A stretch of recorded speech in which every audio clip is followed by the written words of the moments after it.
Prologue. Beck. About 6 years ago. Beck, you'd better get in here. It's still dark, but then again it is December, and the sun won't rise until 7:30. But I'm home for Christmas break, so why is my dad waking me up so damn early? What? I groan. Just get your butt out of bed and get in here, now. When he uses that tone, I know not to argue. So I drag my ass out of my warm and toasty bed and shuffle into the kitchen. My parents stand by the island, looking into a large cardboard box as my mother stuffs a letter into my hands. What's this? I ask. I don't know, but it was on top of this. She points at the box. A Christmas gift? He asks. A little early. I wouldn't say it's early if I were you, my dad answers. Rubbing the sleep out of my eyes, I attempt to clear my head. I'd partied hard last night. All the guys got together as they usually did when everyone came in town from college. I barely remember what time I came home last night. Can someone tell me what this is all about? All of a sudden, a baby starts crying. My mother says, Well, we were hoping you could shed a little light on this. Whose baby is that? I ask. Beck, read the damn letter. My father's patience comes to an end. It was in the box with the baby on the front porch. I walked outside to get the paper, and there it sat. Now, read the letter so we can get some answers. I look at the envelope in his hand. Sure enough, my name is scrawled across it. I tear open the seal and pull out a folded page of paper, the kind with the lines you tear off from a spiral notebook. I rub my fingers across those little tags left behind because suddenly I'm scared, totally freaked out. I don't want to read what's on this piece of paper. Raising my eyes, I instantly feel 5 years old again, when the accusatory gazes of my parents drill holes into me.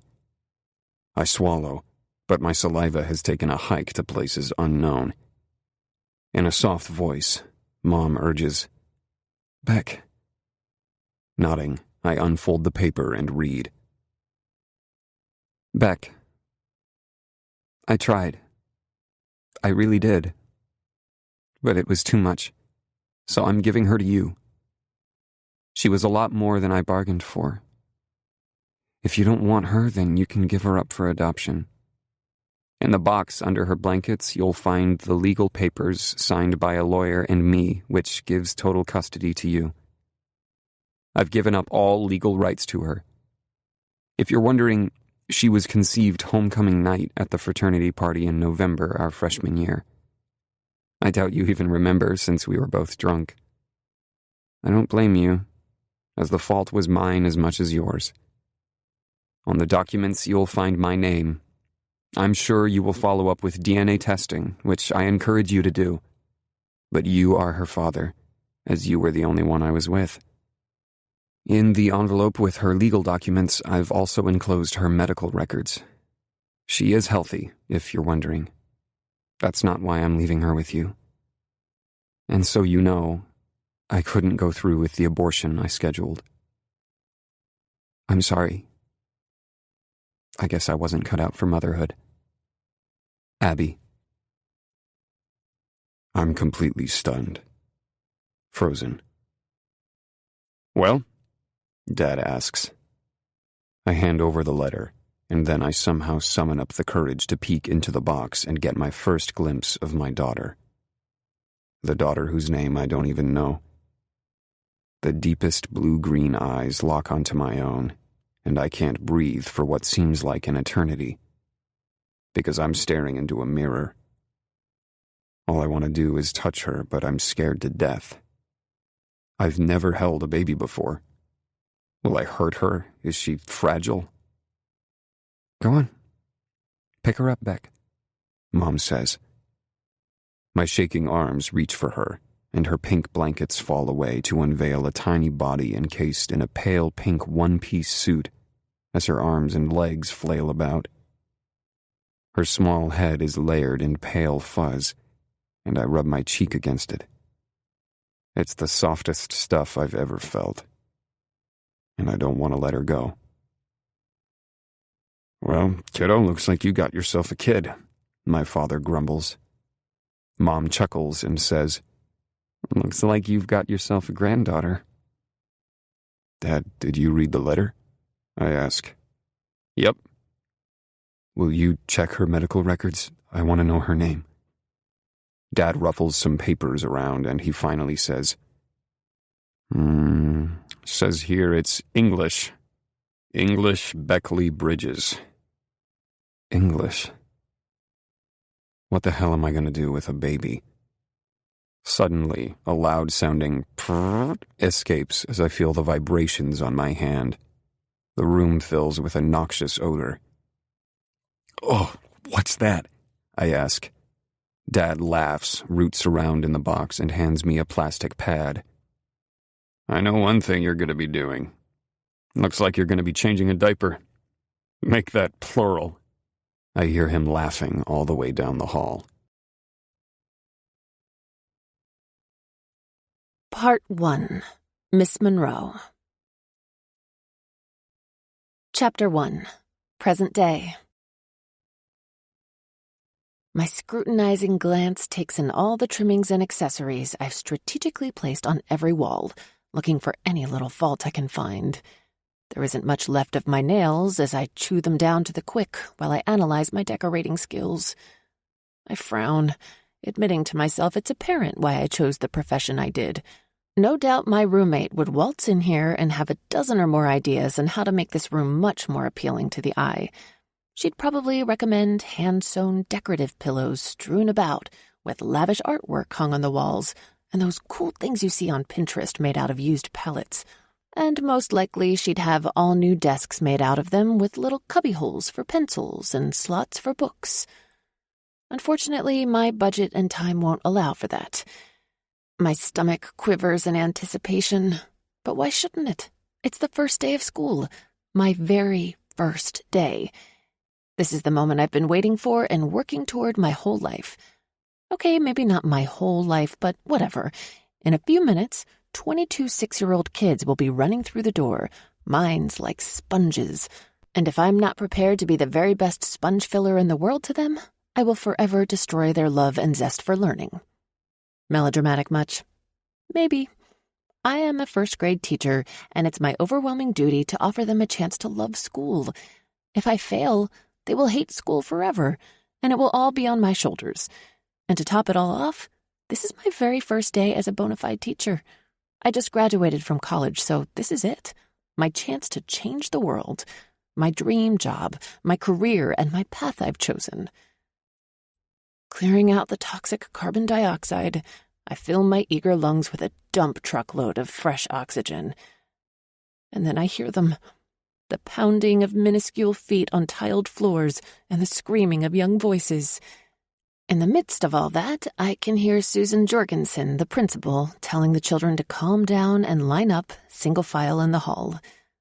I stifle a giggle because I can remember hearing those very same words from my own principal. The door swings open, and Susan sticks her head inside. Miss Monroe, are you ready to meet your new students? I am. I cross my fingers and pray. She holds the door open, and a line of kids resembling marching ants walks into the room. A smile replaces my frown, and I can't help but feel the excitement replace my anxiety. They look scared to death, but if cute could be a picture, it would be lined up in front of me. Oh my God, how can I not fall in love with every single one of these mites? I'm going to be mashed potatoes with them. Good morning, everyone. My name is Miss Monroe, and I'm going to be your teacher this year. How is everyone today? One little boy immediately pops a thumb into his mouth, and his bottom jaw goes to town. A few of the girls offer me a shy grin, and a couple of the boys look around and don't give me the time of day. Susan catches my eye, points to the door, and heads out. I have prearranged seating, so I go to the front row and start calling out names and seating the children. When I'm about halfway down the second row, I get to the name English Bridges, and no one responds, so I keep on. I have about 3/4 of the students seated when the door bursts open, and a woman who is perhaps in her late 40s stands with a child clinging to her neck. "I'm so sorry to interrupt, but is this the first grade classroom?" She asks out of breath. "Yes, it is," I answer, smiling. "Can I help you?" "I'm sorry we're late. I'm Anna Bridges, and this is English. English Bridges." "Oh, yes. Would you mind if I had a word in the hall with you?" I glance at the unseated students and say, "Can you give me a couple of minutes to see the rest of the students?" "Sure." I watch her exit and then finish with the rest of the children. "Now, all of you remain in your seats, and I'll be right back. Remember, no getting out of your seats. Do you understand me?" "Yes," they all answer. I walk into the hallway, and Anna Bridges stands there still holding English. "Is English all right?" I ask. Anna rolls her eyes at me. Of course, English can't see her. I wonder what this is all about. She's fine. She just has a case of "I don't want to go to school," but I told her that if she didn't come, she would grow up to be intellectually challenged. I hear a muffled voice say, "I will not be intellectually challenged. I'm smart. You said so. I can learn on those school videos I see on TV." This one's quite precocious. So I ask, "But English, wouldn't you miss out on making friends and having all sorts of fun at school?" "School's not fun." Didn't you like kindergarten?" "Yes," she mumbles. "Then how do you know you won't like first grade if you've never been?" Her shoulders practically meet her ears as she gives me an exaggerated shrug. "Tell you what, why don't you try it for a week? Then you can decide if you like it or not." The little girl lifts her head and turns to look at me. A head full of blonde ringlets greets me, highlighted by a pair of blue-green eyes. But what also captures my attention is she's dressed in a kaleidoscope of colors, striped leggings and a flowery shirt that somehow go together on her. This one will have me wrapped around her pinky in no time flat. I'm not sure who will be teaching whom. "Okay, but you promise I'll like it?" "I can't make that kind of promise, English, but I'll do my best." She turns back around to face the woman and says, "Come on, let's go." "Oh, sweetie, I'm leaving you here." "No, you can't leave me, Banana." "Banana?" The woman looks at me and grins. "Yep, she calls me her banana. Great substitute for Grandma Anna, huh?" The confusion must be flashing on my face like neon. The woman clarifies it. "Since my name is Anna, I had this brainiac idea that instead of just Grandma, I'd have her call me Grandma Anna. But she couldn't get that mouthful out, so it turned into her banana. It's gotten better. I used to be her big banana. Nice, huh? I'm the brunt of many jokes." I cover my mouth to stop the rush of laughter that threatens. "So you're the grandmother, then?" "Yes, my son is out of town, so I have parenting duties until tomorrow. Oh, I nearly forgot. Can you accept texts during school hours? He's so nervous about not being here for her first day, so I told him I'd run interference, but he'd love a text or two from you if at all possible today." It makes my heart happy to see a parent so involved. After all the horror stories I've heard during my student teaching about how parents don't care anymore, I'm thrilled about this. We encourage parents to email, but in this case, I'll be happy to text him. I can't imagine how worried he is. Can you leave me his number? She quickly hands me a note with a name and number on it. I'll let him know you'll text and tell him your name. Perfect. Are you ready, English, to start your education? She gives me her little hand, and before we head inside the room, she yells out, "Banana, tell Daddy I'm under the rainbow today." Okay, Munchkin, I will. She gives English a smile and a thumbs up. I guess under the rainbow is a good thing then. When we walk inside, all things good turn topsy-turvy and the classroom is mayhem. Students are running wild, chasing each other and yelling like they're on the playground. I need to take control. I waste no time in walking to the front of the class and clapping my hands. It does no good. Then I say, "Students, take your seats." No response. You'd think it was a free-for-all. I stick my fingers in my mouth and let the biggest, loudest whistle loose. If there's one thing I can do, it's whistle. They all come to a freezing halt and turn to me. Did I not ask you to remain in your seats? They nod. When I ask you a question, I expect you to respond with words, not gestures. That means you either say yes, Miss Monroe, or no, Miss Monroe. Is that clear? Yes, Miss Monroe. So, did I not give clear instructions that you were to remain in your seats? Yes, Miss Monroe.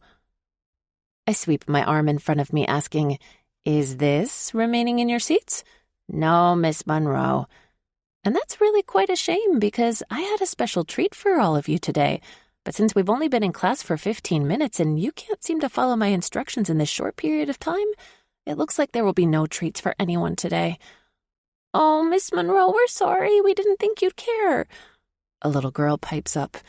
All of you take your seats, please. I wait for them to be seated and show English to her desk. Once everyone is sitting, I say, I do care. If I didn't, I wouldn't have said to stay seated in the first place. And if you have any doubt or question my instructions, all you have to do is check with me. English raises her hand. Yes, English. With a big grin, she asks, since I wasn't bad, can I get a treat? I can already tell this child is quite clever. We'll see. But first, what I'd like to do is go around the room and have everyone say their names so we can all get to know each other. Sometime during the hectic morning, I remember to send a text to Beckley Bridges. Your mother asked me to let you know how English's first day is going, and I'm happy to report she's doing very well. Feel free to text me back at any time. Sheridan Monroe. I anticipate a quick response, since Anna indicated how nervous he was about his daughter's first day of school, but I hear nothing. Maybe he was busy and didn't see it, so I let it go. I check my phone an hour later when I'm able to break away from my team of tiny monsters, and still no answer. It makes me wonder if he ever got the text, so I send him another. Hi, Mr. Bridges. It's Sheridan Monroe, English's teacher. Just checking in to let you know the day is going well for her. She hasn't missed a beat and is already making friends. There isn't time for me to wait for a reply. The students are raising Cain about something, and when I check, English is in the middle of the altercation. She's telling all the boys she can take them down because she's a tomboy. Okay, we'll have none of that in here. That's not nice talk, English. English stomps her foot and says, He pushed me, Miss Monroe, and I told him not to do that anymore, but he did it again. My daddy told me not to allow anyone to bully me. And how do you argue with that? Jordan, did you push English? No. Someone is lying, and I need to find out. Okay, one of you isn't telling the truth. Who in this room saw what happened? Melanie, a dark-haired, shy girl, steps forward. They both are. So now I have the equivalent of a soap opera taking place. Melanie, can you tell me what happened? She bobs her head up and down. He pushed her, and she said to stop, and then she said she could take all the boys in here down. I look at English, and her lower lip sticks out. She wears the badge of guilt quite well. So let this be a lesson. There will be no bullying in this classroom or on the playground by either boys or girls. Does each of you understand me? A chorus of, Yes, Miss Monroe, comes back to me. Good. So this time, no punishment will take place, but if this happens again, I'll be forced to report it to the principal. A sea of solemn faces greets me. The rest of the day passes without event, and at the end of the day, I walk my students to the exit. When I return to my desk, I check my phone and notice I never received a response from Mr. Bridges. So much for the caring father I had him pegged for. And that's how my first day of school goes. Chapter 2. So, how was your first day? My roommate Michelle asks. Ugh, they are fierce. You don't ever get a break. I mean, I can't leave the room to pee, and I mean it. Oh, come on. No, I'm serious. And I have this one little girl, English, who is I'm not quite sure how to describe her. She told the boys she could take every one of them down. Michelle spits out her wine. No shit. Yes, shit. And what do you say to that? Booyah? I wanted to die laughing, but I couldn't.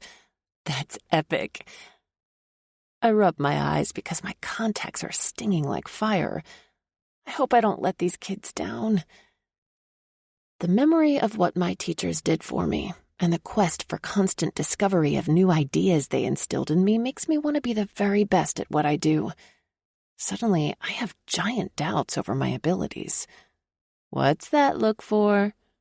Michelle knows me too well. Nothing. She points a finger at me. Nothing, my rear end. I know you better than you know yourself. It's just, I never want to let my students down. You won't. And you know why? Why? Because you are the most caring person I know. That's why. Now stop worrying. It's easy to care about others when you don't have anyone who cares about you. Well, almost anyone. Michelle cares. A boatload.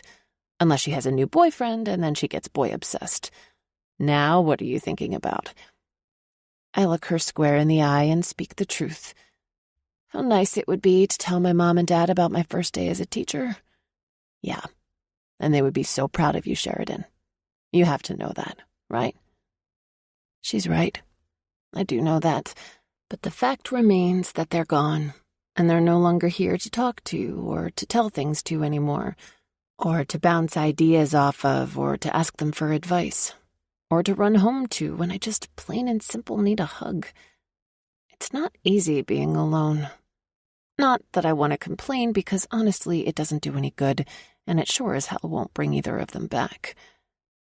Don't be sad, Cher. This is what you worked so hard for, and you're going to be the teacher that every kid remembers and every parent praises. Promise? Promise. The next morning, my little army of ants marches in. Once they're seated, I ask for their homework from the day before. For the most part, with the exception of a few minor squabbles, the day is going remarkably well. I even hand out my treats from the previous day since everyone is behaving so admirably. Our mid-morning snack time arrives, and time for the brief rest period. Soon it's lunchtime, and I breathe a sigh, desperate for a break. The cafeteria monitors take over, and since I'm not a monitor this week, I head to the teacher's lounge to eat. How's it going, Sheridan? I look over my shoulder to see Susan, the principal, behind me. Whew, those little buggers can wear you out, can't they? She laughs and says, You bet. They are relentless. Any problems so far? None. They seem to be a bright bunch. Yeah, their test scores indicated that. I think you'll have a challenging year, though, because of it. As long as they love to learn, I'm good with that. Sheridan, the trick is getting that love to stick with them. I know. And that's my goal. Make learning fun and interesting. The room fills as other teachers trickle in, and someone pulls Susan away. She's been wonderful so far, and I hope she continues to be the kind of principal who will support my classroom decisions. Right now, I get great vibes from her. Let's hope it continues that way. I finish up my lunch and make my way back to the classroom. On my way there, I stick my head inside the cafeteria to see how my students are acting. I see the usual of hands grabbing each other's food, but everything seems fine. After lunch, we sail through our math and science exercises, and toward the end of the day, I decide to play a game. How about we have some fun? Who wants to play a game? They all get excited and jump out of their seats. In the corner of the room, I have a chair I use for story time, so I have them move there and I bring the big alphabet chart. Let's all say the ABCs. And they do. When they finish, we start the game. Okay? Who can name something that starts with an A? Everything is great until we get to the letter V. That seems to be giving them trouble, until English raises her hand and yells out, I know, vagina. 21 sets of curious eyes laser in on her, and when she doodles around like everything is perfectly normal, they focus on me. But before I can speak, English blurts out, You know, and her thumb jabs down in the direction of said vagina. It's like 21 heads watching a tennis match. They look at her, then me. I've become mute. All capability to speak has been stripped away. I was told to expect the unexpected, but this takes it to a completely new level. And then English adds the cake topper. You know, it's where the penis goes. For the love of everything, why me? It quickly rolls downhill from there. Robert shoves his hands into his pockets and stares right at English's crotch. I know exactly what he's thinking, and I know I need a quick change of topic. But as soon as I open my mouth, Millicent shouts out, "My little brother has a penis. He had an operation on it when he was born, and my mom had to clean it every day." And then she giggles. "When he pee-pees, it shoots up in the air if Mommy forgets to put a diaper on it." English adds, "I don't have a baby brother, only my daddy. I'm sure his penis is big, though, because my daddy is big." Okay, everyone, who can think of something that starts with the letter W? Miss Monroe, why is your face so red? Because we're talking about penises and vaginas, for the love of God. I guess it's a bit warm in here. So, who wants to take a try at the letter W? I could barely pay attention due to the debacle that occurred. I pray none of my kids go home and recount what happened. Oh my God, what if they do? Susan will kill me. I vaguely hear one of them say the word whale. Miss Monroe, do whales have penises? Now even the boys want to know. Okay, great. Whale is a good word. Now, what about X? That's a tough one. I say enthusiastically. X-rated! English screams, jumps up and down, and claps her hands. What kind of house does this child live in? I don't even know what to say to this. That's not quite a word, English. Can we choose another? Miguel hollers, X-ray. Ooh, very good, Miguel. I can see I've hurt English's feelings, but I'm not sure what to do. Maybe she'll get the final letter. And anyone for the letter Z? About 5 students yell, Zebra! Most of the kids are laughing, but not English. Her blonde curls dangle as her chin touches her chest. Very good, class. And just for being such excellent participants, I have a surprise for all of you. I hand out some homemade chocolate chip cookies to each student. When I get to English, she mutters, No, thank you. Why don't you take it home then, and maybe you can have it later? It sits on her desk and she looks terribly forlorn.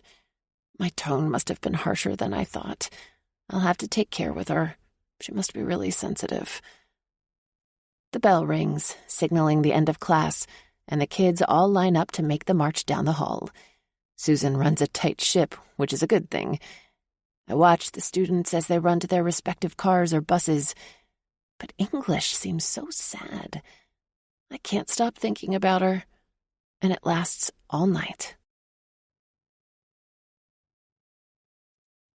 Chapter 3. It takes about 3 weeks to hit my stride.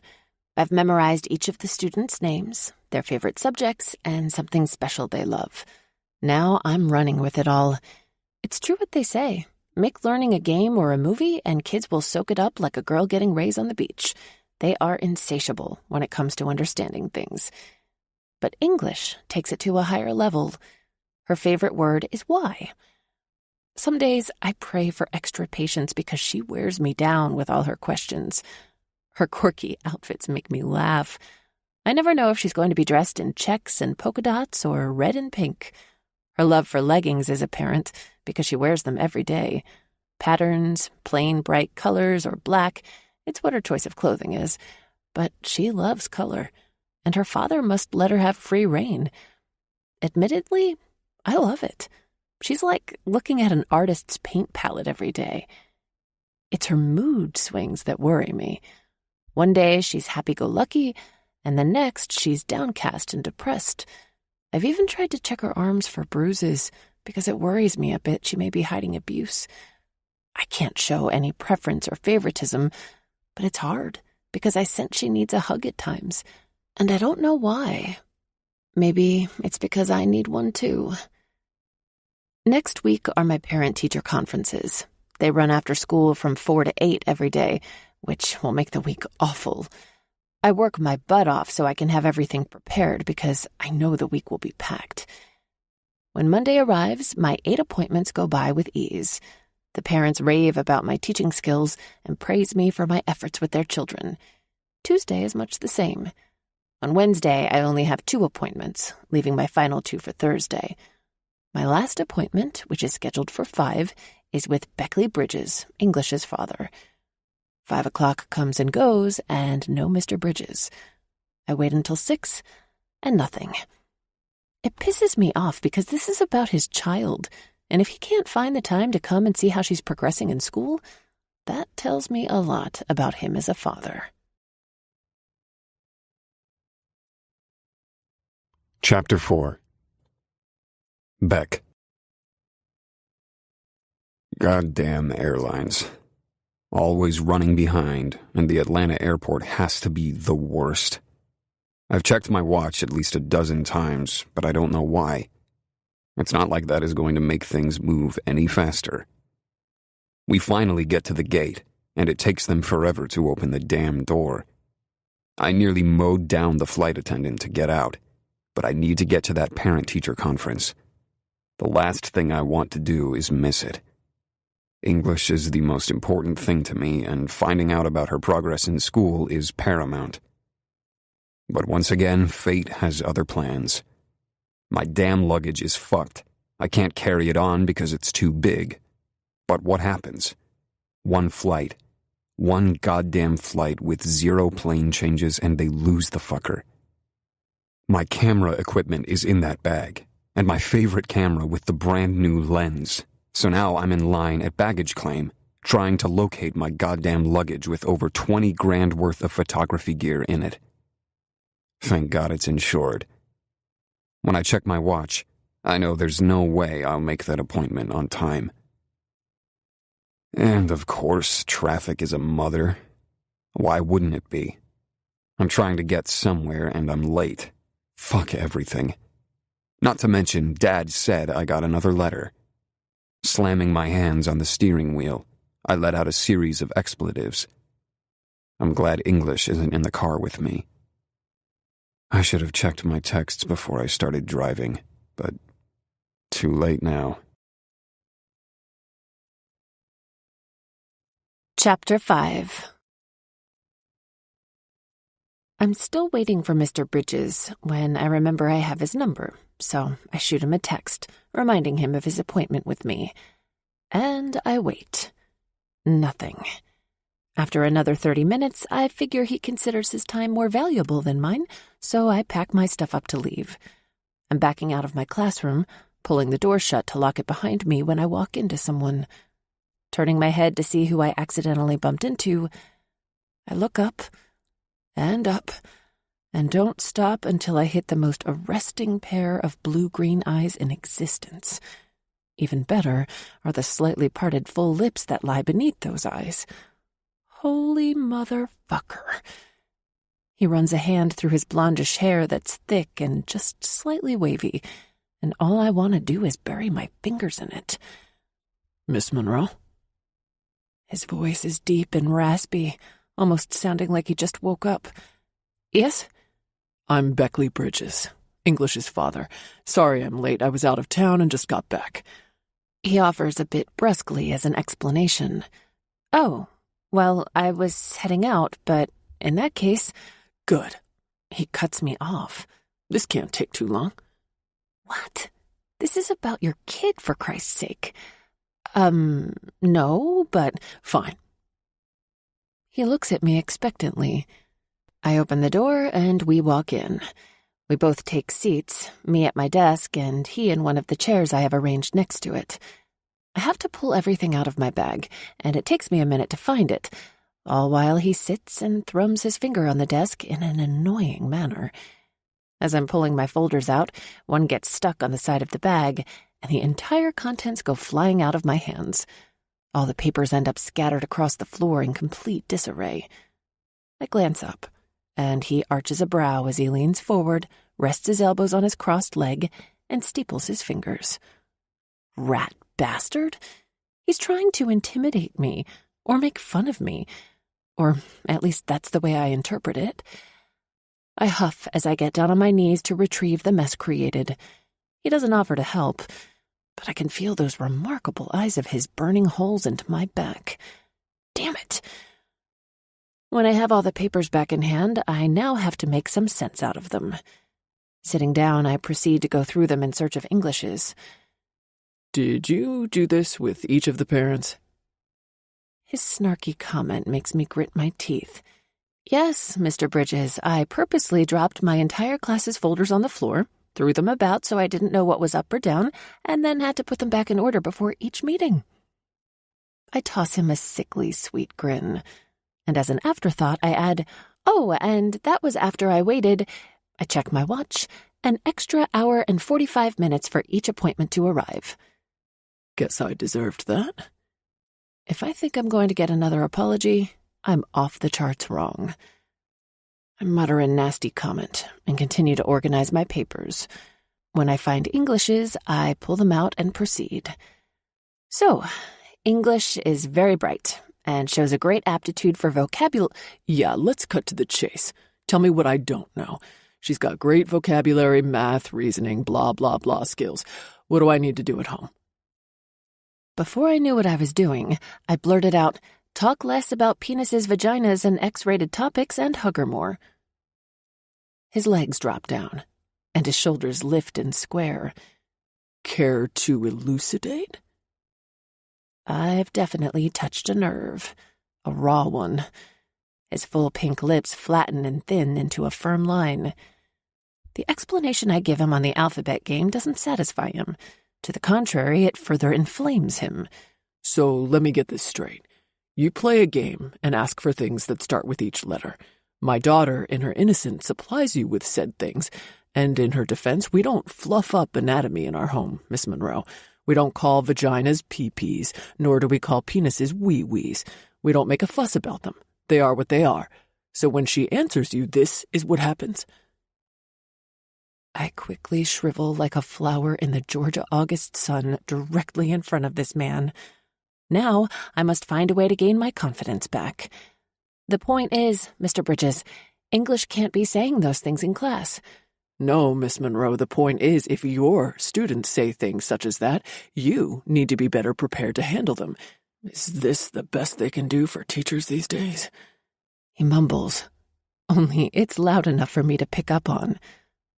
All the confidence and faith I've built over the past few weeks is utterly shattered by a few carelessly muttered words. His eyes spear me as he asks, "Is there anything else on your agenda for English? Because if we're going to discuss this kind of drivel, I consider this meeting concluded." There isn't a thing in the world that comes to mind for me to say to this horrid man. Beckley Bridges is the world's biggest prick. Tears sting the backs of my eyes, but I push them away, forcing myself to smile and shake my head. He stands, and without so much as a single syllable, strides out of the room. I didn't even get him to sign the form he was supposed to, because I don't trust myself to speak. Oh my gosh! I am stunned, glued to my seat, and it's not until an hour later that I find the energy to get up and leave. When I get home, my hand still trembles as I slowly turn the handle to open the door. Michelle sits there, waiting. "Another stellar night of meetings for Teacher of the Year?" Her cheery voice asks. My hand covers my mouth as I keep repeating in my head, "You will not cry, you will not cry." I rein it in and vigorously shake my head. She sits straight up on the couch. What the hell happened? She wants to know. The bits and pieces edge their way out, and she's every bit as shocked as I am. See, this is when I need my mom or dad. They would advise me on what to do. My hands clench, and I swear I want to punch the guy. Maybe he had a bad day? She volunteers in a weak voice. Oh, Michelle, what am I going to do? I have to call him back because I didn't get him to sign English's paper. I don't know if I can be civil to the ass face. She massages her forehead and says, "Can you send it home with the little girl? My teachers used to do that kind of thing all the time." Pulling off my glasses, I pinch the bridge of my nose to ease the ache that's there. I'll need to discuss this with my principal. I hope she doesn't think I'm incapable of handling these types of things. How can she? He didn't give you a chance. The next morning, I arrive at school early with the hopes of catching Susan to discuss my little issue. When I explain, I almost have to close her mouth for her. "He did what?" she asks at last. "You heard me correctly. I don't know how to handle him. Because he's a shithead and I hate him." Her pen slams the desk for a few seconds and then she says, "Let's send the form home for him to sign with the student. She's very bright, correct?" "Yes, and the word game was done in all innocence. I shouldn't have mentioned it to him in retrospect, but I let him provoke me, and that was my fault." "I can see why you're angry. He shows up so late, which, by the way, I would have been long gone, and then is such a smartass with you. Maybe you shouldn't have brought that up, but you'd think he'd want to hear how awesome his kid was doing." "I agree. Or that's what all the other parents were interested in. Oh, by the way, your reports are fantastic. Listen, don't let this get the best of you. Keep doing what you're doing, and that's being an excellent teacher. You have a genuine concern for your students. This will pass, Sheridan." Susan makes me feel a bit better about the situation, but I can't shake the negative mood his encounter has shrouded me in. My students' cheery faces perk me up, and the day is running well until activity time on the playground. It all starts innocently enough when English is play sword fighting with the boys. She's not one to hang out with the other girls much. It's usually a sports activity for her. But somehow she's found a stick, and I see it all happen in slow motion. She takes the stick and holds it with both hands, swings around, and acts like she's slicing off one of her classmates' heads. It's all intended to be playful, but the stick has a pointed edge and it accidentally cuts the boy's neck. Even though it's superficial, he grabs his neck and starts screaming, "My head is falling off!" Then all hell breaks loose. Teachers run from all corners, including me, to examine the wailing boy, and English is telling him to buck up and that it's only a scratch. Then she proceeds to tell him to quit being such a sissy pants and act like you're wearing big boy panties. The truth is, I want to roll on the playground and die laughing because she's right. I'm wondering if Jordan isn't exaggerating just for the extra attention. Susan takes Jordan by the hand and walks him to the nurse's office. Now I need to have a chat with English. "English, where did you get that stick?" "Over there." She points to an area that's off limits. "You know you're not supposed to go over there, don't you?" Her lower lip pokes out, and she bobs her head. "Then why did you do it?" "I wanted to get the stick so I could play with it like on Star Wars." Ah, she was acting like it was a lightsaber. "Okay, but you still did something wrong. You understand that, right?" "I was only play acting, and Jordan is a baby." I hold my hand out so she can give me the stick. "See the sharp edges on it? That's why it hurt him. Sometimes things that don't look dangerous can hurt others." "I don't think he was really hurt. It was only a scratch. I get those all the time." "Yes, but it could have been worse. And maybe your scratches don't hurt you as much as Jordan's hurt him."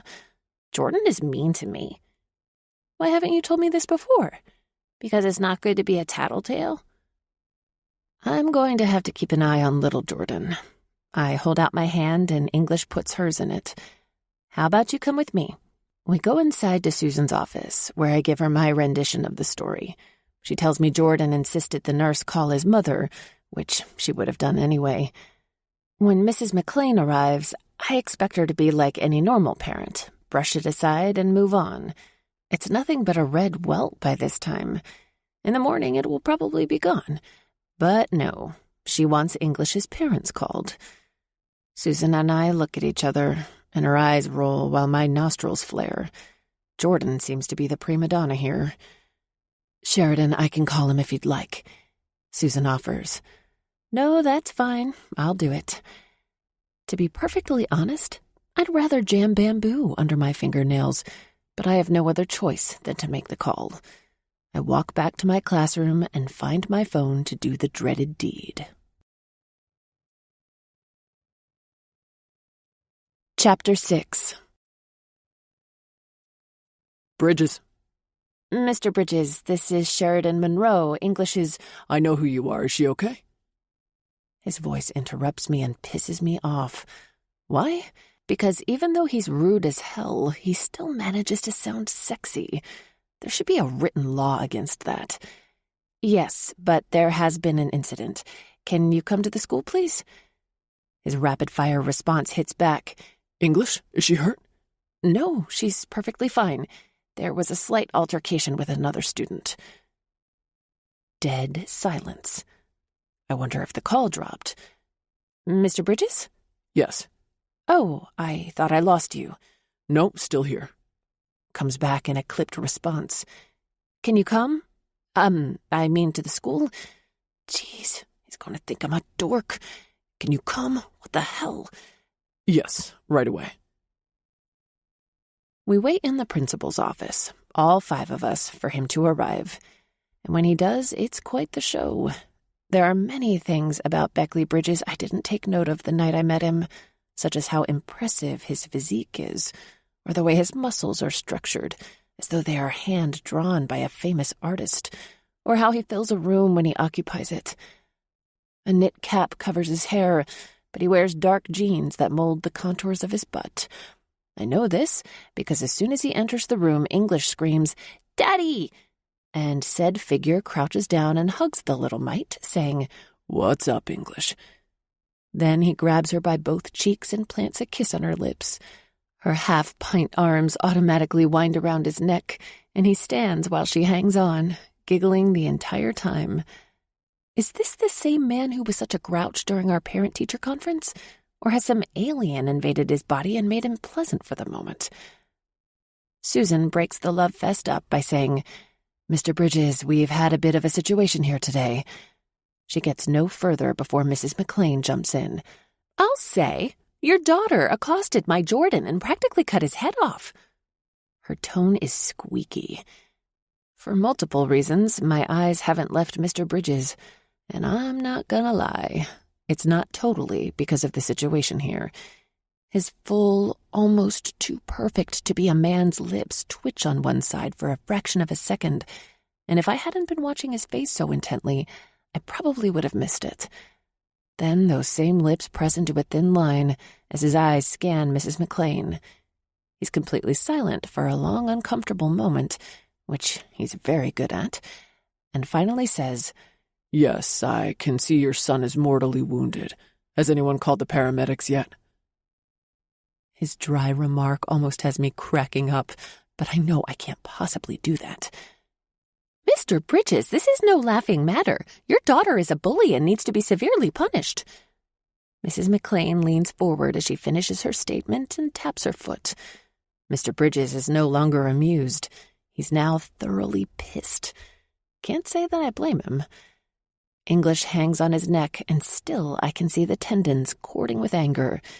"Mrs. What did you say your name was?" I jump in and supply, "McLean, it's McLean." He never bothers to look at me. "Mrs. McLean, I have raised English to never, ever bully under any circumstances, but she has also been taught not to be bullied." He says each word with razor-sharp pronunciation that even I cringe. "My daughter doesn't lie, either." In a much softer tone, he turns to his daughter and asks, "English, did you bully this boy here?" "No, sir." "Did you hit him intentionally?" "No, sir. I was playing lightsabers with the stick. I didn't think it would cut his head off. It's just a tiny scratch, sir, but he's mean to me all the time." He picks up a handful of her blonde curls and asks, "Mean to you? How so?" "He pushes me around and trips me and makes me fall, Daddy." "Have you told anyone?" "No, sir." "Why not?" "You said tattletales are bad." Mr. Bridges squeezes his eyes shut and grimaces for a second. "Yes, but when someone is bullying you, because that's what he was doing, you need to speak out."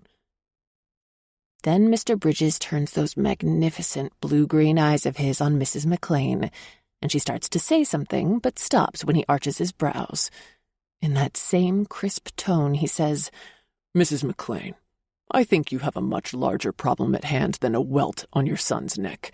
If he doesn't stop bullying my English here, you're going to have some even bigger issues to deal with. Am I clear? This gut punches me. Am I such a crappy teacher that I'm missing all the signals? Has this been going on all year and have I been blind to it? Susan and I share another glance, and she says to Mrs. McLean, I believe I'm going to switch Jordan from Miss Monroe's class into another first grade. Well, I can't believe you would do that. Mrs. McLean spews. Of course we do that. Bullying is not accepted at the school. If we hear of this behavior continuing, we may have to consider an alternate school for him. And now that we know his wound is superficial, it might be best to get him acclimated to his new class immediately. Jordan didn't look happy at all about his situation. Mr. Bridges, could I have a word with you in English privately? We go into one of the small conference rooms located off of Susan's office. I'm sorry all this happened. English, when would Jordan do those things to you? When you weren't looking, or on the playground when no one was watching. He's a sneaky little shit. English, will you promise me something? From now on, if anything like that ever happens to you or anyone else, please tell me. That's not being a tattletale. Will you do that for me? She smiles and agrees. And one more promise. No more sticks on the playground. Okay. I look at Mr. Bridges and apologize for getting him out of work. It's my job as a parent, he says gruffly. Then he kisses his daughter goodbye. I watch him leave and continue to stare until English asks, You like my daddy? What? Then I realize I was practically ogling the man in front of his daughter, even though he made me feel like shit. Well, yes, he's a nice person. I pray my lie is convincing. I don't have a mommy. She went away when I was a baby and didn't come home. Whoa, that's a piece of news I didn't necessarily need to hear. My daddy takes pictures, lots and lots of them. He has some real big cameras. Oh, so he's a photographer? Yep. Kids, they'll tell you everything. English grabs my hand and we walk together toward the classroom. Why did you make Jordan go to a different class? I'm not afraid of him. I stop and bend down so we're level. It's about doing what's right. Being mean to someone isn't right. And when that happens, we think it's best to separate those students. Since you weren't the one causing the problem, you aren't the one that has to switch classes. Only Jordan. Daddy says to never pick a fight, but I'm not sure what that means. It means not to start one. Oh, that's the same as Banana says. Jeepa calls me champ sometimes. He says I'm a tomboy. Banana wants me to play with dolls, but I think they're boring. Then she sticks her tongue out and blows a raspberry. I want to laugh, but I'm on her side. I much preferred to run and kick a ball than to play with dolls when I was her age. Can I tell you a secret? Her almond-shaped eyes grow round as marbles. Yeah, I love secrets. Well, you have to promise not to tell anyone. I promise. Bending down, I whisper into her ear. I never liked dolls much either. When I was about your age, I had a big doll and I cut off all her hair. Boy, did I get in trouble. Do you know why? Because she looked silly. Well, that too. But I thought her hair would grow back, and it never did. When my mom found out what I did, she was upset with me because I ruined the doll. And it was a fancy doll. It wasn't very fancy after I got a hold of her, though. English lets out a bubble of giggles that has me laughing right along with her. The rest of the day goes by without any issues, as we are one less in our class now. No one asks where Jordan is, and I decide to tell them the next day. When I do, no one even comments. Apparently, not too many of the kids were very fond of him. Chapter 7. Beck. I'm going, even though it's against my better judgment. Mom and Dad grin. They've been after me for months to go out, saying I'm too young to sit at home every weekend and center every single thing in my life on my daughter. But that's what I want to do, especially now. Oh, God, I can't even think of what might happen if... Daddy, just pretend you're with Anna and Olaf. You'll have so much fun. Maybe the place we're going will play Let It Go, and maybe you can dance like we do, English says. The thought gets a chuckle out of me. Well, if they do, it won't be near as much fun without you. My mom essentially pushes me out the door, and that's how I end up hanging out at a club on a Friday night, which is not my usual MO. Chapter 8. Aren't you ready yet? I yell at Michelle through her door. That girl takes forever. I'm coming, is all I get back. 20 minutes later, she prances out of her room, ready to go out on the town. Okay, you are way more dressed up than I am. Do I need to change? She's wearing a short black dress and I'm in jeans. No, she says after she checks me out. You look fantastic. You rock those jeans with those booties you're wearing. She always says I look great, even though I need to shed some pounds. My hips and thighs aren't what you'd call obese, but I would give anything to be as thin as Michelle. Eyeing her dress, I'm still skeptical. You're not just saying that? She circles around me and says, Nope, you're perfect, and I love your hair curly too. You never wear it curly. I know, it's a pain. I usually flat iron it. You need to let those curls run free more often. Our Uber arrives, so we hop in and go.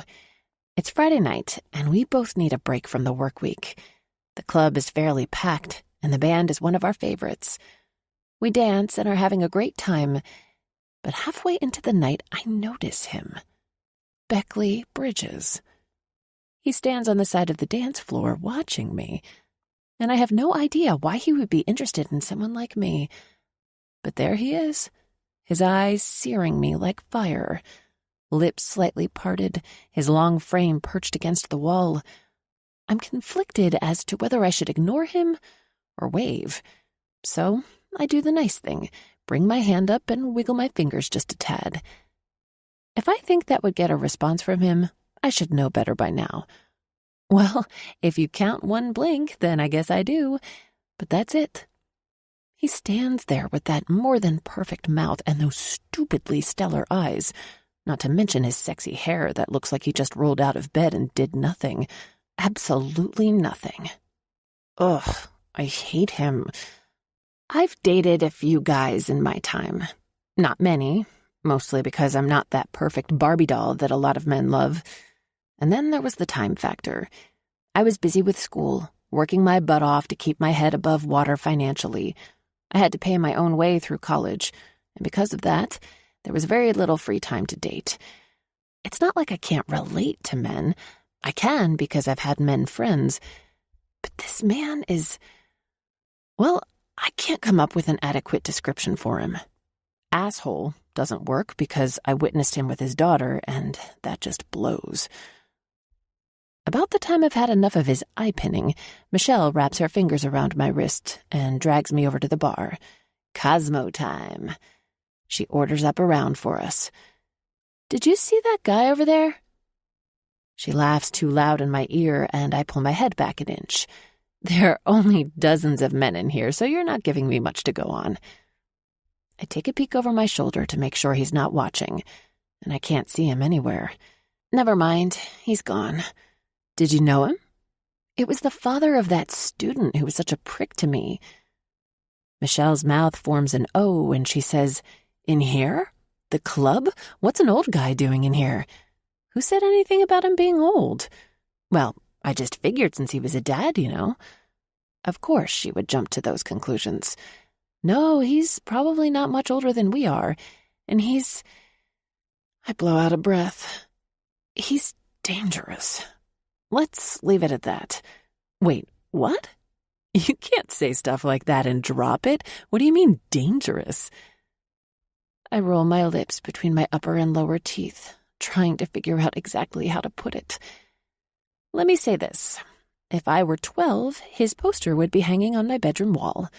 No kidding? She pushes my shoulder and I step back a foot. Not one single bit. Twirling a chunk of hair, she asks, Light or dark hair? Lightish blonde. As far as I can tell, it looks like a mix of blonde shades, but the last time I saw him, he was wearing a hat, and the first time I was so pissed off I didn't pay much attention. Eyes? Oh, God. Magna-fucking-gorgeous. Can't come close. Bluish-greenish. Enormous.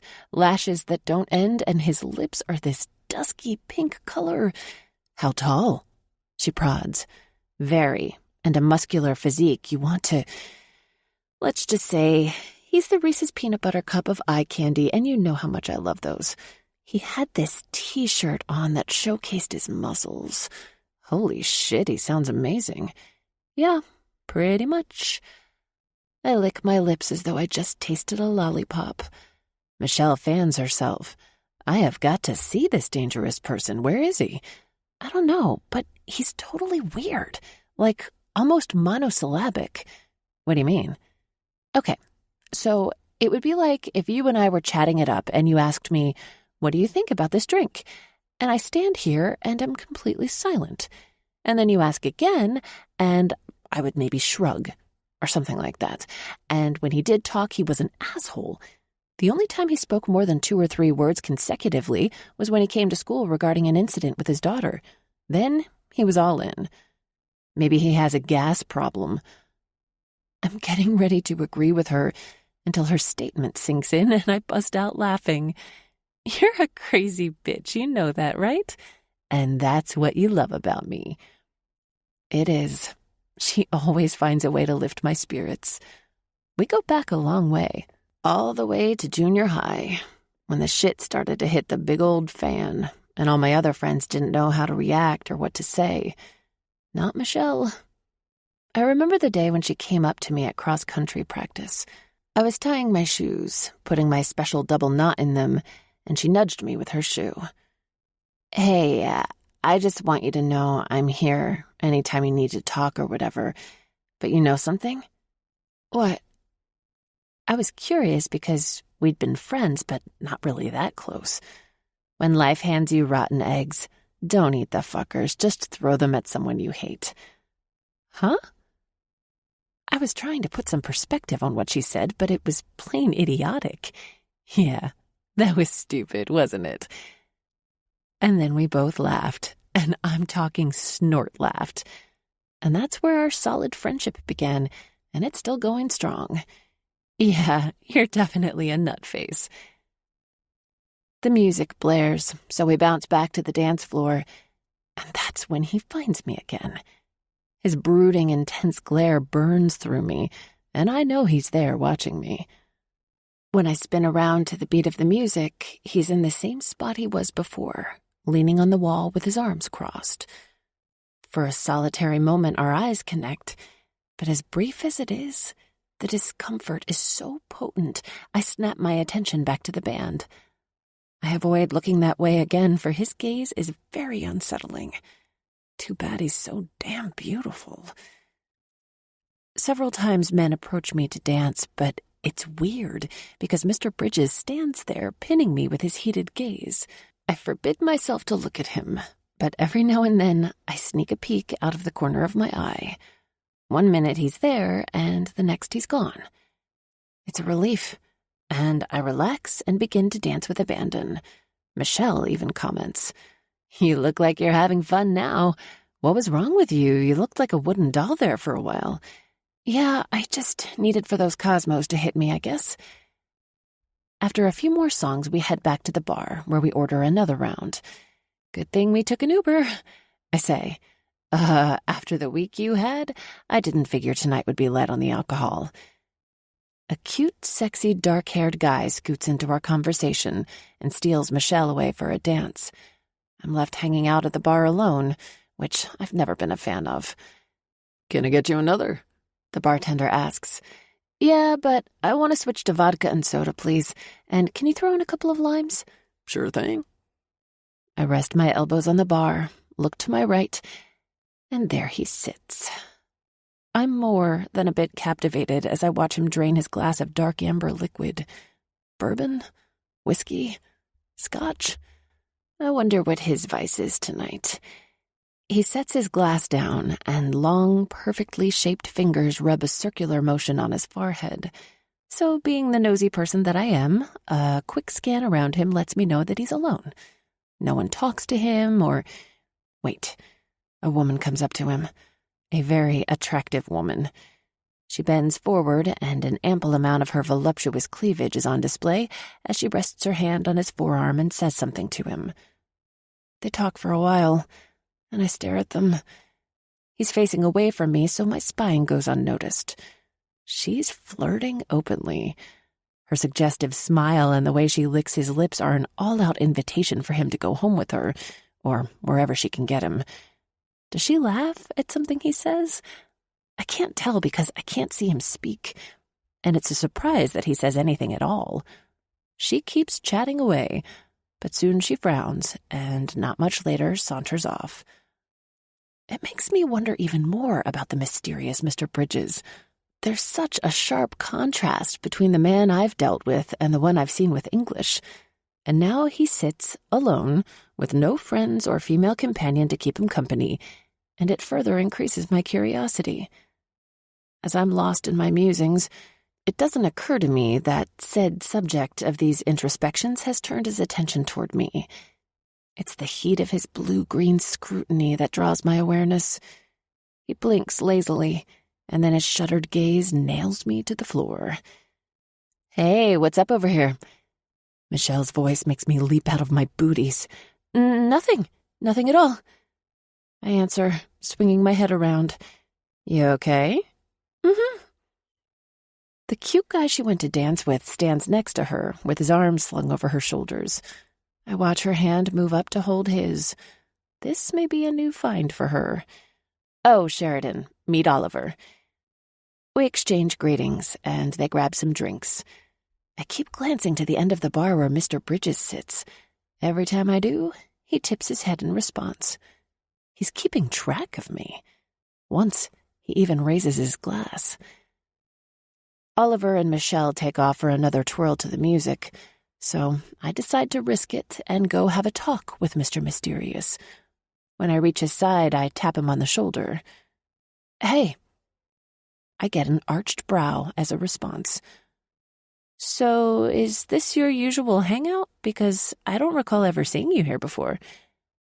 Now one corner of his mouth curls up, but nothing other than that. "Are you always this talkative?" When I have something to say.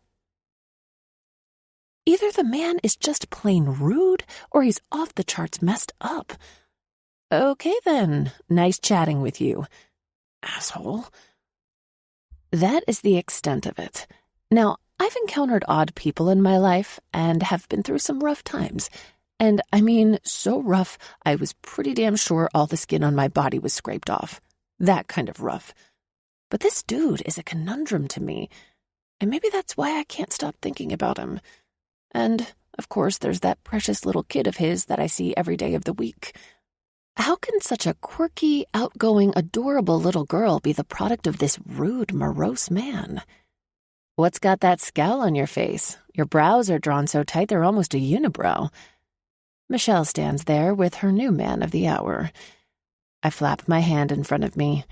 "It's nothing. You having a good time?" I wink at her. "Sure am. I hope you are." I get her meaning. She feels bad for abandoning me, but I'm okay with that. She needs to have fun, too. It's good. I'm people-watching. Wait, did you find him again? Sort of. What the hell does that mean? I don't want to get into it all, so I change the subject. "Oliver, are you from around here?" Not from Atlanta, per se. I grew up about an hour from here. I just moved here about 6 months ago, but I love it. I'm in IT. "Stop. I'm already lost," I say. He laughs. You sound like Michelle. The two of them look pretty cozy, so it's no surprise they take off for more dancing. Someone approaches me for a dance, and I accept. We don't talk much because it's really too loud for any conversation, but I love the music. Several songs later, I wave bye and wander back to the bar for another cold beverage to quench my thirst. It's so crowded. The best place to get close to getting a drink is where Mr. Mysterious sits. I finally wedge my way up close and end up next to him. What can I get you? I'll have a vodka, soda, and limes. The bartender looks at me for confirmation, and I can only nod. I'm so shocked. Has he been watching me that closely he knows exactly what I've been drinking? That's a lot creepy. The bartender slides me my fresh drink, and I pretty near guzzle the entire thing.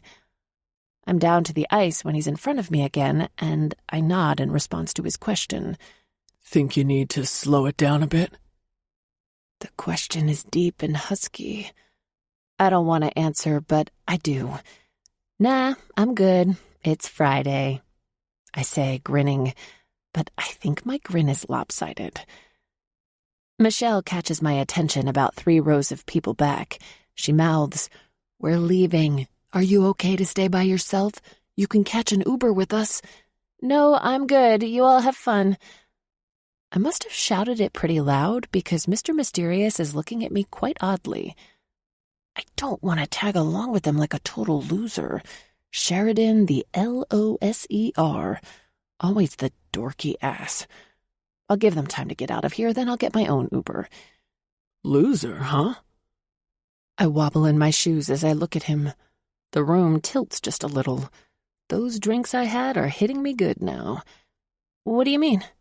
You said you were a loser and a dorky ass.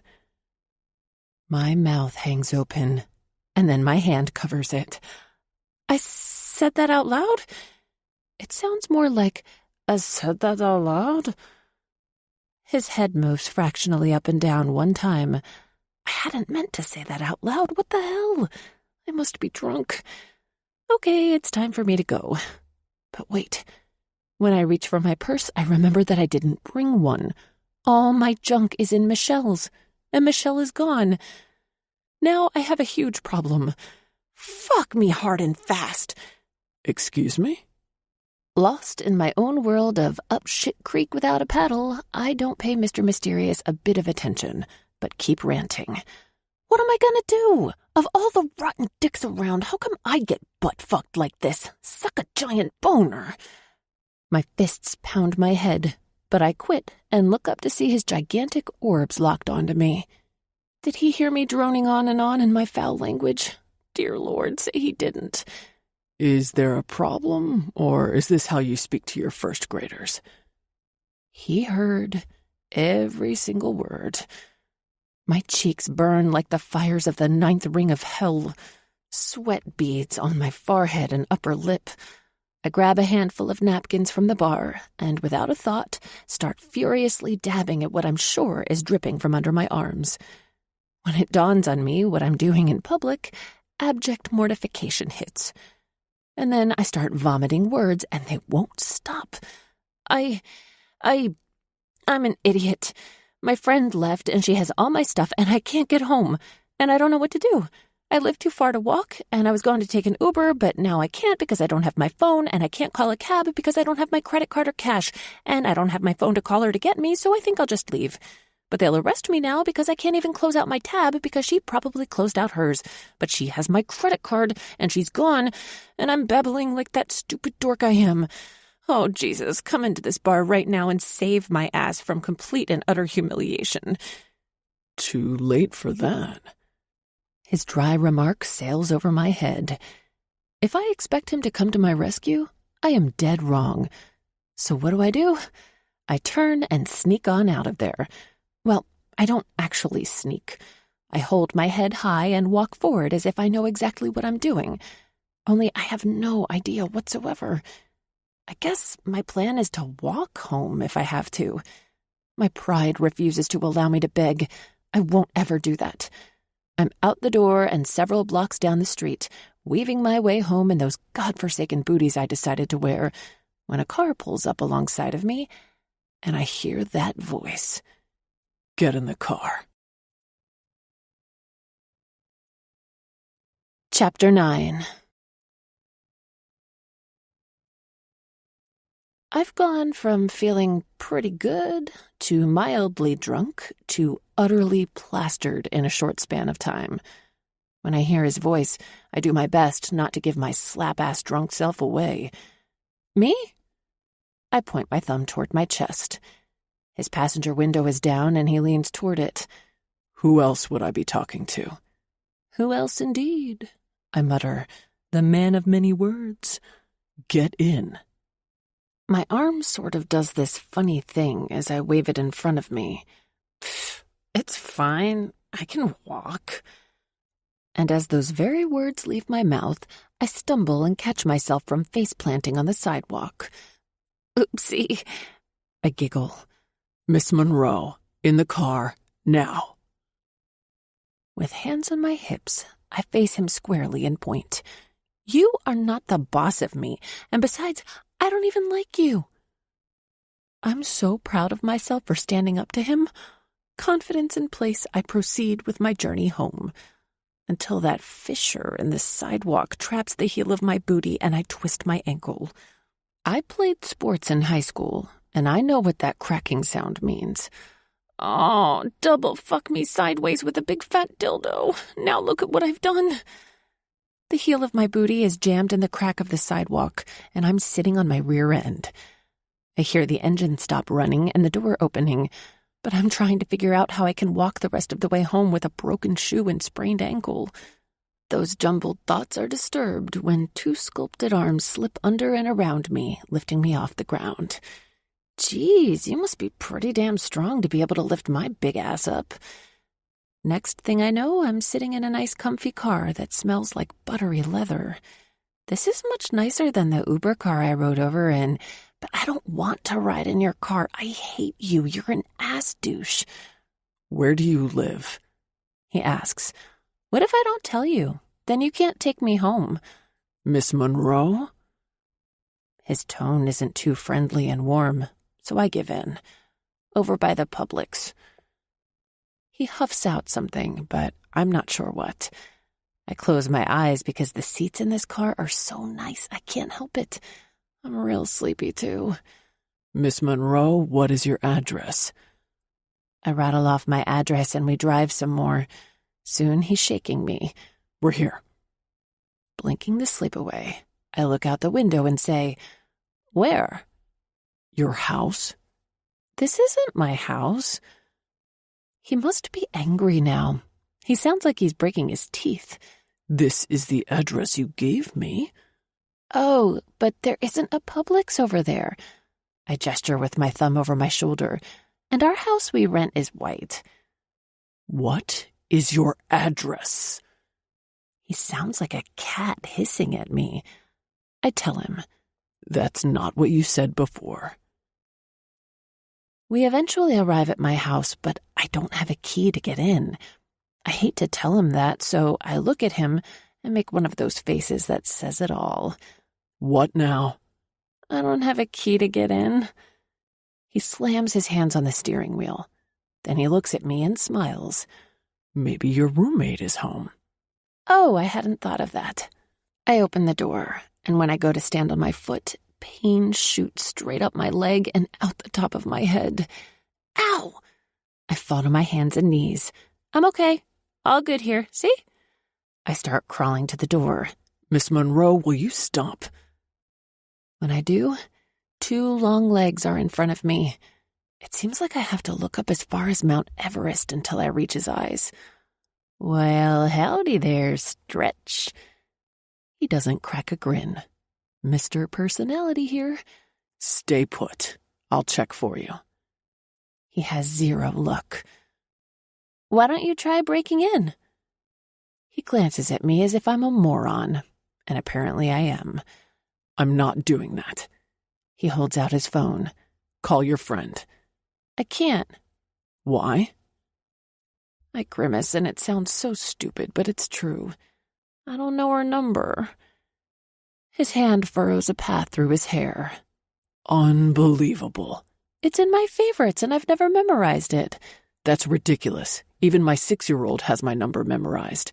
Yeah, I get it. Oh, my head is starting to hurt as much as my ankle throbs. I stand and hop past him to my porch. Look, I'm fine.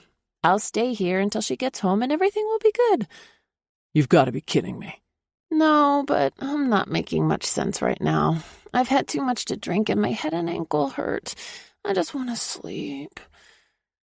My words are definitely slurred, even though I'm doing my best to enunciate them. What about your parents? Surely you remember Mommy and Daddy's number? His sarcasm is so sharp I flinch. No, I say in a soft voice. You can't be serious. You don't even remember your home phone number. I don't have any parents, and this is my home. Suddenly, I feel crushed. Even in my drunken state, I note that he doesn't acknowledge this. Usually, people tell me they're sorry or something, even if it's lame. He says nothing. Get back in the car. No. You can't stay out here all night. It's not safe. So where will I go? Maybe I should take you to the hospital to have that ankle checked. You can't put any weight on it. I weakly wave my arm. Nah, it's a sprain. I've had a ton from when I ran track and cross country. I'm good, I swear.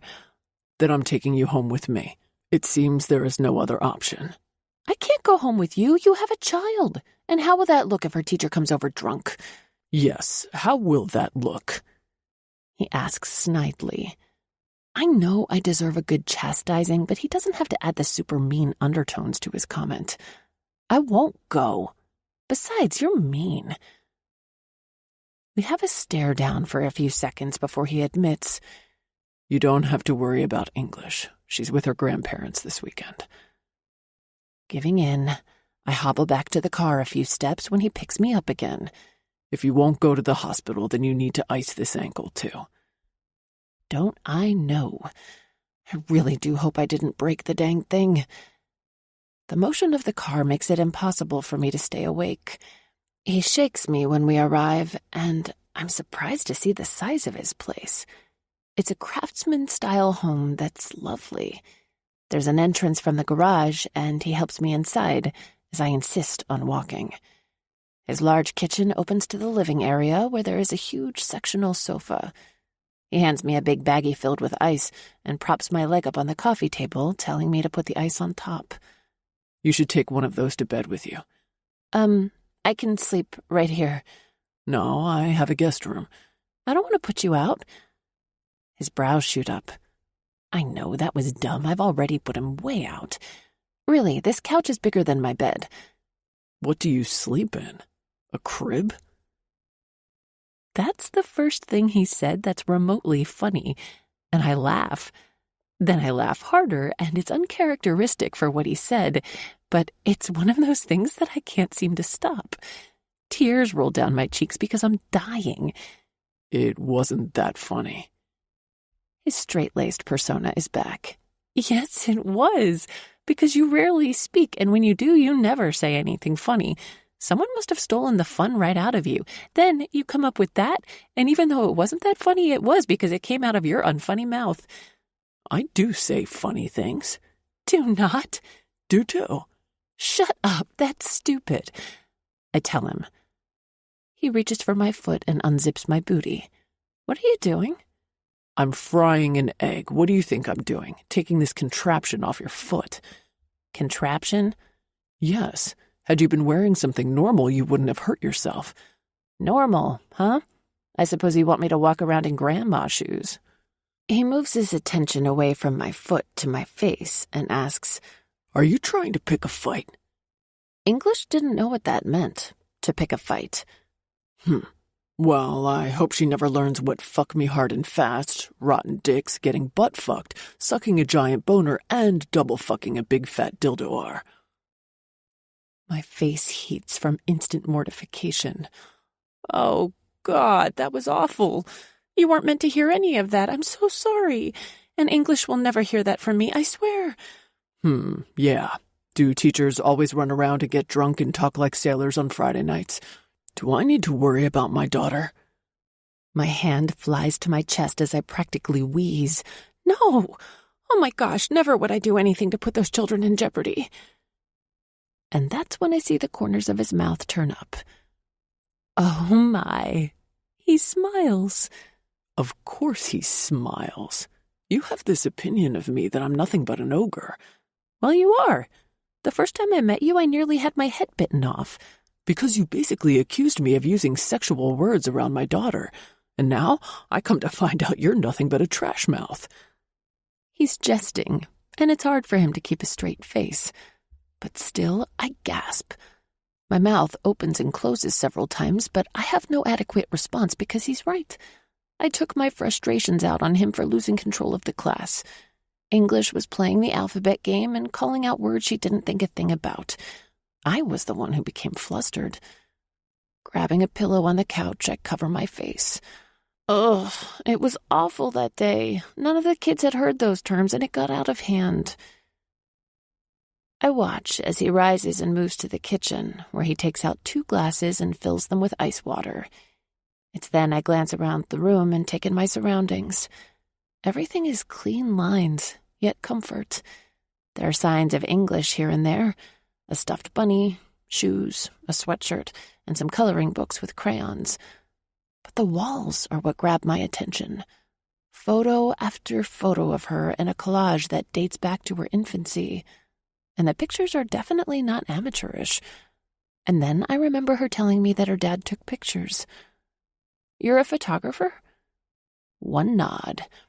He hands me the glass of water. Listen, there's a guest room upstairs with a bath. No, I really don't want to put you out. This is more than fine. Suit yourself. I'm going to bed then. I'll get you a blanket. He returns shortly after that and hands me a blanket and pillow before walking down the hall, but then he stops. There's a bathroom just off the kitchen. Oh, okay. Thanks. Night. There is some impressive photography on these walls as I sit here and glance around. It appears as though he's well-traveled, and whatever he does, it must pay well because this is a very nice house. But I need to rest. So I lay my head on the pillow he gave me, and sleep takes me to dreamland. The smell of coffee wafting under my nose awakens me, and I groan because my head throbs. I roll over to see a set of gorgeous eyes looking at me. A yawn the size of a bottomless pit hits me, and his lids widen to enormous proportions, reminding me of a Pekingese we used to have when I was a kid. Did you leave any for me? Any what? Oxygen. Smartass, I mutter. He hands me the mug and I take it. I hope you like it black. I scrunch up my face. By the looks of your face, I take it that's a no. I'm a cream and sugar girl. He grabs the mug out of my hand and walks away with it, only to return moments later. Here, princess. Thanks. And it's divine. But it hits me how awkward this all is. Thanks for rescuing me last night. I didn't mean to crash your party. I rub my eyes because they burn like hell. I know. Lifting up my butt, I pull out a stuffed bunny. Tell English thanks for letting me sleep with her friend, I say, grinning. He grabs the stuffed creature out of my hand and sets it onto the table. His eyes grow dark and his mouth hardens. I'll do no such thing, and she is not to know you were here. Am I clear? His tone is clipped as though I've pissed him off. I'm sorry if I did something wrong. And I am, because I have no idea why he's so angry. Our gazes lock, but he says nothing further. If you don't mind too much, I'd like a ride home, please. His head tips up and down once, and he disappears down the hall. I need to use the restroom, so I get up to go, but my ankle is next to impossible to put weight on. Doing my best, I hop to the bathroom, and when I get a good look at myself, I nearly croak. Raccoon eyes meets bird's nest on steroids. My eyes are on fire, and I figure out why. I slept in my contacts. Holy shit, I'm surprised he didn't scream when he saw me. My hair is in one huge knot. It's plastered to the side of my head, and then... Well, I'm not sure what the heck I did on that couch, but it couldn't have been good. Or safe. I can't even run my fingers through the snarls to untangle them. I get my face a bit cleaned up, but oh, brother, am I scary. When I return, it takes me a while. His back is toward me, and he says, "Thought you fell in." "Nah, I had to do damage control, and it took a while. I forgot to take my contacts out, and now they feel like potato chips." Without an acknowledgement, he heads to the door leading to the garage. I hobble-hop behind him. Maybe it was the noise of me walking that clued him in, but he finally turns around and says, "Christ, you better get that thing looked at today." "Really? You better get that thing looked at today? I want to flip him off, but I can't because he has to drive me home. There are elements to this man that are nice. I mean, there have to be, but I'm trying very hard to find them right now." Impatience coats him as he waits for me by the door. I hurry as much as I can, but it's a bit hard with this stupid foot. Then I have to go down several stairs. There isn't a railing for me to hold, and he's already headed to the car. No offer of help coming from him. So I sit on my butt and scoot down the steps one at a time. The garage door opens, and he opens the driver's door of his expensive SUV, a BMW, I believe. I'm not into cars, mostly because I'm poor and trying to pay off my student loans. My car is old, and I pray it lasts me another 10 years. But then he turns my way and looks pissed off. I'm not sure if it's because I'm taking too long or what. In a few long strides, he's at the foot of the steps and says, "Don't move another inch. What do you think you're doing?" "Going to the car? What else?" He mutters something and then reaches underneath me and picks me up.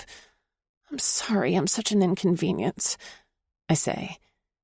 He grumbles something that I can't quite make out, but it's about over-imbibing. And he's right. I should have never drunk so much last night. Boy, did I mess up. After he deposits me in the seat, he jogs around to his side and then backs out of the garage. I squeeze the bridge of my nose. It's a bad habit from wearing glasses. Usually I do it because my glasses drive me crazy after a while, but now it's because he's making me turn into a head case. I take some long, deep breaths, and then I say, "I'm sorry I've been such a burden to you, but thank you again for letting me stay with you." No response. We pull up in front of my house, and before I can get out, he's there to help. After we get to my porch, I thank him again. I don't want it to be said that I wasn't grateful. Without his assistance, I would have been forced to walk home, and that would have been very dangerous. "You really did a good deed, you know." Again, nothing. I give up. Well, see ya. Chapter 10. Mr. Mysterious drives off, and that's that. It's then I realize we never called each other by any name. When I get to the door, Michelle is still not home. Great. Excellent. How long will my wait be? I never thought to look at the time, and I'm not wearing a watch. There's a small wicker settee on our porch, so I have no other choice but to sit and wait. Oliver brings her home, and they're having a grand time as I watch them both get out of his car from my little perch. When she sees me, she asks, "What are you doing there?" By this time, my blood is simmering. I would think she would have checked her purse and would have seen my phone and other stuff. "I'm not sure I can even tell you.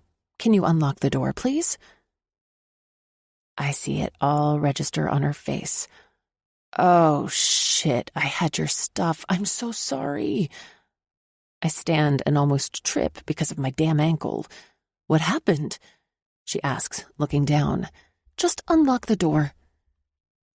When she does, I make straight for the shower. Cleaning up is number 1. Number 2 is food. Then 3 is the medical clinic for an x-ray, where I get the bad news. I have a fracture accompanying my severe sprain, so I have to wear one of those stupid boots until the orthopedist, whom I will see on Monday, decides the time is appropriate to stop. Best news ever, except for the crutches to go along with the effing boot. As I drive up to the house, Michelle and her newfound love, Oliver, are leaving. I was hoping she was going to be around so I wouldn't have to go to the store. Now that plan is blown. "So?" she asks. "I have a fracture and I'm on crutches and wearing a boot." Oh, no, that's awful. Yeah, my luck. I try to laugh it off, but the fact is it pisses me off. And when I'm pissed like this, I cry, and that pisses me off even more. She looks at Oliver and says, "We're going to a movie, so we'll be out of your hair. Call if you need me." Call if you need me? I want her to say, "Hey, Oliver, let's cancel our plans for tonight. My roommate needs me, and we can go to a movie another time." But she doesn't. So I'm stuck with heading back out to the store, feeling overwhelmed with these crutches and boot. At least it's my left foot, so I'm able to drive. It's very difficult navigating a grocery cart and a pair of crutches by yourself. I get to the Publix, and am trying to figure this whole thing out when I nearly topple over the apple cart. Literally. I'm standing there and trying to juggle my crutches and the bag I want to drop my apples into when one of my crutches starts to fall. As I reach for it, my grocery cart rolls a bit. I panic, hop to get it to stop, and I begin to fall. My hand latches onto the apple stand to halt myself, and the whole thing crashes. Apples roll every which way but Sunday, and all the produce people come running to help. But the worst part of all is I look up, and there he is, the jerk of the century. He stands there shaking his head, and don't I look like a fool? 2 strong hands reach under my armpits, which I'm sure are sweaty, and set me on my foot. He then hands me my crutches and pulls my cart to me. "Thanks. You're always in the wrong place at the right time," I mumble. He saunters off as I watch. It's quite a view, and I really wish it wasn't. I wish he were an ugly man, a very ugly, nasty, icky-looking thing with warts and pimples, and I wish he smelled bad, like poop or farts, and now his hands smell like my sweaty armpits. God, what else can happen? The poor produce workers get the apple stand put back together again, and I move on to the salad stuff and bananas, careful not to let things get away from me. By the time I have everything I need, I'm exhausted. As I get in line at the checkout, you-know-who is right in front of me with his cart filled to the brim. My God, he has enough food in there for the entire neighborhood. I'm not gonna lie. I scope out everything he's buying, and I have to say the man didn't load up on the junky crap. Bonus points for him. Hungry? He asks. I think you have a bit of drool on your chin. Smartass. In actuality, I haven't eaten since 6 the night before, and it's about 2. Starving. I haven't eaten since last night. A pretty pink blush blooms on his cheeks. I've embarrassed him. I didn't mean to insinuate that it was his fault. I didn't bother to grab anything when I left the house. Why didn't your roommate come with you? She had a date. One flick of his head, as usual. He pays and walks out. No wave, no goodbye, or fuck me, you, whatever. One thing about Publix is they always help you out with your groceries. So once my car is loaded, I'm on the way home. Now I'm trying to figure out how I'll lug them inside. Maybe I can hang them around my neck. Much to my surprise, Mr. Bridges is waiting for me when I arrive. Thought you might need a hand. I get out of the car with the intention of unlocking the front door, but he holds out his hand. The man simply doesn't talk. I drop my keys into it, and off he goes with several bags. He unlocks the door, and by the time I get up the stairs, he's back for the next and last load. He set everything in the kitchen, and then he hands me my keys and tells me to lock up, and he's gone before I can thank him. Weird. About 30 minutes later, my phone buzzes. I locked your car. It was from Mr. Bridges. I send him a "thank you for your help" right back. This crutches thing is truly going to be a large hemorrhoid for me. Chapter 11. Monday morning starts out with the orthopedist.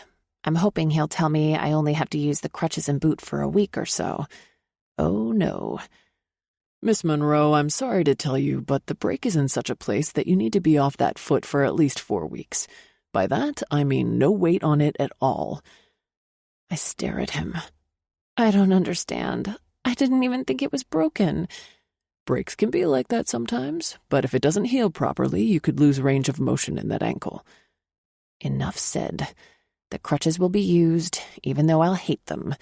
And that translates to 4 weeks plus another 2 for the boot. Then he will reassess. He prescribes more pain pills, but the dang things make me too woozy to take during the day, so I have to tough it out with ibuprofen, which is like killing an elephant with a fly swatter. It's about 9:30 when I get to school and relieve the substitute teacher. All my students want to touch my boot and ask me questions, so I take 15 minutes to satisfy their inquisitive nature. Then it's back to the curriculum. By afternoon, I'm so weary I need some toothpicks to keep my eyes from slamming shut. I count the minutes until dismissal. We have about an hour to go when I excuse myself for a short bathroom break. With 10 minutes to go, I notice my phone is gone. I always leave it on my desk in case I get a text from the principal, and it was there when I went to the restroom, but now it's gone. Students, has anyone touched my phone? Every single one of them turns to look at English, but she is silent. Anyone? Can you please tell me where my phone is? No one says anything. We sit there, and it's getting closer to dismissal time. I decide on a different tactic and ask each student individually. English is the 6th person in line, and when I say her name, at first she squirms, and then she admits to taking it. The bell rings, and the kids jump up to leave. English, I'd like you to wait, please. But my daddy will be waiting on me. Yes, I know. Can I have my phone, please? She digs in her backpack, which, like most of the students, is a brightly colored one, and hands it over. Why did you take this? She's strangely silent as she stands there and shifts from one foot to the other. After a couple of minutes, I decide to text Mr. Bridges. Are you outside the school? Mr. B. Yes. Can you come to my classroom, please? English is here with me. I don't expect a response and don't get one. A little while later, his long strides carry him into the room. What's wrong? English, are you okay? She's fine. She took my cell phone and won't tell me why, I say. His brow furrows, and I can almost see the wheels spinning. This isn't her normal behavior, so I'm sure he's as baffled as I am. Hey, English, why'd you take Miss Monroe's phone? She clasps her hands together and holds them away from her little body, then pulls her shoulders up in an overstated shrug. His voice is gentle, not the gruff I expect. Yes, you do. Now tell us why, Munch. Blonde curls jiggle as her head dips, and she says with her lower lip poked out, You know how you say when you're sad that when you look at my picture it always puts you under the rainbow? Yeah? He answers, I just wanted to take a picture of me on Miss Monroe's phone so she could look at it and be under the rainbow. She's been sad today. Oh, my God. This child. Can I hug her now? He squats down in front of her and in that same gentle voice says, That's so thoughtful of you, Munch. But you know what would have been better? To tell her you wanted to do that. Do you understand why? Remember how we talked about taking other people's things without asking? Yes, but then it wouldn't have been a surprise. Only after I took her phone, I didn't know how to get it open. How about this? I ask. Why don't we take a picture together, and then I can always have it to make me happy and put me under the rainbow. Her head bobs vigorously. Mr. Bridges, since you're the photographer, will you do the honors? I hold out my phone to him. He takes it from me, and I have to sit in a chair, since I can't squat down with a broken ankle. He takes the picture and hands my phone back to me. Thank you. And English. Thank you for noticing I was sad. Don't be sad, Miss Monroe. Your foot will be all better. Maybe my daddy should kiss it for you. She looks at her dad, and he looks at me. Thank you, but I'm supposed to keep my boot on all the time. Daddy, kiss her toes. You can kiss those. Oh, dear Lord. No, really, my toes don't hurt. But Miss Monroe, my daddy's kisses are like magic. They make everything feel better. Now I'm biting my lips to keep from laughing, And I think just maybe Mr. Bridges is too. He finally says, English, that might only work on blonde-headed little girls with lots of curls who talk way more than they should. "Oh," she says as her little mouth forms a perfect O. "Goodbye, English. See you tomorrow." She waves as Mr. Bridges takes her hand, and they walk away. Every single reproductive organ in my body clenches and squeezes at the sight they make. He is so precious with her. I can't understand how he can be so taciturn everywhere else. Chapter 12. Beck. We leave the school, and all English can talk about is how Miss Monroe needs to come over for dinner. It's non-stop from the time we walk out the door until the child witnesses me sending the text. In actuality, I'm not looking forward to having Miss Monroe back over here. She was pleasant enough, but I have too much to worry about. Too much on my mind, without the added intrusion of entertaining English's teacher. "Daddy, let's make her a pretty picture to take home. Maybe with Anna and a castle." It's always frozen with this one. How about you draw a picture for her when she's here? "I think she would like it better if it would be from the both of us." She stands there and has her tiny hands folded together. And how in the hell can I say no? Holding out my larger one, I say, "Let's go." She grabs onto mine and about hauls me into her room where we make a picture of Anna and English under the rainbow. Chapter 13. Later that night, as I'm working on my lesson plans for the week, a text comes in. I'm surprised to see who it's from. English would like to invite you over for dinner tomorrow night at 6:30. The invitation shocks me. It's a little weird. Will he be there? Of course he will, and I have to go. It would break English's little heart, even though I don't give a hoot about her hot dad. I think he's an ass. Maybe around her, he'll be nicer. I would love to come. What can I bring? As usual, there is no response. The man needs a lesson in texting etiquette. He's just rude. I decide to make my special chocolate chip cookies. Gluten-free and healthy, of course. I use cacao nibs and coconut sugar, coconut flour, and ghee. But you'd never know by the taste. They're so yummy. My friends love them, but don't know they're healthy. The next day, I text Mr. Bridges again and ask for directions, because I honestly don't remember how to get to his house. He sends me his address, which isn't far from me, with a short, "And don't bring anything. It's handled." I arrive a few minutes before 6:30, but by the time I get out of the car with my crepe, it's time. And then I have to send him to the car for the cookies. "I said not to bring anything." He sounds aggravated and not appreciative in the least. "When you didn't respond, I thought it would be nice if I brought dessert, and they're only cookies." I smile. He stares, then does that slow blink thing. One nod later, minus any words, he turns away, and I'm left standing there. "Miss Monroe!" English runs up to me and hugs my leg. "Does your foot still hurt?" "Yes, a bit, but it's getting better, thank you." "Want to see my room?" "If it's okay with your daddy." "Why wouldn't it be?" "Well, I don't know, maybe because he's a jerk face." A few tugs on my wrist and off we go. Her room is a fantasy land. It's the greatest thing I've ever seen. One wall is a scenic mural containing all kinds of imaginary figures, fairies, unicorns, a princess, and other mystical creatures. But in the center, at her height, is a blackboard, only it's painted directly on the wall so she can draw pictures there. A sheer canopy that hangs over the top frames her bed, giving it a fantasy-like feel, and all the colors of the rainbow are present in here. Everything is well organized and in its place, with lots of shelves and nooks for storage. Framed pictures of English with her father and grandparents dot the nightstand, dresser, and shelves. "I love your room. This is awesome." "Yeah, I have one just like it at my Bananas and Jeepers."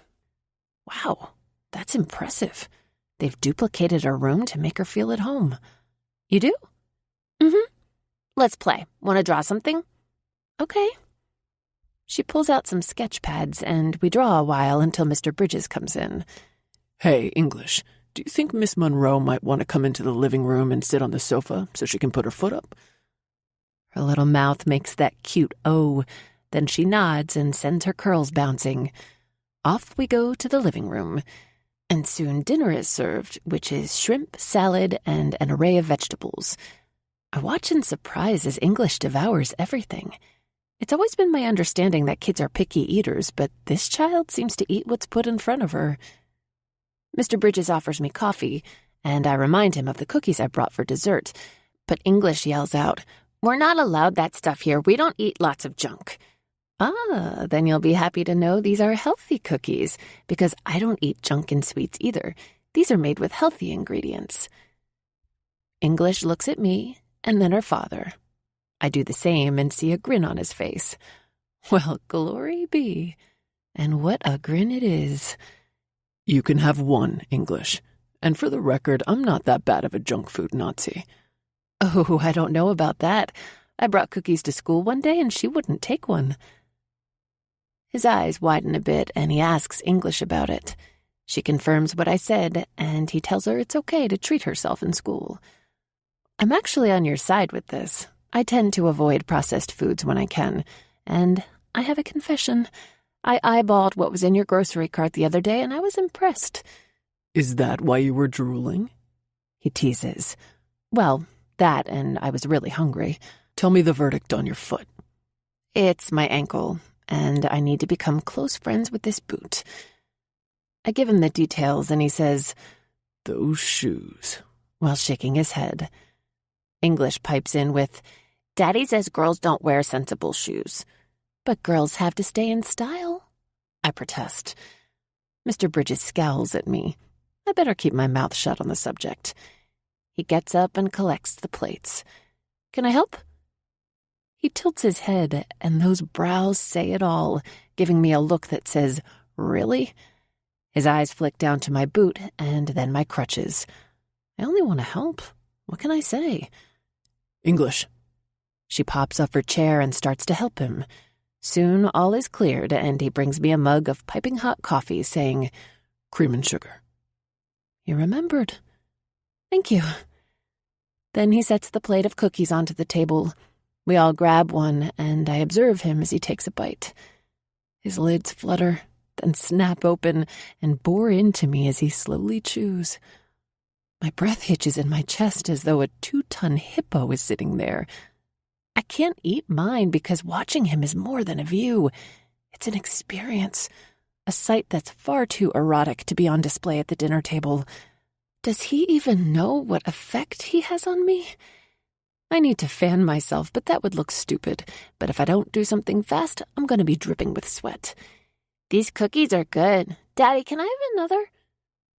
English's voice cracks through the barrier of sexual tension that threatens to make a fool out of me. "Yeah, Munch." That gruff voice replies. "Go ahead." She grabs one as I set mine down and take a large swig of my coffee, and then nearly choke. The stuff is hot. I may have swallowed lava. "You okay?" He asks. "Yes." I wheeze. "Just a bit warm." I suck in a breath and fan my face, trying to cool my mouth. There can't be any skin left on my tongue. "Do you have any ice?" I croak. "Sure." He brings me some, and I put a cube on my tongue. That's the hottest coffee I've ever had. I mumble around the ice. "Maybe you should try sipping it next time." Smartass. After I finish my coffee, I say, "I guess I should get going." English jumps up and says, "You can't leave yet, Miss Monroe. We have a special surprise for you." Glancing at Mr. Bridges, I lift my brows in question, but he only shrugs a shoulder. English runs out of the room and skips back in a minute later, carrying a large picture. Wearing a huge smile that spreads across her beautiful, fresh face, she says, "This is for you. Daddy and I made it special because of your broke foot." I have to smile at her. She's fixated on my foot and not ankle, but I don't correct her. She's so excited about this. But Mr. Bridges, not so much. In fact, he's kind of squirming. Then I take a look at the picture and nearly gasp. It's almost a perfect rendition of Anna from Frozen, with English, Mr. Bridges, and me added under a rainbow by the ice castle from the movie. This is amazing, English. Do you like it? I wanted you to be under the rainbow with us. I think you did a fantastic job of making that happen. Mr. Bridges says, still acting uncomfortable, If you didn't know, English has a love for that movie. It's not hard to tell. Looking at English, I say, I will treasure this lovely piece of art forever. Thank you so much for this. I hug it to my chest. And honestly, the burn of tears threatens because I can't remember anyone offering me something this precious before. English holds my new masterpiece as all three of us walk to the door. Thank you for the invitation for dinner, English. Mr. Bridges, it was delicious. Don't you think it's time you call me Beck? He asks. I find this a bit odd because he could have mentioned this earlier, but didn't. Not knowing how to respond, I just hold out my hand. Beck, thank you. And call me Sheridan. I was planning on it. English, I'll see you tomorrow. Bye, Miss Monroe. Thanks for the cookies. They help me to my car, and I drive off, waving. That was interestingly odd. Beck was nicer tonight, but at times he almost seemed as though he was ill at ease with me there. He is a difficult person to figure out. Chapter 14. Beck. Traffic is a bitch as I head to my photo shoot, and I'm in a pissed-off mood to top it off. The dumbass canceled on me 4 times and called yesterday saying he needs the photos by next week. Today was the only day we could work it out. Saturday, the day I love to spend with my daughter. Now I have to give up an entire half day, maybe even more, depending on whether this guy I'm meeting has his shit together. As I'm driving, I can't help but notice this car weaving in and out of traffic at an unusually high speed for the road we are on. The speed is bad enough, but add to that the driver swerves constantly and almost causes several wrecks. My phone is on the dash, so I tap the photo app and hit the video button. In a matter of a few seconds, I'm recording this crazy motherfucker. But then I see her old hunk of metal as he comes behind her. She doesn't know what's about to happen. God damn it. Why does that asshole have to drive like that? And why the fuck isn't she paying attention to what's going on around her? Didn't anyone ever teach her defensive driving? Chapter 15. No doubt about it, I've turned into the biggest grump in the world.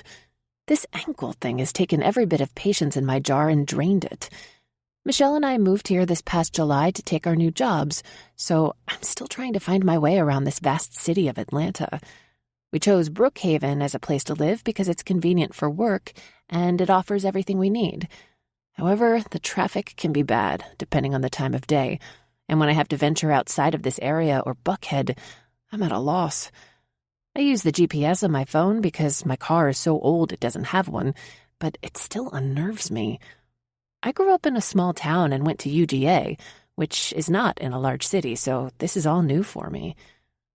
My 10-year-old Honda Accord started acting up, so I scheduled an appointment on a Saturday to get it checked out. As I'm driving in the crazy traffic, I get twisted up listening to the directions coming from my phone. Realizing I need to cross 3 lanes of traffic to turn right, I end up in a fender bender. This is not what I need. And if Michelle hadn't been staying with Oliver last night, she would have been with me, and this wouldn't have happened. Or that's what my ridiculously irrational brain tells me. After I pull my car off the road, I reach for my crutches to get out. And when I do, a terrifying man confronts me. It's disturbing the way he gets in my face and screams at me. I am so shaken up by the incident, it doesn't occur to me to call the police. He stands there and berates me for my horrible driving and stupid move of cutting him off and causing a life-threatening situation. He presses my back into the side of the car, and I lean away from him in fear. He raises his hands, and at exactly the time I think he's going to strike me, someone pulls him off me. I sag in relief and lean on my crutches to keep from crumbling to the gravel under my feet. Then I hear his voice. "You okay?" With fingers pressed to my forehead, I raise my head and stare. My voice is locked somewhere between my larynx and mouth. Nothing emerges. "The police are on the way." He stands between the enraged man and me. For once, it appears as though he has a heart where someone other than English is concerned. But then my illusion scatters like dust in the wind when he says, "You really shouldn't let people treat you that way. Didn't anyone ever tell you that you should stand up for yourself, and you should have been driving defensively?" My potential savior has turned into an idiot. I hate this man. But he doesn't quit. "He could have hurt you."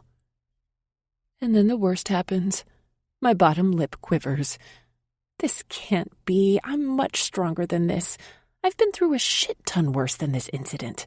I will not cry. Repeat, I will not cry. No tears, do you hear that, Sheridan? Buck up, pussy face.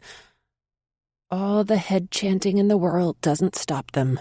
The fuck-tastrophe hits, and I stand there like a dork, a waterfall rolling down my cheeks as he watches. I furiously scratch at them, hoping to make them go away.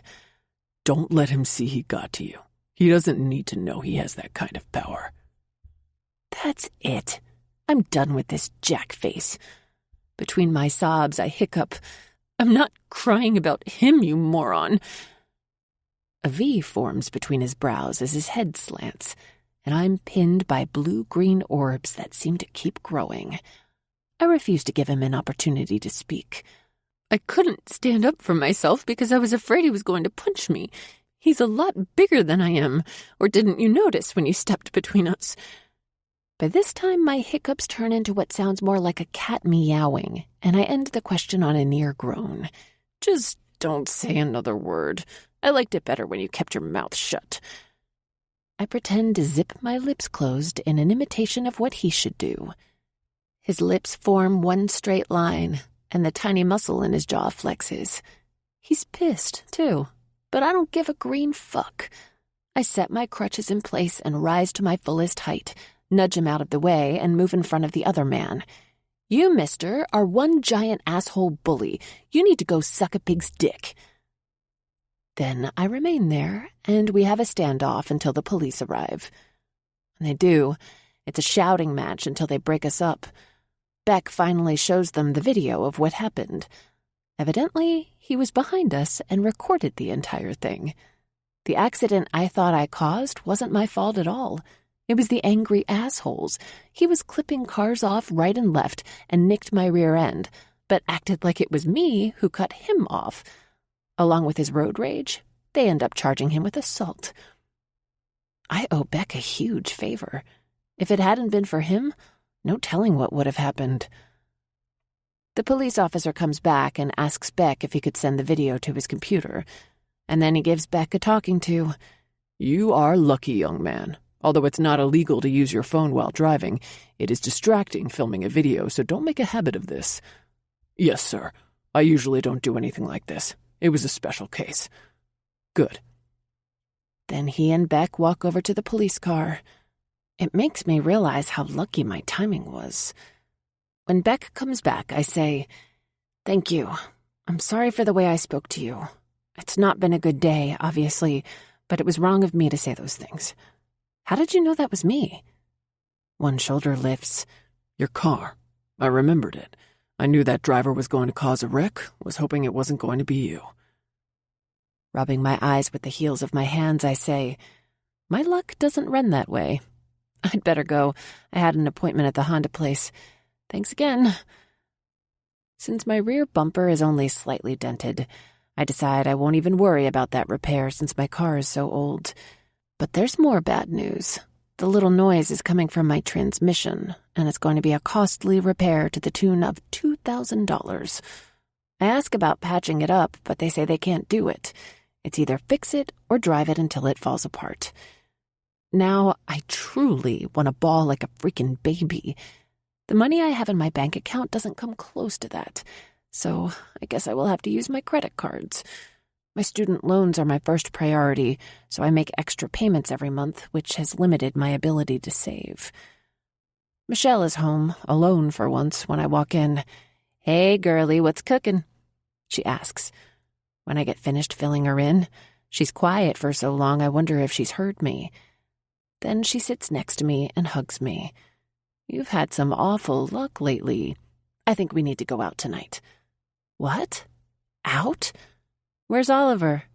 "He's got some family thing." Her eyes dart around, and I know something is bothering her. "What's wrong?" She crosses her arms and pouts. "Here's the thing. We've spent all this time together, and he tells me how much he likes me. Then he has this family thing, whatever that means, and doesn't invite me. Do you think that's weird?" Maybe it wasn't him, but his family, you know? Maybe they said no guests or something like that. Has your family ever done anything like that? Told you not to bring a date? "Yeah, I guess." She's still pouting. "Then I wouldn't worry. It's not like you've been dating for a year. You've only been going out for, what, a month?" "Yeah, a month this weekend." "That's right, because I go for my 4-week check on my ankle Monday." "Then I won't worry. So, how is it, your ankle?" She leans over to take a peek, though I'm not sure why. It's not like she can see anything through my big boot. "Better. I hope he tells me I can quit with these dang crutches. It's hard going grocery shopping and doing other things when I don't have any free hands." It all comes out before I even think about it. Her face morphs from confused to happy, and then it's like watching her Jenga tower tumble down. "Oh, God, I've been so selfish these last few weeks. I've left you all alone to fend for yourself. I'm the biggest shit around, the worst roommate in the world." "Stop. It's not that big of a deal." But it is, and has been, and it's too late for me to retract it. But I have to figure out what to do about my car. I'm going to ask my principal about doing some after-school tutoring. That sounds like an idea. Maybe some weekend work, too. Learning centers are always hiring. She clicks her fingers. "I've been meaning to ask you. Oliver and his roommate are throwing a Halloween party, and he's invited you. Say you'll come." "That's next weekend, right?" "Yeah. Halloween parties usually fall on Halloween," she says with a smirk. "Smartass. I'll go if I'm done with those." I point to my crutches. "Are you up for going out tonight?" I give her an "are you crazy" look. Navigating a club using crutches while holding a drink would be a total nightmare. I get it. What about a movie and popcorn instead? Now that I can do. It's mid-afternoon when we load up and head to the closest theater, one of those multiplex places, and settle in for a relaxing time. On the way out, we're chatting about our likes and dislikes of it when I happen to hear, "Miss Monroe." Glancing to my right, there are English and Beck leaving the theater, too. "Did you eat popcorn?" she wants to know. "I did. This is my roommate, Michelle. Michelle, this is one of my students, English, and her dad, Beck." We stand and talk a bit, but Michelle ogles Beck. Beck is his usual inarticulate self, and after a few more slightly awkward exchanges, we say goodbye. But as we are leaving, he tosses out a question. "Did you get an estimate on your car?" "Yeah, and I also got bad news. My transmission is bad. I think my poor old car is doomed." I make a frowny face. He nods, and they leave. Michelle clamps my arms so hard I fear her nails are going to gouge all the way through the sweater I'm wearing. "Ow! Sorry, but that is one fine man." He is, but he's very odd. I can't figure him out for the life of me. We're walking again, and she asks, "What do you mean?" One minute he's nice, and the next he's withdrawn, and then turns into a butthole. But to see him with his daughter blows every asshole theory I have of him. Maybe he's shy, Michelle suggests. I don't think that's it. We're at the car now, and we both get in. "So what?" Like I said, I don't know. I can't figure it out, but he can be a rude piece of work. A gorgeous, rude piece of work. One I don't have time for. But his eyes, when he looks at me, they dig in so deep they make me squirm. One thing is true. That little kid is the cutest thing since puppies were invented. I have to agree with her on that. English is the most adorable kid. When I tell Michelle about the time she took my phone, she almost gets us into a wreck. Hey, watch the road. Sorry, but that's the sweetest story I've ever heard. Back at home, I get a text. It's from Beck. I may know someone who can help with your transmission. Wow, that's really nice of him. Really? That's awesome. What do I need to do? I figure it would take him several hours or a day to get back. Not this time. Can you bring it by his place Monday morning for him to check it out? This puts me in a bind. I have an orthopedist appointment and then school.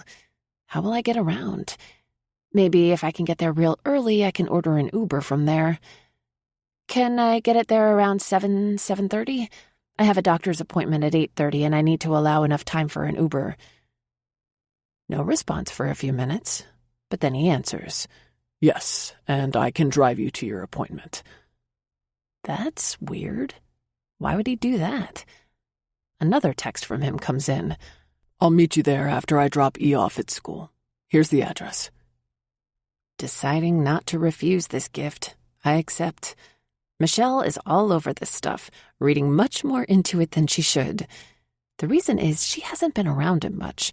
She can't possibly understand his mood swings. Sunday night, my body acts as though I drank several triple-shot lattes. Sleep is not very attainable because all I see are huge blue-green orbs staring intently at me. So I finally give up and decide to open up my iPad and read a book. At 5 a.m, I shower and put on a pot of coffee. This is going to be an exhausting day. Dealing with a room full of 6-year-olds after a night of insomnia will be brutal. Chapter 16. The transmission shop is fairly close to my home, and I arrive at 7:15 with the paperwork in hand from the Honda place. An older man, perhaps in his early 50s, greets me. I introduce myself and he tells me his name is Joe. He's been expecting me, so that's good. He scans the papers and says he wants to do a thorough check. There may be something he can do that wouldn't involve the replacement of the costly transmission. If it's doable, it may get me another chunk of mileage out of my old car. I can't make you any promises until I see what's going on in there. You understand? Yeah, but if you could do that, it would be so great. I'm not in a position to buy a new one right now. Do you know how much it would run to do what you're talking about? I can't really say, but not anywhere near this. He holds up the paperwork in his hand. Can I get your phone number so I can call you? After I jot it down for him, I tell him I'm a teacher, and if I don't answer, to please leave a message. As we're talking, Beck pulls up and heads our way. Joe fills him in on what's going on. A few minutes later, we're on our way to the doctor's office after I give him the address. Thank you for this. You didn't have to take me. I know. Bam. That's it. I take the leap and ask before I can think about it. Why are you so blunt? He flicks his eyes to me and then back to the road. Blunt? I say what I think is all. Sometimes it's not the most pleasant thing to hear, and then there are those times you don't say anything at all. He glances at me again and gives me a brief nod. Miss Monroe, I'm not one to say a bunch of inane or flowery things for the hell of it. Miss Monroe? After a slight shake of his head, he says, Sheridan.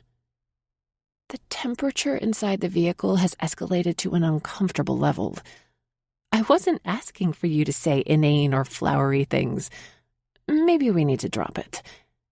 He blows out his breath. You started it. You're exasperating. Me? I haven't done a thing. I huff. You did. You brought the whole thing up and now you want to drop it, and you're wrong about me. I do say things, a lot of things. He is now, and I wish he weren't. I hold up my hands, palms facing out, and say, Look, I happen to think that most of the time you border on rude. So, texting you about my friend who fixes transmissions is rude, and inviting you to dinner is rude. Shit. When he puts it like that, I feel like the biggest twat face alive. No, you're right. I'm being ungrateful, thank you. It's time for me to shut my mouth and move on. Only he won't let it be. I'm glad you're starting to see it my way. Oh my God! Of all the nerve! I clamp my teeth together so hard I swear they must have cracked. Right now, I could chew through rocks. Does he really think that? He totally thinks that. The doctor's office is just ahead, and I can't wait to bail out of this car. When he pulls in, I expect him to drop me off at the front, but instead he parks and gets out. What is he doing? He walks around and opens my door. You coming or not? He's going with me? I can go on my own and grab an Uber back to school. I'm taking you. And that's that. His mouth is set in a rigid line, so there's no point in arguing with him. The doctor is an epic fail. After another x-ray, he's determined that I need to wear the boot for 2 more weeks and stay on the crutches too. According to him, ankles are touchy situations because of all the bones coming together, and he wants to make sure they have fused properly before I'm weight-bearing again. Fuck me every which way, and then fuck my life too. When I tell Mr. McGrumpyface, he acts like it's not a big deal, and that sets me off on a rant. It's a huge pain. The grocery store, trying to do laundry, I can't work out or carry anything at all. Changing the sheets is a fucking nightmare. Every fucking thing in my life is fucked to the damn fucking moon and back. He looks at me, his face completely serious, and asks, Why don't you tell me how you really feel? If anyone else had asked me that, it would have sounded stupid, but the way he says it, compounded with his inscrutable expression, has me spitting out laughing. Better now? Much, thank you. Then he says, By the way, you really have a severe potty mouth at times. Yeah, it usually only happens when I'm super angry or alcohol is involved. Noted. I know I've asked you this before, but please tell me you don't talk like that in front of your students. Only on Fridays. A deep chuckle rises out of him, and I'm so shocked I gape at him. What? I've never heard you laugh. I laugh all the time. Not around me, you don't? I say. If you care to get specific, we haven't been around each other that much. True, but admit it, you're not a very light-hearted person. His mouth pinches in, telling me I've hit a nerve. There are things going on right now that... He stops, and the tiny muscle in his jaw starts twitching. Oh, sorry. The hand on the steering wheel has such a tight grip his knuckles are white. I don't want to pry, but maybe he needs a friend. If you need to talk, I have good ears. What's that supposed to mean? His bark makes me jump in my seat. Holding up a palm, I quickly say, Nothing, just a friend trying to help. I'm fine, and I appreciate the offer. Then he shuts up as tight as a brand new jar of pickles that won't open. I blatantly stare at him as I attempt to puzzle him out. Is everything okay with English?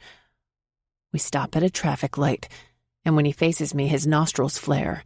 English is fine. Don't bring her into this. He grits out, Whoa, I was only trying to help. Sorry.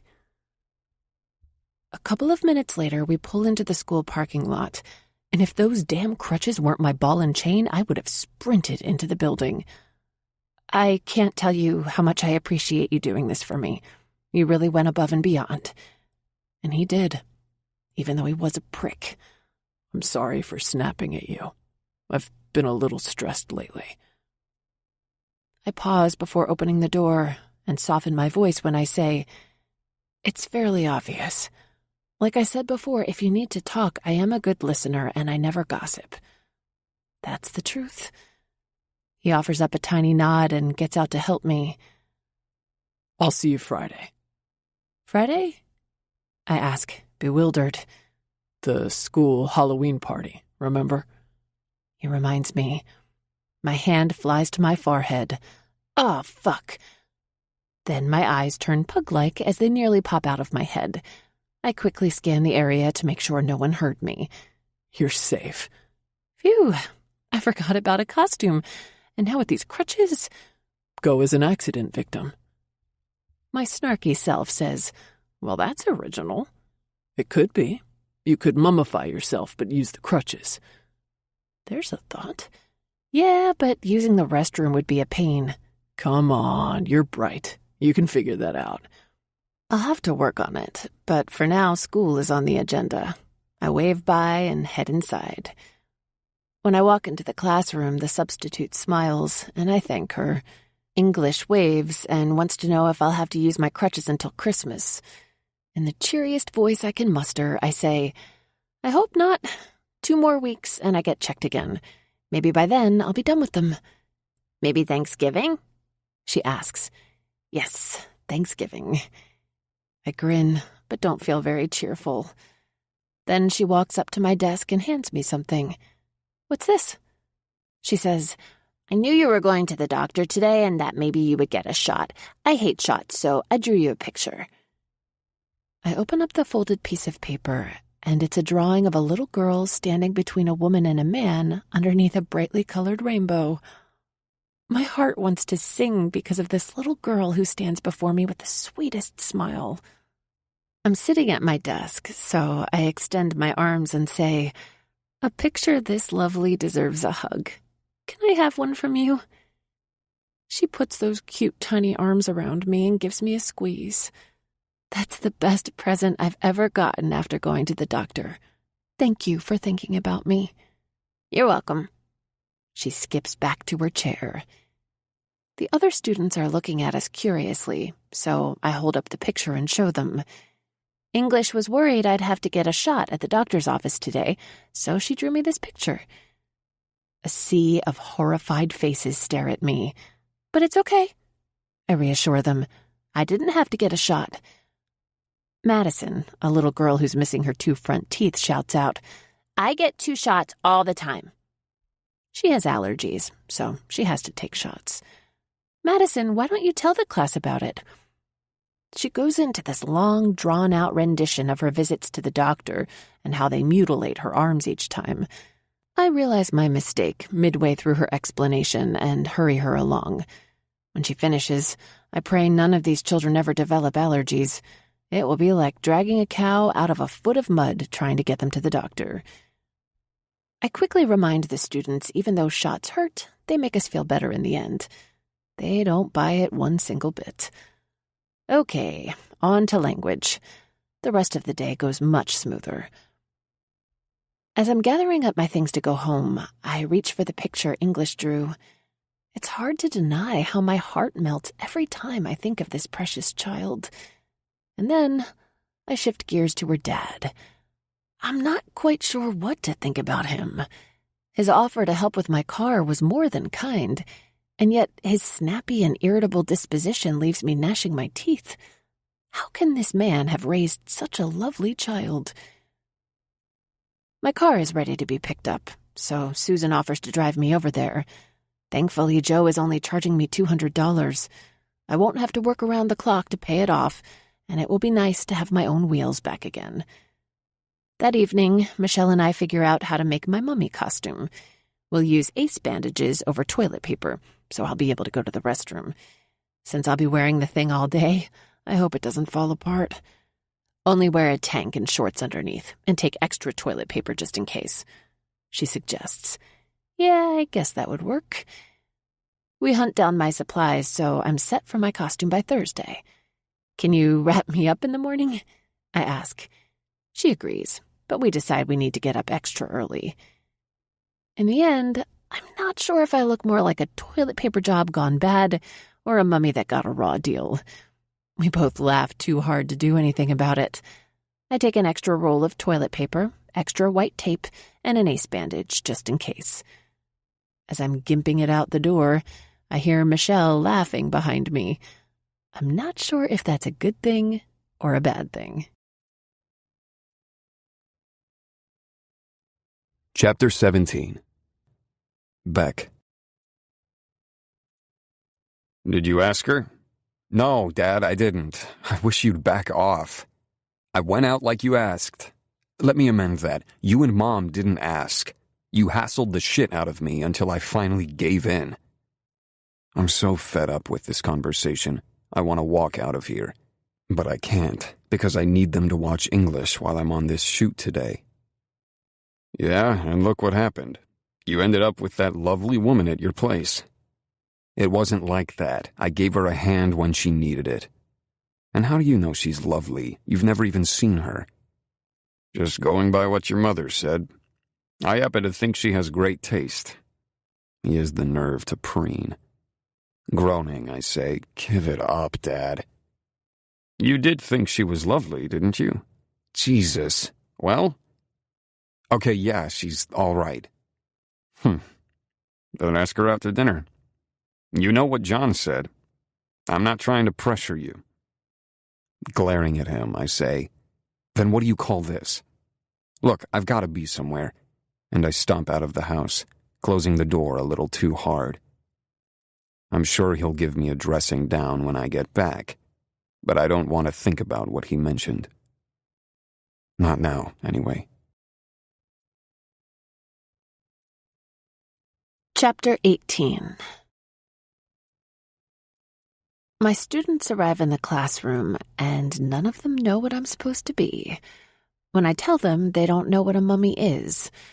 All the other teachers give me hell and laugh. Susan can't look at me with a straight face. Another teacher is dressed up like Tinkerbell, and here I am looking like something that belongs in a dumpster. This was a really bad idea. Classes are dismissed early so we can have the school party that starts at 2 o'clock. All the parents are invited, but most won't come. I'm surprised when Beck walks in. English is dressed as Elsa from Frozen, which seems appropriate, and her costume is amazing. Even her braided hair is perfect. Beck takes one look at me, and his brow lifts. He scans me from head to toe, and then I wait for the sarcastic remark to follow, but all I get is, "Mummy, huh?" "Daddy, doesn't Miss Monroe look funny?" She sure does. I skew my mouth to the side and nod my thanks. "Miss Monroe, you should have had Daddy make your costume. He's good at costumes." Before I can form a sassy response, an announcement is made for all teachers to come together for a group photo. Oh, brother. I have toilet paper hanging off me everywhere, and all I want to do is pull it off, but I can't because I'm only wearing shorts and a tank underneath. This idea of mine was not a good one at all. When I make it to the group, I try to slink in the back, but no. Susan makes me stand in the front row, claiming mine is a costume to be remembered throughout the ages. I'll say, I need a drink, and not the kind of punch they're serving here. You look stressed. It's Beck again. I'm sure I'll have to endure more of his teasing. Can I vent without any sarcasm in return? A half a nod later, and I'm at it in full steam about my mummy wear. Midway, though, he pulls his lips between his teeth, and then I see him doing his best to hold it back. Okay, just go ahead and laugh. Everyone else has. You have to admit it's damn funny. And a guffaw leaves him that has heads turning our way. I don't say a word. Deciding the best course of action is to let him get it all out, I only watch. At last, he says, "Come on, Cookie. Let's get some candy." Cookie? Where the heck did that come from? I can't stop thinking about those cookies you made for us. He holds my elbow as we walk. It doesn't go unnoticed that others watch us. We arrive at one of the candy stations, and he asks, "What's your poison, Snickers or Kisses?"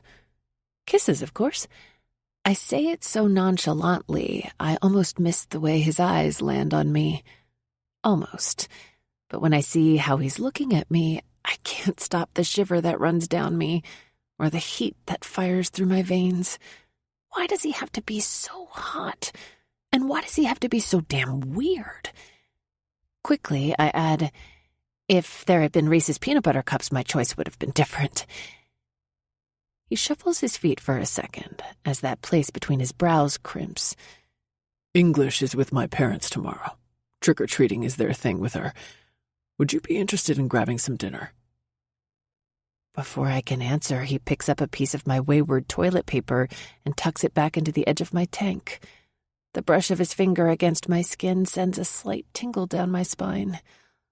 Yeah, sure. Dinner? Just the two of us? Shit, he caught me by surprise, and what else could I say? He shoves his hands into the pockets of his worn jeans, and his eyes dart around the room before they come back to me. He clears his throat and says, Right, good. How about I pick you up, say, 7? Yeah, okay. Sheridan, I think you should know that you've won English over. She talks about you nonstop. A smile stretches across my face as I relax. I wasn't even conscious of how stiff I had been. Is that right? That's right. If you teach her something, she'll retain it if she likes you. I'm not sure if the other kids are that way, but that's how English operates. And if she doesn't, you won't convince her the sun rises every day. Did you know she drew me a picture when she knew I was going to the doctor? No, she never told me. I chuckle and tell him about the shot. Oh, she hates them. Then I tell him about the picture. That's interesting. She must be very fond of you. I've never known her to do that before. It was adorable. A pained expression distorts his features as his eyes cloud. He looks directly at his daughter, and I watch a man who appears to be in agony, and I have no idea why. Is English sick? That's the first thing I can think of with the way she was so afraid of shots. What? No. Why would you ask me that? I'm sorry, I didn't mean to offend you, but the way you were looking at her just then, you scared me for a second. His posture droops momentarily, but then the blades of his shoulders straighten and he gives me a full-on smile. Even though he's not 100% here, that broad grin makes me realize the potency behind Beck Bridges' looks. The man is stunning, and if he pressed a finger to my chest this very second, he could most likely knock me over. I'd better make my rounds to the other students and parents. I look forward to tomorrow night. Maybe he'll open up more at dinner. Yes, tomorrow, he says absently. For the rest of the party, he doesn't really engage, but observes English as she interacts and plays. There's something completely wrong about all of this, and I want to help, but I can't. Maybe tomorrow. Chapter 19.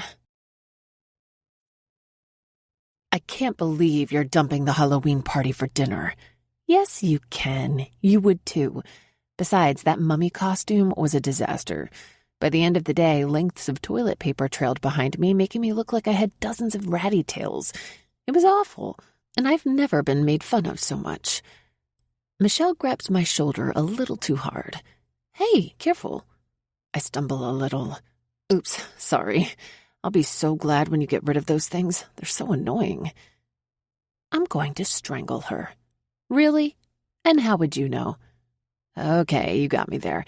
But I want you to come to Oliver's. She's using her whiny, begging voice. And standing around on crutches in a costume that's stupid-looking holding a drink isn't any fun. Trust me. She sticks out her tongue and finally agrees with me. Well, at least you landed a hot date. I did indeed. I only hope he talks. And now I stress about what to wear. Michelle reads my mind. Your black pants with that white sweater I love. You think? Uh-huh. And she disappears in her room to get ready, I suppose. Michelle leaves around 6:30, all decked out like Raggedy Ann. Where did you get the costume? I ask. Oliver. He's dressing up as Andy. No, you two aren't doing that already. He insisted. I wrinkle my nose at her like I just smelled something bad. Don't, she whines. Of everyone I know, you're the last I suspected who would do that. Her expression collapses. Do I look weird? Like the biggest dork ever, but I still love you. Have fun. Now I want to change into Elvira or something, and this yarn wig itches. Just for kicks and whatnots, I say, "Do you know who wore that thing before you? I hope they didn't have lice." She rips it off her head and starts scratching like crazy. "Ooh, that's disgusting. What if they did?" "I was only yanking your bra strap. Put the damn thing on and get out of here."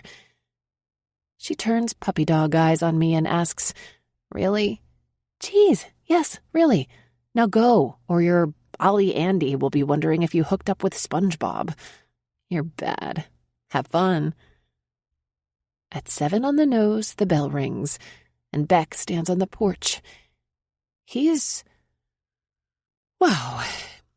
He wears dark jeans and a black button-down shirt with the sleeves rolled up halfway. It's a warm night, so he doesn't have a jacket on. I grab my purse and hang it across my body, get my crutches, and open the door. He leans in and presses his lips to my cheek. Those crutches turn into my new best friends. I'm pretty damn sure if they weren't holding me up, I'd be in a heap on the floor. You look very nice. Much better than in your mummy getup. The corners of his beautiful mouth turn up. Oh, does he smell good. Like he just came in from the beach. Would he think it was weird if I stuck my nose up to his neck and sniffed? Hell yeah, he would. Stop it, Sheridan. He's so perfect that I want to stand here and gawk at him. Or maybe touch him to make sure he's real. You ready? Uh-huh. My vast vocabulary just took a hike out the back door. I follow him down to the car, and he patiently assists me. Whoa, he must have taken a Be Nice to Sheridan pill. I thought we'd go to one of my favorite places. They serve all kinds of food, but their specialty is smoked meats. Pork, beef, chicken. I hope you're not a vegetarian. Not at all. I eat meat like crazy. I just try to keep a check on the other stuff, like we talked about before. That's right. I remember from when you came for dinner. He laughs. Except Halloween candy. Kisses. Can't pass up a kiss, can I? He gives me a pointed look. You tell me. Where did that come from? I feel my armpits grow sweaty. His deep voice has me suddenly wishing for a kiss, and not the chocolate kind. He seems much more relaxed today, so I ask, "Did you and English have a nice day today?" We did. I took some shots downtown, and she went with me. What exactly do you do? I'm a photographer. Yeah, I know that. She said you had a really large camera. He laughs. She did she? Yep. I do all kinds of photography. Commercial photography, but also outdoor and nature, mostly scenic stuff. Travel magazine photos, outdoor magazines, also the kind of stuff you'd see in Nat Geo. I travel some too. Wow. How did you get into that? Sheer luck. Photography was a hobby of mine, and while I was at Georgia Tech, there was an ad for a part-time job that I answered. After submitting some photos, it totally snowballed. I ended up dropping out of Georgia Tech and only getting an associate's degree because of my daughter. But my business took off like a rocket, so it didn't really matter. Now I'm sort of in demand, which is still hard to wrap my head around. Do you ever photograph people? Sometimes. You want me to shoot you? Oh, God, no. I was just curious if you did anybody famous.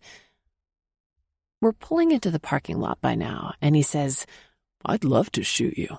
English loves it, but she's a ham. She's got her poses down pat. She would have a ball if you came over and we did a shoot. I can already hear her telling you what to do. Lean this way, wet your lips, turn your head, drop your chin. It would be fun. We enter the restaurant, and the hostess leads us to our table, which turns out to be a booth near the back. After handing us our menus, she leaves. In no time flat, we're served drinks and our appetizers arrive. The service here is fast. He grins. I come here a lot with English. I think they know me. I'm sure they do. How could they not notice this tall, gorgeous specimen walking around with his adorable daughter? I see. So, tell me, are things really okay with English? I'm a pretty perceptive person. The curve of his mouth morphs into a frown. English is fine for now. What does that mean? He scrapes his teeth over his lower lip as though he's weighing his options. If it makes you feel any better, whatever you tell me, I promise not to share with anyone. He takes a bite of an appetizer and swallows. It has to do with her birth mother. Oh. That shocks me, as it's the last thing I expected. I was 19 when English was born. She arrived on my doorstep in a box with custody papers and a letter. I didn't know a thing about her until then. Now, after all these years, her mother wants to see her, but I have reservations. My silence expands for so long until he finally says, "You can close your mouth now, Sheridan." Shaking my head, I say, "Geez, I'm sorry." It's fine. It's not exactly your run-of-the-mill story. English doesn't know the truth. She only knows her mom had to go away, and that's it. I never had the heart to tell her she didn't want that beautiful little girl.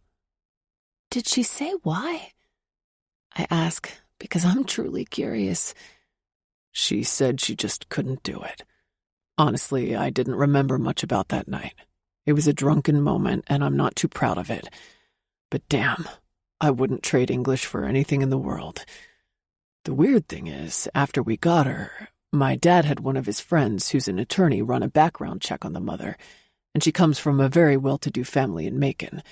She was a serious party girl in college, drugs and alcohol, but that's about all I can remember of her. Maybe they kicked her out. Some families still believe in that reputation thing. It's ridiculous, but who can say what happened? True, but I'm concerned now, and I'm running another check on her to see what the deal is.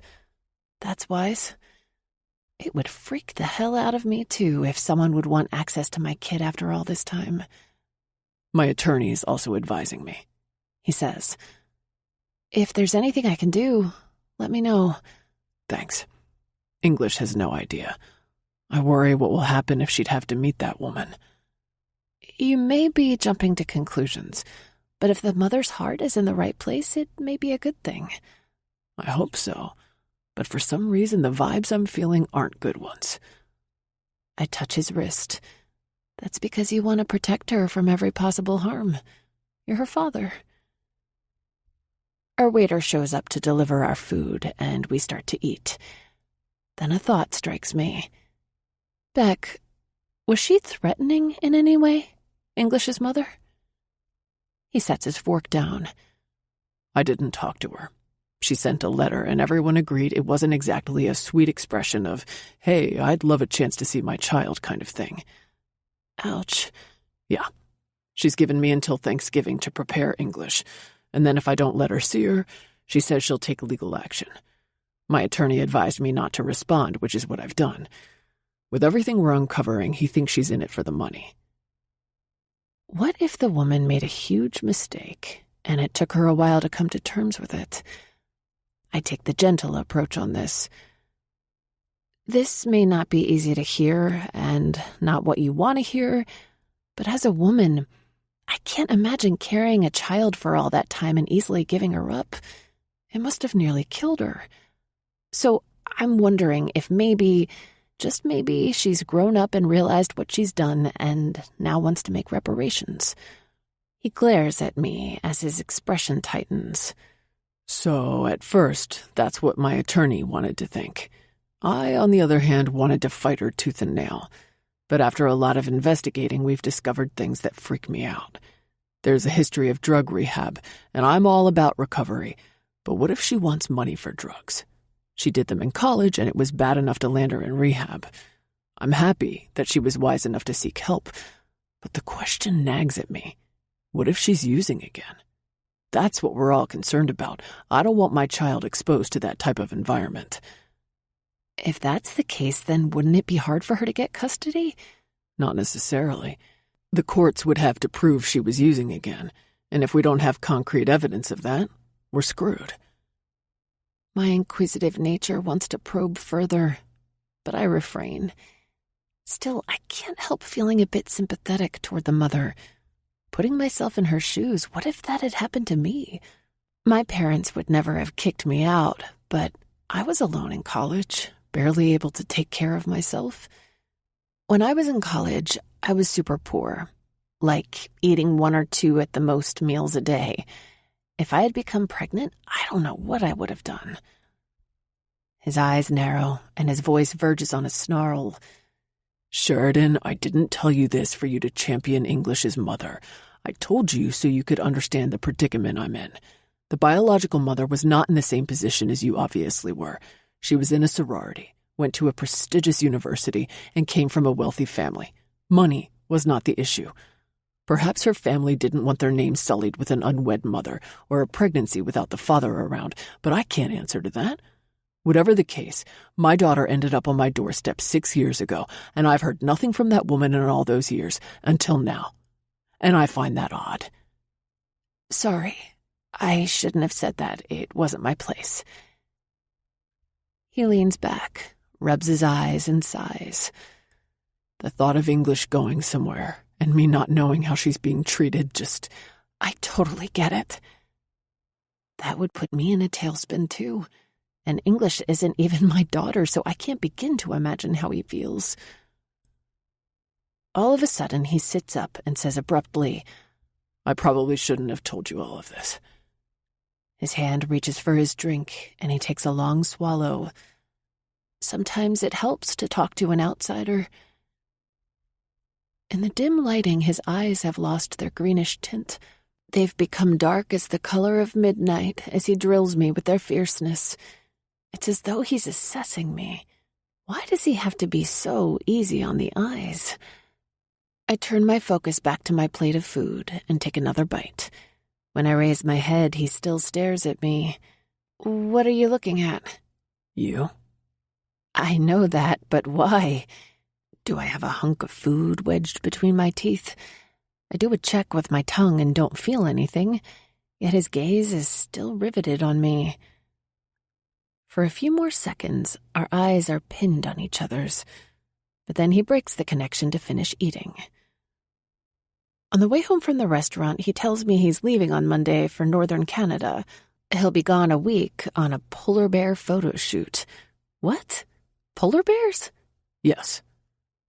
If I could wrap my hands around his neck and choke him, I would. This is huge, and all he does is say yes. Can you at least give me more information? Like what? What does one do when they photograph polar bears? Is it dangerous? Do you ever get frightened? Is this your first time? Have you ever been in any situations where you actually feared for your life? Isn't it going to be cold as shit up there? What will you wear? How will you get there? Do you actually expect me to answer all of those? He asks sourly. Hell yes. I lie in the snow, in a safe, off the beaten path, and wait.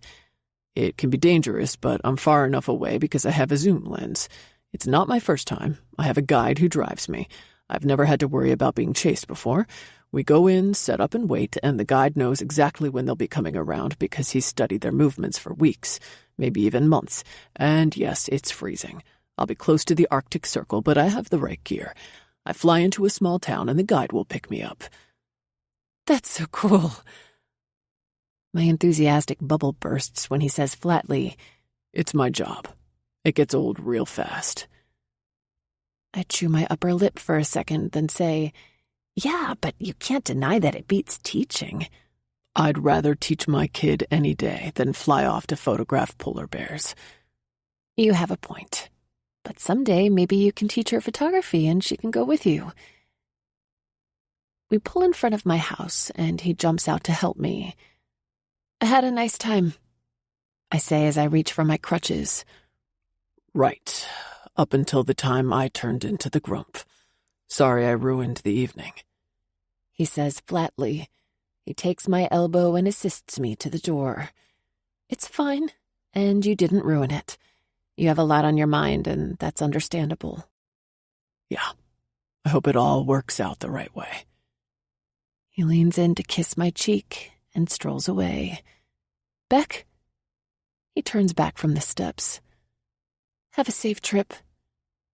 One nod later, and he's in the car. Chapter 20.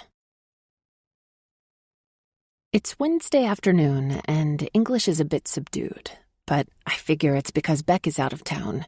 Deciding to check just to make sure, I ask, "Hey, kiddo, everything good with you?"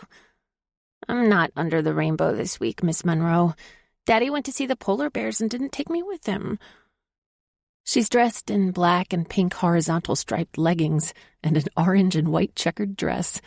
I want to hug and tickle some laughs into her. She's so damn cute. "Polar bears, huh? Don't they live where it's super cold?"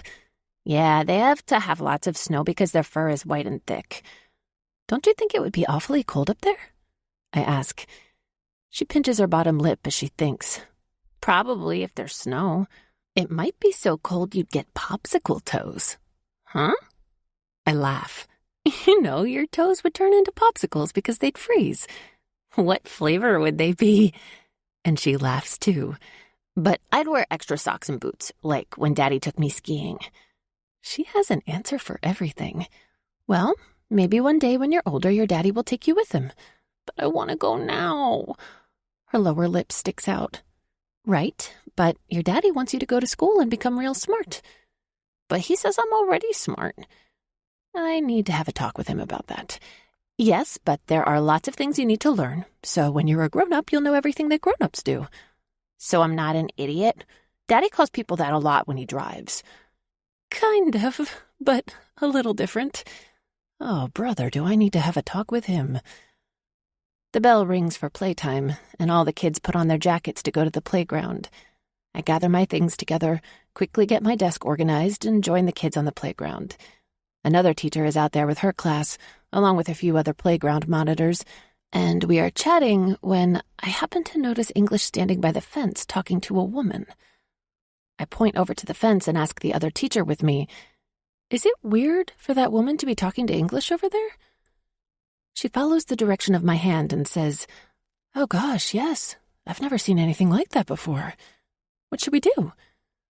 Before we do anything, English turns away and looks frantically around until she sees me, then runs full steam ahead into me, wrapping her arms around my hips. She cries hysterically, which is out of character for her. It's awkward because I can't move without the crutches, and I'd like to get her inside, but she won't loosen her grip enough so I can move. My only alternative is to let the crutches go for this one time, so I hand them off to the other teacher, who raises her brows at me. But I shake my head and motion to the doors. She follows, and we head inside to Susan's office. "What happened?" Susan asks. I take a seat, situating English on my lap so I can get off my foot, but now her arms circle my neck and she won't release her grip. I explain to Susan the event that took place. When I'm finished, I ask English, "Honey, can you please tell us what happened so we can help you?" "You won't let her take me, will you?" Her muffled voice comes from against my chest. "Who? The lady you were talking to?" I ask. English bobs her head so hard and fast her ringlets fly up and down and cover my face. I have to push them out of the way to see. "No one is taking you anywhere." I can feel some of the tension leaving her small body. "She said she was gonna take me from Daddy and that she was my mommy. I told her my mommy went away when I was born and it wasn't her. She said it was, and she was back. I was gonna live with her, 'cause that's where I should be. I don't want to live with her. I want to live with Daddy. I told her that, and she said it didn't matter what I wanted. I was gonna live with her." Susan and I share a look, and then I ask, "English, did she say anything else?" "No, 'cause I ran away. She scared me." "Don't be scared, honey. She can't take you from here, but we're going to let Banana know just to be safe, okay?" "But call Daddy, too." "Okay, I'll call your daddy after Banana." Susan eyes me curiously. I imagine wondering who Banana is. "Banana is our grandmother." "Oh." Then she nods. "I want to check something, too." She walks out of the office and comes back a few minutes later. "English, I want you to stay with Miss Sanders for a little bit. Can you do that?" English nods.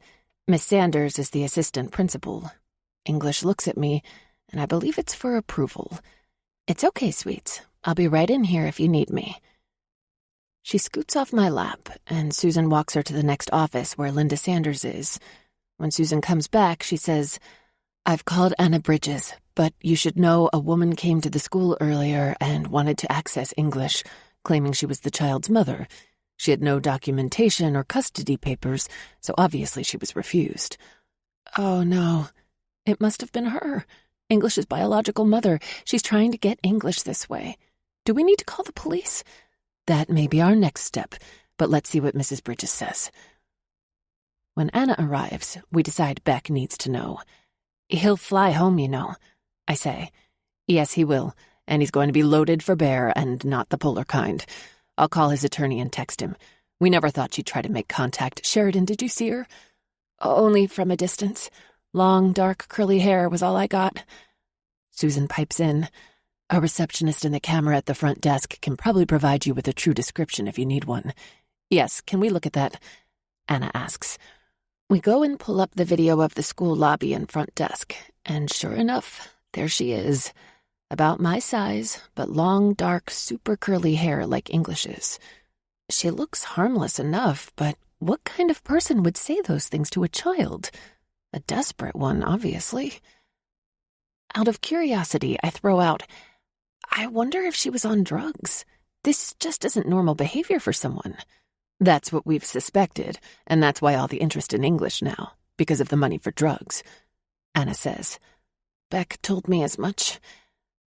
Now my concern is for English. The thought of her with that woman makes me ill. We're doing all we can to keep her away. Anna looks sick, which is exactly how I feel. Anna's phone buzzes. It's Beck calling. I'm able to hear the conversation between them, and Beck is worried about English's safety. He's ready to jump on the next plane or charter one if necessary. She's perfectly safe. Let's wait to hear back from John. I'll text you what he says. Stay calm, Beck. She hangs up and glances at me. Her grimace explains it all. When the attorney calls, he says we need to get the police involved. If anything were to happen, it would already be on record. Anna texts Beck, and he decides to fly home. His shoot is complete enough that he'll be fine with the pictures he's already taken. Now it's a matter of getting on a flight. I check the clock and realize I have to get back to my students. Anna knows where to reach me if need be, and I head back to my classroom. When all the students are assembled, they want to know what happened to English. I tell them a stranger approached her on the playground and to remember the stranger danger lesson. For the remainder of the afternoon, my mind is on that sweet child and her fears of being taken away from her daddy. I'm also worried that somehow the courts, in their sometimes skewed view that children should always be with their mothers, will make a wrong decision in this case and grant custody to that woman. If that happens, I fear for English having to stay with her. After today's event, I'm now in agreement with Beck. Something's not right with her. Who does what she did today and says things like that to her child? Not a mother who truly cares. The next week at school, I watch English's personality diminish. I haven't heard from Beck either, and it worries me that something has gone wrong. I text him, asking to meet about her.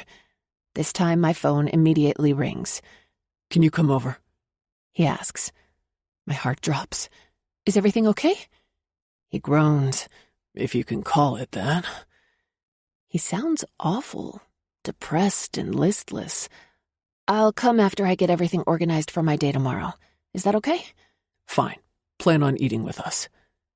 It's not an invitation. It's a demand. Okay.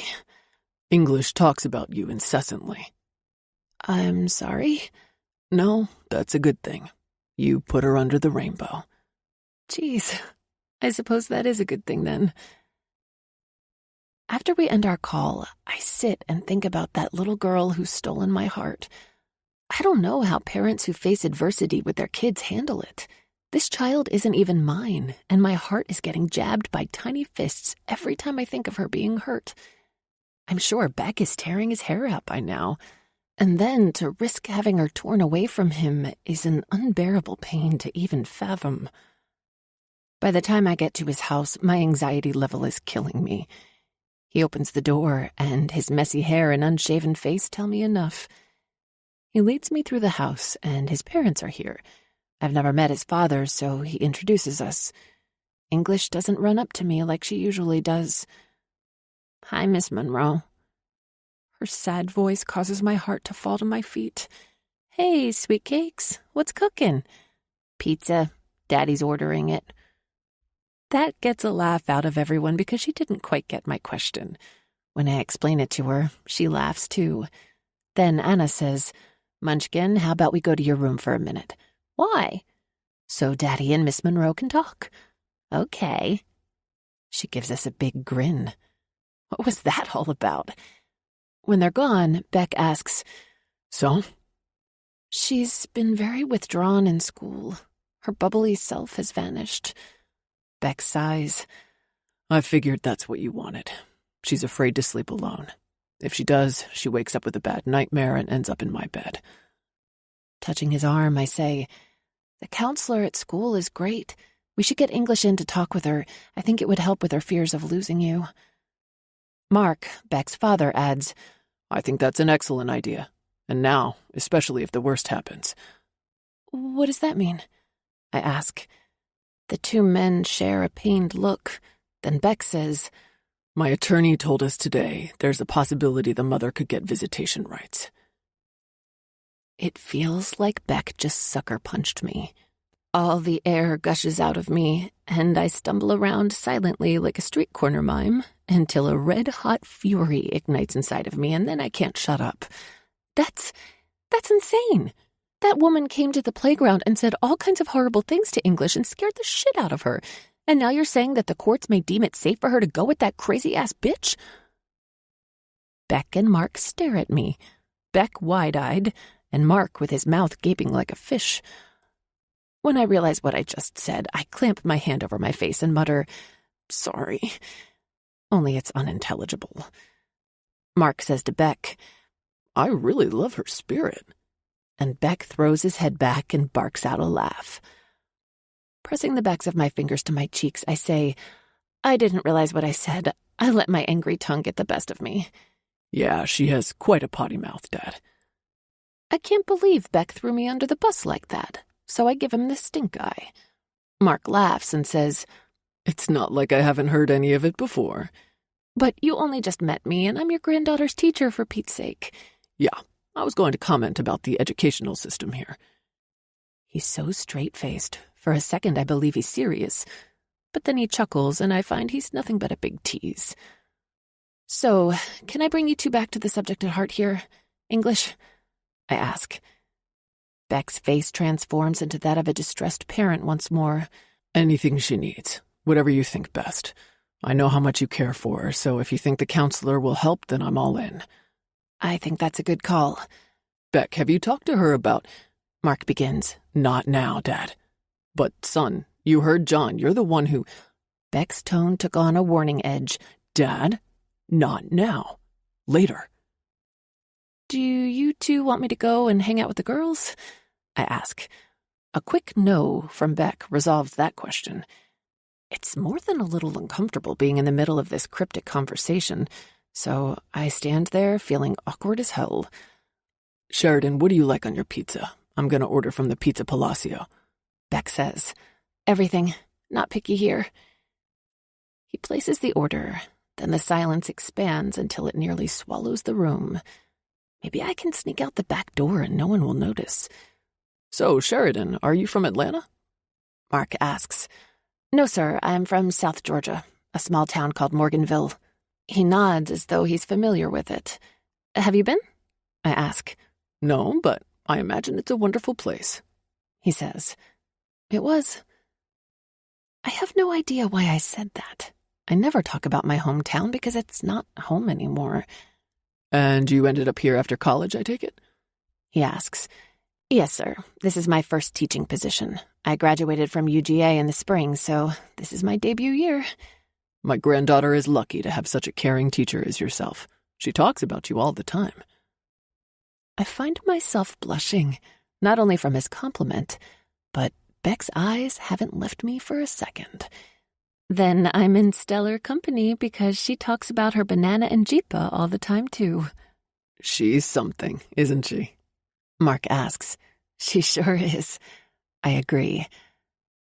As if on cue, a head full of bouncing curls comes streaking through the kitchen, and she latches onto my hips.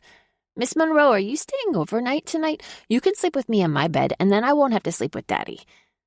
Her bright eyes plead with me, and I want to pull her onto my lap and hug her forever. How has this little mite wiggled her way into my heart so quickly? I'm afraid not. I have to go home because it's a school night. Can you come and have a spend the night party with me on Friday then? English, don't you think Miss Monroe is a bit too old to have a spend the night party with you? I'm saved from answering her when Anna asks the question. No, Banana, she's not too old. I have them with Daddy all the time, and she's as old as Daddy is. I glance at Beck, and he's smirking at me. I flash him a help me out here look, but he shakes his head, letting me know I'm on my own. He must love this. Mark comes to my rescue when he asks, So, Sheridan, are you heading home for Thanksgiving? Jeez, why did he have to bring that up? No, sir, I'll be staying here. I didn't add alone. They didn't need to hear my woes. They have enough of their own. Instead of moving away from that topic, he digs in further. Oh, why aren't you traveling home? Actually, this is my home now. His mouth opens, then snaps shut. He doesn't ask any more questions, but it would take a dumbass not to be aware that he totally wanted to. I put him out of his misery. My mother passed away when I was 14, and my father followed when I was 18. Bam. End of story. Oh, Sheridan, that's terrible. Anna's arm circles my shoulders. How tragic for you. I do not want to be the center of attention on this subject. At all. It still gouges out my guts to think about it. But English doesn't understand, sweet child that she is. What does that mean to pass away? Beck picks her up and sets her on the island at which I'm seated. It means they went up to heaven. Like Booney did? She asks. Just like Booney. Beck says, Do you think they're petting Booney and throwing the ball for him? I think they are. Beck answers. I figure that Booney must have been a dog. Daddy, you said we were going to get another Booney. When can we? You have to ask Banana and Jeepa, because they have to take care of him when I'm out of town. Thank God for Booney, because now the attention has been moved to getting a dog. Maybe Miss Monroe can take care of him, too. Whoa. Now the attention is back on me, but it's dog-related. Yeah, well, I don't know a whole lot about puppies. The only dog we ever had was already a grown-up when we got him. English wrinkles up her nose and says, I think she needs a new Booney, Daddy. When you're gone, she can come over and sleep in your bed and take care of him. Double whoa. The older adults snicker, and Mark, says, I think that sounds like a good idea. Anna elbows him and says, Mark. Beck's face flushes to a pale pink, and I can't begin to imagine what color mine is. Maroon? But English doesn't stop. Daddy's bed is real big. There's enough room for all of us. Come on, I'll show you. After climbing off the island, she grabs my hand and starts to pull me. English, let Miss Monroe rest a bit. Beck says, Daddy, she can rest on your bed. Maybe we can all watch a movie. Mark dips his head as he looks at his son. There's nothing I can do but follow her. When we get to Beck's room, I'm surprised at how organized everything is. Like the rest of the house, it's clean lines and comfort. An upholstered headboard with expensive-looking bed linens covers his king-sized bed. Shutters showcase his large windows, and one wall is lined with built-ins. There is a hall that I assume leads to a bathroom or a closet. I don't know, and I don't explore, though I would love to.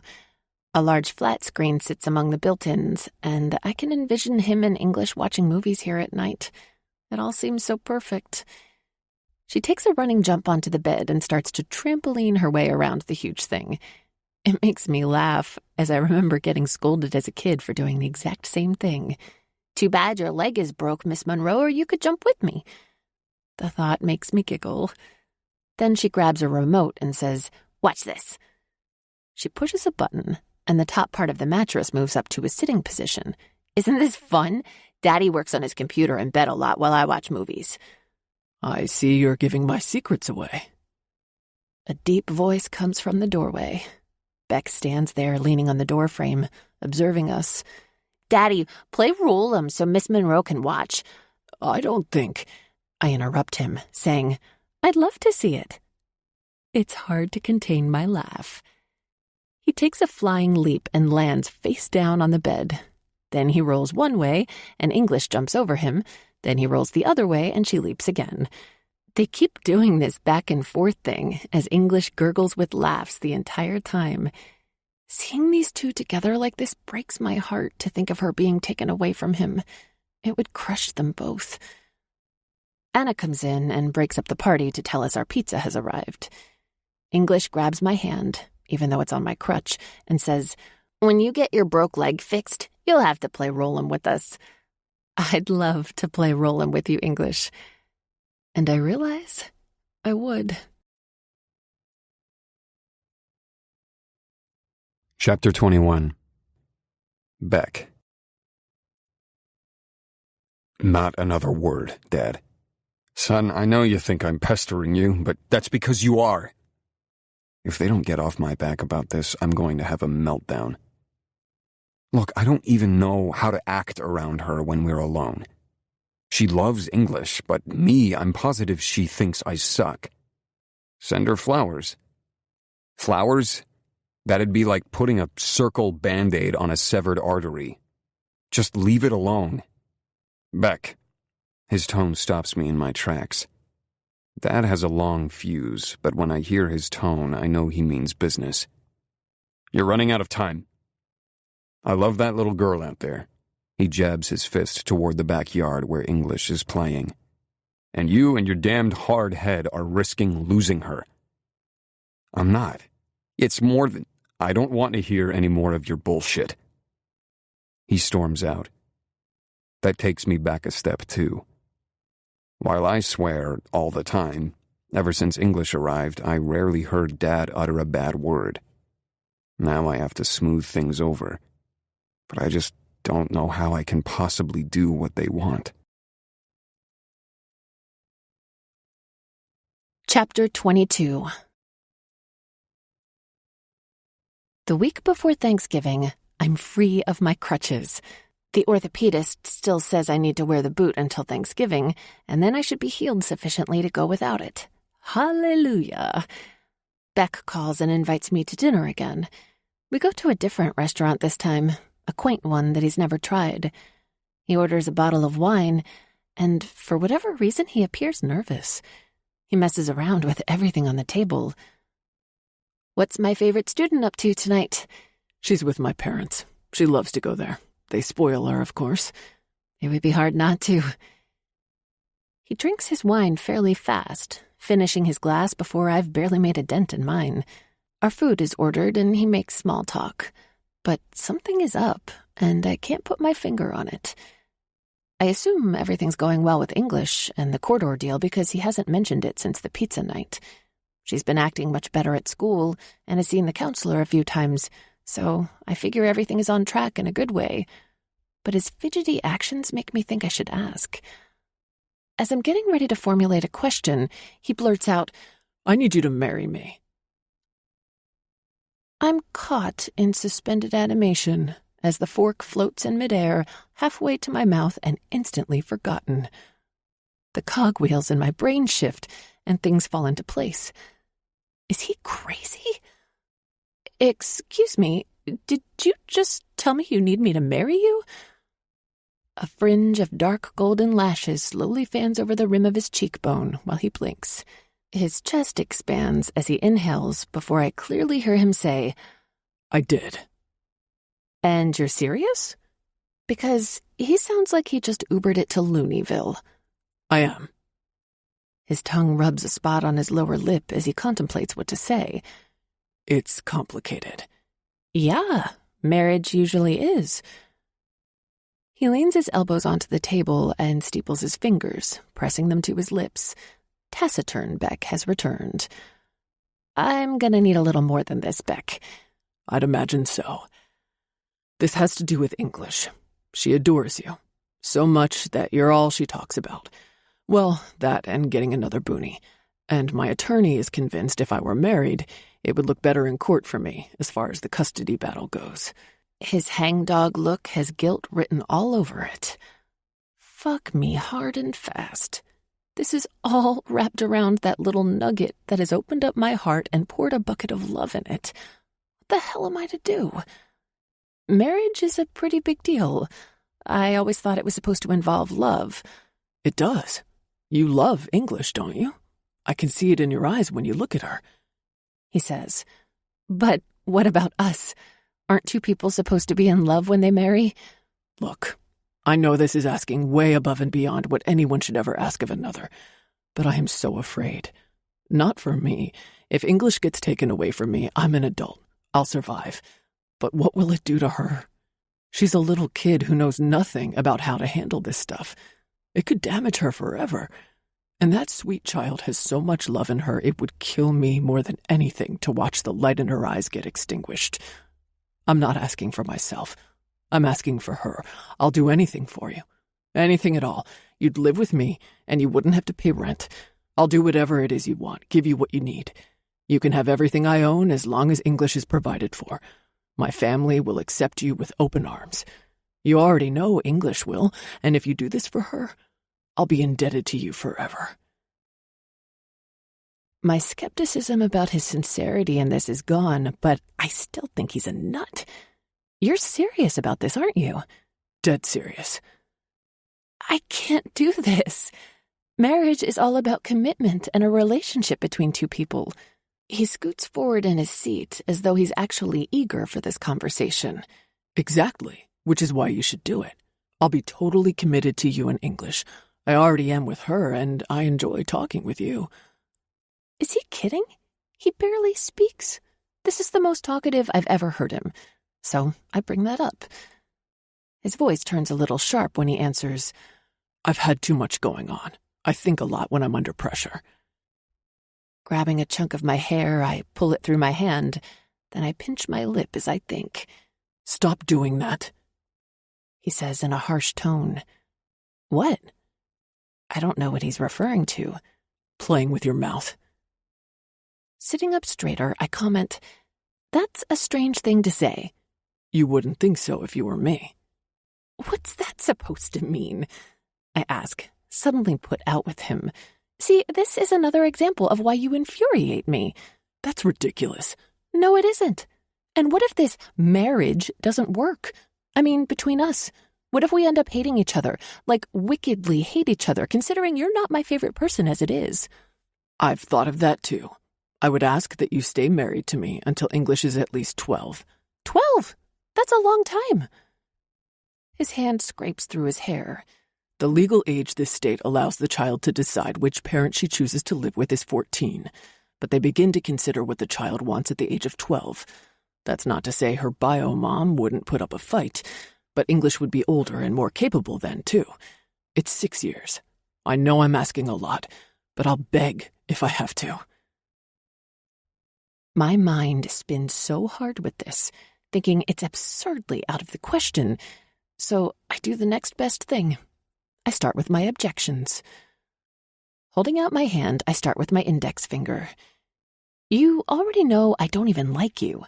Yes, you do. You just don't want to admit it. Damn, he's cocky. I'm sexually attracted to him, so much that I'd crawl across this table and bite his lip if I could. But never in a million years will I let that cat out of the bag. Using my second and third fingers, I say, You're wrong, but I do love your daughter. However, I have scruples, and Elise. A half smile lifts the corner of his mouth, the same one I'd love to kiss. I'll pay your rent for you. Your roommate will be able to stay there for however long she wants, even if it's the entire 6 years.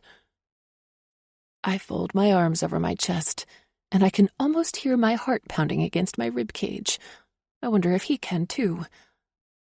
I can't live with you if you don't talk to me. What do you mean? He sounds truly puzzled. Sometimes you don't say anything, or when you do, it's 1 or 2 words. I need more than that. He unsteeples his fingers and rubs his chin. I've been accused of withdrawing when I'm stressed. You'll have to work with me a little because I've been on my own, with only English for a while, and I've been living under a lot of stress lately. In a tiny voice, I add, and don't snap. I snap? Yes, you were rude to me at the parent-teacher conference. He blows out air. Okay, I had a long flight home. It was delayed, I lost my luggage, I was late, and then you threw a bunch of crap at me about body parts which I thought was inane. Fine, but say it nicely, not disrespectfully. Would you speak to your daughter that way? Excellent point. I thrum my fingers on the table. I have to think about this. I mean, we haven't even kissed, and we're discussing marriage. What if I don't like the way you... My eyes bulge at the thought of what I was going to say. A cocky grin appears. Damn him. Why does he have to be so confident? Like the way I what? He asks. He knows damn well what I was referring to. Never mind. No, I want to know. I squiggle around in my seat. Does it have anything to do with fucking hard and fast? He asks, emphasizing the last words and still smiling smugly. My jaw nearly slams on the table. Sheridan, I don't think you have anything to worry about in that regard. My wine glass beckons, so I grab it and chug down the contents. Care for some more? He asks as he waggles his brows. I can't answer him, so he pours me a glass anyway. The dog. Then he leans forward and draws a circle on the top of my hand. That circle has a direct path to my girly bits, and it's not fair at all because I honestly don't like the man. You have to know I like you and that I'm attracted to you. What? I've made no secret of it. I wouldn't be hanging around you or spending time with you otherwise. Even if English liked you, I would have steered things in a different direction, made excuses to her or whatever. But I didn't, because I like you. I happen to think you're gorgeous and sexy and funny, and I want to kiss you and do other things, but I walk the straight and narrow because I try to be the best dad I can and set a good example. So there you have it. You think I'm gorgeous and sexy? Why would you think that? The question popped out before I could stop it. His expression immediately changes into one of exasperation. Why wouldn't I? Because guys like you don't go for girls like me. Guys like me? What's that supposed to mean? He not only is surprised, but sounds borderline insulted by my statement. Look at me. That's what I'm doing. No, I mean, haven't you seen me? And you're all... Well, you could have any woman you wanted. First, you act as though I'm blind. Second, I like what I see. And third, I want what's right here. That doesn't make sense. Sheridan, I'm a photographer. I have a very good eye. You may, but you haven't seen me naked. Then I clamp my hand over my mouth. Why the hell do I always say shit like this? I'm forever putting my foot in my mouth. Is that an offer? He asks with an arched brow. What would your guy friends say about me? He lets out a derisive laugh. Guy friends? I'm a 25-year-old single dad. I was 19 when English pretty much fell into my life. All my guy friends were frat rats who were more interested in fucking a different girl every weekend and getting as drunk as possible before they did it. Do you think they were interested in me with an infant? My guy friends dropped me like I had the fucking plague. The closest thing I have to guy friends is my dad. Parents with kids English's age are usually older than me, married with a family, and don't want to hang out with a young single dad. So my friends are non-existent. Our fingers are touching, and his explanation suddenly makes him more appealing to me. I want this man. In my bed, I want to find out if we're sexually compatible, but I'm pretty damn sure he'd be disappointed. On the other hand, what do I have to lose? Okay, rejection is pretty hard to take, but it sounds as though he's sort of into me. Or at least he's putting on a good show. At least he's honest about what he wants from me, and it's all out in the open. Is English coming home tonight? No, he says, smiling. Want to test out my big bed and play roll-em? I start laughing so hard I can't stop. I can't. Why not? I have this damn boot. I have an idea, he says with a twinkle in his eye. What's that? You can do the rolling and I'll do the jumping. With the most serious face I can manage, I ask, didn't your mom ever teach you? Teach me what? Not to jump on the bed. His eyes narrow and he says, Yeah, but it's my bed and I can do whatever I want in it. I have to sleep on it. We can do that too if you want. I laugh. Not your bed. I have to sleep on the whole marriage thing. This is a lot to take in, and as much as I'd like to play roll-em with you, I think I need to wait until this boot is a part of my past. With half-hooded eyes, he says, Chicken. He may be right. What if we end up in the sack and I want him way more than he wants me? Or what if he thinks I'm a huge zero and that my thighs look like they belong on an elephant instead of a human? Why don't we go back to my place and watch a movie or something? I have another bottle of wine there and we can talk about this some more. I shake my head. I have a better idea. Why don't you come to my place instead? He knows very little about me, and if he truly wants to do this, he needs to find out more about who I am. Okay, let's go. Michelle is out with Oliver, as usual, so we have the place to ourselves. I offer him a drink and let him choose between some kind of whiskey, vodka, or white wine. We both choose vodka. Cheers. Here's to a long and happy life together, he says. A bit optimistic, huh? He lifts a shoulder and then walks around the living room, picking up a framed photo of Michelle and me, one that dates back to our freshman year in college. Did you love it? He asks, examining the picture. Love it? His question confuses me. College. I think Michelle loved it far more than I did. I was way too busy to enjoy it like most of my friends did. He sets the picture down and picks up another. You two are close, yeah? Yeah. I smile as I reply. Michelle and I have known each other since elementary school, but became close in junior high. Then we were roommates in college, and, well, here we are. So why did you work so much? I needed the money. This is generally a taboo subject that I run and bury my head from. Telling him the finer details of my life isn't something I have any intention of doing tonight. He knows a little, but not the gritty part. And for now, I plan to keep it this way. He gives me a no-shit look and doesn't budge. For a brief moment, we appear to be in a standoff. Sheridan, don't you think it would be best if we shared things about each other? Yes, I do, but there are some things I can't let go of just yet. He startles me when he sets the picture down and starts to move again. Only this time he stops right in front of me. Large hands wrap around my upper arms and he leans down, whispering close to my ear. Sometimes the past can do things to you that aren't necessarily good. Letting go may be the best thing you ever do. And sometimes letting go will only cause me to lose what's most important to me. If it's that important, it should be worth sharing. His irises darken, more green than blue now, a deep shade that reminds me of the forest. I see fine striations of navy in their depths, and their beauty traps me. He blinks once, twice, waiting, I imagine, for me to say something, but I'm not sure what to say. What I have secreted away in my heart should be worth sharing, but it isn't.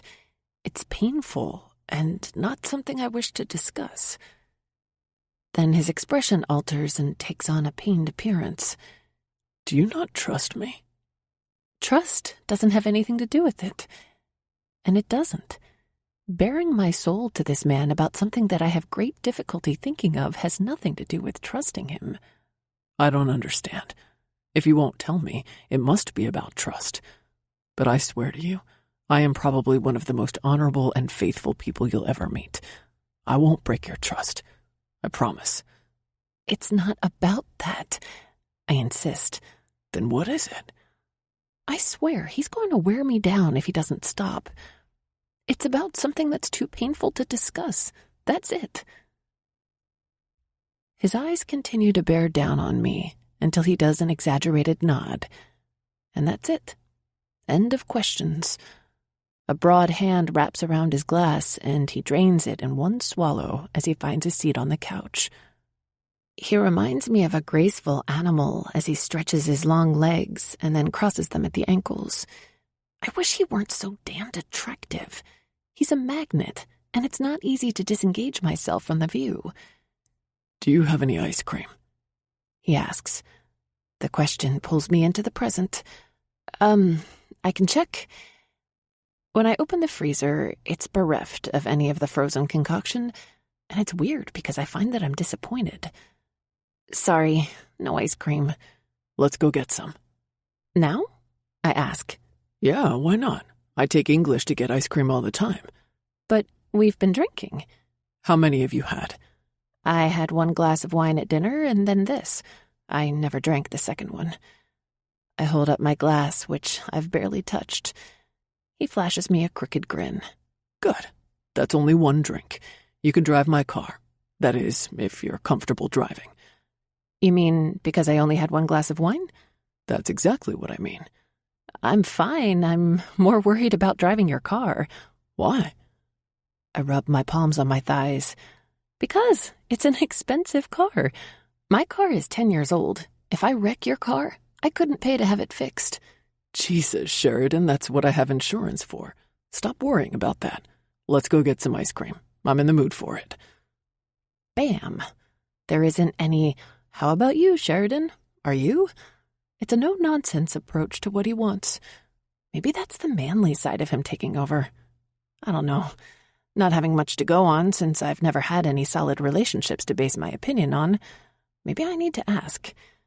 Don't I get a vote in this?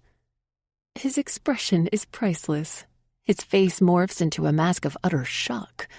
Why in the world wouldn't you want ice cream? Maybe because I'm lactose intolerant? That's heresy. Can't you take those little pills before you eat? My head swivels as I say, nope, they don't do a thing for me. His forehead crinkles with lines as he responds, I couldn't imagine life without the benefits of ice cream. It would be like a day without air. I've pulled his leg long enough, so I give in. Okay, I'm teasing. I'm not lactose intolerant. Those full, dusky pink lips form a perfect circle as he stares. Why would you say that? Because you made a unilateral decision without asking me. Geez, Sheridan, it was only ice cream. He huffs. I know, but what if I didn't like it or something? I kind of felt like you were steamrolling me. He tilts his head and smirks. Holding out his hand, he asks, Hey, Sheridan, how about let's go and get some ice cream? That sounds like a great idea. We climb into his car, and on the way he wants to know my favorite flavor. I don't have one. You don't? I like all the non-fruity ones without nuts. Chocolate? He asks. Yep, and peanut butter, especially the kind with those itty-bitty peanut butter cups. You in English. She's the same. What about you? I ask. Butter pecan. Always. In a waffle cone. A man of habit. I suppose. He agrees. You really need to venture out of that. I pull into the ice cream parking lot, and we get our delights. Stay or go? I ask. Let's go. It's not far. Are you good to drive with yours? He asks. Sure. We're back at my place eating our desserts. I'm going to town on mine when I catch his eye. What? You're not going to share? He seems hurt. I had no idea I was supposed to. Oh, sorry. I hand him my cone for a taste, and his eyes never leave mine as he licks my ice cream. Oh, my fucking peanut butter cups. My throat tightens as I swallow, and all the air takes a hike right on out of the room. Is he doing this on purpose or what? Because if so, it's working. My poor vagina is begging for some Beck. Want to taste mine? He appears smug, which tells me he's not referring to his butter pecan. Yeah, but not your stupid ice cream. Okay. I choke on the words. as well as the ice cream. He has to tap my back a few times to help me stop coughing. You okay? Yeah. I cough out one last time. When I finally glance up, I want to knock off that devilish grin of his. I can see mine was a bit overwhelming for you. Not really. I didn't much care for the nuts. And when I realize what I just said, my face turns the temperature of an oven when I bake a cake. Not a fan of nuts, are you? Shit. No, I love nuts. Adore them, really. Just not when they're all crammed in my throat. We need to take care then and make sure that all your throat stays nut-free. I'm speechless.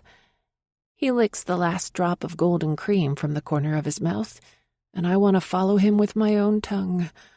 My fingers dab at my chin just to make sure there isn't any drool running down there. How embarrassing would that be? Particularly after I told him I didn't want his nuts in my throat. God, is there anything else I can say that would further this humiliation of mine? So, would you care to watch a movie? He asks. Sure. What would you like to see? Oh, I'm easy. Did I just say that? His sexy half-grin reappears and he asks, What about Fast and Furious? Fuck me. I didn't even bother adding the hard and fast this time. Chapter 23. Saturday is my favorite day of the week, mostly because I don't have to work, and the key to that is sleeping in. Generally, I'm an early riser, but today I want to snuggle in and stay in bed until 9 or later. Unfortunately, the urge to pee hits. Kicking off the covers, I push myself up when a deep voice filled with morning fog halts my progress. Hey, what gives? Ah! I scream. Then I'm spurred into action. Only my feet are tangled because the covers didn't quite get pushed off all the way. My legs are on the bed, while my arms are on the floor as I frantically try to make my escape from my would-be killer. What the hell are you doing? Said killer asks. My fingertips reach for something, anything I can use for a weapon, and the only thing they come up with is a dainty ruffled accent pillow, the kind with eyelet lace around the edges. I fire it at him, hoping it works. My legs are finally free as they plop on the floor, and I grab my giant panda bear, the one my mom bought for me the year before she died. It's huge. I figure I can use it as a block of some kind. Stay away from me or I'll... You'll what, clobber me with your teddy bear? Then he laughs. I hope he has a giant set of nuts. Then he really laughs. Oh, shit, it's Beck. What are you doing in my bed? Turn the light on, Cookie. There's a lamp on the bedside table that I switch on. He's in my bed, fully clothed, and so am I. You fell sound asleep during the movie, and I was too tired to go home. I figured you wouldn't mind. I carried you to bed. That's all. Why'd you get up? After I set my panda back down, I tell him, I have to pee. Well, go pee, and can I just say, nice weapon? He rolls over, and that's it. A few minutes pass when I climb back in, and he says, Next time you get up, don't pull my covers off. Next time? Who says there's going to be a next time? Cookie, there's going to be a lot of next times. You'll see. Then his hand reaches behind him, searching for mine, and pulls it until my arm is wound around him. That forces me to roll on my side until I'm up against his back. My arm isn't very long, so I'm huddled up right next to his body. His fresh scent is almost more than I can take. It makes me want to explore more of him than only his hand. I have a desire to explore the curves and dips of his firm muscles, comb my fingers through his thick hair, touch the chiseled planes of his cheeks. But I'm not that person. I'm the one who waits, and I'll wait for Beck to see what he'll do. Resting my forehead against the blade of his shoulder, I think about what his lips would taste like, or how it would feel to have his mouth on me between my legs, and I swallow the moan that almost escapes. He makes it difficult to relax as my body is tense with lust, and I wonder again how I can feel this way about someone who I don't particularly like that much. It's much later before I drift away on the gentle waves of sleep. Something brushes the tip of my nose, tickling it. It annoys me to no end, so I swat it away. But it does no good. It must be a mosquito. But then a thought strikes. What's a mosquito doing in my bedroom in November? There's already been a hard freeze, so those biting buggers should be gone for a while. There it goes again, so this time I finally clap my hands together and catch the culprit. It's a rather large finger and not a bug after all. Wake up, Cookie. You're a lazy head. Grrr, it's Saturday, and stop messing with me. I thought you were a bug. That's what I was supposed to be. Come on, rise and shine. We have to take someone to get pancakes. Huh? English called and wants to know where her daddy is. Rubbing the sleep out of my eyes, I ask, what do you mean? What I mean is my parents brought her home and her daddy wasn't there. Shit. Yep, I told her I had a slumber party with you. That bolts me into a sitting position. What the hell'd you do that for? He wears a mask of confusion. Why wouldn't I? She's going to think I'm terrible. She's 6. She doesn't know anything about what grown-ups do in bed, other than sleep and play roll-em. You're taking quite the leap here. Yeah, but your parents do. Relax. They're cool. They've been after me to date anyway. Go get dressed so we can pick English up. Knowing her, she'll be calling again in a few.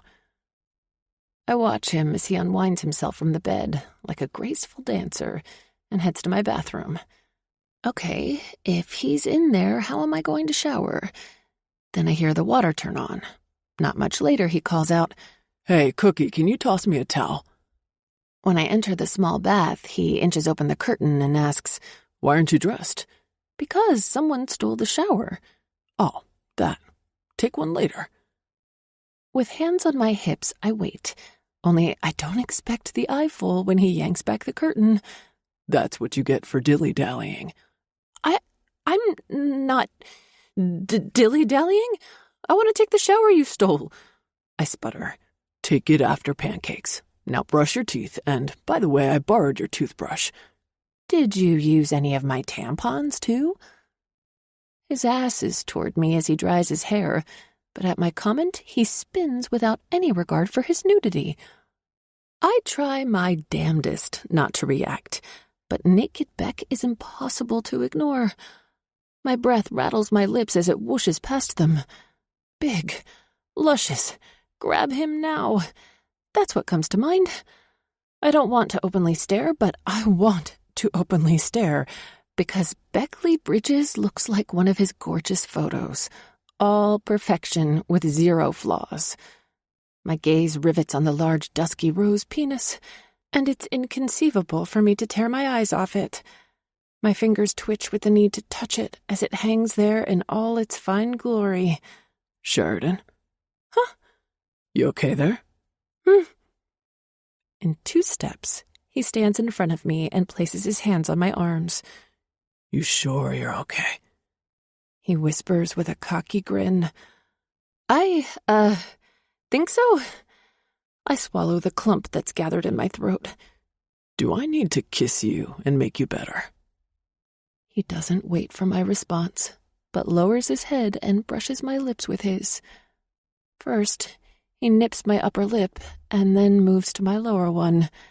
And finally, he drives it all the way home. Thick arms wind around me, lifting me up as his tongue presses through the opening of my mouth. With nowhere else to go, my hands latch onto his shoulders. I can't stop the moan that seeps out of me.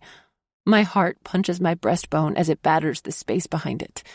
Electrical impulses discharge through my veins, heating me through to my core. This kiss, his kiss, takes me beyond where kisses should be allowed to go. My hands tangle in his hair, and I give back what he takes. My tongue slides against the wetness of his, and I want more than this. And so does he, by what I feel against my hip. But I don't even like the guy. Do I? As much as I'd like to continue this, Munchkin Doodle will kill us if we don't get over there. He sets me back down and swats my ass. Get a move on, Cookie. Why do you call me Cookie? 2 reasons now. Like I told you, because of those damn cookies you made. English didn't stop talking about them for days. They were the best things I'd ever tasted. Every time I think of a cookie, I think of you. And the other? You taste warm and sweet, like the best thing in the world, which is a cookie. Then he spins me around and shoves me toward the sink. When I look at myself in the mirror, I wear the goofiest grin ever, and I'm pretty damn sure it's still there when we pull into Beck's driveway. I really need to get a hold of myself. You good? He asks. Yeah. Then he leans across and kisses me again. Let's go get the little one. We don't even make it to the door before a blur of blonde ringlets flies out to nail us. I never thought you'd get here. I'm starving, see? She pulls up her shirt to show us her tummy. Yup, all starved out, I see. Beck says. Where are Banana and Jeepa? Inside, looking for a new boonie. I'll kill them. He mutters, so only I can hear. Hey, Beck says to them as we walk inside. Hey, you two, Anna says. Hey, Beck, take a look at this. Mark says. Oh, no, you don't. You don't even know. I can't have a boonie. We'll keep him. You can have him on occasion. Beck huffs, and I laugh because it's obvious there's no way he's going to win. English is hopping around rabbit style, excitement all over her adorable face. Daddy, we can call him Boonier. Boonier? Yeah, you know, like Boonie Jr. Boonier. I cup my hand over my mouth so I don't snort. Beck looks at Mark with arched brows, while Mark returns the look and shrugs. Munchkin Doodle, where'd you get that name? I made it up. Can we go eat now? Beck looks at his parents and says, Lock up when you leave, and thanks for keeping her. I tell them goodbye, and then Anna asks us to come to dinner. Short notice, but Beck checks with me as if I'm going to say no. Awkward. Sounds great, I say. Good. We'll see you around 6 then. We head to the pancake place and slide in our booth. Beck and English sit together, and I'm across from them. The waitress comes, and English has me laughing. English orders first. I'd like the chocolate chip pancakes, please. And can you please ask the pancake maker to put a smiley face on mine with the whipped cream? And can you ask him to make some teeth with the chocolate chips, please, too? Do you think I could get extra chocolate chip teeth? Daddy doesn't like for me to have too many sweets, but it's for breakfast, so it's okay. I don't want the pancake maker to get in trouble, though. English, you make me sound like an ogre. What's an ogre? Never mind. Beck and I give our orders, and the waitress leaves with, I'm sure, a spinning head. Did you and Daddy have a fun spend-the-night party? Did Daddy like your pajamas? Did he like your bed? Did you have to share your pillow? Daddy snores sometimes. Did he snore last night? Beck bites his lip in order not to laugh. I open and close my mouth a few times before answering. We had a great time, but it would have been more fun if you would have been there, and your daddy slept on the couch. English's little brow wrinkles. Why would he do that? He fell asleep and was too big for me to carry to bed? Oh. And thank God that's the end of it. When our pancakes arrive, English is all business, and don't bother asking her a thing. If you do, she holds up a finger and doesn't answer. When she fills her belly with as much as it can hold, she asks Beck, Daddy, can we get Boonier? Beck finishes swallowing and says, We'll see, Munch. You know what I've said before. Yeah, but that was before. Banana and Jeepa said they'd keep him mostly, and if they do that, then why won't you? He looks at me for a rescue, so I ask, Where did Jeepa's name come from? Beck grins. This one said she didn't like Grandpa, so she shortened it. It's really the letter G, like G-Pa, but then it turned into Jeepa. Ah, I get it. That's pretty catchy. So, can we get Boonier? Can we? Catching Beck's eye, I say, It's a hopeless cause, you know? Yeah, and I'm going to strangle someone. Who? Jeepa? English asks. Who brought it all up, Munch? Me. I want a new boonie. Do you ever take no for an answer? He asks. You tell me no all the time. He pays the bill, and we head back to his place. From all the signs, it seems to me that Beck will be the owner of a new Boonier. English runs inside, full of energy like a 6-year-old often has, and now she's fueled by chocolate chip pancakes. Beck stops to grab the mail, and I'm chasing after the little one when he walks into the house like he's seen a ghost. What is it? He doesn't answer me, but keeps moving until he disappears into his office, I presume. English is oblivious and tearing around the place, and then calls me into her room. "Let's draw a picture, Miss Monroe, and the best one wins a prize." "What kind of prize?" "Candy." She kicks off her shoes and jumps on her bed. Up and down she goes. "Wish you didn't have that thing on your foot still." "Me too. So what kind of picture do you want to draw?" "Let's draw our new boonier." "Okay." I grab 2 sketch pads and some pencils, and we start working on our masterpieces. I'm the worst artist, so I'm hoping my dog is discernible. However, my mind isn't really on this. I'm thinking of Beck and what happened. We're both almost finished with our sketches when I hear the front door opening and Anna calling out for English. Why is she back? I walk into the living room and both Mark and Anna are there.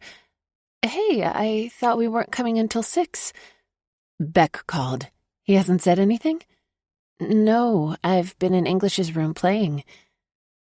They share a look, cluing me that something isn't right. "What's happened?" "We're going to take English back with us to give you 2 some privacy." "I don't—" Beck walks in and says, Thanks for coming. He looks like a different man than when we came home from breakfast. "What's going on?" I ask. In a minute, Sheridan, He says. Then he nods to his parents. I appreciate this. "Beck, darling, you know we're here for you anytime." The expression on his face terrifies me. The muscles in his cheeks seem to jump out of his skin, and yet his bearing is almost that of a defeated man. Mark says, Come on, English. We're going to check out some booniers this afternoon. "Really?" She glances at Beck, and he nods. He's given in. I'll see you tonight. He leans over and hugs her. She grabs her coat and is out the door.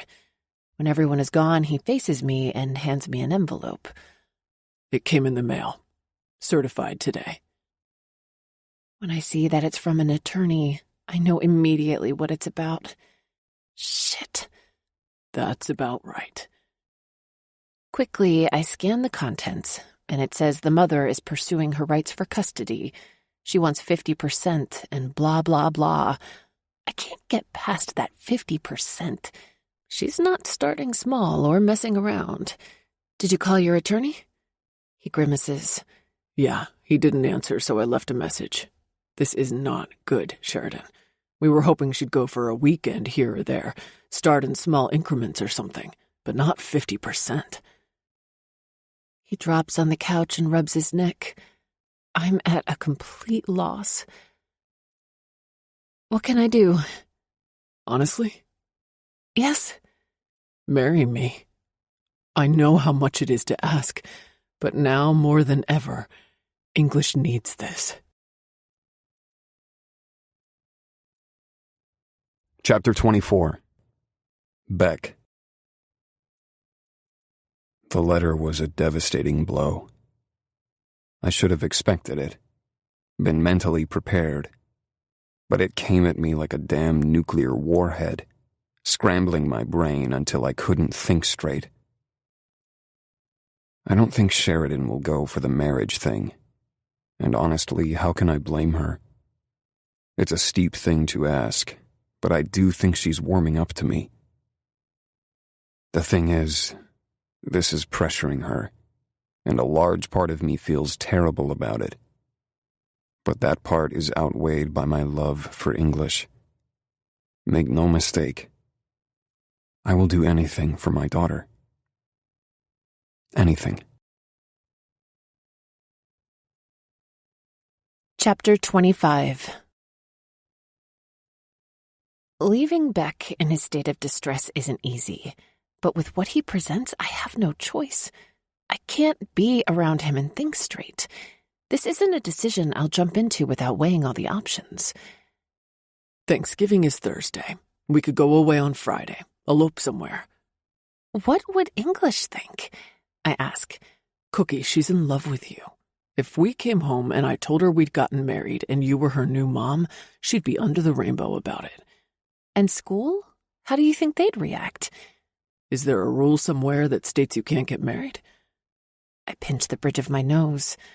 No, and you know that's not what I meant. English is my student.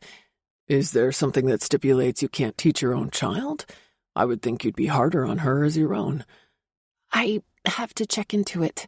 There's just so much to think about. You can say that again. The lines of tension around his mouth and eyes seem to have deepened in the short time since we've been back from breakfast. I can't even begin to imagine what he's going through. Beck, I need to be alone to think about this. He takes my hands in his. I understand. If there's anything at all that you need to help you make your decision, call me. Sheridan, I'll do anything for you. I hope you understand that. The words aren't necessary. His heart is being ripped out piece by piece. And what will happen if English finds out? By the time I get home, I'm a wreck. Michelle wants to know what's wrong, but I can barely speak. So I head to my room and take a shower. I have a minor breakdown while in there, but I need to get my head on straight. Maybe talking it out with my bestie will help. When I make it downstairs, Michelle is there and alone. Where's Oliver? At his parents' house. I don't think he wants to introduce me to them. She pouts. Why do you say that? He never takes me there. Maybe he's hiding them from you. You think? I don't know, but could be. Then she notices me for the first time and asks, Who died?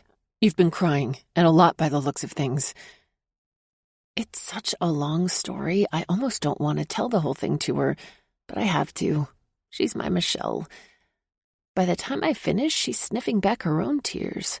Oh, God, I can't imagine that poor kid. What are you going to do? I don't know. I loved that little girl. She's adorable, and when the mom showed up at school... Wait, what? She showed up at school? I explained what happened that day and how frightened English was at the time. It was awful. She told English she was going to take her from Beck. We had to call the police.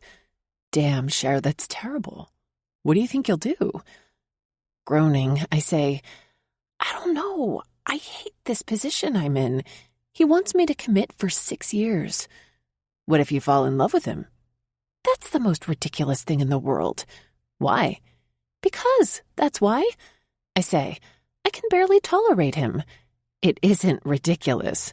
And stop lying to yourself. You appear to be tolerating him pretty well. But the bigger question is, what if he falls in love with you? Her finger makes circles in the air. My hand waves the air in front of me, dismissing her foolish comment. I'm worried about him hating me after a week, maybe 2, and you're talking about us falling in love. The entire notion is absurd. Answer me this. Are you attracted to him? Have you seen the man? You know I have, and he's hot, but that doesn't mean you're attracted to him. Well, I am. And the crazy thing is, he says he's attracted to me, but falling in love is something completely different. Okay, Cher, listen to me. First off, it's not crazy for him to be attracted to you. You are gorgeous. Like I keep telling you, look in the damn mirror. Second, if you do this, you'll be living with him and his daughter as a family, probably sleeping with him, and it's a distinct possibility falling in love could happen. I get what you're saying, and I would agree with you if things were normal, but Beck is different. He's moody and taciturn. I think I'll more likely be pissed off more than anything. I did tell him he couldn't act that way, and he said he'd try, but I'm not sure he will. You have a huge decision to make. And what about school? Can you still keep her in your class? I'm checking with my principal this week. With Thanksgiving on Thursday, we'd go away for the weekend. Michelle's expression clues me into something I didn't mention to her.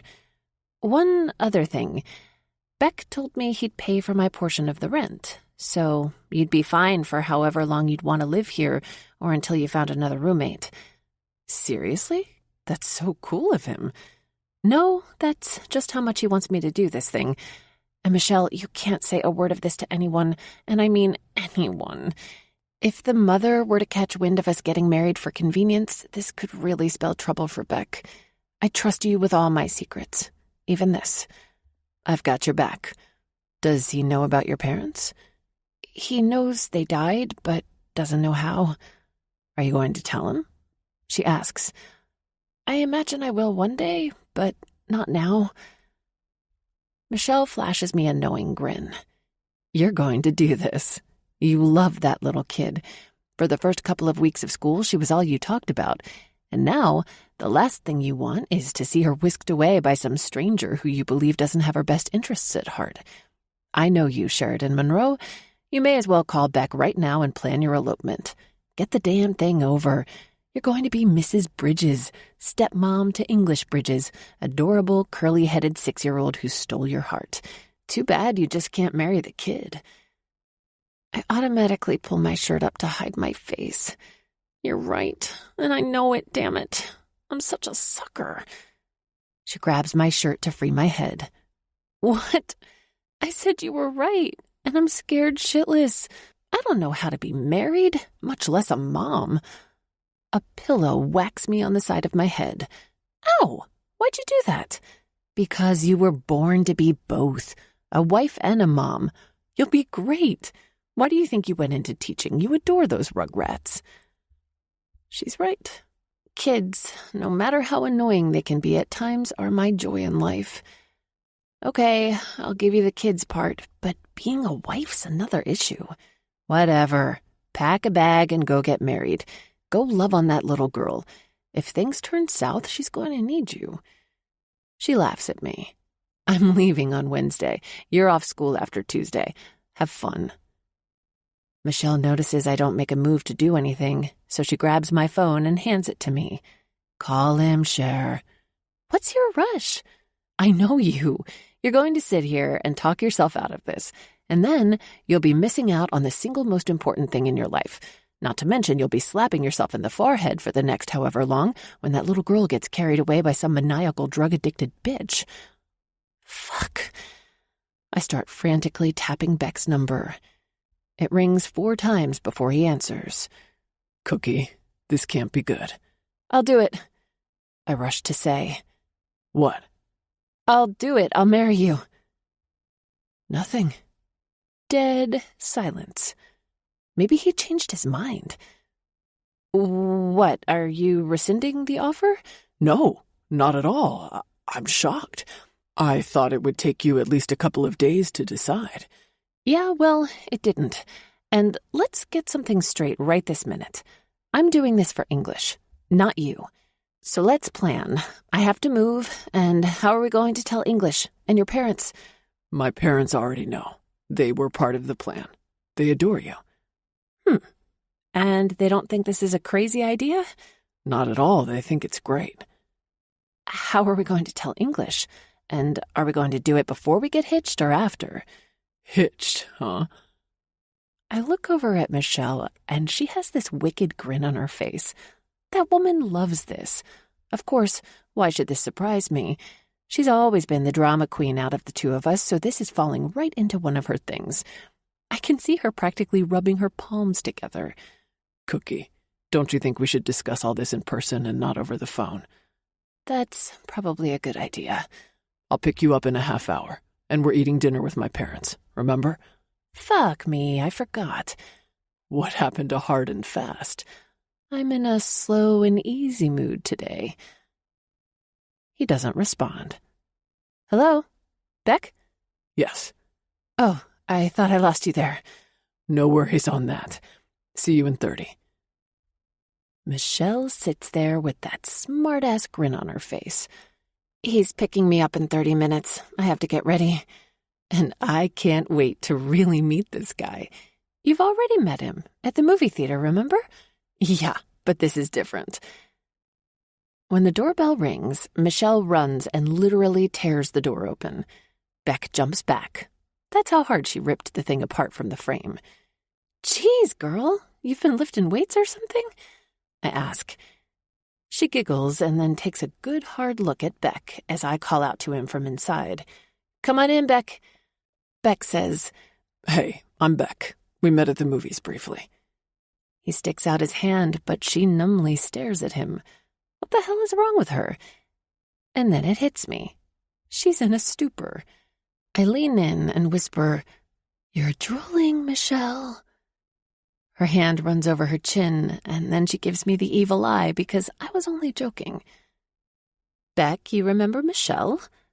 Nice to see you again. She collects her wits and says, I understand congratulations are in order?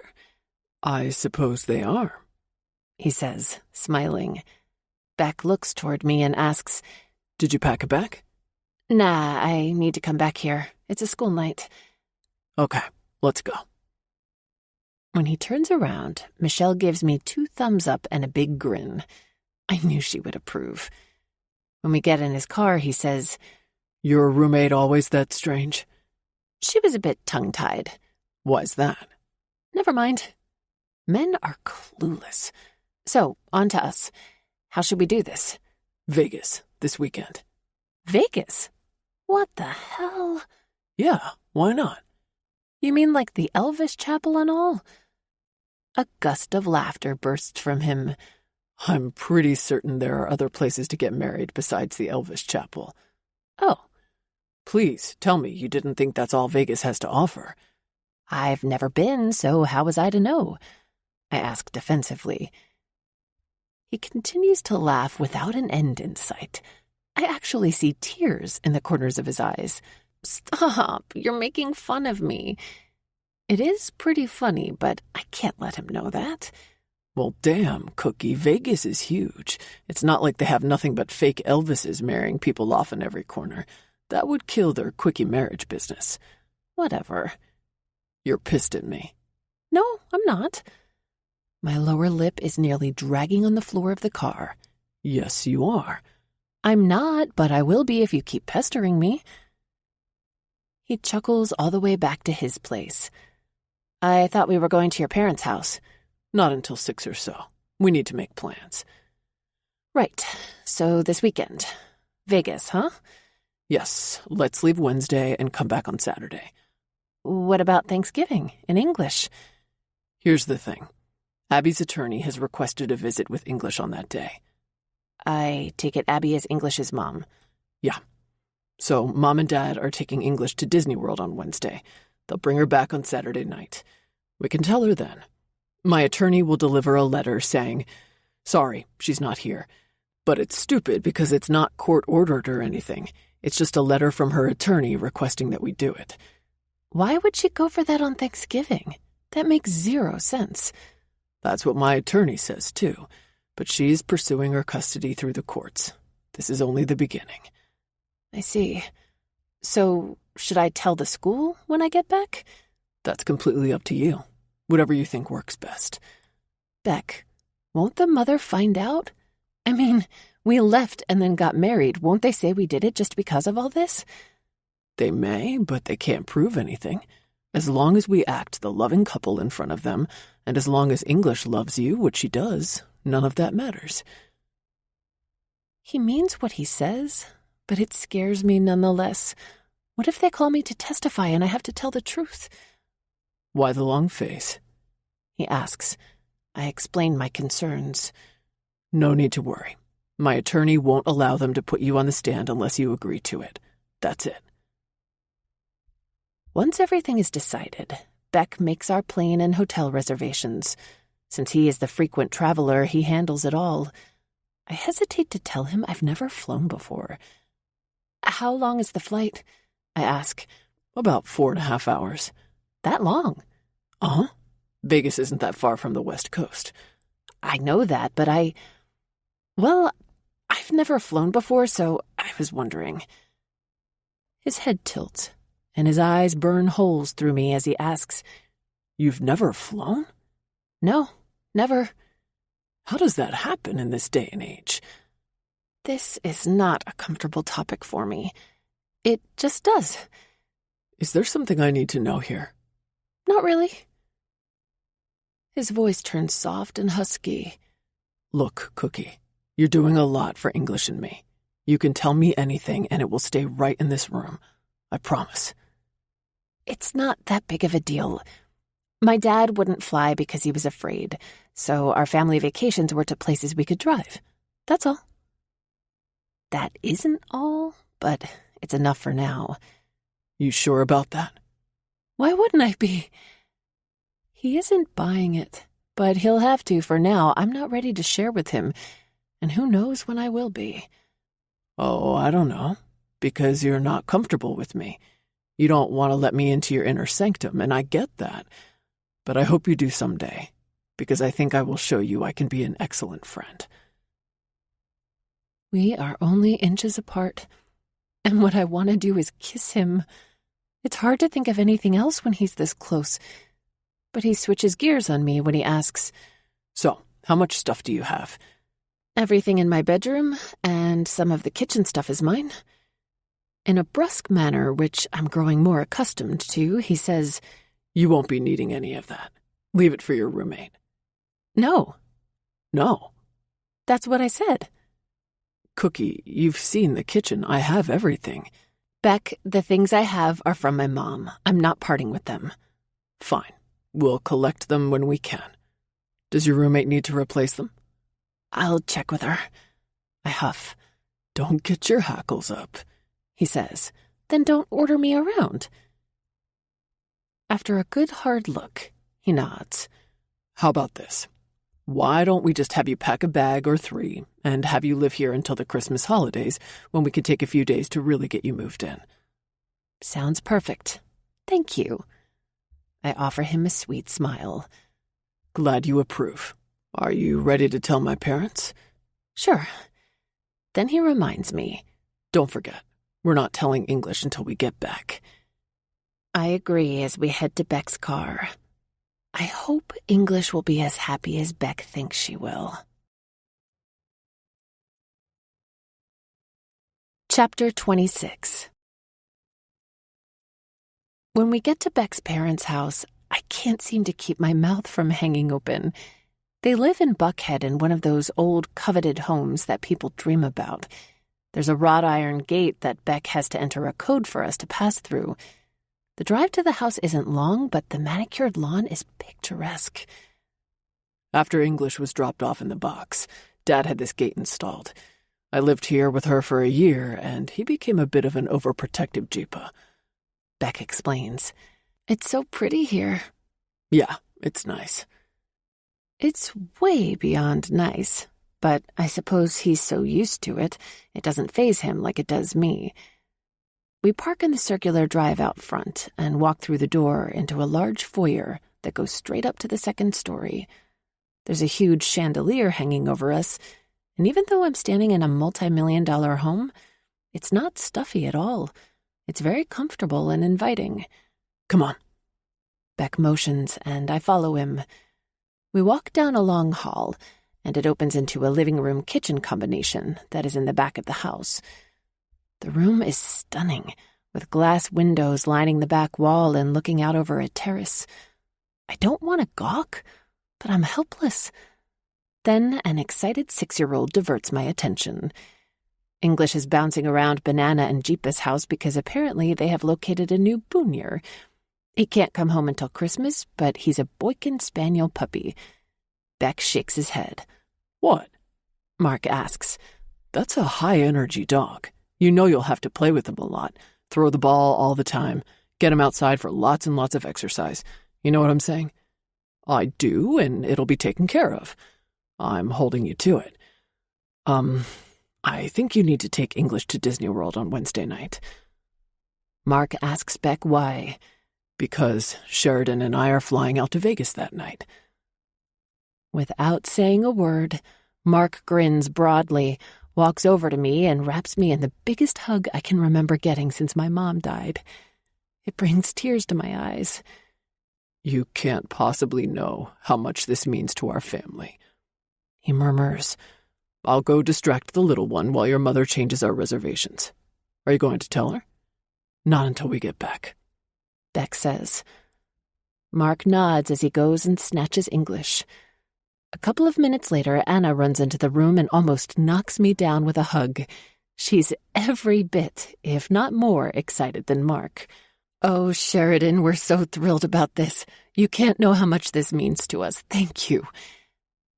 I'm not sure what to say. You're welcome doesn't really sound appropriate. I adore English, and I'm happy to help. That sounds like the lamest thing in the world. I look at Beck and make a face. He laughs and says, We only have to cover this up around English. It is what it is, Sheridan. They both know the truth behind what we're doing. The tension drains out of me. Yes, we do. We were part of this scheme, if you want the truth. And if there's anything at all we can do to help, let us know. Thanks. But the truth is, I adore that child. She's precious, and I want to do everything I can to help. Hopefully, this will be exactly what we need to keep the wolf at bay. Anna says. I hope so. The last thing I want is for English to get hurt. Anna's expression of joy turns to pain as she processes my words. But then English skips into the room, turning things upside down with her antics, and Anna says, Let me get back to dinner. As usual, dinner is entertaining, with a non-stop chatterbox of English's questions. Her new thing is Christmas and Boonier. Now that the puppy is a short thing, she's trying to figure out what Santa will be bringing the pup for presents. Beck interrupts her, saying, Munch, you've got this a bit mixed up. Your Christmas present is Boonier. How can you be worried about what your present is getting as a present? That works for a little while as her wheels churn, but then the light bulb goes on. No, how can Boonier be my present? Santa hasn't gotten here yet. Beck gives each one of us a long look. Mark and Anna only shrug, while I come to his rescue. English, Santa isn't the only one who brings you presents on Christmas. You know that, don't you? Her cute little mouth scrunches up and she says, Uh-huh. Well, Boonier is a non-Santa present. Okay. So, you see, since he's already a present, he doesn't get a present. Maybe he will next year. Her ringlets jiggle as she bobs her head in agreement. Score for Sheridan. That evening, when Beck drives me home, I tell him I plan to inform Susan, my principal, about our plans. I think I'll talk to her after school on Tuesday. That will give me a day to check if I can still keep English in my class. If not, she'll have to make arrangements to transfer her to another class. I hope it's not an issue. But if so, English will have to deal with it. I think knowing you're her mom will more than make up for it. By the time Tuesday gets here, I'm a bundle of nervous energy. I stop by Susan's office to ask if I can talk with her after school, and she says to come right in when the students are dismissed. The day flies by without a problem, and when I get to Susan's office, her admin tells me she's on the phone and to give her a minute. A minute turns into quite a long time, so I return to my classroom to collect my things and lock the door. When I get back, she's still on the phone. Finally, she motions me in. Have a seat. We have an issue. An issue? I ask. That was the superintendent. Apparently, English is telling all her classmates you and her father had a slumber party, and he spent the night at your house. Oh, God. I drop my head in my hands for a second, then say, It wasn't like that at all. We went out and we both fell asleep. He stayed on the couch. I told her that. It doesn't matter. We both know how things get lost in translation, and perception is more important than reality at times. Several parents bypassed me and called the superintendent directly to file a complaint. Because of that, they have to place you on suspension. You've got to be kidding. I wish I were, she says. A derisive laugh escapes me. Ironically, I wanted to see you because Beck and I are eloping this weekend. English doesn't know it, but his parents do. Maybe when the school board realizes this, they will drop everything. But the bottom line is the parents have to be pleased as well. How many days will I be suspended? Susan rubs her forehead. I honestly don't know. I've never dealt with anything like this before. I guess until they deem you safe for the children to be around. Oh, this is crazy. I would never do anything to harm the kids. I know that, Sheridan, and I'm going to do everything I can to make them understand this.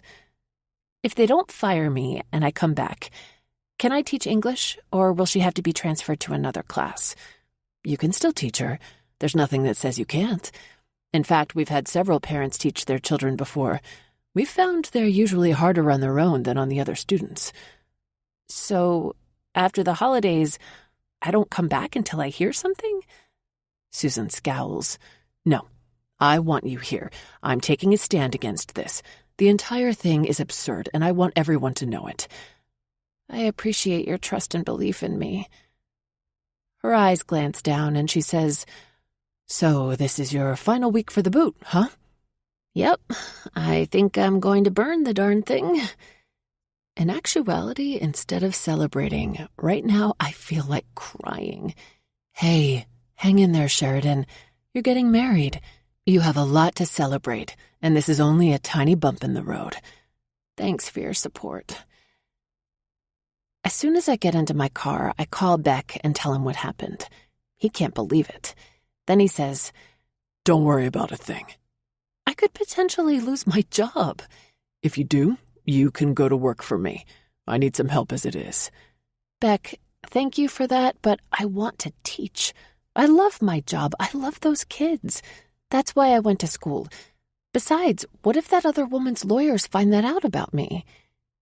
He doesn't say a word. Could that cause a problem for you? I don't think so. We never slept together. We can't prove it. You'd better call your lawyer. Maybe I should, he says. And then you need to decide if you still want to marry me. Oh, that's a definite. We're leaving on a jet plane in the morning. I don't give a shit if they fire you or not. You got that? My head spins with so many things. I'm not sure what's right and what isn't. Cookie, answer me. Yeah, I got that. Go home and pack your bags, sweetheart. Munchkin Doodle is with my parents. They leave in the morning, so she's staying with them tonight. And you're going to stay with me. He's so forceful, I can only nod. Words are stuck in the clump of air that's jammed in my trachea. Sheridan, you there? Yeah. Good. I'll come around your place about 7:30, and we'll go grab some dinner. That good for you? Good. Great. It hits me that from tonight on, I'll be sleeping with this man. Beckley Bridges. What the hell have I agreed to? Oh, my fucking shit, I need to buy new panties. Mine look like something I wore in the 10th grade.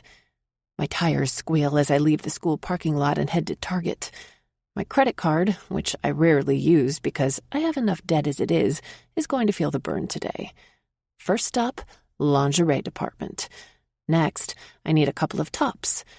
Last, I head to the luggage where I snag a cute bag I can either check in or carry on. Then, as I'm heading to the cashier, I realize I need a new makeup bag. I make a quick detour and grab one. Oh, and I almost forgot travel-sized shampoo, conditioner, lotion, and those items. Michelle is pulling in when I get home. Why are you so late? She asks. I tell her, and she checks out my stuff. After getting her approval, I explain what happened at school with my suspension. She doesn't seem at all worried. Her arm flies up in the air. They're gonna find it was nothing but some little kids talking about stuff they didn't know anything about.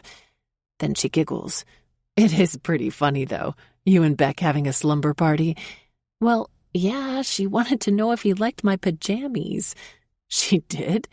Yeah, but I told her he slept on the couch. Michelle snaps her fingers. Then that's it. All you have to do is have English tell them that. I suppose so, but kids are so fickle. They sometimes forget from one minute to the next. Then you're golden. My principal says she supports me, so maybe. Quit worrying about it. You're getting married to the hottest thing since sliced bread. Bread isn't hot unless it's toasted, I remind her. She shoots me a sly grin. It is when the buns are just out of the oven. Not only that, you totally deserve to get laid. When was the last time, by the way? You don't want to know the answer to that. It was so long ago, even I don't remember when. See, you need to take advantage of that. But, Michelle, I'm not sure I can. If a look could spell horrified, hers would do it.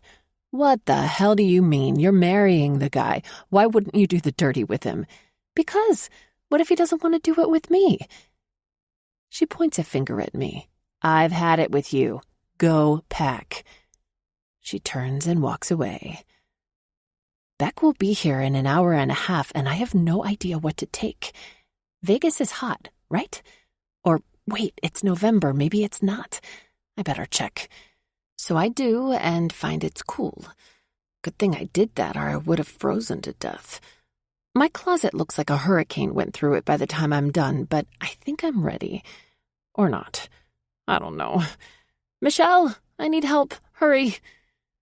She runs into my room and wants to know what's wrong. She checks my bag and gives me her stamp of approval. What about shoes? I'm taking my boots and one more pair. Is that enough?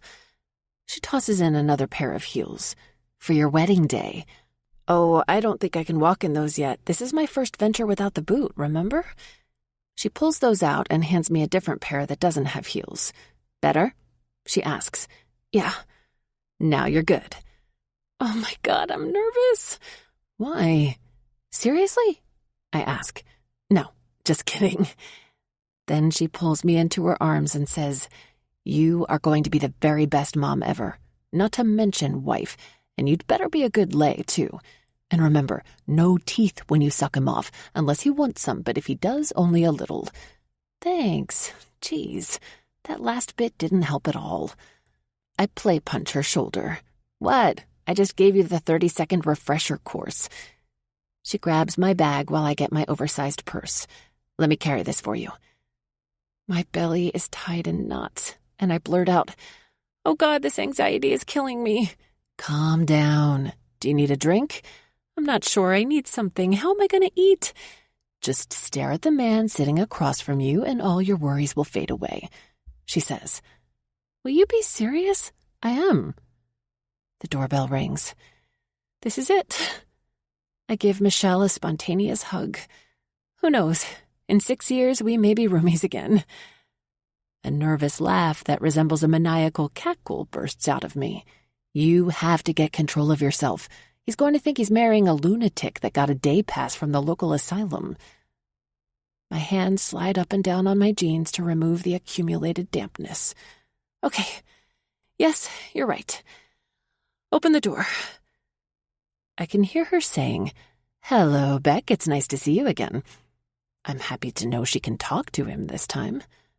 Beck answers her, and I finally move toward the door. This is it. My first steps in the direction of becoming Mrs. Bridges.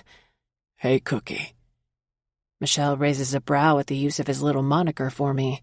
I don't bother to explain. I'm ready, I say, indicating my bags. Great. Let's go, he says as the corners of his mouth curve up. Michelle surprises me when she says, Sheridan, can you go out to the car? I'd like to have a word with Beck. My head swings back and forth between the two of them. It's obvious he's curious, as am I. She gives me that skedaddle look. Beck holds out his keys and says, I'll get your bag for you and meet you out there. Okay. I'll only keep him a minute or two, Michelle adds.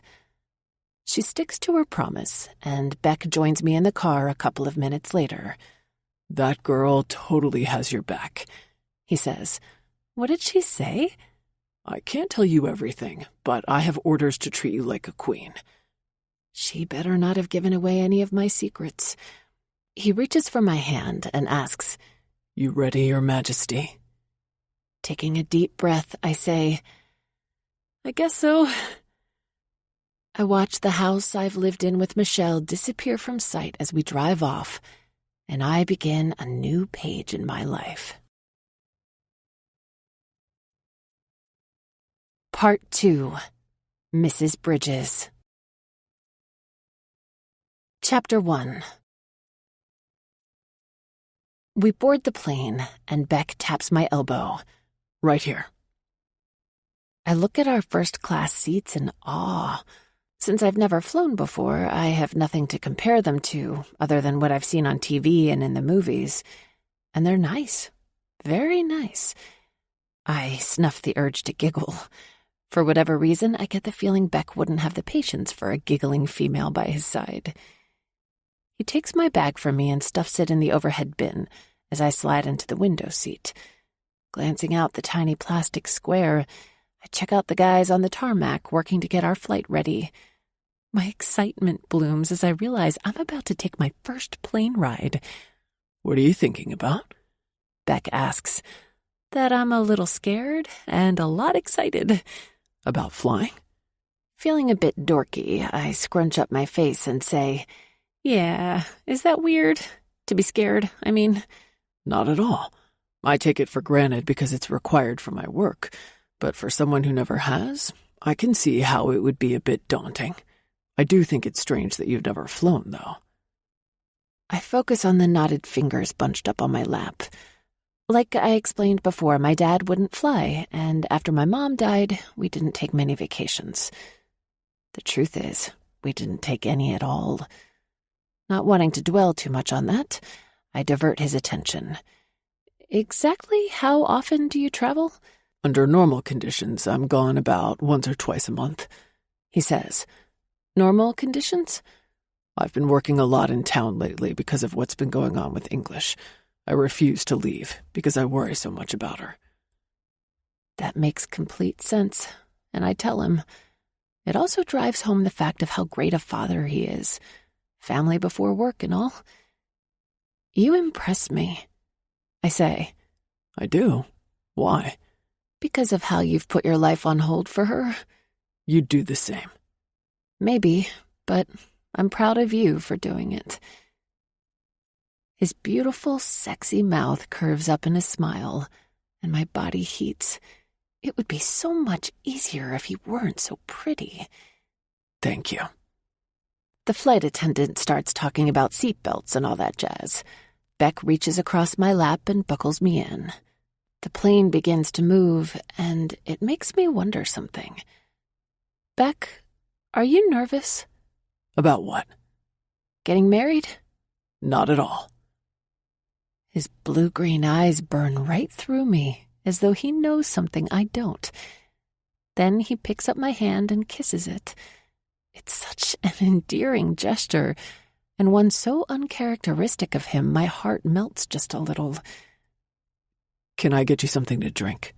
A mimosa, maybe? My head spins. Maybe a drink is exactly what I need. I can get one now, before we take off? He chuckles. Yeah, in first class you can. Or would you rather have a coffee drink of some kind? No, a mimosa would be great. Maybe it will help me sleep. You're tired? A little. He regards me curiously. Did you not sleep well in my bed? I don't dare tell him his half-naked body lying next to mine made it impossible for me to get even 1 ounce of sleep. Too much on my mind. You know, since I've never flown or gone anywhere quite this extravagant before. Or gotten married to someone who was being super nice to me, but in the past has been quite a butthole. He nods very slowly, and I'm not sure he buys it. The good thing is he doesn't question me any further. Frankly, I'm a bit surprised because I'm sure he can see the flush on my cheeks. The diversion of my mimosa arriving is exactly what I need. The plane taking off makes me guzzle the damn thing, though. When I get to thinking about the large metal tube I'm riding in, it defies all logic that it can remain suspended in the air, traveling at God only knows how fast. Shit. What the hell was I thinking? No wonder my dad never flew anywhere after— You okay over there, Cookie? You're white-knuckling the armrest. You sure this is safe? All's good. You'll know if things are bad. Don't worry. What the fuck does that mean? I practically shout. Shh. You don't have to yell. I'm not yelling. But I think I must be because the man in front of us turns around. Beck tells him I'm a newbie, suffering from a slight panic attack. I can see his eyeball between the seats, and I want to give him the stink eye back, but I'm too freaked out right now. Take a slow, deep breath and hold it for 4 counts. What the hell is that going to do? Land the plane? Beck, in an extremely calm voice, says, No, it will help with your anxiety. Come on, give it a go. I inhale slowly, and hold it. Then he says, "Now release to a count of 4. He keeps prodding me along until I halfway feel better. Better? He wants to know. Somewhat. I need another mimosa. You have to wait until we clear 10,000 feet. I don't know what that means. He explains how the flight attendants have to stay in their seats until the pilot gives them the go-ahead to move around.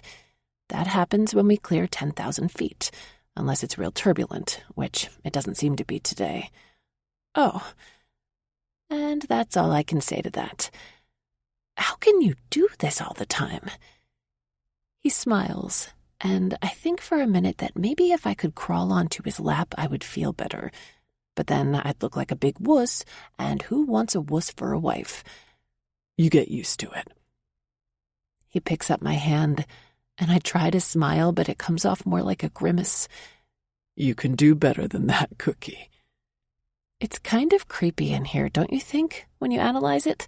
I mean, we're in a piece of metal, for crying out loud, shooting through the air at light speed. He leans in close to me and says, Not even close. Light speed. His brows wiggle, and then a raspy chuckle comes out of him. You know what I meant. My lower lip sticks out. Now you're acting like English when she doesn't get her way. I puff my chest out, saying, I am most definitely not. Beck suddenly tugs on my hand, and I find his mouth on mine as he captures me in a heated kiss. All the air I had inflated my chest with comes out in a rush as his fingers tangle into my hair. He angles my head as he deepens the kiss, and those perfectly shaped lips of his mold to mine and caress, nibble, and taste me until I forget where the hell I am. He works his way from one corner of my mouth to the other and finally declares I'm the best mimosa he's ever tasted. In a gutsy move that I don't dare dissect, I fist the front of his shirt and pull him closer. My hand grabs the back of his neck, and this time I am the kiss initiator. If we were anywhere besides this damn plane, I would climb on top of him and let myself get carried away. I could feel the corners of his mouth curl upward in a smile. That's a good sign, right? I tell myself it is. He kisses me back, pushing me over and into my seat. This man knows how to kiss. That's for damn sure. All of a sudden, I hear someone clear her throat. Beck pulls back, and the flight attendant stands there with a sly grin on her face. Beck turns back to me and asks if I want something. I opt for another mimosa. He orders an orange juice and vodka. When she leaves, he grabs my hand again and kisses it. I liked that, Cookie. So did I say. My fear of flying momentarily forgotten, we sit together with our arms entwined, drinking our drinks, and I listen to his deep voice as he tells me stories about his travels. Soon, I drift to sleep with my head on his shoulder, feeling completely at ease with this man who I really don't like, but who will shortly become my husband. Chapter 2. Vegas reminds me of an oversized Myrtle Beach, minus the coastline. We went there several times for vacation when I was a kid. It was nothing but miles and miles of hotel after hotel. That's what Vegas is, only much more glitzy and higher end. Our limo, because Beck didn't want to take a regular old cab or even Uber, pulls up to one of the fanciest hotels I've ever seen. As we drive in, there is a huge water-like feature in front. Are those the fountains you told me about? I ask. Yes, we're going to have dinner in the restaurant that overlooks them, so you can enjoy the show. Beck says. Sounds amazing. I've also booked us tickets to see Cirque du Soleil while we're here. They have a show at the hotel. Seriously? I've always wanted to see them but never had the chance. You'll love it, he says as he helps me out of the car. When we walk inside, I can't help but stare open-mouthed. There are gorgeous floral arrangements everywhere, and glass artwork that also resembles flowers hang from the ceiling. Flowers grow everywhere, around walkways and pots, just about any place one looks. It's a living garden in here. Beck checks in, and they act as if they know him. He's very friendly with the staff, and they confirm all his restaurant and activity reservations. A valet assists us to our room and then leaves. I keep wondering if it will turn awkward between us, but I'm so enamored with this place that thought is only fleeting. Are you tired? As in, do you need a nap, or are you up for some exploring? I'm up for exploring. What time is dinner? Not until 9. He approaches me and takes my hands. I thought we could get married today. Are you okay with this? A nervous giggle erupts out of me. Oh, sure. Like, let's get it out of the way. His brow creases. No, that's not what I meant at all. I sort of want this vacation to be our little honeymoon. Oh. He takes me by surprise. What's happened to the jerk face I used to know? But it hits me that he's totally into trying to do what's right, and my heart squeezes a tiny bit. A grin spreads across my face as I say, I think that would be very nice, Beck. He tilts his head and stares at my hands for a second. Come on, there's somewhere we need to go first. We get down to the strip, and it's a beautiful day. A bit cool, but blue skies and cloudless. Beck holds my hand as we walk, and he has a tendency to take long strides with those legs of his. I have to remind him about my sore ankle. Do you need to ride? I can order a cab. No, I'm fine, as long as we take it slow. He says we're not going far. The shopping area is just ahead. Shopping? I'm not that big of a fan. It's fine. There's something I need to get. Maybe he's thinking of English, so I keep on, enjoying the sights. There are more casinos here than Carter has little liver pills, whatever that means. That's what my old neighbor used to say growing up. I never knew what a little liver pill was, though.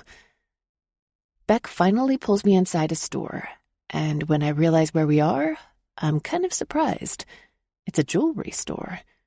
We need rings. Oh, I guess so. That thought never crossed my mind, and it makes me feel a bit guilty. What's your pleasure, Cookie? Geez, I don't know. Just a silver band, I suppose. Can we have the date engraved inside? You're getting more than a plain old band. Now, either you pick out something or I will. Talk about awkward. I don't know where to start or what to look for. Then I make a decision. You pick. You sure? Yep. Then I can say it was a true surprise. Okay. Wait here. And Beck, you need a band too. Maybe one that matches mine. He nods and says, Got it. The store is quite large, and he's gone forever, it seems. Finally, a man comes over to me and has me slip on some ring sizers to gauge what size my finger is. He smiles and thanks me, and I'm alone again. Beck joins me a little bit later, and we leave. All set? I ask. All set. We're ready. I thought we could get dressed for dinner sometime around 7, and then take a cab to the chapel, get married, then come back to the hotel for champagne, and then our dinner reservation. Sounds romantic. You think? Well, yeah, I do. Good. So, have you ever been in a casino? Yeah, but only the cheesy kind. Come on. We are right by Caesar's Palace, so we go there, and Beck walks me around and shows me everything. Want to play? I think I'd rather watch. He plays craps and explains the game to me, which confuses me to no end. Poker is next on the list, and he ends up winning a little. Then we go to grab something for lunch. He tells me he enjoys gambling a little, but isn't in love with it. It would scare me to pieces spending that kind of money and thinking I could lose it in the blink of an eye. I think I'm too cheap for gambling. The key is setting a certain amount aside, and when you spend that amount, you quit. That's where a lot of people get in trouble. They keep trying to recoup their losses because they never set that figure aside. Makes sense, but my amount would be so little it wouldn't be worth spending it. Beck laughs. Yeah, you have to spend at least a couple $100.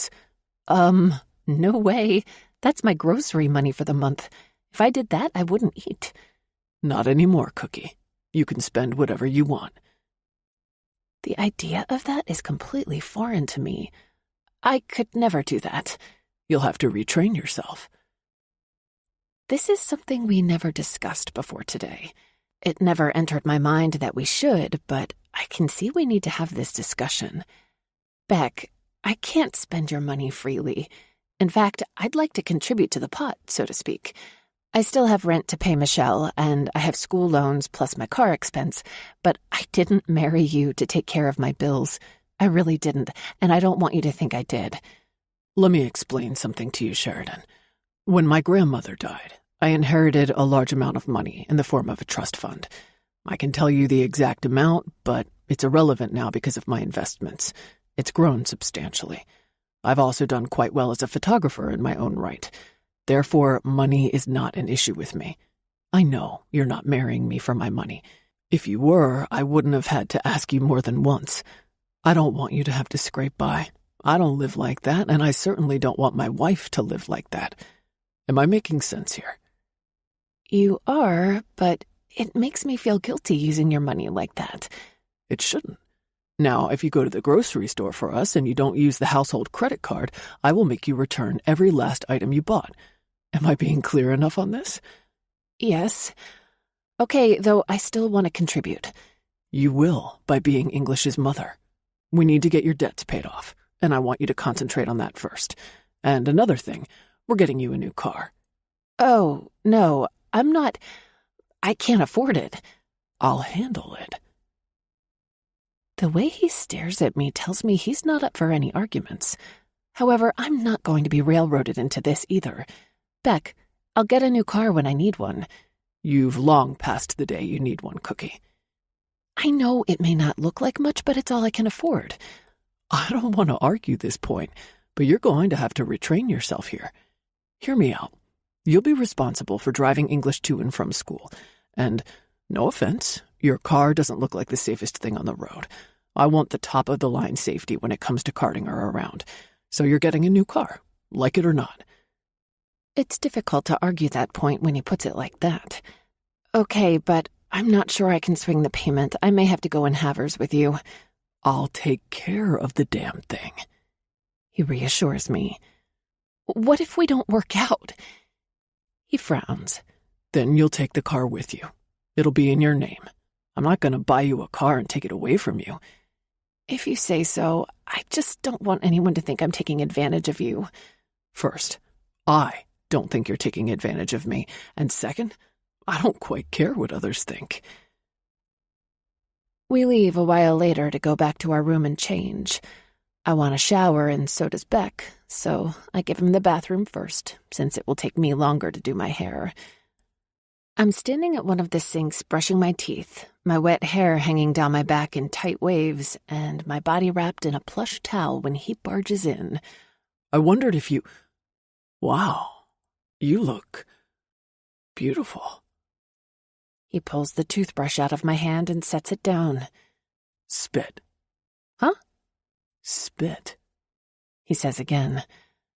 I spit out the foamy mess and rinse my mouth right before he grabs me, turns me in his arms, and says, I've been wanting to do this all day.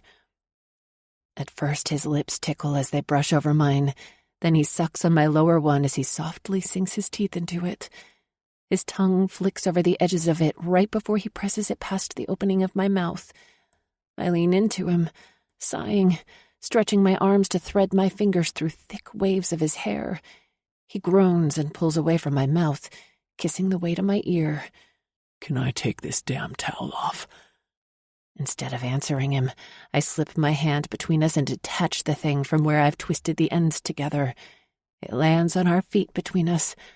Our eyes are connected, but when the towel swooshes away, Beck's instantly move downward, and I close mine, shyness overtaking me. Christ, Cookie, look at you. I wish I had my camera in here. Your tits are perfect. His hand smooths over one of my breasts, and my nipple puckers. Then his mouth latches onto it as he sucks. Air traps in my chest as I yank on his head. I know I'm going to make a fool of myself because it's been way too long for me, and I'm not exactly the most experienced at this either. Will he think I'm a doofus? Or will he make some smart-ass comment that will have me running out of the room in tears? But then he does something with his teeth and tongue. What is that? It's so damn good, I forget all my insecurities and want to dry hump him instead. Beck, can we... How do I ask this man to fuck me? Or rub me between my legs? What's appropriate and what isn't? Hard and fast? No, soft and slow, so I can watch. Did I just say that?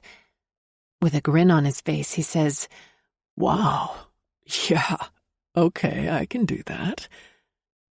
Am I reading too much into his reaction? And should I even care at this point? I think I'm getting sweaty from being too anxious. Shit. He takes my hand and leads me to the huge bed where I watch him strip. If his body was a sight clothed, it's nothing short of miraculous naked. How did I ever land a man who looks like Beck? Oh, wait. Reality check. He's using me to make himself look good in court. But right now, I couldn't care less. He pulls back the covers, and as I'm getting ready to climb in, he stops me with a hand on my hip. Not yet. His penetrating stare makes me squirm, but I clench my thighs because the pressure down below has increased to the point where I need to do something about it. He gives me a gentle shove, so I fall to the bed, my behind on the edge. Scoot back a little. He drops to his knees in front of me, and it seems a little weird for a second, but as soon as he starts kissing me again, the weirdness is secondary to the heat of his lips. His mouth is like crack. I can't get enough. Not that I've ever done crack, but whatever. Admittedly, I'm a lot aggressive as I lean into his kiss, accidentally cracking my teeth against his. But at this point, I've lost my apprehension, and I don't hesitate for even a second. I go for it. When his lips leave mine, I mule a little, but they make their descent down my neck to the hollow of my throat. Now I whine in earnest. Large hands spread my legs apart, wide enough for him to move between them, and he bends my knees and places the bottoms of my feet flat on the bed. By the time he gets to his target, my pussy, I want to scream, and I don't even know why. Hell, what am I saying? Of course I know why. My skin tingles from head to toe, and the building pressure between my legs is almost too much to bear. It's so fierce I can't catch my breath. While I've had sex before, though not very often, it's never made me react like this. Even when I've used my own hand, I haven't had this reaction, I'm ashamed to say. He settles in the apex of my thighs, looks up at me over the horizon of my body, and says, Cookie, you are one sweet dessert, and your pussy is gorgeous. I love that it's perfectly bare. Michelle was right. Thank God I followed her suggestion and got waxed. My heart takes off on a gallop that would impress the crowd at the Run for the Roses. I feel wetness pooling, and it makes me want to squeeze my thighs together just to ease the tension, or maybe add some friction to my clit. But when his mouth lands on me and begins to caress me, it comes to mind that this is what oral sex should be. All the books that describe it, all the sex scenes that are written about it, all the girls that discuss it behind closed doors talk about this. And in this very moment, I realize I've never had true oral sex before. I've only experienced an absurd imitation of it. His talented tongue swipes me from clit to opening, rimming me first, then tunneling inside, and repeats this over and over, eventually settling on my clit, sucking and biting it gently, circling, massaging, and when he inserts not one, but 2 long fingers pressing on a place deep inside I didn't know existed, I want to shred the sheets in the palms of my hands. I may have screamed, or yelled, or maybe cried out his name. Repeatedly. One thing I do know, I pulled the hell out of his hair, and maybe even smashed his face against me as I humped him. You are a greedy little thing, and damn, woman, you came like a fucking rocket. I don't dare tell him I've never come like that before. In fact, I don't usually orgasm during sexual encounters, unless they're with myself. How sad. Always thought it was me. Guess not. Grabbing a pillow, I hide my face as embarrassment consumes me. Is that bad? I ask, the pillow muffling my voice. Should I be embarrassed about how hard I came? He climbs over me, but his cock is pointing straight out. It's so pretty. All I want to do is put the thing in my mouth. He rubs his cheek on mine and says, Bad? Why would you think that? You were perfection. I keep eyeing his dick, and suddenly the words pour out of my mouth. I want to suck you off. Why did I tell him that? I seriously just told him that. I've never told any man that in my life. Why him? I'm all yours, Cookie. His raspy voice has ramped up my desire again. The pressure is already mounting, and I just had the best orgasm of my life. How can that be? And oh shit, what if I suck at sucking? It can't be that hard, right? I'll throw a little honesty out there. Tell me what you like, and if I do it wrong or something, I don't want to suck. I mean, I do, but, well, you know. His body shakes as he laughs. You won't, but oh yeah, you will. His hand rubs my cheek as I look up at him right before I take him into my mouth. The smirk he wears is so sexy, I swear I almost come again. I need to get this over with so maybe he can go down on me again. With that thought, I put my lips around him and do my best imitation of a vacuum cleaner. Up, down, add a little tongue at the tip, running it around that super sensitive part and then down along the underside. I lick all the way to his balls and do my best to suck those too. Thank God he's a manscaper. Can't bear the thought if he wasn't. And then I do it all in reverse. Tip, lick, tongue, suck. I vacuum him as far as I can down to his base to where he's deep in the back of my throat. He groans and tells me to squeeze him harder. This is such a turn-on that one of my hands creeps in between my thighs and finds my clit so I can ease my discomfort. My mouth is as full as the pressure down below. A bit later, he says he's close to coming. I wonder if he'd like a little anal play. I've always heard guys like that. I finish myself off and then take a slick finger and press it to the place right behind his balls. Jesus! He growls and grabs my face with both hands as he pumps himself into me. He groans out his climax, and liquid warmth pours down my throat. His hands scrub his face, and then blue-green eyes dig into mine, almost as though he's searching for something. Then halting words come. Jesus, Sheridan, I've never done that before. Which part? The blowjob or the other thing? I ask skeptically. The corner of his mouth curls. No, I've never been sucked off to the point of coming in someone's mouth. How odd. Isn't that the point of a blowjob? Guess I must be pretty damn dumb. Most women don't allow men to come in their mouths. Oh. My face heats to 1,000 degrees. Guess you could say I'm pretty naive in this area. And to be honest, it's been a while for me. There, it's out in the open now. I feel like blowing on my fingers and wiping them on my shoulder. Brave me. He wraps a big chunk of my hair around his hand and lays over me, resting his weight on his forearms. Did you get yourself off while you were blowing me? Yeah. You're an insatiable little thing, aren't you? He chuckles. I love that about you. And I love your blowjobs. It was okay then? Jeez, I sound like an eager pup. Wait, pups bark and whine. They don't talk. Do you really have to ask? One side of his mouth curls up. No, but a girl likes to hear, I say. I do have to ask. The anal thing? You're into that? His eyes pierce me, making me squirm. Maybe I shouldn't have done that. I don't really know, I say honestly. You've never done that? No, I only heard guys like that, I say. You did, huh? He says, grinning. Yeah, didn't you? Like it, I mean? I ask. Maybe he thought it was awful.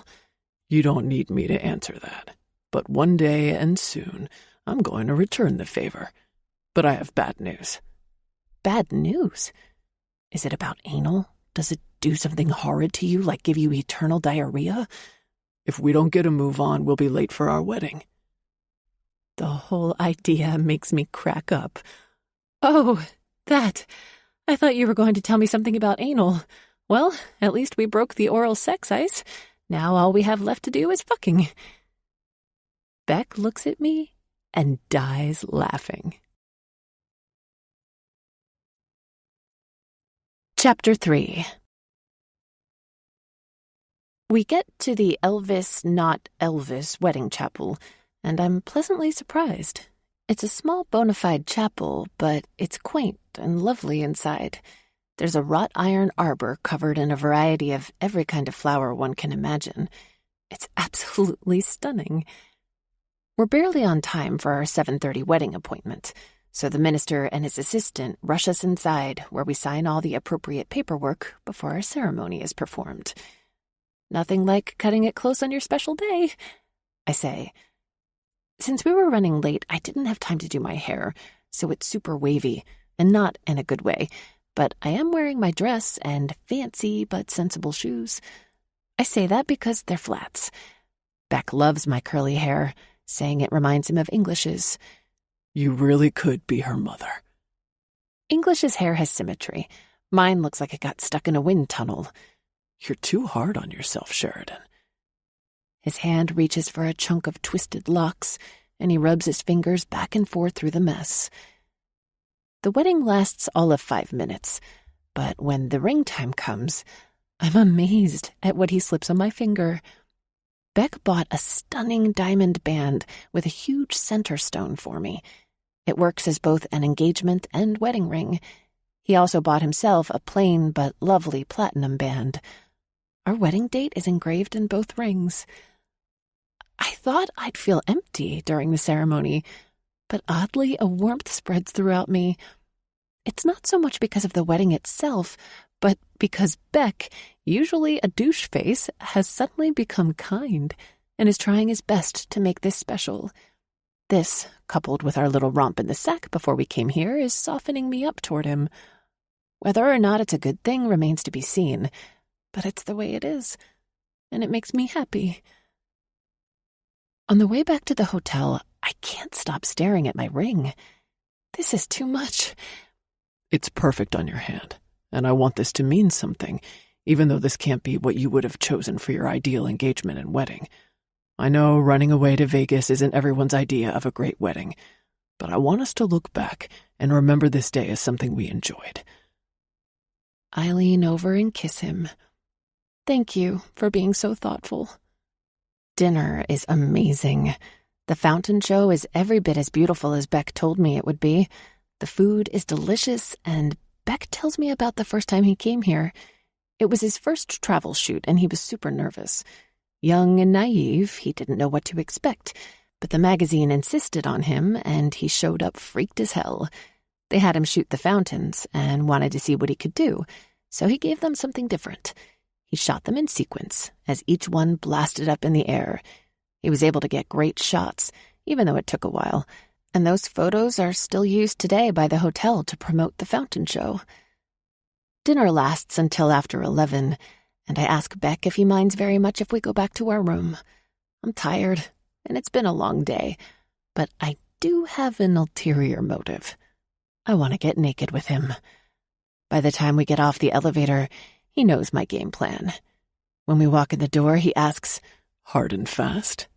Like I said earlier, slow and easy. You weren't paying attention. Oh, but I was, Mrs. Bridges. I just thought you might have changed your mind. He unzips my dress and takes off my bra.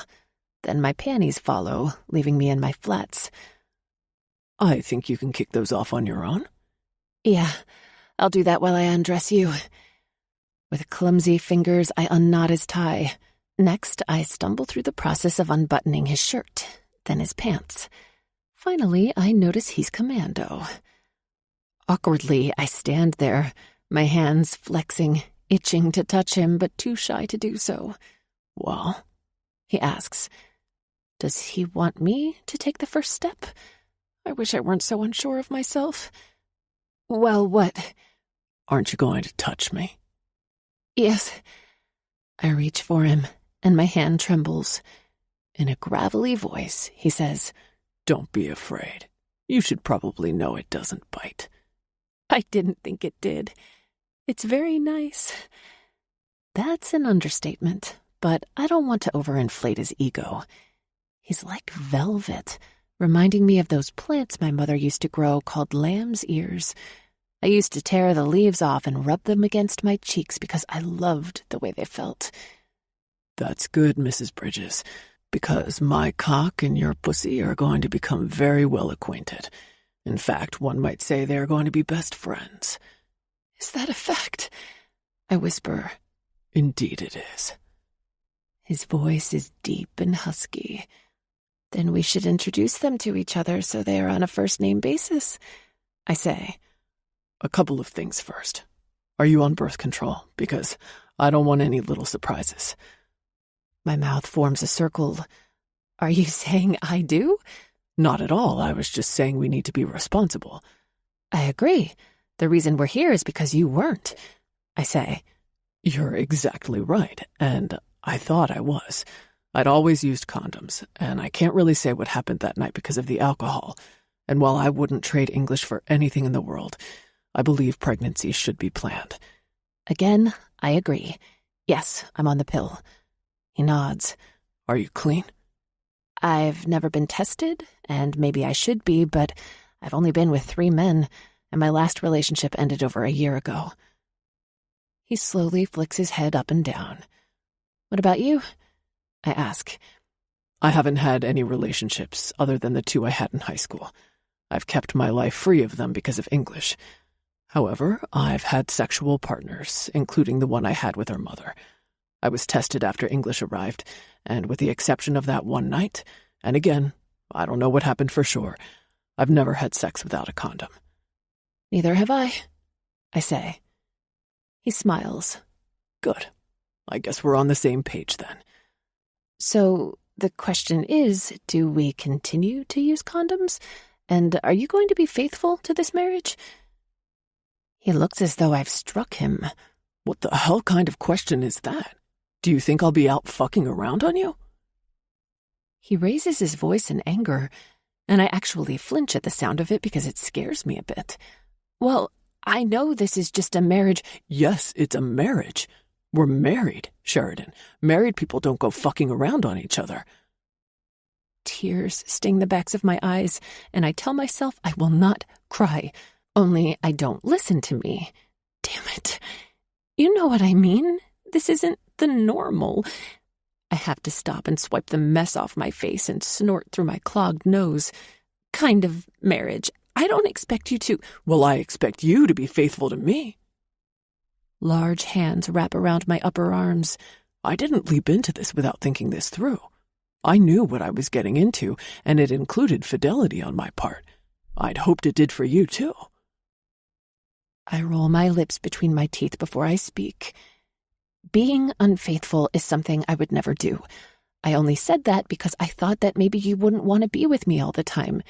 When we got on that condom discussion, I only wanted you to know that if you were messing around with other women, I wanted you to wear a condom with me. Fuck. Sheridan, you and I will be providing a loving home for my daughter. That does not entail me running around on you and having extramarital affairs. I would hope you'd see that I'm a better person than that. I'd like for her to see us at least act like we're in a loving relationship, which includes sharing a bedroom at home. Besides, I could never do anything like that. We're going to share a bedroom? Of course we are. How stupid was that? Yeah? What else did you think? You can't share hers and you can't sleep in the guest room. Kids talk and she would be blabbing that all over the school. I don't know why I even said that. Dumbass me. I want you to share my room. You're my wife now, and while I'm sure this isn't exactly how you envisioned your marriage to be, I'd like to try to make this as agreeable for you as possible. We can go on and on about this, But the bottom line is he's right. So I hold out my hand in the form of a truce. What's this? He asks. You're right, and I agree. So let's say we shake on it and call it a day. His warm palm wraps around my smaller one, and he pulls me into the wall of his chest. I'd rather call it a night and see what other tricks you might have waiting for me under the covers with that dirty little mind of yours. As my mouth opens to protest, his lips crash into mine, and he becomes impatient with his kiss. No air is left to breathe because he's consumed every last bit of it as our tongues wrestle against each other's. With our mouths pressed together, he mumbles into mine. It was rather interesting arguing with you naked. I liked seeing your tits with their hardened nipples, Cookie. He cups my ass and gives it a firm squeeze. Now on to fucking. On the bed you go. When I move to my back, he stops me and says, No, I want you on top of my face. What? I ask, only he doesn't say a word back to me. His half-lidded stare leaves me stuttering. What do you mean? This is a new thing for me. Most sex is, admittedly. I'm realizing that more and more, and I've only been with Beck this short time. He crooks a finger and motions me toward him. I straddle his head and watch in fascination as his fingers spread my lips and he starts to lick me. His tongue must have fairy dust on it or something, because as soon as it touches me, I jolt. Hold on to the headboard, Cookie, and spread your legs more. Doing as he asks, I look down to see his blue-green gaze on me. Losing myself in his magical tongue ministrations, I gasp when his fingers join in. He inserts one, then another inside of me, and thrusts, hooking one so he hits that secret spot. How does he find it so fast? I've been on a scavenger hunt for that thing for years. Oh, God, and what comes next almost has me shooting off the bed. He takes one of those fingers out and rubs that puckered spot where no man has dared to venture. Maybe I should tell him he's like Captain Kirk going to the final frontier. Okay, maybe not. When that finger actually slowly enters, Captain Kirk is forgotten because in 2.5 seconds, I experience the most fantastically epic orgasm I've ever had. Beck rolls me onto my back and asks, Condom or no? I plan on being faithful. As do I. No condom. Tossing the foil packet aside, he throws my left leg over his shoulder and hooks the other leg around his arm as he slowly sinks his cock into me. Are you okay? Yeah. I pan out. Good. Because I'm getting ready to unleash hard and fast on you, so get the fuck ready. And then he proceeds to do exactly that. I'm lost in the pleasure-pain threshold and whimper as he continues to pound into me. I guess he forgot about slow and easy. I'm not gonna lie. I'm waiting for the choir of angels to start singing It's That Fucking Great. Do not take your eyes off of this, Sheridan, and I mean it. His gaze briefly flicks to his cock and back up to my eyes. Taking his cue, I watch where we're joined and see his penis shiny and slick with the wetness from my orgasm. My vagina clenches around him. Oh, good Lord, I'm gonna come again. Oh, God, your dick deserves a gold medal. I pant. Watching it pump in and out of me with such finesse is much more than anyone should be asked to do. My fingers grab a handful each of his ass, and I yell my orgasm out. Maybe something about a hallelujah moment. I really don't remember. He doesn't stop.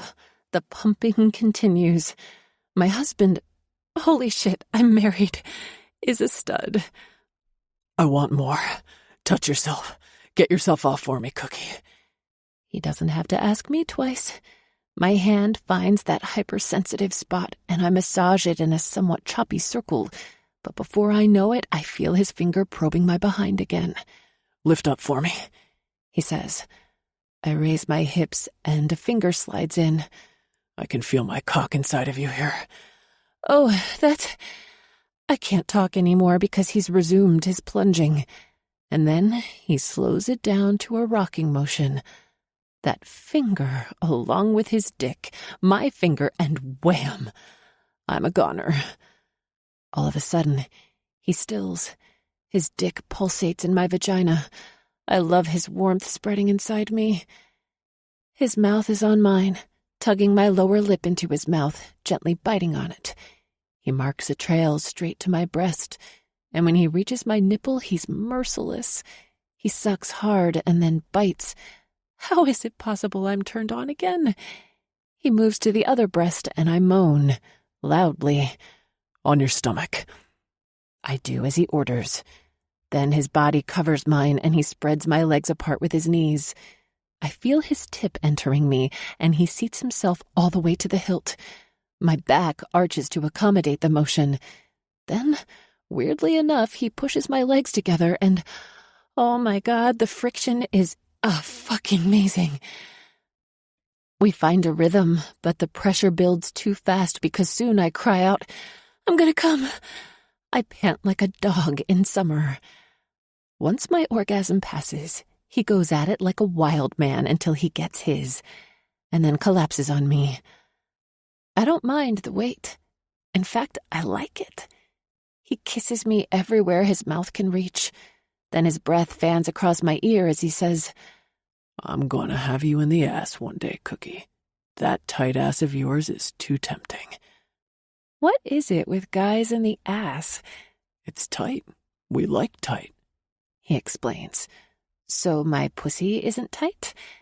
A husky laugh escapes that makes my belly clench. Your pussy is very tight. I love your pussy. It couldn't be more perfect. But you want my ass, too. Of course. It's the greatest ass. Why wouldn't I? He rolls off me and flips me to my side. You're crazy. You had my ass. He counters with a little smirk. That's not the same. Oh, and let's get something straight. No other guys will ever have this pussy or this ass. He reaches around me and squeezes mine. As long as you're my wife. Got it? Got it. He's damn serious about this marriage thing. I smile to myself because as far as husbands go, I have to admit I scored big on this one. Huge, actually. What's up with that smile? You look like the cat that ate the canary. Swallowed. He arches a brow and in a low voice asks, Excuse me? Swallowed, not ate. His tongue, that very same one that brought me to how many orgasms, runs over his lower lip, and I can feel my pussy heating up again. I'm growing wetter by the minute. Why are you staring at my mouth like that, Sheridan? I don't even bother answering him. I wrap my arms around his neck and go for it. In the end, I figure, what the hell? He's my husband. I can do whatever the heck I want with him.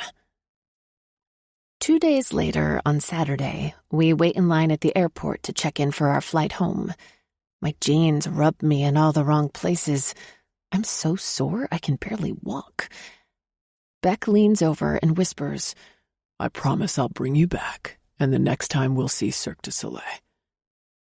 He presses his lips to that sensitive spot behind my ear. It didn't take him long to figure out all my hot zones. The man is on fire in the bedroom, and on the floor, and the counter, in the shower, and the bathtub. I think I'm bow-legged. It's fine. I rather enjoyed our room service, I say, my tongue poking the inside of my cheek. We get through the big X-ray machine thingy and walk to our gate. Want anything before we board? An ice pack, I say with a wink. His eyes spell confusion, and I give him a thumbs down, cluing him into my issue. The light bulb goes on, and he says, I have all kinds of ideas on what to do with ice, Cookie. I'm sure you do. He slings an arm around me, and we walk to our gate. Moments later, they make the call for first class to board, right as his phone buzzes. Who is it? English?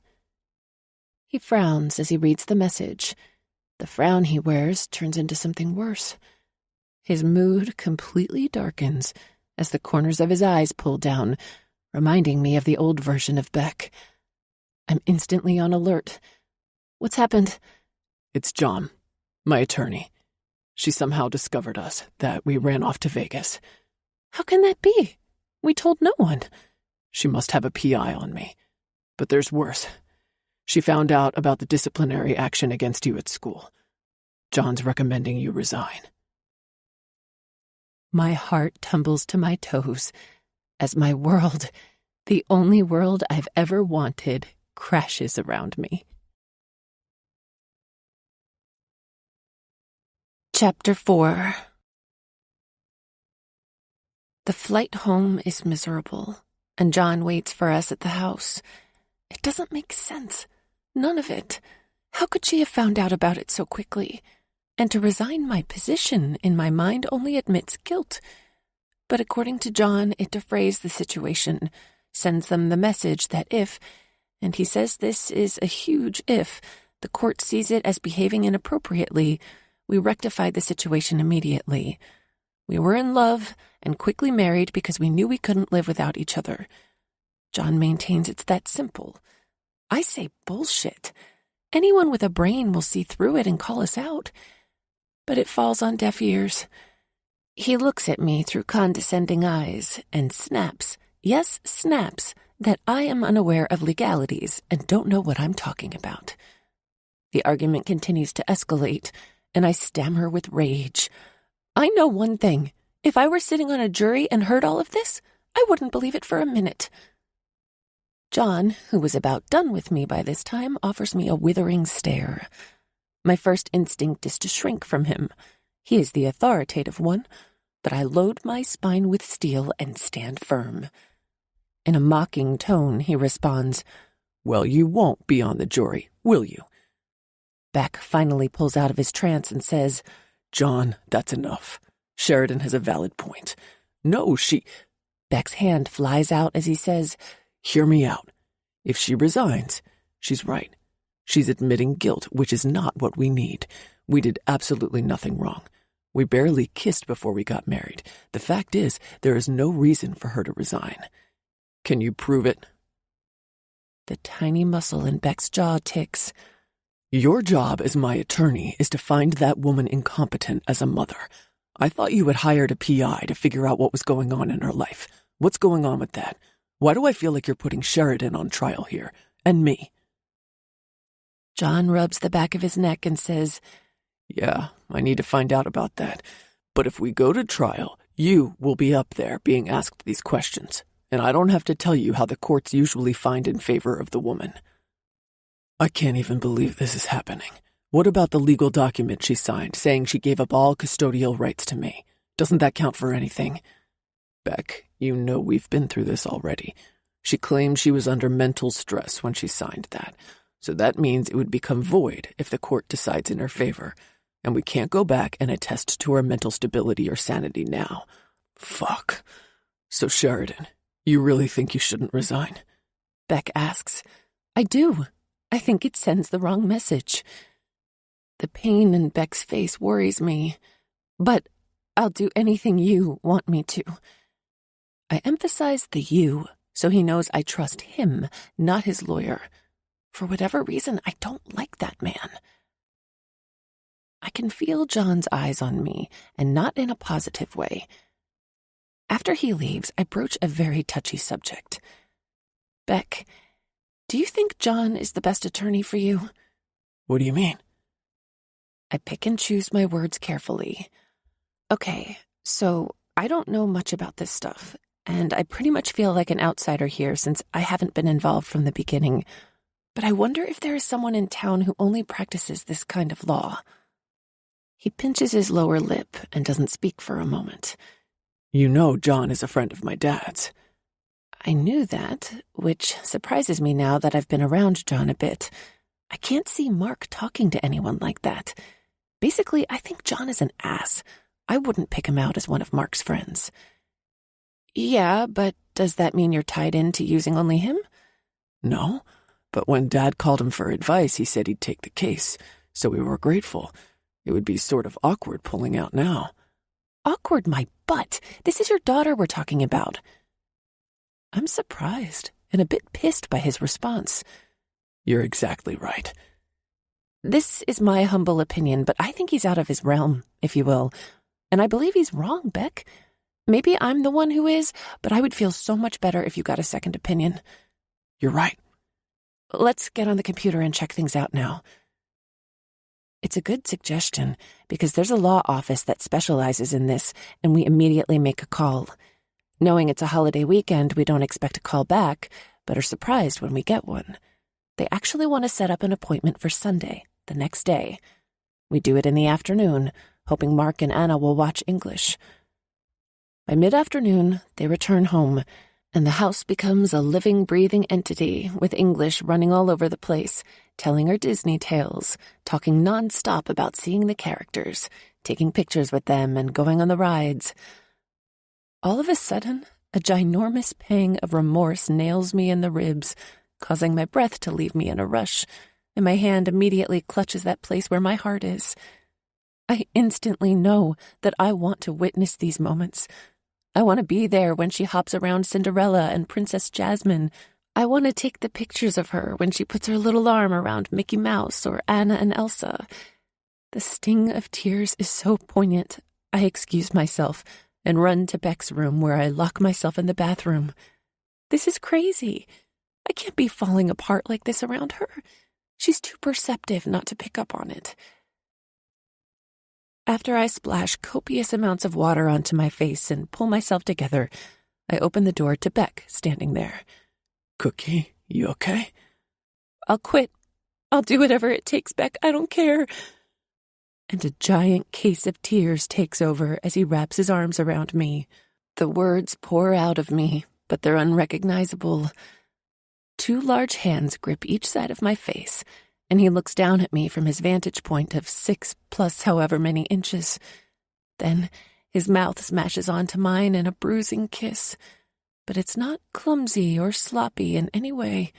Quite the opposite. It's heated and intense. It's one of those kinds of kisses that lead to something else, that leaves you begging for more. But there's not time for that, as we hear English's feet pounding, getting closer, and just in time Beck tears his mouth away from mine, and I'm left fighting for air as the little mite runs into the room, oblivious to it all. Miss Monroe, come on, you have to look at my pictures. She takes a hold of my hands and tugs me behind her as I put my fingers up to my lips, still tasting Beck on them. Munchkin Doodle, why don't you come in the kitchen? We have something to tell you. Can it wait, Daddy? I want to show Miss Monroe my Under the Rainbow pictures. I cast a hopeless glance at Beck, and he shakes his head. English talks 50 miles an hour. I can't possibly keep up with everything. Maybe if my mind weren't preoccupied, it wouldn't be so bad. But as it is, I'm impossible right now. What do you think? I bet you wish you had been there. Oh, yes. I can't think of something I'd want to do more. But not for the reason she thinks. Munchkin? Beck calls from the door. Come in the kitchen. Banana and Jeepa have to leave soon. English grabs me and kisses me. Come on, Miss Monroe. Let's go. Gotta say goodbye to Banana and Jeepa. Our hands swing back and forth between us, and I want to squeeze this child. She's such a love bug. When we get to the kitchen, Beck grabs her and swings her up in the air before setting her down on the counter. We have a surprise for you, Munch. A surprise? Yup. He puts his arm around me and pulls me into his side. While you were at Disney World, Sheridan and I went on our own vacation of sorts. We went to Las Vegas, and while we were out there, we decided to get married. What I'm saying is... You mean Miss Monroe is my mommy now? English blurts out. Well, I guess she is, he says. A silly grin grows on my face, and I'm sure it's so big you can see every tooth in my mouth. English claps her hands together and asks, Does that mean we can all watch movies together in your big bed, Daddy? I guess it does. Can we eat popcorn, too? Yes, we can eat popcorn, too. She beams, and I want to eat her smile right up. Then she spreads her arms out wide and says, I want to give you a big, fat love squeeze, Mommy. The rock of emotion that develops in my throat expands to the size of Gibraltar as I walk into her incredible little arms and wrap her in a hug as tears streak my cheeks. For a brief moment, I forget what looms ahead and allow myself to experience this feeling of joy singing through my veins, the joy of being loved by this amazing child. While we're hugging, she says, "I think I'm under the biggest rainbow in the whole wide world." Can this kid possibly own any more of my heart? My eyes meet Beck's over her blonde curls, and his don't look exactly dry either. He asks, "How about we all go out to dinner tonight to our favorite restaurant?" Anna and Mark decline, saying they have to unpack. I have a feeling they want us to have some alone time. Before they leave, Beck pulls them aside. The expression on Mark's face tells me what it's about. He nods a few times, and then they say goodbye after they give English big hugs and kisses. She shouts out her thank yous and reminds them to say their prayers tonight and wash their hands after they use the restroom. I almost die laughing. They're really great about keeping a straight face. When they're gone, English asks to play in her room with all her new Disney toys. I crash land on the sofa, only Beck pulls me back up and drags me into his room. Or maybe I should say our room. Still seems weird. "Do you know how much I want to hold you? Get in the bed."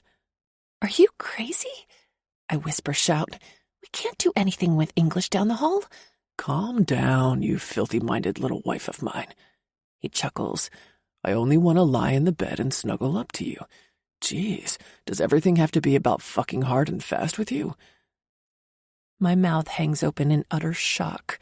"Sweetheart, if you don't close your mouth, I'm going to drag that sweet little ass of yours in the bathroom and shove my dick in your mouth." What? "You heard me. You'd like that, wouldn't you?" Oh my God. Did my pussy just clench when he spoke those words? An ache builds between my thighs, and I cross my legs and squeeze. "I asked you a question, Sheridan." His voice sends shivers down my spine. Yes, I'd like that." I mumble as I tighten my quads in a feeble attempt to ease my burgeoning desire. Shit. I look around the room for I have no idea what. "What's the matter, sweetheart?"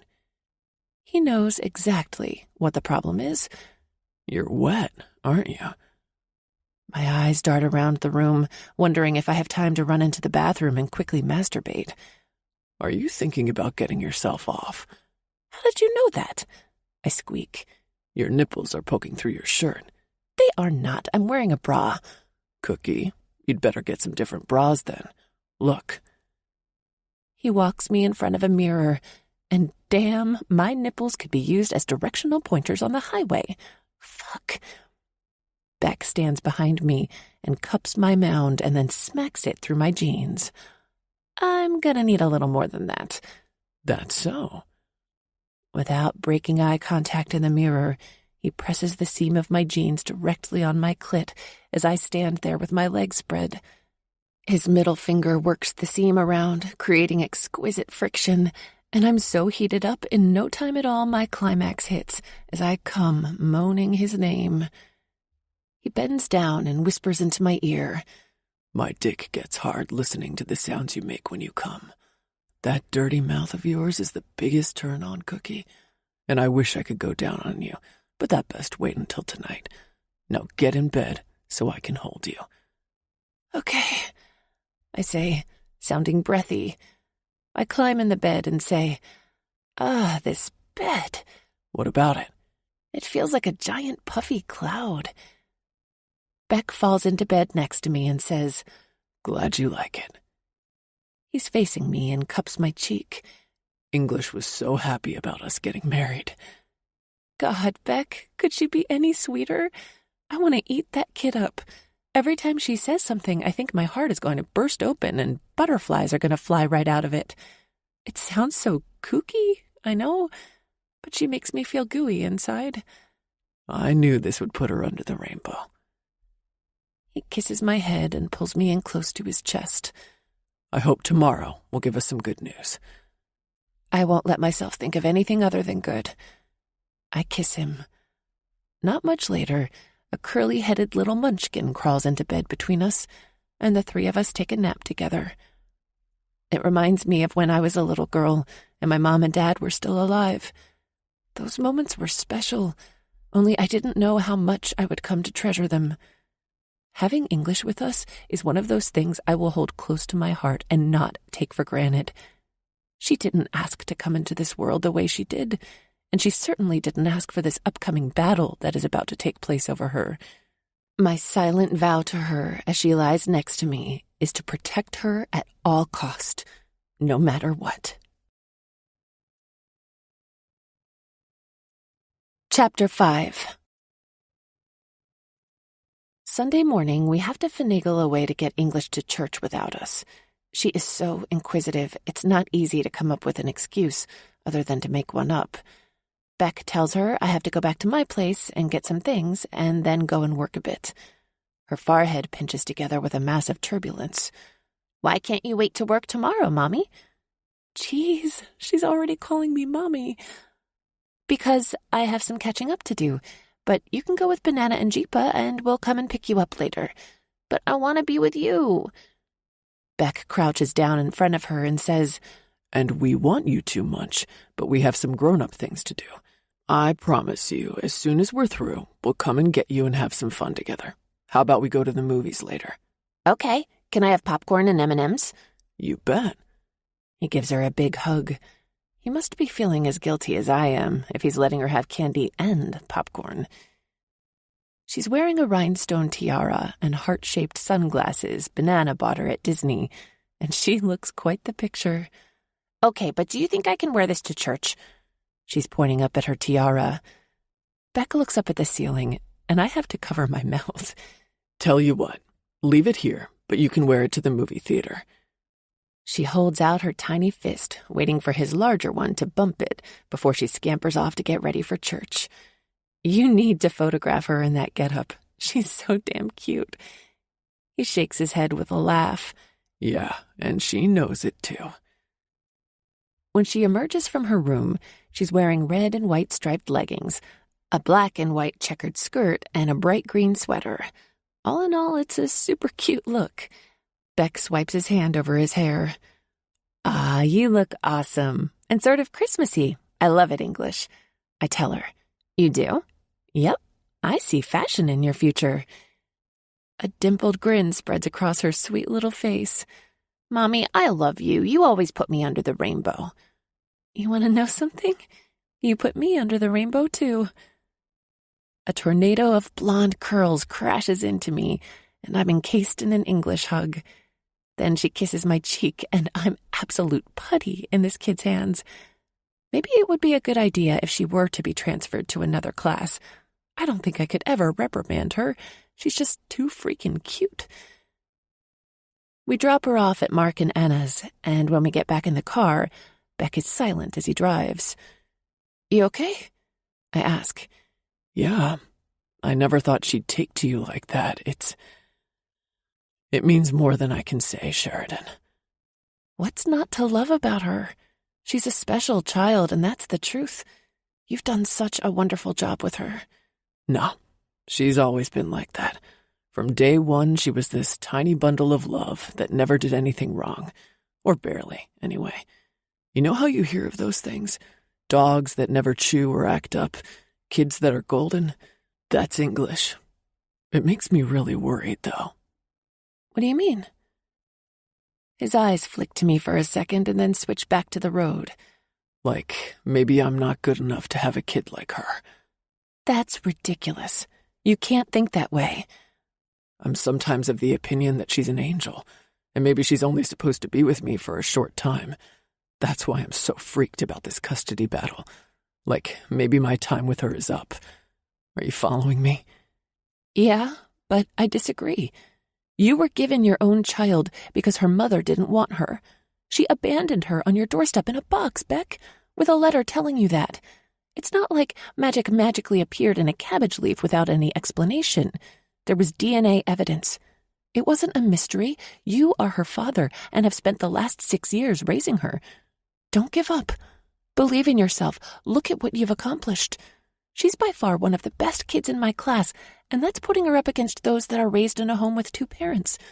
Don't ever take what you've done with her away from yourself.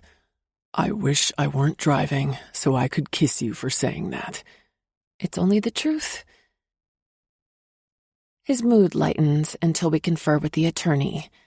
Then both of our worlds crash into thousands of pieces. I think it's a mistake that you got married. The way the court may view it is it was rushed and it appears as a cover. It looks like Mr. Bridges was wife hunting and you fit the perfect bill. Young, attractive schoolteacher who the child was fond of. You follow me here? We both nod. I feel like the man has just gut-punched me. He's very intimidating with his beady eyes and thick brows. May I ask you something? The question is directed at Beck. Of course. Beck answers.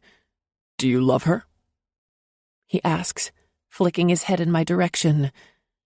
Beck doesn't say anything for a moment, and Mr. Morgan says, So, what will you say if you're asked that in court? I'll say what I have to. Then you intend to perjure yourself. Beck shifts in his seat, and I ask, should we have our marriage annulled, or should we get divorced? Mr. Morgan shakes his head.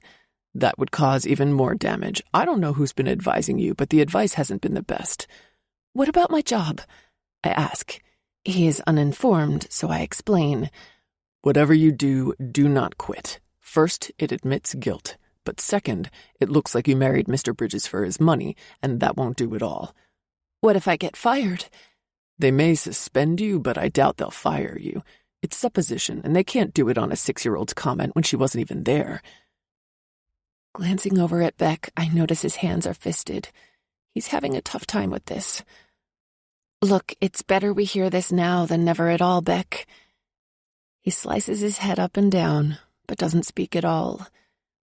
Mr. Morgan looks over the custody paperwork Beck gave him. This looks in order, but I can see where she'll say she was under stress of being young when she made this decision. She's on drugs. I know it. Beck grits out. Can you prove that? What has your PI come up with? Nothing. How long have you had them out there, and who are you using? Beck answers him, and he says, You need to fire them and hire someone else. They should have had something, even people coming and going from their house by now. He opens his laptop, and after a few clicks, asks Beck for his email. I just sent you a few of the names I'll be contacting on your behalf if you hire me. If you don't, you can contact them yourself. They're all people I use, and they're excellent. So, Mrs. Bridges, what is your relationship with English besides being her teacher? I love her, I say. I need specifics. He has me baffled. I'm not sure what you mean. If Mr. Bridges went out of town for a week, what would you in English do? I'd do everything he does. I'd make her meals, help her bathe, and make sure she does her homework. I'd play with her, draw pictures, watch movies, play outside, go to the park, and do things kids love to do. Since I'm a teacher, it's not that hard for me to find things she's interested in. In other words, you're her mother. You could have just said that in the first place. You asked for specifics, and I gave them to you. How is she with you? The fact that she already calls me Mommy, I'd say she's pretty good, I answer. If possible, I'd like to observe her with you, but it would be best if she didn't know I was there. That's okay by me, I reply. Beck? He shrugs. Fine with me. He clips. Mr. Bridges, I know you find this invasive, but I can assure it's only going to get worse. If you truly want sole custody of your child, I'm afraid you're going to have to jump through more hoops than I can possibly tell you. Our court system can be brutal. On the next day or two, think over what we've discussed and let me know if you want to hire me. You don't have long, though, because the mother wants to move on this. If you don't have legal representation, you're going to have to tell her something yourself soon. No, I've already made up my mind. I want you on board. Now, I can't wait. Every day I stand a chance of losing English, and from what it sounds like, I've already screwed up as it is. We'll go into damage control, and then plan our strategic moves against her. But first, we need to fire your PI firm and hire someone new. I'll get you the paperwork ready for that, and we can have everything in motion by tomorrow. Do you want me to fire your firm, or do you want to? The law firm? Beck asks. Well, both, actually. I'd better handle the law firm. John is a family friend, and it'll be sticky. I understand. I need your cell phone and yours too, Mrs. Bridges. We give him our numbers and trade a few more comments and leave. Beck is quiet and unresponsive on the drive home, other than the, I'm sorry I dragged you into all of this. He doesn't say another word, even though I try to engage him in conversation. It's going to be okay. I have a good feeling about Mr. Morgan. He's so intimidating with his dark widow's peak and that angular jaw. He reminds me of a vampire or something. I was trying to be a little lighthearted, but Beck didn't even take the bait. Okay, Beck, you need to put on a happy face because when we pick up English, I don't want to give her the idea that anything dreadful is going on. She'll think it's something between us, and that won't be good. He inhales long and slow, but shakes his head. You're right, but it's hard to dispel this horrible feeling I have. I know, and I'm right there with you. But this man, I don't know, he knows what he's doing, and it won't be easy, but he's going to make some progress. Reaching for his hand, I grab onto it and squeeze it. Sheridan, I want you to know something. What is it? Even though I'm not in love with you, and I know you're not in love with me, I'm not sorry we got married, and I know English isn't either. My heavy heart just became a little lighter with his words. Chapter 6. My suspension from school only lasted one day, and that was because the school board couldn't meet until Monday night. They determined it was ridiculous and required more than just the ramblings of a 6-year-old about pajamas and a slumber party to remove a teacher from her job. They allowed me to go back to my job the following day. The fact that I was married now didn't even enter into it. English was also allowed to remain in my class. Beck and I fall into a sort of uncomfortable cohabitation the first couple weeks of our marriage. Granted, neither of us is used to sharing a bathroom, which only adds to it. Like the time when he barges in on me peeing, even though I had the door closed, or the time when I walk in on him because he didn't bother to shut the door at all. And then there's the time my period arrives. Where the hell do I store my tampons? Move over shaving cream? And he is not one bit shy about his nudity. I, on the other hand, am still running for cover when he sees me naked. One morning, I'm under the shower spray rinsing the shampoo from my hair when I hear the click of the shower door opening. What are you doing? I ask. Taking a shower? Now? I squeak. Uh-huh. Then a warm arm wraps around my waist, and before I can get my eyes cleared of soap, his lips land on mine. Not a bad way to start the day. The next weeks fly by, and in preparation for Christmas, I have shopping to do, along with decorating both the classroom and the house. Unfortunately, one afternoon after school, English complains her tummy hurts. By dinner, it quickly escalates into the full-blown stomach bug. Poor mite. It's one of those horrid viruses she picked up that's going around school. She's crying, and according to Beck, she never gets sick. As he explains this to me, she flies into my arms and proceeds to throw up all over me. I carry her to her bathroom, where I strip us both out of our clothes, but as I'm doing it, another episode hits her. I make it halfway to the toilet, but I'm a complete mess. Beck comes running with towels to help, but there's not a lot he can do until it passes. When she's done, I finish stripping and catch him staring at me. His eyes are soft, but he has an odd look in them. What? I ask. Nothing. He stays while I shower with English, taking the time to ensure everything is cleaned off us both. When we step out of the shower, he wraps her in a towel and then hands me one. Thanks, I say. Even though he holds her, he pulls me against him and kisses me gently. Thank you for taking such great care of her.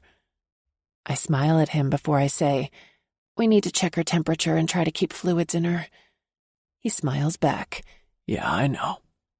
And he would. He's probably been through this before. By morning, she's much better, but still pale, so we keep her on liquids until afternoon. The next day, she's back to her usual chipper English.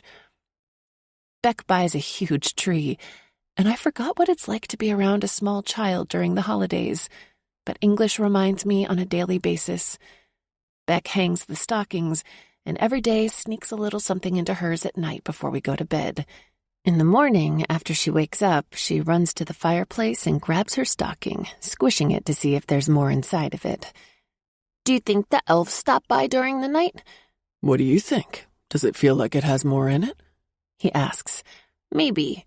You feel," she says in a swirl of blonde ringlets, squeezing the hell out of the stocking. Thank God there isn't anything breakable in there. "Mommy, see?" "Yeah, I think it looks fatter, but you better go and wash your face and brush your teeth. It's time to get ready for school." Her forehead scrunches up. "But what about breakfast? We can eat before we go to school." "Okay." She skips off to her bathroom. Mr. Morgan called me yesterday. Beck says out of the blue. "What?" I'm a bit shocked he didn't tell me. Sorry, so much went on last night that it slipped my mind. I guess that's a good thing if you forgot. One sculptured shoulder lifts, then lowers. He says the PI is getting some stuff. Lots of people going in and out of her house at odd hours. You think she's dealing drugs? I ask. There's a guy living with her who may be, but that doesn't make sense if she wants money. That's what I was thinking. This bothers me even more now that there's a man involved. Is she married? No, I'm not sure if they're together or if he's just staying there. Maybe she's letting him stay there to help her with the rent. Could be, but whatever the case, it still spells trouble either way. He walks to the kitchen and begins breakfast for us. Eggs okay for you? He asks. Yeah, I need to finish getting ready. I'll be back to help in a minute. This whole thing about the guy has me worried. That puts English in more danger if we lose. What if she has to stay there and they're doing drugs or something?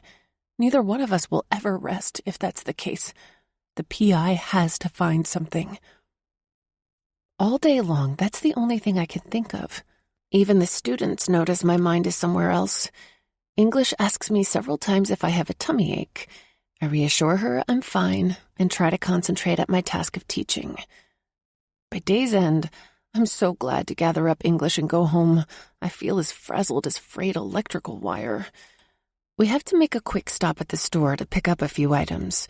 As we're navigating the aisles, I look toward the end of the one we're on, and I swear Abby is standing there. Long, brown, super curly hair like English's. She doesn't do anything but stare at us. I turn my cart around and grab English's hand. Come on, honey. I think I forgot something back here. I hurry to finish and drive home as quickly as I can. Beck greets us as English plows into him, hugging him as she usually does. But one look at me has him send her off to her room for playtime. What happened? He asks, putting his arms around me. When I tell Beck, he wonders if it was really her. It had to be. Who else would stand and stare at us like that? She must be stalking us, Beck. Maybe so. Perhaps I should start having her followed. That might be a good idea. I've also been stewing over what the PI said. Cookie, the last thing I need is to worry about you two. His hands palm my butt as he picks me up so we're eye level with each other. Don't do this to yourself. I need you to stay clear-headed. Before I can answer, his mouth claims mine in a slow, passionate kiss, and all thoughts of everything but his lips fly straight out the window. He grabs my legs and places them around his hips, and in an instant I know I want this man right here. As though he's read my mind, he says on my lips, I need inside you, baby. Yeah, but how? A deep chuckle vibrates me. It's kind of funny. I used to fear getting caught by my parents. Now I'm afraid of getting caught by my daughter. How about the bathroom? Right here? He looks over my shoulder to the powder room right off the kitchen where we stand. Uh-huh. I sink my teeth into his lower lip. That gets him moving. About 6 strides later, he shuts the door and locks it. Undo your pants. I have to take off my panties, too. Yeah, I can slide them over. As soon as I unbutton and zip, he tugs my pants down and does the same for him. Then he moves my thong to the side, takes his tip and slides it around me until I press myself against it. A little eager, are you? That, and I'm worried we're gonna get caught. Shit, I forgot. He thrusts in deep. Fuck, I forgot to check if you're ready, but I'm glad you are. Oh, I'm ready. Now hurry. He gives me a half-lidded stare that nearly has me coming. I dig my heels into his ass, and that's all the encouragement he needs. I suddenly feel like the announcer at the Indy 500, but instead of, "Gentlemen, start your engines," I feel like saying, "Let the pounding begin." Because boy, does it ever. Our bodies slap against each other's, and his dick hits me in every place that's perfect. Use your hand, Sheridan, because I'm gonna come. I slip a hand between us and rub my clit, but it doesn't take much before I climax, and he lets himself go. It's good timing, because as soon as we're zipped and buttoned, we hear English calling our names. Beck runs out first, and then I follow. The next day, the attorney calls and tells us he's pushed back any kind of communication with the biomom until after the first of the year. That's good news. Sort of. At least we can go through the holidays without any threat of a dark cloud knocking on our door. On Christmas Eve, we go to Mark and Anna's for dinner. In the past, Beck would spend the night there, and English would open her gifts in the morning at their house. But we all decided it would be best to start a new tradition of having Christmas at Beck's, and I guess my house from now on. English is a little sad because Boonier comes home on Christmas Eve, and she wants to stay there with him. To be honest, I can't blame her. That puppy is precious. Chocolate brown, wavy fur that feels like silk covers his chubby little body, and his golden eyes just melt the frost right off your heart. He is the sweetest little thing, and what's not to love about puppy breath? Banana and Jeepa will bring him over in the morning. Besides, don't you want to see what Santa is bringing you? But Santa always brings my presents here, she insists, dragging the here out. That's before your daddy got married. Now that you have a mommy, Santa knows to go to your house, Anna says. English puts her index up to her cheek, as though she's thinking about this. She must decide it's a good enough answer, so she says, "Good night, Boonier. See you in the morning. Now don't forget to take him out to pee, Banana."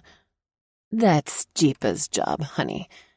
Jeepa, don't forget, because puppies don't wear diapers like babies. English gives Mark his reminder. Yes, ma'am. Mark says seriously. Come on, Munchkin Doodle. Let's go. Beck says. We give hugs all around and head out. I have an idea tomorrow is going to be a very long day.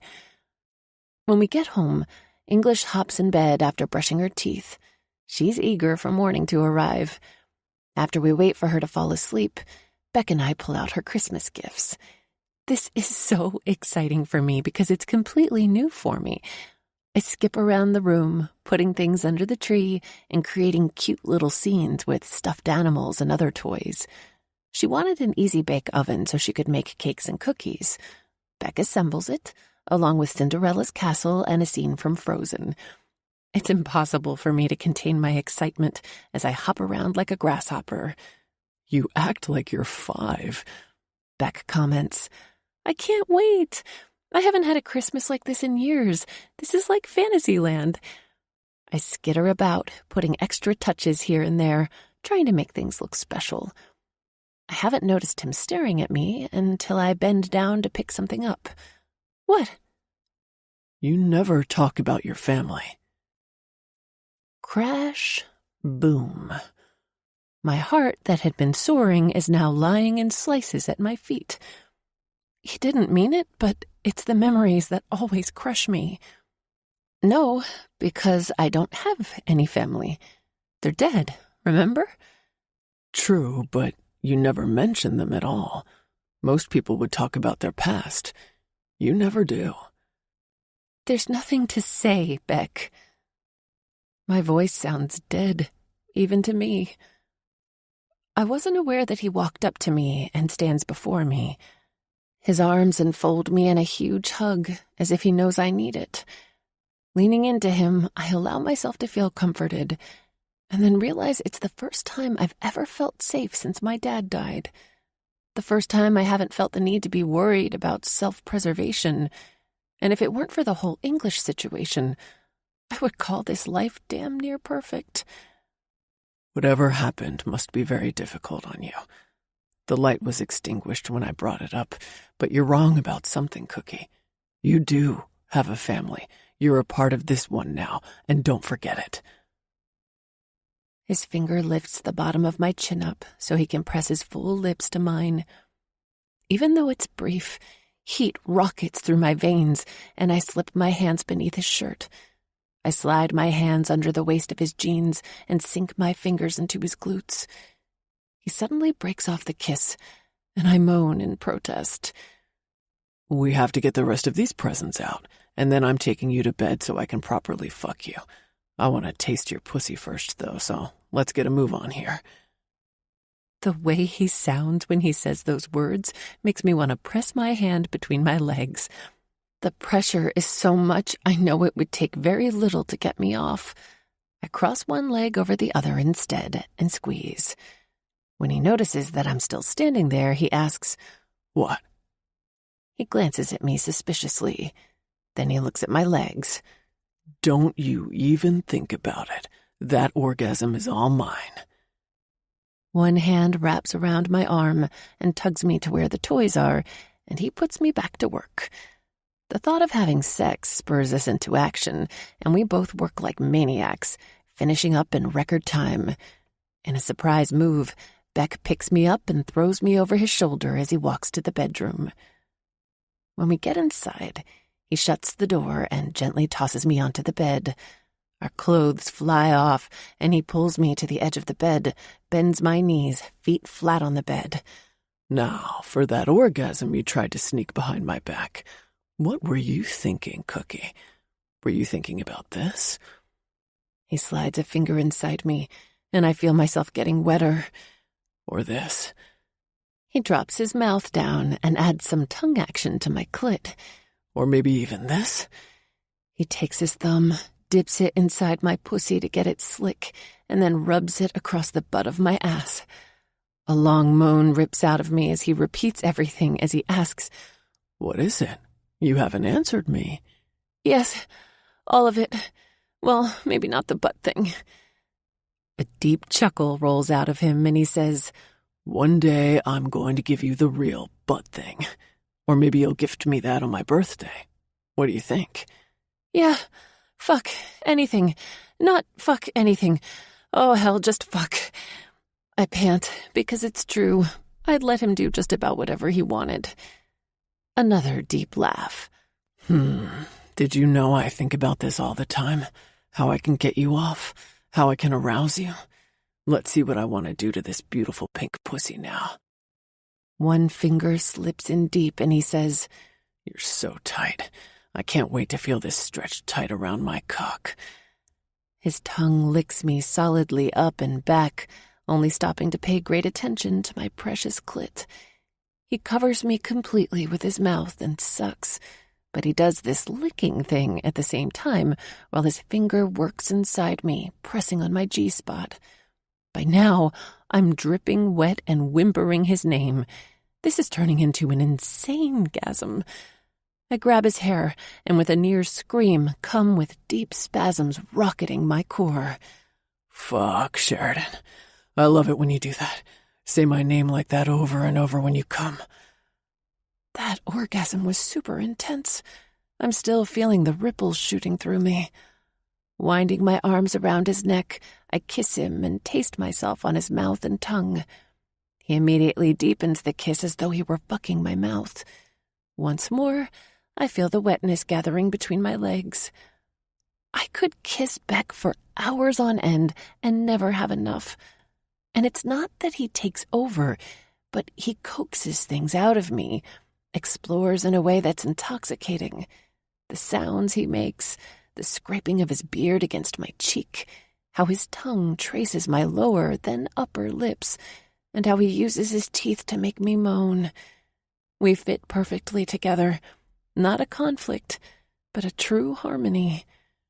"Mrs. Bridges, My cock is in urgent need of fucking you, if your pussy would be so kind as to accommodate me. A giggle bubbles out of me. I think that can be arranged. You wouldn't be interested in a little Christmas butt fucking, would you? My eyes bulge out in a comedic fashion, and he laughs so hard he jiggles the bed. What I would have paid to have a camera handy to capture that expression. Oh, was it ever priceless. Well, that kind of came out of nowhere. It did not. I've been thumbing your ass all night. My face wrinkles up. Yeah, you have, haven't you? And from the sounds of it, you liked it a whole lot. A whole. Get it? Oh my God. I try to hide my head in his armpit. That's dumb. My voice is muffled. Where you going, Cookie? It's not like I can't see the rest of you. Besides, what's the big deal? Because... Aw, come on. You have to know every guy wants to stick his dick up his girl's ass. What's to hide over? It's not a big deal. It is if it's your ass. Might I remind you, little dirty girl, what you did to me in Vegas? That's a finger, not a dick. He pulls my head out of my hidey hole and rubs his cheek on mine. In that deep voice, he murmurs, Do you think I'm just gonna ram my dick up your ass? I'd take it slow. He drags his finger across my cheek. And start with my finger first. Stretch you, use a ton of lube, and if it would hurt, I'd stop. His finger draws tiny circles down to that little spot behind my ear. I'm not in the game of seeing you in pain, love, but I promise it wouldn't hurt, and you'd beg me not to stop. I'm wet again. That fast. Swallowing the thick lump of desire, I say, Okay, I'm not opposed to it when you say things like that, but can we have regular sex right now and maybe save it for a special occasion or something, or anniversary? That way I have 11 months to get my butt ready. He spits with laughter. What are you gonna do? Put your butt muscle on an exercise plan? I think about that for a second. You know, will doing that ruin my butt? What do you mean? Will it damage me in any way? Millions of people have anal sex. I seriously doubt it will damage you, especially if we do it in the proper way. Maybe we should Google it. Okay, that's what we'll do, he says with sarcasm. He's making fun of me, but currently I want him to fuck me, so I grab his cock and give it a good hard squeeze. You want some of me? I ask in a hoarse voice. He lifts up and slides his tip into my pussy, and then back out, in and out until he's seated deep. My legs bracket his hips, and he thrusts hard and fast, just how I love it. Tell me, is this what you want, my dirty wife? Yes, I hiss. So good. With my legs still hooked around him, he leans back on his heels and keeps pounding into me. Grab your tits and squeeze your nipples. I want to watch you do that. What? I pant. Yeah, your tits. Do it. My palms slide over my tits, and I massage them as he watches. Your nipples. Tug on them. I'm so turned on by the way he watches me, I obey without question. I tweak my nipples. It seems a little weird at first, but then I'm so close to coming I forget about it. He does this motion where he lifts up somewhat, but rubs a bit against my clit as he lowers and pushes back inside me. And oh my shit. Then he takes the heel of his hand and presses down on my pubic bone as he does it, and I forget about my nipples until he stops. You stop, I stop. Huh? Your nipples keep pinching them. Oh. I go at them again, and he starts pumping into me hard. Right there. That's so good. The pleasure is so intense I moan, or maybe scream. His hand spreads my knees further apart, and he continues to slide in and out. I'm gonna come. I love to watch my cum run out of you around my cock, Sheridan. Fuck, you're so damn tight around me. My orgasm nails me, and he groans a second later as his does too. This is perfect. He slows down his motion, but he's still inside. Then he pulls out, and his furtive smile tells me he loves what he sees. He uses his hand to rub his cum around me, spreading it up and over my mound. Jesus, Sheridan, you have the most beautiful pussy, but it looks best covered in my cum. I'm gonna fuck you several times a day just to keep it looking like this. His mouth canvases mine in a kiss filled with passion, but something else. Reverence? Awe, maybe? We should sleep. English will be up around 5. Checking the clock, I find it's already past 1. We both chuckle. I should ask if you mind being messy, he says. No, not really. And it's strange because I've never had sex without a condom, so this is the first man I've ever been messy with. Good, because I love you this way. We'll shower in the morning.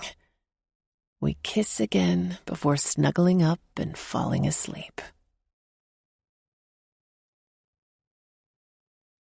Chapter 7. Daddy, Mommy, wake up! Santa's been here! English scampers into our room, hollering at the top of her lungs and scaring the ever-loving crap out of me. I fly out of bed, forgetting that I'm buck naked, and run out of the room with English yelling, "Mommy's naked! Mommy's naked!" By this time, I'm already in the living room, so I grab 2 throw pillows in a feeble attempt to cover myself up.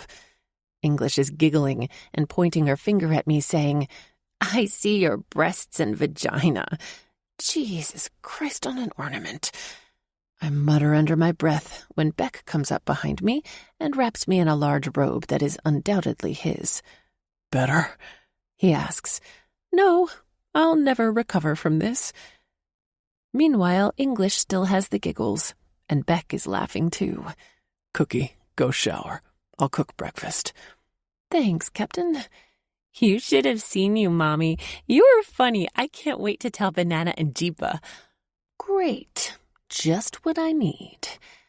I raise my hand and give them the peace sign as I head to the bathroom. Note to self, never jump out of bed. Ever. My shower is the quickest in history because I want to be out there when the rest of the crew arrives. Anna and Mark will be bringing Boonier to spend the day with us.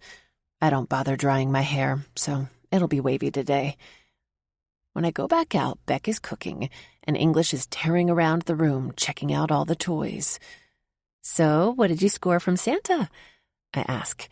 She shows me, and I laugh. You totally lucked out. Yeah, and next year I'm going to ask him to bring you extra pajamas. That way you won't have to sleep naked. Great idea. She's never going to forget it. I hope she at least puts it in the back of her mind by the time Christmas break is over, or every kid at school will hear about it. I wander into the kitchen to see if Beck needs a hand. He's got the eggs, sausage, and bacon going. If you don't mind, grab the bread and put it in the oven to toast. Sure thing. When are your parents coming? They should be here any minute. Beck, go shower, and I'll finish up. He leans in to kiss me and heads to the bathroom. I finish everything up, placing it all in the warming drawer and get the bread going in the oven. English starts to squeak when Banana and Jeepa walk in because they're carrying Boonier in his little crate. Beck walks out of the back with wet hair, and it's a circus with the puppy, English, and everything else happening. I finally grab everyone's attention with the breakfast announcement, so we all head to the kitchen, with the exception of English. She's so wound up, I doubt we'll get her to settle down enough to be able to eat a thing. Beck has to tell her if she doesn't eat, Boonier goes back to Banana and Jeepa's house. That does the trick. She gobbles up her eggs and bacon, and she's off again. Is everybody ready to open gifts? Beck asks. We all yell that we are. Of course, English goes first. Aside from Boonier and her Santa gifts, we give her clothes because she's outgrowing the ones she has. She also gets shoes and boots. Beck gets a set of Mickey Mouse ears from English and some new boxers with Mickey Mouse on them. I get a Frozen coloring book and some Frozen panties. I think they are in little girls' sizes. Anna gives me a conspiratorial smile. They say it's the thought that counts, and that sure is true on this gift. I gush over it because I truly feel special that she picked out something with her favorite characters on it to give to me. Thank you, English. I love them. I give her a big hug and kiss. Make sure you don't wear them with white, though, because you might see through and then people can see your panties. She says, I'll be careful of that. Thanks. Beck and I give his parents the gifts he picked out for them. A really cool painting done by some semi-famous artist he's fond of, a photo of English in her tiara and funny sunglasses they bought her, a new golf club for his dad, and a new purse for his mom, which I helped pick out. They give us a week's stay to their mountain house, and they'll babysit English during spring break. I give Beck his gifts. One is a picture of English and me, the one he took of us together that I had framed. It's not a big deal of a photo, but the look on his face tells me how much it means to him. He pulls me into his arms and kisses me. This is the greatest gift you could have ever given me. But I'm not done yet. I hand him his next present and watch while he unwraps it. His eyes tell a story of what's in his mind, and I know I've scored on this one. His narrow and then expand in wonder. I've gifted him with a book filled with all of English's artwork she's done the first semester of the year. I had it photographed and then bound into a coffee table book. It turned out to be quite beautiful, and his eyes glaze with tears. How? I found a local printer to do it. I kept a file of them, and I have it for you so you can have the originals to frame if you'd like. But I figured that this way they would be preserved forever. We're sitting on the couch, and he surprises me when he pulls me onto his lap and kisses me. I'm talking a full-on major lip-locking, tongue-probing kiss as his parents watch. When he releases me, his hands are on either side of my head, and he says, That is the best gift I've ever received. Thank you. Then he goes in for another. I don't push him away because kissing Beck is my crack. The more I do it, the more I want it. We stop when Mark clears his throat. He motions with his head, and Beck jumps off the couch, almost dumping me on the floor. Oh, sorry, Cookie. He settles me back in the seat and says, Don't move one tiny muscle. Okay. Mark, Anna, and Beck share a sidelong glance, and Beck dashes out the door that leads to the garage. I hear the low hum of the garage door opening, and then nothing. Anna and Mark make small talk to distract me, but I'm trying to figure out what the heck Beck is doing outside. He finally runs back in, out of breath, and grinning like he won the lottery. Okay, come with me, he says, but keep your eyes closed. I'll guide you. His arms are around me as we step carefully out the front door to stand on the porch. Open up. I open my eyes to find a brand new SUV, a fancy one like Beck's, but in silver instead of black, sitting in the driveway. There is a huge red bow on the windshield. Merry Christmas, Sheridan. He murmurs into my ear. What? You got me a car for Christmas? Yeah, it's the newer version of the one I have. Go check it out. I numbly walk down the front steps toward the car, thinking about this monstrous present that I can't possibly accept. There are two things wrong with this scenario. One is the obvious. This sends warning bells, looking like I've married him for his money. That is the wrong image we want to show. Of course, it's slightly accurate, or was at the time. Now I can't say that's the case anymore. Two, I'm so out of my league with emotions that if we were alone, I would probably run and hide under the bed, or something equally as ludicrous. My hands touch the shiny silver paint, and even though it's stupid, every molecule feels like I'm in a pot of water getting ready to boil, all quivery and bubbly inside. Don't you want to get in and drive it? His sexy voice hits me in the heart. Wait, what? Hits me in the heart? What's happening here? What have I done? Pull your shit together, Sheridan, and act like the girl you swore you'd always be, tough and resistant to all things called love. English is one thing, but toughen your damn heart where Beck is concerned. Sure. My voice comes out all raspy sounding. You okay? Fine. Just fine. But isn't this a bit over the top? No. Remember that talk we had? I need my 2 girls to be safe when they're riding around, and this baby is going to ensure all of that. Right. I remember now. That eases the whole guilt thing a bit. He didn't do this for me. He did this for English because I drive her to and from school every day. Makes sense now. Come on, let's go. We take her for a spin, and there's no denying it. This BMW 6 Series, or whatever the hell it's called, is sweet. Like his. The engine sounds deep, and it purrs. We run through all the fancy gadgets and whatnots in here, and there are a ton of them. Whatever happened to plain old cars? I ask. He laughs. You're going to get so spoiled. I already was driving yours. This one's even better. Feeling ungracious because I totally let it slip, I say, Thank you. You could have gotten me a Corolla, and I would have loved it just the same. I know, but I wanted you to have this. Now enjoy the hell out of it. Thank you, Beck. It's beautiful. My gift doesn't compare. Cookie, your gift is miles beyond this. It's filled with memories that will last a lifetime, and there isn't enough money to buy that.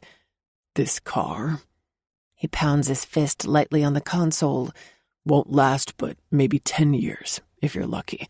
But that book will be mine until I die. His lips press to my cheek, and I'm happy I chose it to give him. When we come home, English is running around the house with Boonier chasing her, and the living room looks like a bomb went off with all the wrapping paper strewn about. But I have the best feeling in my heart that I've had in ages. Beck's arm is around me, hugging me close to him, and his parents are laughing and playing with the pup, too. Boonier is so damn cute. It's hard not to pick him up and let him give you his puppy kisses. At about 10, Mark and Anna decide it's time to leave, and they take English with them, along with Boonier and some of her new toys. We are having Christmas dinner at their house later this afternoon, but right now, I want a long nap because the 4 hours of sleep I had wasn't nearly enough. We say our goodbyes with a promise to be there around 3:30. After a quick cleanup, I look at Beck and say, I need a nap. I'm with you. We crawl into bed, and after he curls around me like a cocoon, we drop off into a hard sleep. Chapter 8. During the Christmas holidays, our lives become idyllic. Beck takes some time off so he can spend it with English and me. I suppose it's to grow the family bond or something, but it doesn't seem necessary as we all fall into this comfortable, cozy life together. English takes to me like a fish to water, and at night after dinner she crawls onto my lap and falls asleep as we watch her favorite things on TV. A few times I catch Beck eyeing us, and he even snaps a few photos. We also move the remainder of my things over, sans furniture. Michelle decides not to get another roommate since she and Oliver are spending so much time together, so for the time being, she's asked me to leave my bedroom furniture in case she has family come and visit. That's fine by me since I would have had to figure out what to do with it. When we're there, Michelle invites us to an after-Christmas holiday party she and Oliver are throwing. It's a few days before New Year's Eve, and she begs us to come, so we agree. I'm excited because we haven't been to any holiday parties, and it'll be fun to meet Michelle and Oliver's friends. Beck and I offer to help, and we have food brought in from one of the local barbecue places. We also help them with setting up the bar. Oliver's friends are very nice. Some of them are super geeky, and all they want to do is talk about techie stuff. Beck and I laugh because neither of us understands a bit of what they're saying. They're discussing hackers, spoofers, sock puppets, worms, and all kinds of crap as we stand there and act interested. When we move away to the next group, I say, I feel like I'm in a foreign country and don't speak their language. I picked up some of it, Beck says. but they talked so fast I quickly got lost. Michelle skips over to us, giggling. Y'all having fun? Yeah, but does Oliver talk tech speak with you? Some of these guys are way over my head. Oh, he tries, but I shut him down. I'm stupid with that stuff. I say, I feel better. Michelle grabs Beck's arm. Hey, can you come out back for a minute? Oliver is trying to start a fire in the pit, and he can't get it going. Sure. Beck leans over and kisses me and follows Michelle through the house. Left standing there, I move to the side so I don't look like a doofus all alone, and I people watch. There's a fairly large crowd by now as the party's gotten underway. People are mingling, and it appears that everyone is having a good time. I'm surprised when I feel an arm snake around my waist, and someone leans into my ear to say, "What's a pretty little thing like you doing standing all by yourself?" Turning to see who it is, I find I've never seen the guy before. Actually, I'm not alone. My husband is outside starting the fire. If I were your husband, I'd never leave you alone. Pushing him off and moving away, I say, Guess you don't have to worry about that, do you? The man's words are slurred, so he's definitely had enough to drink. How ironic.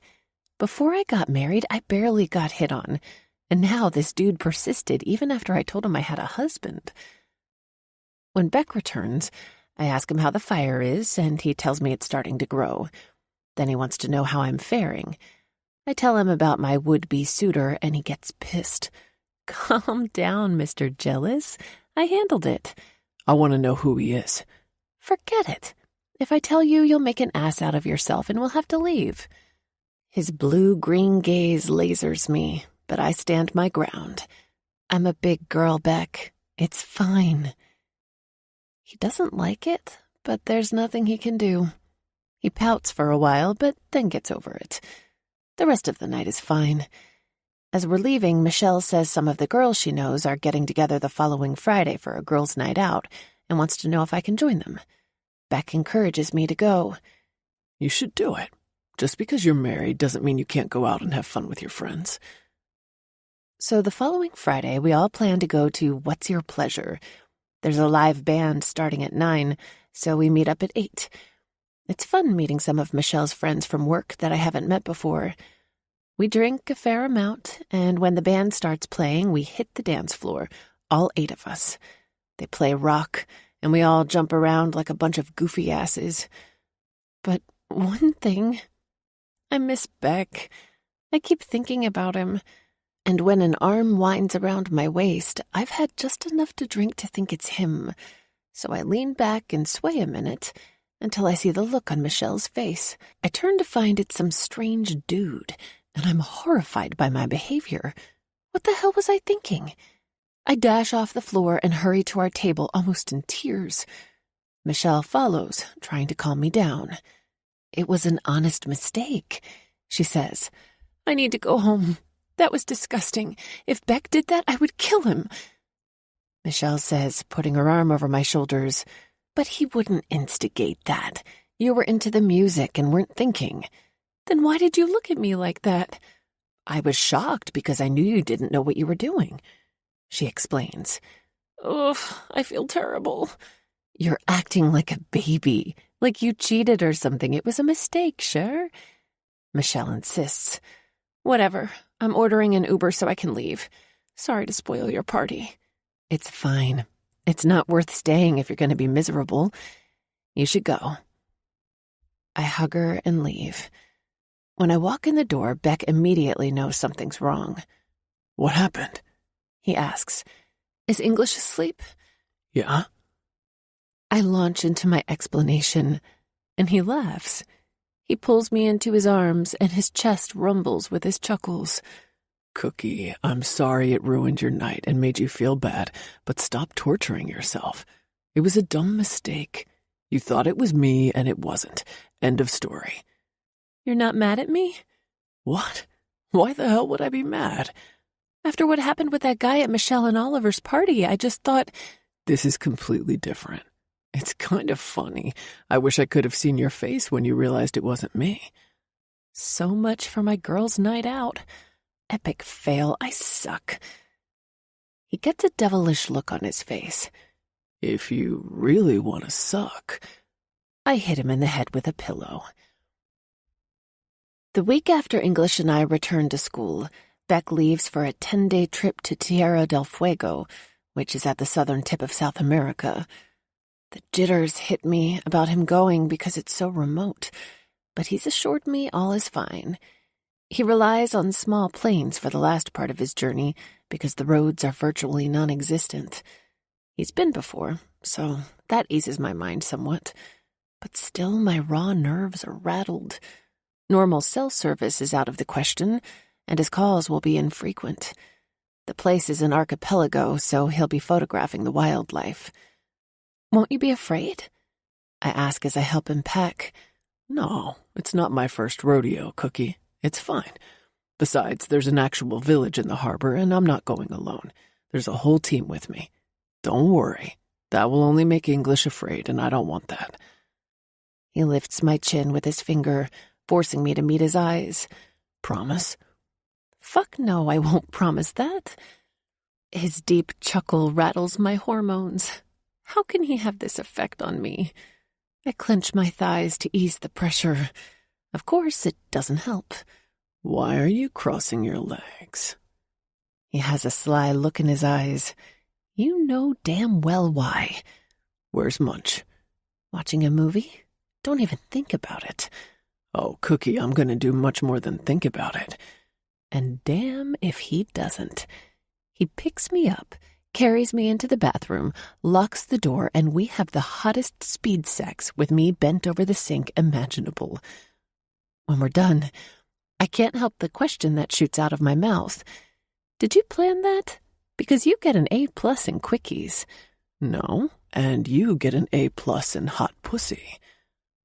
We're back in the bedroom by now, and I grab 2 fistfuls of his shirt, pull him to me, and say, "Just promise me you'll be careful, Beck. I mean it." His blue-green eyes tunnel into my own, and his head moves up and down. I swear it. Then he kisses me like his life depends on it. When he stops, he says, "You've brought more meaning into my life than I ever thought possible." I watch his Adam's apple move as he swallows. I sense he wants to say more, but then he gives his head a slight shake and adds, "Take care of yourself and Munchkin Doodle while I'm gone. I'll be back before you know it." "I will," I whisper, "and hurry." During his absence, things are fine. He is able to call a few times when they go into the village to get supplies. But other than that, we only hear from him when he gets to the main airport in Argentina. The day before he is due home, the attorney calls, trying to reach Beck. He asks to have Beck call him as soon as he can, and that it is urgent. "Is there anything I can help you with?" I ask. "No, but I should warn you, Mrs. Bridges, it's about to get rocky." His tone makes me wary. Sleep is not in my forecast that night. English wonders if something happened.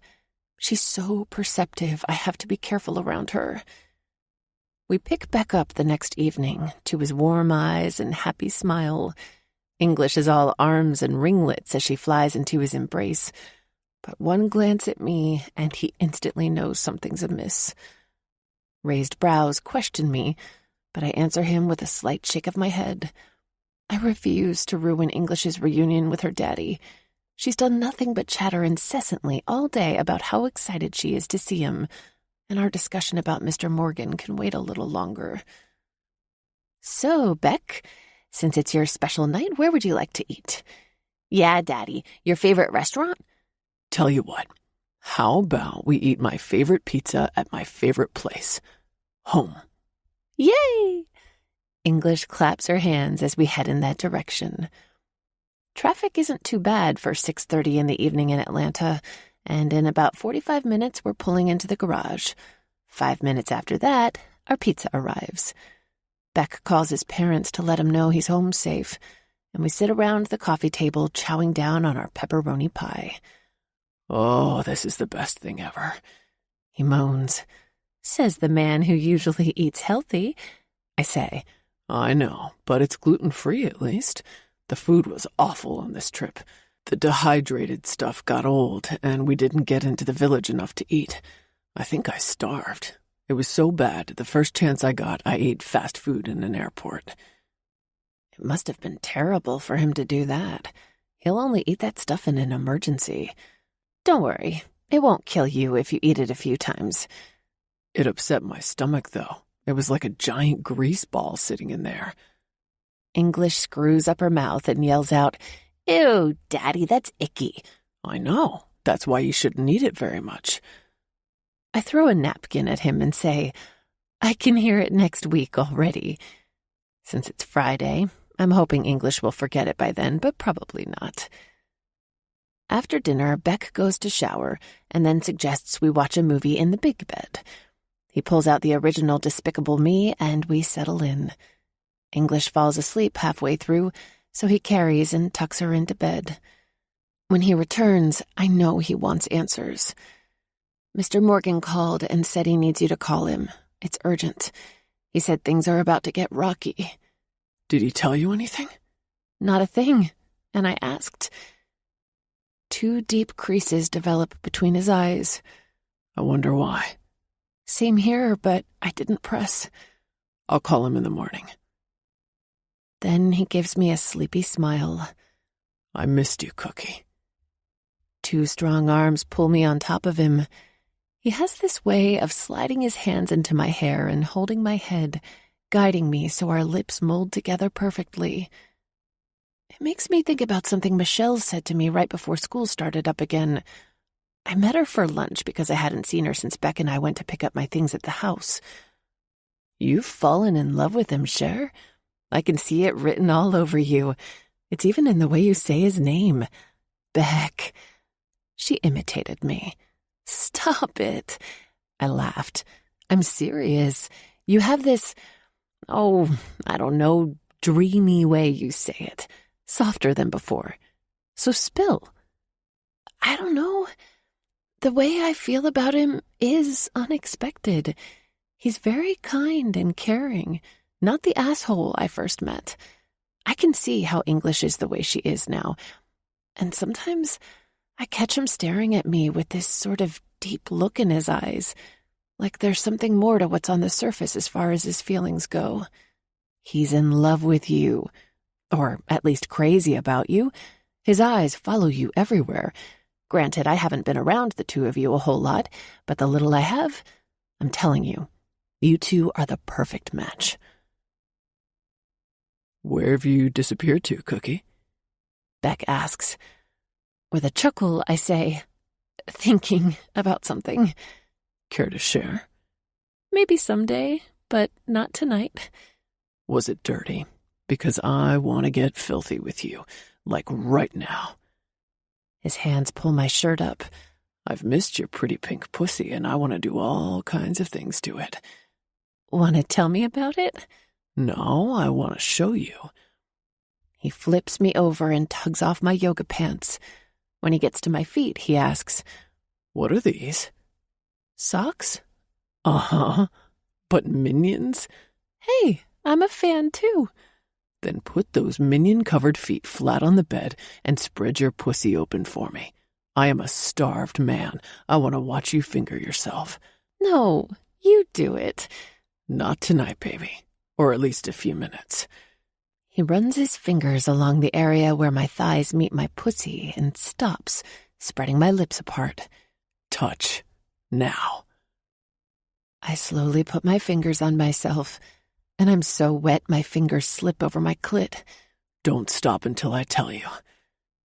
The sound of him pulling off his sweats hits me, and I'm so ready for him to fuck me, I squirm. "Hurry." No, this is my time, and it's gonna be slow. Then he flips me back over, and I feel like a pancake. I'm on all fours, and he widens the stance of my knees until I feel his mouth on me. Damn, this is good. He fucks me with his mouth and fingers as I arch my back and moan out my orgasm. He doesn't stop until my moans turn into tiny sighs. My birthday is next month, Cookie. And do you know what I want? I answer all breathy. I want in here. He rubs a circle around my bud and rims it with his finger, or thumb, I have no idea, but I moan as he slowly pushes his cock and thumb into me at the same time. I promise you'll like it. Yeah, good. I'm up for it. Hell, he could do me right now if he wanted. I'm senselessly horny for this guy, and I just came. Just fuck me, Beck. He leans over my back, and I feel his warm breath against my cheek. How do you want it? Hard? Easy? But it's going to be slow either way. Hard. As soon as the word leaves my lips, he rams into me. Then he inches almost all the way out and repeats until I am in-fucking-sane with the need to come. I didn't realize I spoke the words aloud until he says, Easy, baby, I've got you. This fuck session goes on until I'm ragged, and finally he asks, Ready? I think drool runs out of my mouth when I answer him, Yes. And does he ever? It goes on and on until I collapse like a heap of dirty laundry, a mound that needs to be picked up because I certainly can't possibly move on my own. Don't move. As if I think my pussy's broken. Who does he think I am, Wonder Woman? I hear water running in the bathroom, and he returns with a warm cloth to clean me. I'm still a limp and useless noodle. When he gets back in bed, he pulls me into the crook of his side and cuddles with me. That was more than any man could ever ask for. That short little sentence makes me want to hop around the bed, flap my arms like a chicken, and sing out loud like a kid, because I've never felt so loved since my dad died. And even if he didn't say the words, my heart fills with immense joy as it pings against my breastbone. I clutch his arm, the one that's holding me so close, and kiss his hand. Same here, Beck, and I'm so happy you're home. I didn't like being here without you. His lips kiss the back of my head, and he whispers, Sleep tight, love. Chapter 9. Beck is supposed to give Mr. Morgan a call in the morning, so I'm not surprised to get his text. Whenever his texts begin with a 911, I know they're serious. Appointment with Morgan today at 4:30. Can you make it? I respond with, Can Anna watch English? A few minutes later, his answer vibrates in. Yes, just drop her off there after school. I look over the sea of bent heads as they draw pictures of their favorite thing to do. We're in art class right now, but I focus on one head in particular. English's tongue pokes out as she concentrates on making her perfect picture. She's a good artist. Her drawings are better than anything I can do, and she has a great eye for detail. My heart bottoms out as I worry about what will happen in the near future. See you soon. The last thing I need to do is let her see how frightened I am for her, and it's damn difficult because the day drags on and on. When I tell her after school that she's going to Bananas, she claps her hands. I wonder if Boonier has gotten any bigger. Since you just saw him 2 days ago, probably not. Mommy, when do you think Boonier can move in with us? Oh boy, I was wondering when this was coming. I think Daddy said when he was potty trained with no more inside accidents. Jeepa said he only pooped once inside last week. Yeah, but it was in Banana's shoe. Do you want him to poop in your shoes? She giggles like crazy. No, that would be icky. I know, so we'll wait until all his shoe pooping is over. That and his slipper eating. I say, yeah, so he won't throw up everywhere. Good idea. Anna opens the door for us, and we share a look. She must know more than I do about the upcoming appointment, because her eyes are haunted with the same inner dread that I feel. She clasps my arm, and I want to ask her what she knows, but she gives a slight shake of her head, which tells me I need to leave. Beck must be crazy with fear, too. My heart hammers as though a fist is closing over it in rapid sequence. Talking myself through this anxiousness, I know Beck needs me, so I force it down and be as strong as I can. What the hell could have possibly gone south? When I walk in the house, he's a wreck. He pulls me close and he's trembling. Talk to me. What's happened? We go to court tomorrow. Morgan believes the judge is going to rule in her favor, and that she will be given visitation rights. At least one night every other week. That's what she's shooting for. Jesus. Oh, fuck. Fuck. How? Don't know. I thought he had it all under control. Let's go. Our hands are locked together, and I say, I'm driving. He is in no condition to be behind the wheel of a car, and he doesn't argue. Traffic is already bad, but we make it in time. Mr. Morgan's admin ushers us right in. Mr. and Mrs. Bridges, sorry for the late notice. Court is set for tomorrow morning at 10. It's just a hearing, you see. We present our side, they present theirs. The judge will make his preliminary ruling. It will be temporary. Has your PI found anything on her? She's clean as far as we know, or she's very good at hiding a dirty drug habit. This is incredible. I won't believe she's clean. I can't. Maybe she's learned how to play a good game because of the way she was raised. Okay, so I'm really digging deep here, but whatever. I will never accept that, I say. Mrs. Bridges, it doesn't matter what you accept. What matters is what the judge hands down. My suggestion is that you prepare your daughter for the worst-case scenario, because there's a 90% chance that she will be spending the night, and very soon, with her biological mother. And we can't buy her off? Beck asks.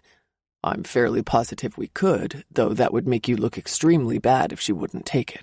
Bribery doesn't sit too well in a court of law. Beck slams his hand down on Mr. Morgan's desk. Then what the hell are we supposed to do? Mr. Morgan leans over his desk and says, What you're supposed to do is this. Go home and prepare English for the worst. Tell her that her biological mother wants to have a relationship with her. Don't wait until it actually happens, because it will traumatize your daughter even more than it might already. And then, let me do my job. I am trying everything I know within my powers, but you must understand something, Mr. Bridges. The courts always seem to favor the mother. It's the way it is and always has been, no matter what. I'm sorry. Beck's head drops down in defeat, but I'm not willing to give up just yet. There has to be a way. And maybe it will take English going there a time or two, but I know we'll find something out. My mind churns with ways to help, but Beck is so down, I want to give him my focus too. We enter the elevator and I pull him against me. I promise we'll figure something out. I don't know what it is, but we will. His face is buried in that place where my neck meets my shoulder, and he says, I don't know how in the world I can tell her. I'll tell her. I can do it. Oh, Cookie, it's gonna kill her. No, she'll be afraid, but it won't kill her, and we'll arm her. What do you mean? The elevator doors open, and I say, Come on, I have an idea. We drive to the cell phone store and buy her a phone. On the way home, I explain my idea. This may be our way to get her out of there forever. Beck looks skeptical. Voice recordings? Yes. If she records things while she's there, when people come over or whatever, maybe we can get what we need. All we need is a mention of illegal drugs. Beck agrees, and after we bring English home, we break the terrible news to her. Sitting her down with us, I explain what's going on. You know how your real mom went away after you were born? Her head bobs up and down. I try to sound happy when I go on. Well, she's come back and wants to meet you. We don't know exactly when, but it may be real soon. Her lovely eyes turn into saucers as she looks between the two of us. But I already have a mommy now, so I don't need another one. That's true, but sometimes kids have two, and she would love to see you again. I know you may not want to go, but it might be the best thing, and it would only be for a little bit. This is your home and will always be your home. Is it that lady from the playground? Yes, it is. This is the part I hate the most. English's face pales. But she said she was taking me away from Daddy. Beck's jaw muscles twitch. He's so tense he looks like a tightly wound coil about to spring loose. We would never let that happen, honey. But she's your mother and wants to get to know you. So I don't have to go there for long? She looks at the two of us with skepticism. No, just for a little bit. Her lip pokes out as she thinks. Why did she leave me? Beck starts to say something, but I hold out my hand.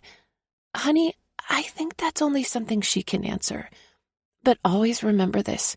Your daddy and I love you more than anything in the whole world. Now get over here so we can hug you. She runs and flies into our arms, and I say, this here is the best sugar in the whole wide world. I'm not sugar, I'm English. Yeah, but you sure are sweet. I blow a raspberry on her neck, and she giggles out bubbles of laughter. Beck is silent as he absorbs the scene. I know he's thinking about how he'll handle her going, but he has to be more cheerful than this. His morose attitude will clue her into the fact that something's not right with all of this. So, how was Boonier? Any accidents? I ask. Not today. Banana won't keep any shoes out anymore, though. She's afraid of putting her feet into poop. Ew, I can't blame her. But then I laugh because it really is funny. Jeepa says Boonier might have to go to school. You know, doggy school. Like obedience training? I think. Where they teach him how to stay and stuff? Yes, that would be good. So did you and Banana get your homework done? Her head bounces up and down so vigorously, I'm shocked she doesn't get dizzy. Awesome sauce, baby. So, we have a surprise for you. Daddy and I wanted to get you something so you could take pictures and other things. We got you a phone. A phone? A real one? Yep. See? I hold it out to her. She touches it like it's a pet or something. You can't carry it with you all the time, only sometimes, but we're going to teach you how to do some things on it. Her brow crunches up as she says, but I already know how to take pictures. I know, but do you know how to take videos? Maybe when no one is watching? Like on TV? Yes. Her arms shake as she says, show me, please. Okay, you slide this over and see this? I show her. It says video. Put it right there and then press the red button. Can you remember that? English is very bright, so I don't worry about her forgetting. She snaps lots of pictures of Beck and me and then takes some videos. My other goal is to teach her how to use the voice memo app. If there's a chance something is going on, I want her to record it. English, it's very important you don't talk about having a phone to anyone. You understand? Why? Beck situates her in front of him so he can look her in the eye. Not many kids your age have phones, Munch. It's best if we keep it a secret, only among the three of us for now, okay? Not even tell Banana or Jeepa? Well, I think you can show it to them, but no one else. And I really mean that, okay? When we allow you to have it with you, you must keep it in a very safe place. Promise? Promise. She wears a very serious expression. And no taking it to school. Ever. Her curls bounce around as she nods her head up and down. The next morning, I take English to school, but then I leave around 8. We're meeting Mr. Morgan in his office and then going to court together. Beck and I clutch sweaty hands, nervous and scared. This shouldn't take long, Mr. Morgan says. The family court area is crowded, but we breeze right through to Judge Clarion's courtroom. It's not like a court I thought it would be. It's small, and there isn't room for a jury, just an area for our attorney, us, and their team. I look over, and she sits there acting smug. She has light brown curly hair like English's, and she's small in stature. She's quite pretty as I examine her objectively, but that's on the surface. I can't conceive how she can put her child through this. There has to be another way. All rise, the bailiff says as the judge enters the chambers. One look, and I know we're screwed. The judge is a woman. Chapter 10. Beck, you can't give up hope. If you do, then we have nothing. English will know. But there's nothing more for us to do. She's one cookie. Like hell. Do you honestly believe that? Yeah, I do. We have to allow English to spend the day with her this Saturday. And if the judge deems it goes well, then it may go on to an overnight visit. Okay, fine. But what? Are you just going to lie down and accept it? Well, I'm not.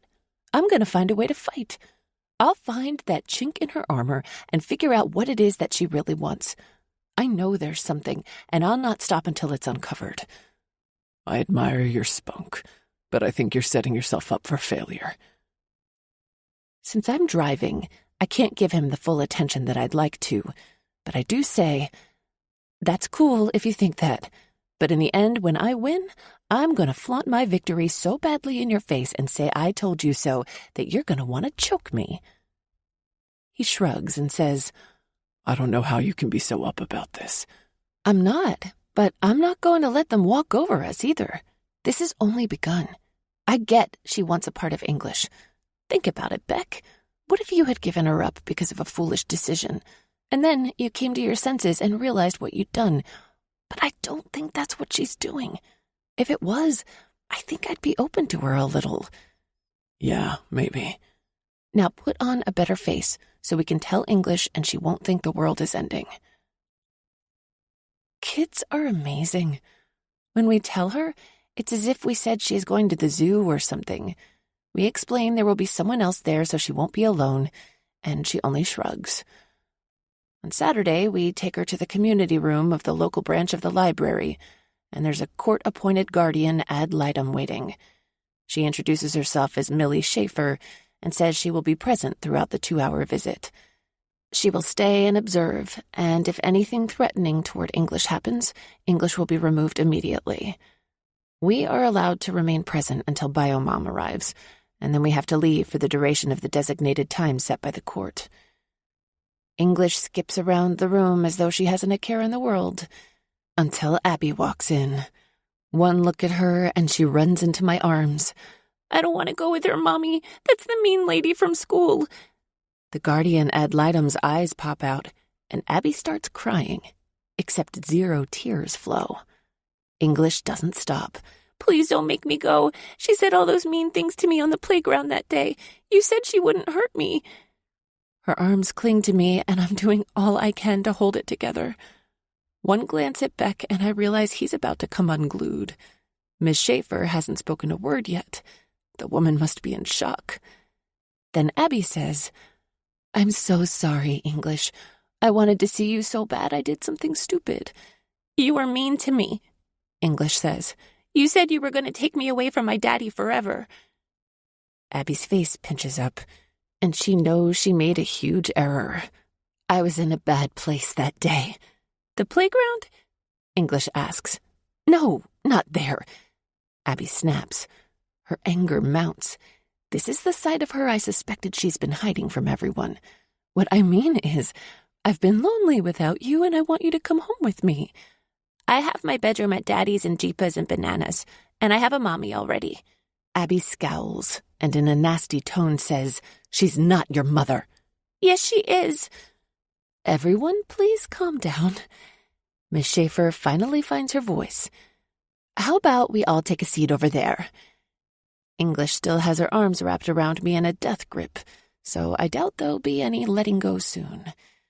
We shuffle to the table, and I plop in a chair, holding her on my lap. Miss Schaefer begins. Ms. Lamont, why did you go to English's school? I wanted to see my daughter. But you frightened her. I know that now, and it was a mistake. Abby admits.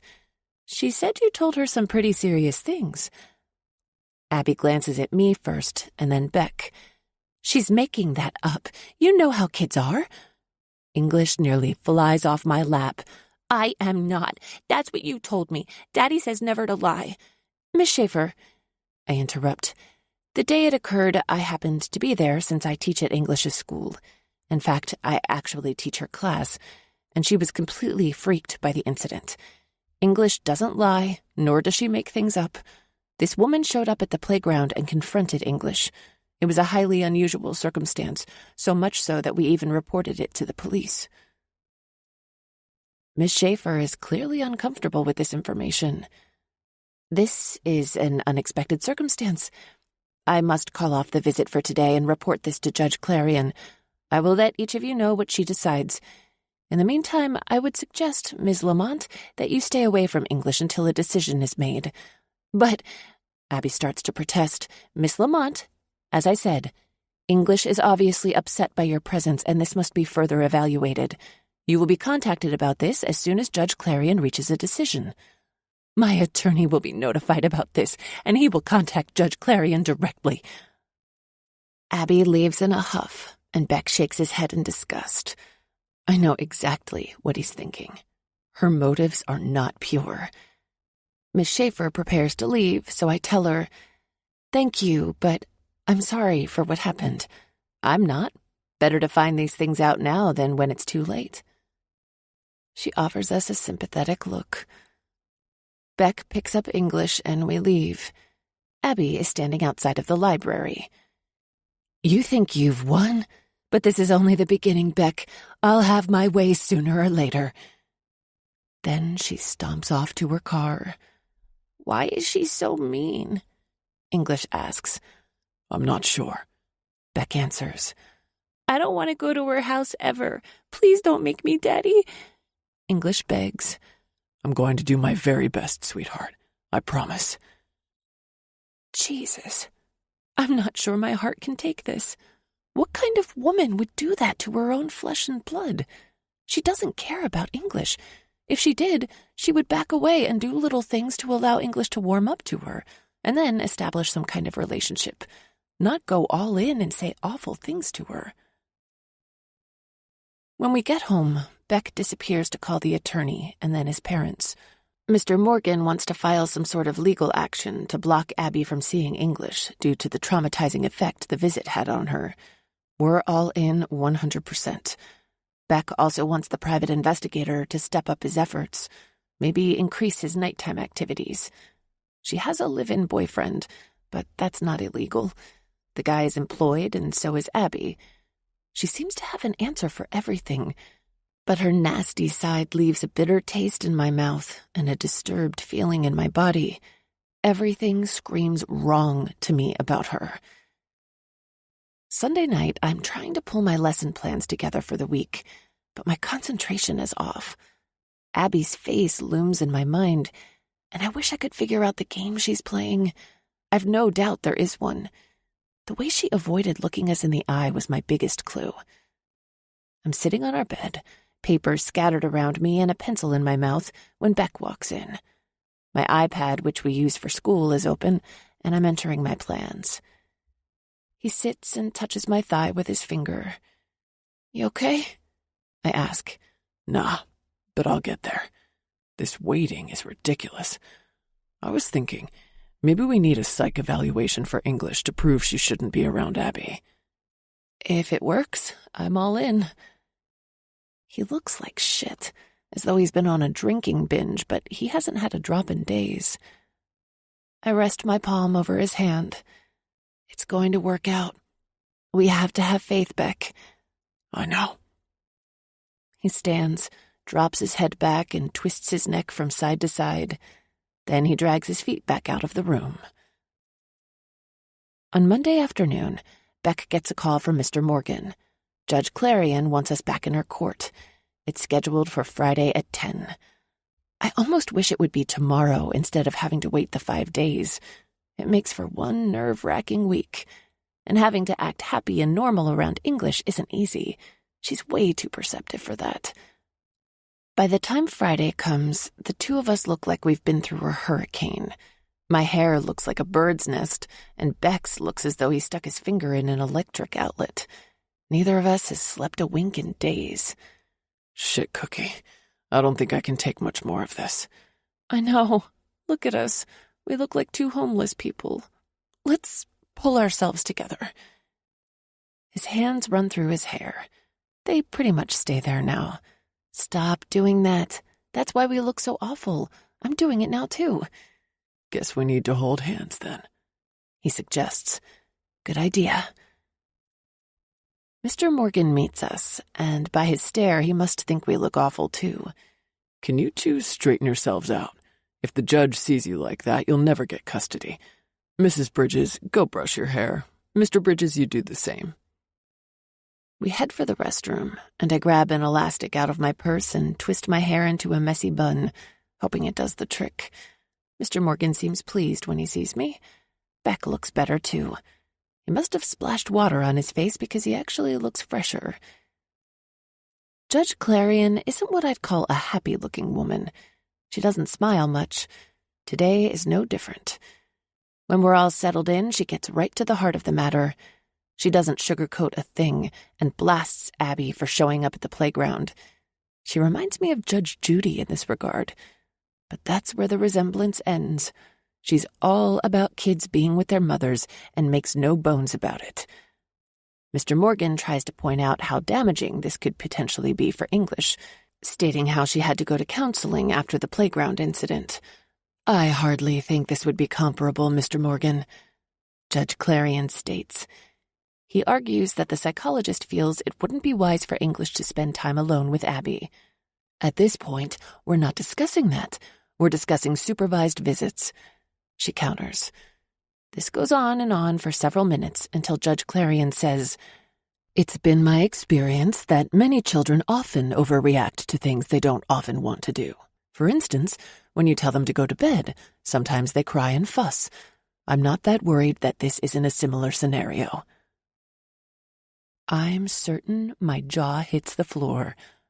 My chair scoots back as I stand, and I'm talking before I give it a thought. Judge Clarion, I was there. I saw English's reaction, and it wasn't her usual response to things. She was clearly shaken by whatever Ms. Lamont said. Even the other teachers made remarks about it. Then her personality changed to the point I suggested she visit a psychologist. It was traumatic for her. Yes, Mrs. Bridges, I already heard that argument. And how long have you known English? Since last August? And I suppose that makes you an expert on her behavior. You've known her since August as her teacher and since November as her stepmother. This is March. It's less than a year. That's not much time by my standards, Mrs. Bridges. Judge Clarion's tone is heavily laced with disdain. No, Your Honor, but it does show that I've had experience in this matter. She's not pleased with my response. Mr. Morgan passes me a note telling me to cease my arguments. Beck squeezes my knee, but I'm pissed as hell. It appears this woman is so against us, and I don't know why. Closing my eyes, I try focusing on a greener side, where the sun is shining and the sky is blue, because in this dim courtroom there are only dark clouds hanging over us. I barely hear the rest of what the crazy judge says, except for the fact that next Saturday, English will have to go back to be exposed to that woman again. Thank God she will still be supervised by the guardian ad litem. As soon as we're done, Mr. Morgan pulls us into some sort of room. He points his finger at me and fires off like a cannon. What the hell was that? You can't go spouting your mouth off to a judge like that. I'm surprised she didn't kick you out of there or charge you with contempt. If you can't control your emotions, I'm going to strongly suggest you refrain from attending these sessions. Whoa, I didn't think I was that bad. When I open my mouth to say something, he says, I'm not looking for a response from you, Mrs. Bridges. If you can't follow my direction, do not attend. We're in a tenuous situation as it is, and you just made it worse. His words are a slap in the face. Here I thought I was helping English, and I was only damaging the case. Shit. Precisely. Now I have to return to the office and try to come up with some sort of plan to fix this shit, as you called it. And to be honest, I'm not sure if I can. My palm covers my mouth as I process his words. I've bungled this good. What if it's irreparable? What if I've destroyed any hope for English? I don't think I could live with that. I'm suddenly in Beck's embrace, pulled into the wall of his chest. Mr. Morgan, I know you're doing your best for English, but let's be clear about something. Don't ever speak to my wife that way again. Yes, she made a mistake, but she loves English every bit as much as I do. Keep that in mind the next time you think about lashing out at her. And let's not forget something. We're your clients. We're not paying you to treat us like shit. Fine, Mr. Bridges. But if you can find the time, I'd like to see you in my office sometime tomorrow. We need to come up with a strategy to fight and win this case. That is, if you still want that. As upset as Beck is with all this, he sticks up for me. He actually defends me, and I'm pretty fucking sure I just fell in love with my husband a little more because of it. When we get to the car, I grab his hand and beg him to forgive me. There's nothing to forgive. Cookie, you're forgetting something. I'm with you when you spend time with English. I see how the two of you are together. I notice the way you look at her, and love pretty much oozes out of every pore in your body. You would never do anything in the world to harm her, so there's no need to apologize because what you did back there was try to protect her. In my eyes, it was Morgan's fault. He should have warned you about saying anything, and I won't stand for anyone speaking to you that way. Ever. His hand wraps around my neck, and he makes circles with his thumb over the line of my jaw. For some odd reason, it makes my heart ache even more. I feel like I've let him down. Chapter 11. I failed you, Beck. But worse, I failed English. Never. The system failed us. Yeah. At least that judge is making the visit supervised again. Laying my hand over his, I say, I wish I could help you more. I feel so damn useless. You're not. You've done far more than I ever hoped. It hits me full force. Beck is calmer than I've seen him in days. I don't get it. It's almost like a veil has descended over him and he's a different person. Hey, what gives? My gaze narrows as I eye him suspiciously. What do you mean? He's the face of innocence. An hour ago you were freaking out, and now you're Mr. Calm. He slowly blinks and doesn't speak for a long moment, but then he says, I listened to you passionately fight for English against that judge, and then I heard that prick try to tear you to pieces. And I guess I realized exactly how important you are to me. Don't get me wrong, babe. I will fight tooth and nail for our daughter. But if we lose, I know beyond a shadow of a doubt we did everything we could. And it's because you had my back and hers. So I thought to myself, I can be upset, I can stomp my feet, but what will it accomplish? It will only upset English more than necessary, and that's the last thing I want. So I've adopted a new attitude. If Abby is going to win, then the best thing we can do for English is to cooperate. My head is swimming. I'm not saying I like it because I don't.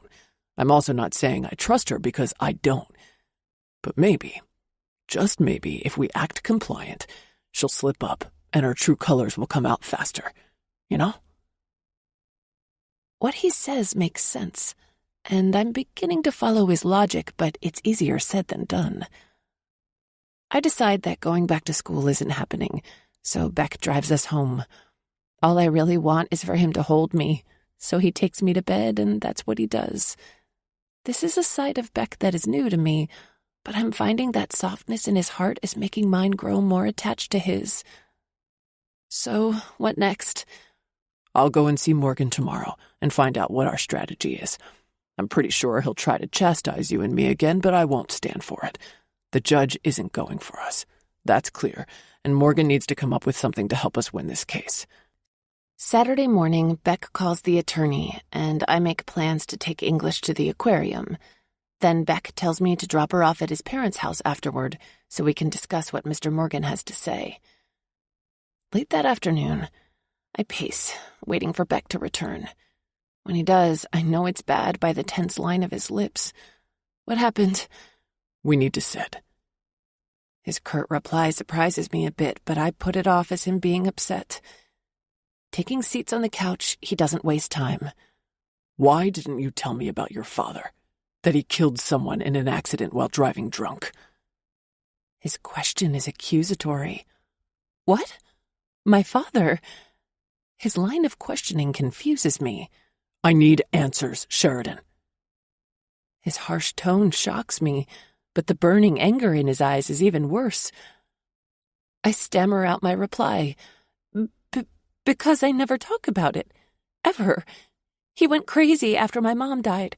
I was 14 at the time. I didn't really know what was going on with him. He was the superintendent of— I know, the school district. Get to the point. Stunned, shocked, hurt, blinking furiously so the stinging tears that burn my eyes don't actually appear, I tell the horrid tale. He became an alcoholic. A week before my high school graduation, he got drunk, was driving home, and got in an accident. He was killed along with the other people. A woman and her child died. And boom, the explosion of tears I try to hold back erupts. I'm always lousy at this because it hurts terribly, knowing my father did something like this, but in my heart I still believe he wasn't a bad man. He just couldn't get past my mom's death. Yet when it happened, I was treated like the town pariah. And what else? What else? Isn't that enough? I scrub at my face with my shirt. What about the money? He clips. The money? Yes, the money, Sheridan. There wasn't any after the woman's family sued the estate. They got everything and then some. My mother was an only child, and both her parents were deceased. My dad had a brother and a sister, but they stayed away like I had some dreaded contagious disease. My lawyer had to liquidate everything, and every penny went to the family. But I would have given it to them anyway. I rub my eyes with the bottoms of my palms. Didn't you stop to consider any of this? He stands and paces. What do you mean? How this looks, Sheridan. He's so angry, his words cutting, and I honestly don't understand why. I don't know what you mean, Beck. What I mean, Sheridan, is her attorney is saying I bought and paid for a wife to get you out of debt, and in return, you'd help me with my fucking fiasco. Quid pro quo. Are you following me? And now Abby has proposed something. She wants to reconcile. If we do, she says she'll drop all custody charges. Reconcile? But we're married. She doesn't care. She wants to lay claim to me. In her words, exactly like you did. To bail her out of debt, I'm sure. They've done their research, Sheridan. His eyes knife me right through my heart, slicing it open and leaving it there a bloody mess. He believes I'm a shitty person, that I withheld this information from him on purpose. I never wanted anything from you. You came to me, remember? Yeah, and look how it worked out for me. Swallowing his hateful words, I'm too hurt to speak for a moment. Another tear slips down my cheek, but I don't bother to wipe it away. Can I ask what you did with my old car? I traded it in. Why? How much did you get for it? 1,000. Why? Jesus, I am so fucked. Another loan, I guess, if I can even qualify for one. May I have the money, please? He scowls and says, You have it in the other car. I don't want the other car. Swallowing the lump of cotton, I continue. In fact, I don't want a single thing from you. When I say the words, my hand covers my aching chest as if I can rub the hurt away. It's then the rock I'm wearing catches my eye. Slipping it off, I gently set it on the table. With hazy vision, I walk directly to the bedroom. It doesn't take long for me to pack a bag. Dumping a bunch of things inside the biggest suitcase I own, I fill it until it's about to pop. Then I grab all my stuff out of the bathroom and put it in a duffel bag. My briefcase is still packed with my school things. I'll have to come back and pick up my other things later. Maybe Michelle will help. But getting out of here is my first priority. The idea of staying in this house with the man I trusted, but who thinks I'm some despicable person, sickens me. As I lug all my shit to the living room, he stands and watches. Where are you going? Somewhere to make your life easier. File for divorce. I won't contest. But fuck you, Beck Bridges. I am not, nor have I ever been the vile person you're making me out to be. The last 4 years, I've done nothing but work my ass off to earn my degree and pay off loans. You came to me.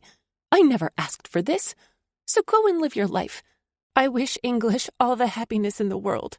Right now, I'm too angry and hurt to say the same for you. The Uber I ordered arrives, and I drag my shit to the car. By the time I get to my old house, I'm a total wreck. The poor driver has to lug my bags to the porch for me because I'm barely able to walk. Michelle comes out and can't figure out what's going on.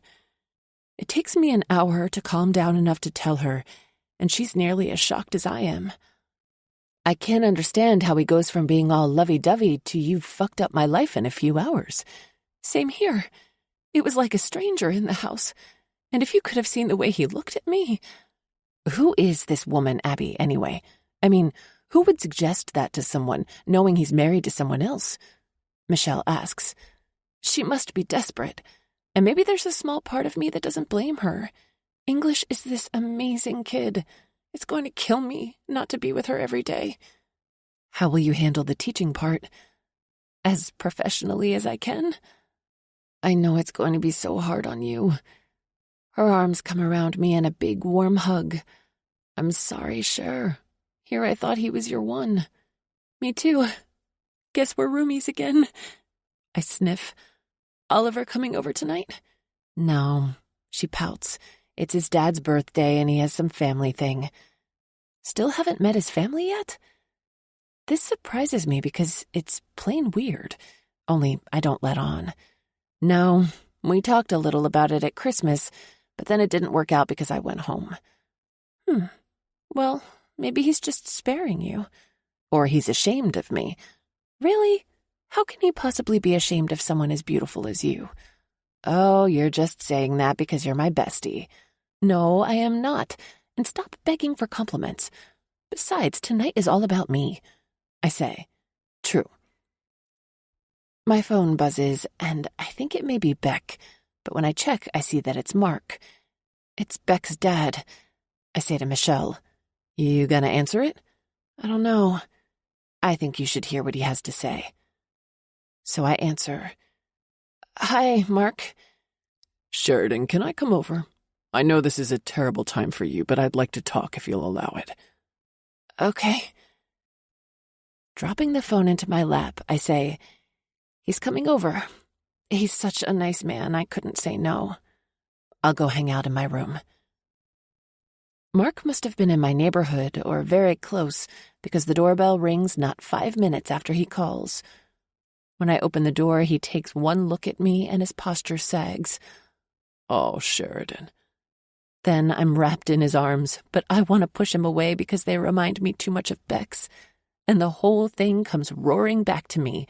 The angry words, the tone of his voice, how plain old crummy he made me feel. And my heart just collapses inside of my chest as tears choke me. It's so horrible this time. It's as though I can't get my breath. "Come on, sweetheart. Breathe for me. It's gonna work out. Just take a nice, easy breath."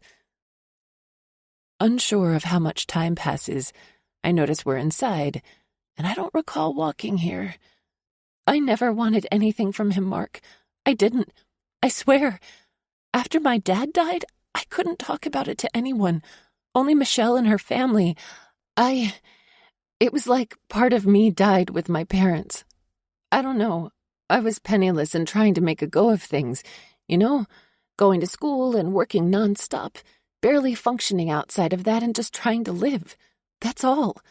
"I know, honey. Beck's just trying to figure everything out, and he's not thinking right. He's so afraid of losing English, he's striking out at the one person he truly cares about." That can't be. He can't care about me. If you could have heard him, he was hateful. "I know. He can be like that sometimes. He takes after his old man. Please don't give up on him.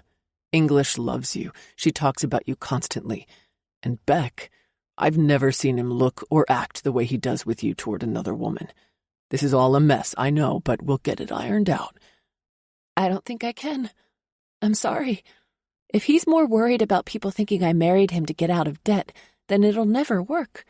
Not to mention, Beck is a grown man. I think it's childish that you have to come here and run interference for him, quite frankly. My respect for him is bottomed out. Mark scrubs at his face, something Beck does a lot when he's frustrated and thinking. It's strange how I never noticed the stark resemblance between these two before. Can I just say this? Beck is going to wake up and realize what he did. It probably won't be today because his head is a block of cement. But when he does, maybe tomorrow or the next day, he is going to be a complete mess because his heart is like his mother's, soft and kind. Believe me, Sheridan, I know my son. When English was delivered to our porch in that cardboard box, from the first moment he held her, there was no going back. It was never a question of, can I do this? It was, I am going to be the best father I can, even though I'm only a kid myself. And he was, and still is, in my opinion, the best dad around. He sacrificed everything and did it all. We only stepped in when he had school or work. Other than that, it was Beck who got up at night to feed and change her. Beck who held her when she was sick with fevers and vomiting. Beck who did everything. He wouldn't let us, Sheridan. It was his responsibility, and that's how he saw it. That's the side of Beck I know, but the man who was so rude and insulting to me has left my heart crushed until I can't think of him that way anymore. I understand he's your son, and you believe the best of him. I can't think that way right now. Maybe someday I'll get over this, but right now, even thinking about him brings on another round of damn tears. His words razored me so deep, it was as though he knew exactly where and how hard to hit. Very well, but Anna and I are committed to helping you either way. She's outside in your car. We're leaving it here because it's yours. Beck bought it for you, and the title is in your name. I don't want it. I can't afford a car such as that. I couldn't even afford to get it serviced. We'll take care of that for you. No, I won't do that. Well, if things don't get ironed out between you two, then you can sell it for something more to your liking. We'll even help you, Sheridan. Anna and I consider you a part of our family, and no matter what happens, we always will. A sad, sloppy smile appears on my face. Thank you. I appreciate what you're trying to do. Really. He embraces me again, and it's times like these I wish my father were still alive. And that thought unleashes another round of weeping. Jeez, will this ever end? When my sobs turn to sniffles, he gets up and says he'll be right back with the key fob. When he comes back, Anna is with him and her face is red and swollen. She immediately hugs me and we both start crying. Oh, Sheridan, I wish I could give him a good solid kick in the ass. A small giggle escapes and I add, me too. She pulls away and holds my shoulders. Please, please call us if you need anything. We love you, dear. I only nod in response. When they're both gone, Michelle creeps back into the room. You okay? I don't even know anymore. I do know one thing. Those parents of his sure think a hell of a lot of you, and they know their son. They may be right about this. He's just freaking out, sure? Fine.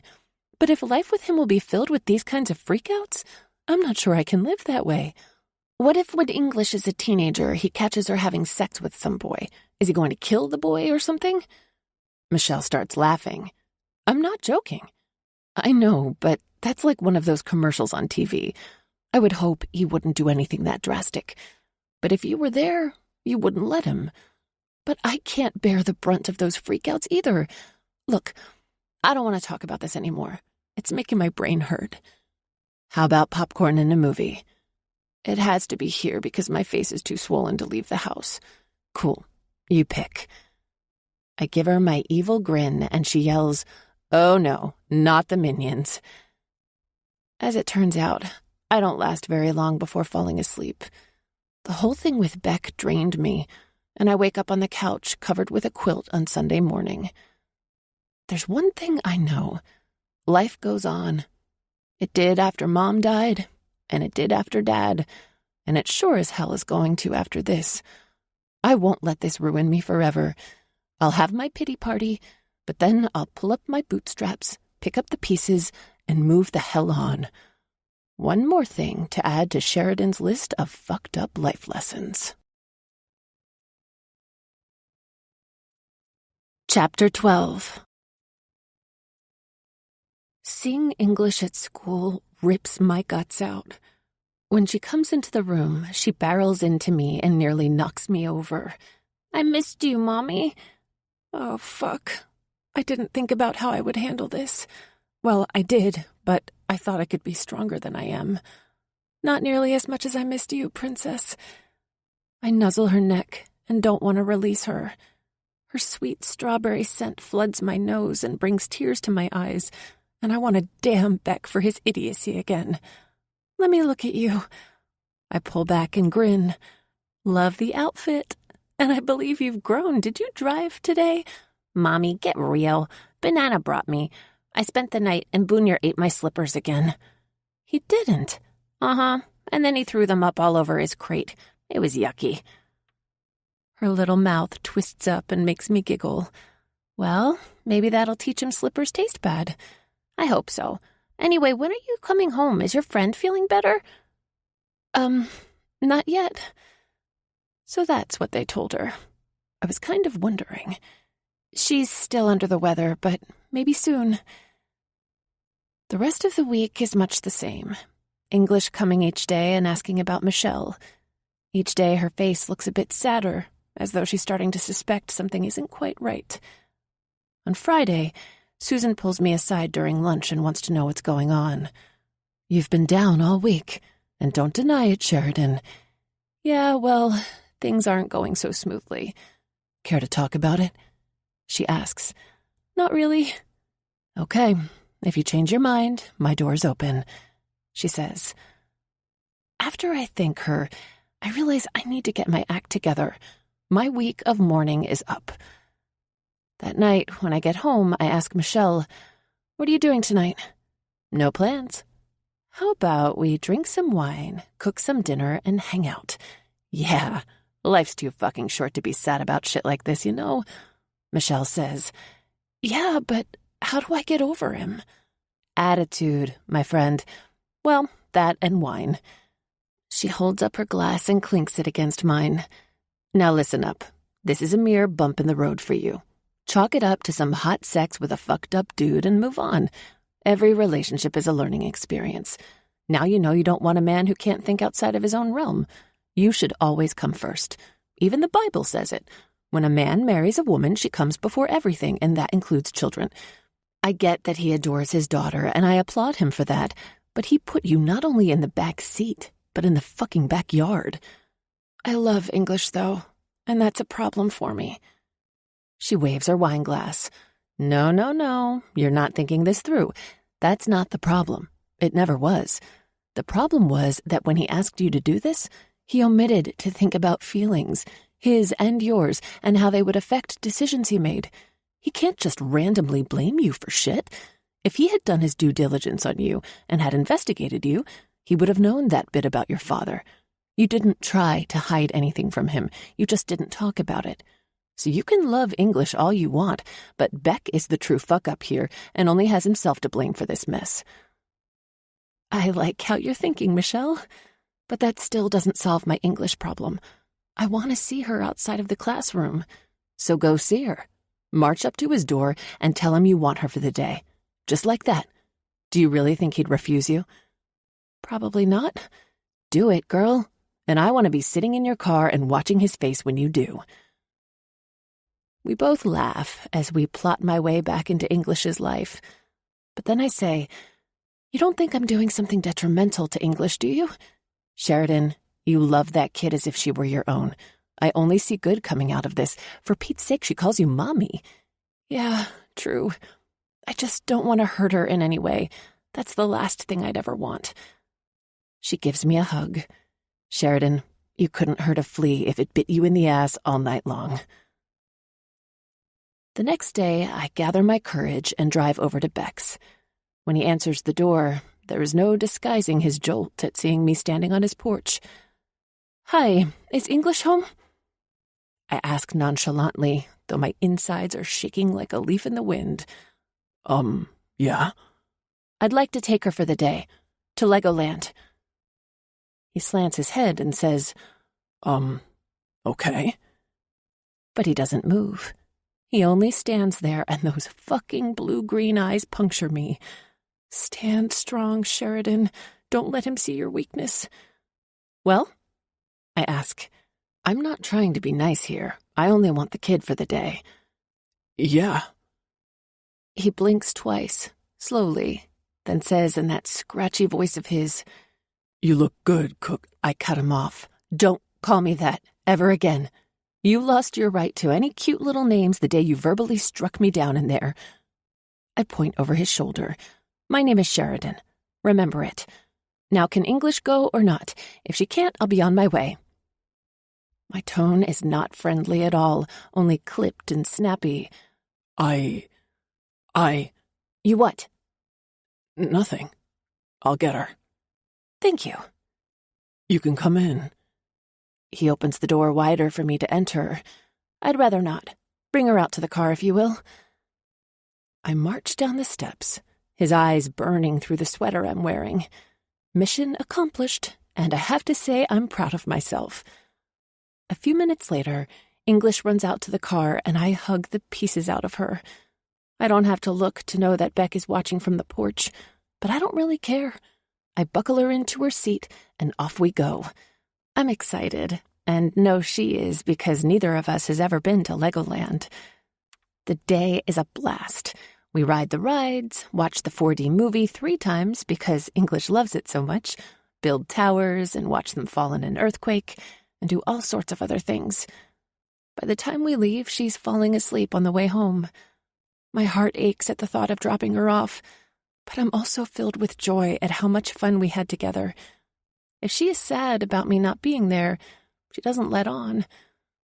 When I pull into the driveway, Beck comes out to the car. Would you like to come in for dinner? No. English is sound asleep, so he has to pick her up out of the seat. Then he looks at me over her head. I really fucked it all up, didn't I? Yes. I put the car in reverse and drive away as he stands with a blank expression on his face. It's not that I don't give a fuck. I do. But I won't let it show. Ever. I'll have a slight breakdown when I get home, but I keep remembering what Michelle said, and I feel stronger than ever. It shouldn't come as a surprise, but the next morning it does. The bell ringing has me dragging my tired feet to the door, and when I open it, Beck stands there looking sheepish. Can we talk? There's no point in shutting him out forever, so I extend my arm, allowing him entrance. He shuffles in and stops when he hits the living room. He notices the balled-up tissues I forgot to throw away, along with the box, indicating my little crying jag from last night. His lids squeeze shut, maybe because he feels bad, but it's a little too late in my book. I was an ass to you, and I'm sorry. Seems to me you would have figured this out a week ago. He pinches the bridge of his nose and goes on. I deserve your hate, your snide remarks, but please let me finish. I shrug. When I was sitting in Morgan's office, he kept droning on and on about how bad this all looked and that we never should have married. It was coming at me from all angles, not to mention I was freaked. It was completely wrong of me, and I accept that. I should never have spoken those words. No, you shouldn't have. You know nothing about my life, Beck, about how I lived and what it was like, other than what that fuckhead attorney told you. But let me fill you in. My mom woke up one morning and thought she had the flu. She was dead 2 weeks later of an aggressive form of leukemia. I was 14. At that point, everything went to hell. My dad stopped talking and started drinking. I was left maintaining a house, cooking, cleaning, buying groceries, while he drowned his sorrows in a bottle. I don't blame him, because they had this kind of relationship that you don't often find. He simply couldn't deal with her death. But it left me alone at the age of 14. Then he gets killed, and I have to pick up the pieces again, this time without the benefit of any kind of money at all. You've never had to worry about that, so you don't know what it's like to go without food for a day. Well, I do. And then you... I take my index finger and jab him with it, have the fucking nerve to accuse me of shit that shreds me to pieces without even giving me the benefit of the doubt. You took me and tossed me away like a piece of crumpled up useless trash before you had all the facts. Wow. When you put it like that, I guess I did. And you know what else? You know what's even worse? You're the one who came to me for help. You should have checked me out, done your research and due diligence before you even asked me to marry you. You could have saved me all this trouble. You're absolutely right.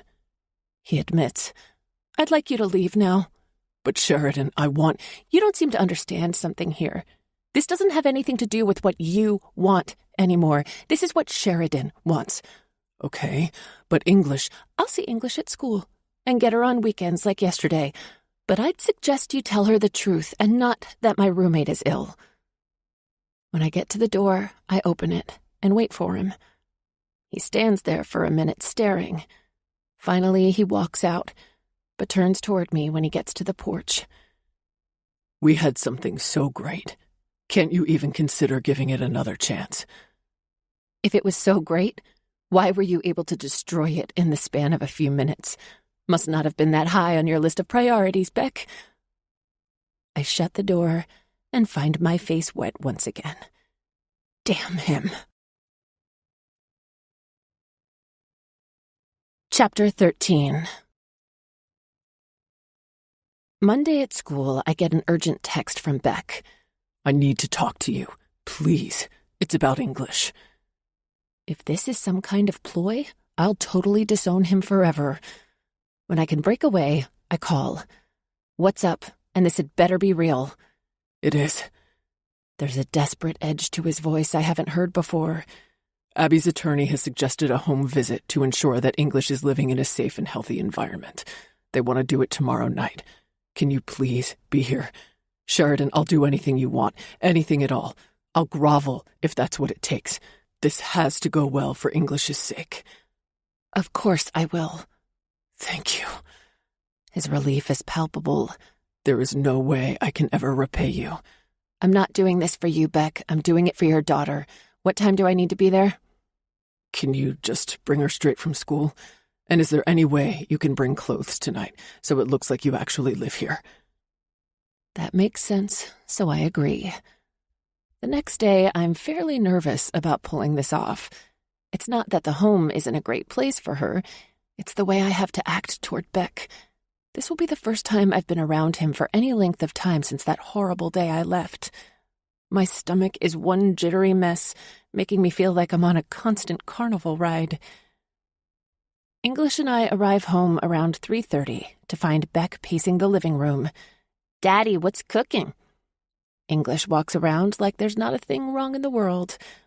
We're having company in a little while. Someone is going to come and ask you some questions, okay? About what? Stuff. Normal things. Like maybe Boonier. She grins. Can I tell them how he ate my shoe? If you want. Beck laughs out his answer. But you might want to leave the diarrhea part out. Why? It's pretty gross. Ew. And Jeepa had to clean it up. She giggles up a storm. I can't help but join her. Her laugh is super contagious. It reminds me of water rippling over rocks. Why don't you take your backpack in your room, honey? I say. She follows orders like a trooper. Is everything okay? I ask. Yeah, I'm just nervous. Beck, it's going to be fine. When the visitor arrives, she's a middle-aged woman with kind brown eyes. Her name is Margaret Pearson, and she seems to be very friendly and considerate. She smiles a lot as English talks about Boonier and school, her trip to Disney, Legoland, and how she loves to draw. Then she asks English to see her room. They disappear for a while, and Beck is up and pacing again. His forehead is even shiny, so I grab his arms and say, "Calm down. You don't want her to see how freaked you are." When I look at my hands on his arms, I realize I don't have my ring on. Crap. I don't dare tell him because it will freak him out even more, so I shove my hand in my pocket. Right. He inhales long and slowly a few times. I know it's easier said than done. Soon Mrs. Pearson and English reappear. English skips over to me and crawls right up onto my lap. I make sure my left hand is sort of hidden. "Mommy, I told the lady about our trip to Legoland and how under the rainbow I was. Then I showed her our pictures we drew." "How nice of you, honey. What else did you do? Told her about school and how you said I would like it, and I do, and that I like doing my homework. Good girl. Beck takes a seat next to me on the couch and throws his arm around me, pulling me off balance. Damn it. I have to catch myself with my left hand, but I immediately slip it back under my leg. He pulls me close against him and kisses my cheek. I want to pull away and protest, but I don't. The jerk. I'll get him for this. You have a lovely home here. Mrs. Bridges, what about your family? She asks. Unfortunately, I don't have any. They're all deceased. Her brow furrows as her eyes take on a pained look. I'm so sorry, dear, and so young. Yes, well, it was difficult for sure. Mr. Bridges? My parents live very close to here, and English spends quite a bit of time with them. English pipes in. That's where Boonier lives, where he ate my slippers and shoe and threw up and got diarrhea everywhere. Oh, dear. She looks horrified.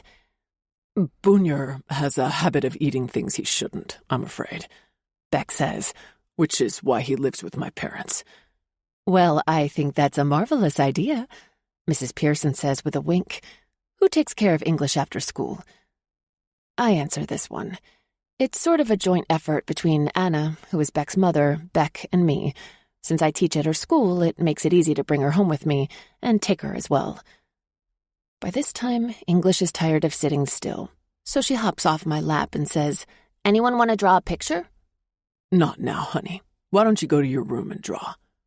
Beck suggests, but then turns to Mrs. Pearson with raised brows to see if it's okay.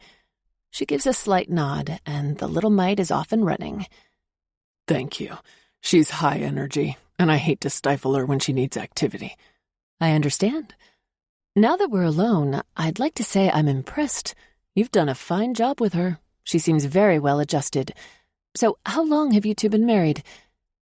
Beck answers, and while he speaks, he pulls me closer to his side, and with his other hand, takes mine.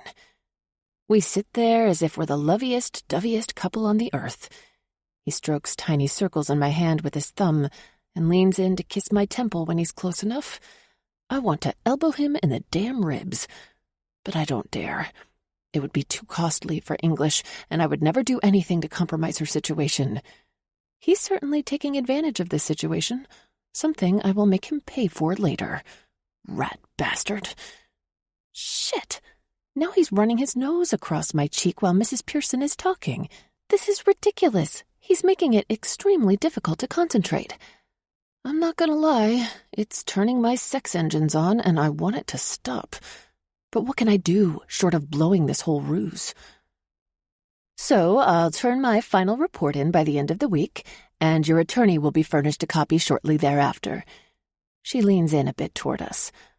I'm not supposed to mention this, but it's clear to me how much English loves you, Mrs. Bridges. And you too, of course, Mr. Bridges. We all stand and walk her to the door as we say goodbye. When I know she's out of earshot, I turn on him. What the hell was that? I whisper yell, not wanting English to hear. What do you mean? All that cuddling shit. You mean this? He pulls me into his arms as I slap his hands away. Stop it, Beck. That was uncalled for back there. Come on, Cookie. You liked it a little, I could tell. I push him away with both hands against his chest. You took advantage of the situation, and that isn't fair. A wicked smile turns up the corners of his mouth. I know, and I should say I'm sorry, but I can't. I miss you. I miss us all being together, and so does English. Then sincerity turns his eyes bright. Please come home. I can't. My heart still hurts, Beck. The brightness in his eyes instantly dims. He starts to speak, but English runs in the room, interrupting him. Daddy, I'm hungry. Mommy, are you eating with us? The expectant look on her face almost makes me want to give in, but I can't.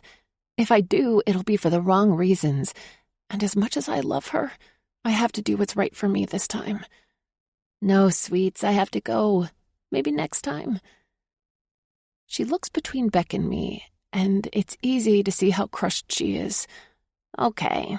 Then she hugs me, and I leave. My regret grows with each minute I'm away, but I stand firm. Michelle asks me about it later that night, and it's almost too brutal to talk about. My heart feels so divided. I want to be with him, but can I forgive him for the way he spoke to me? And if something else happens again similar to this, will he go postal on me?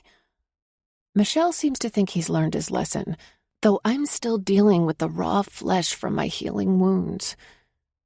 With the home visit behind, I managed to scrape through the week, thoughts of Beck and English occupying most of my time. On Saturday morning, the doorbell rings. I'm still in bed reading, and Michelle is at Oliver's.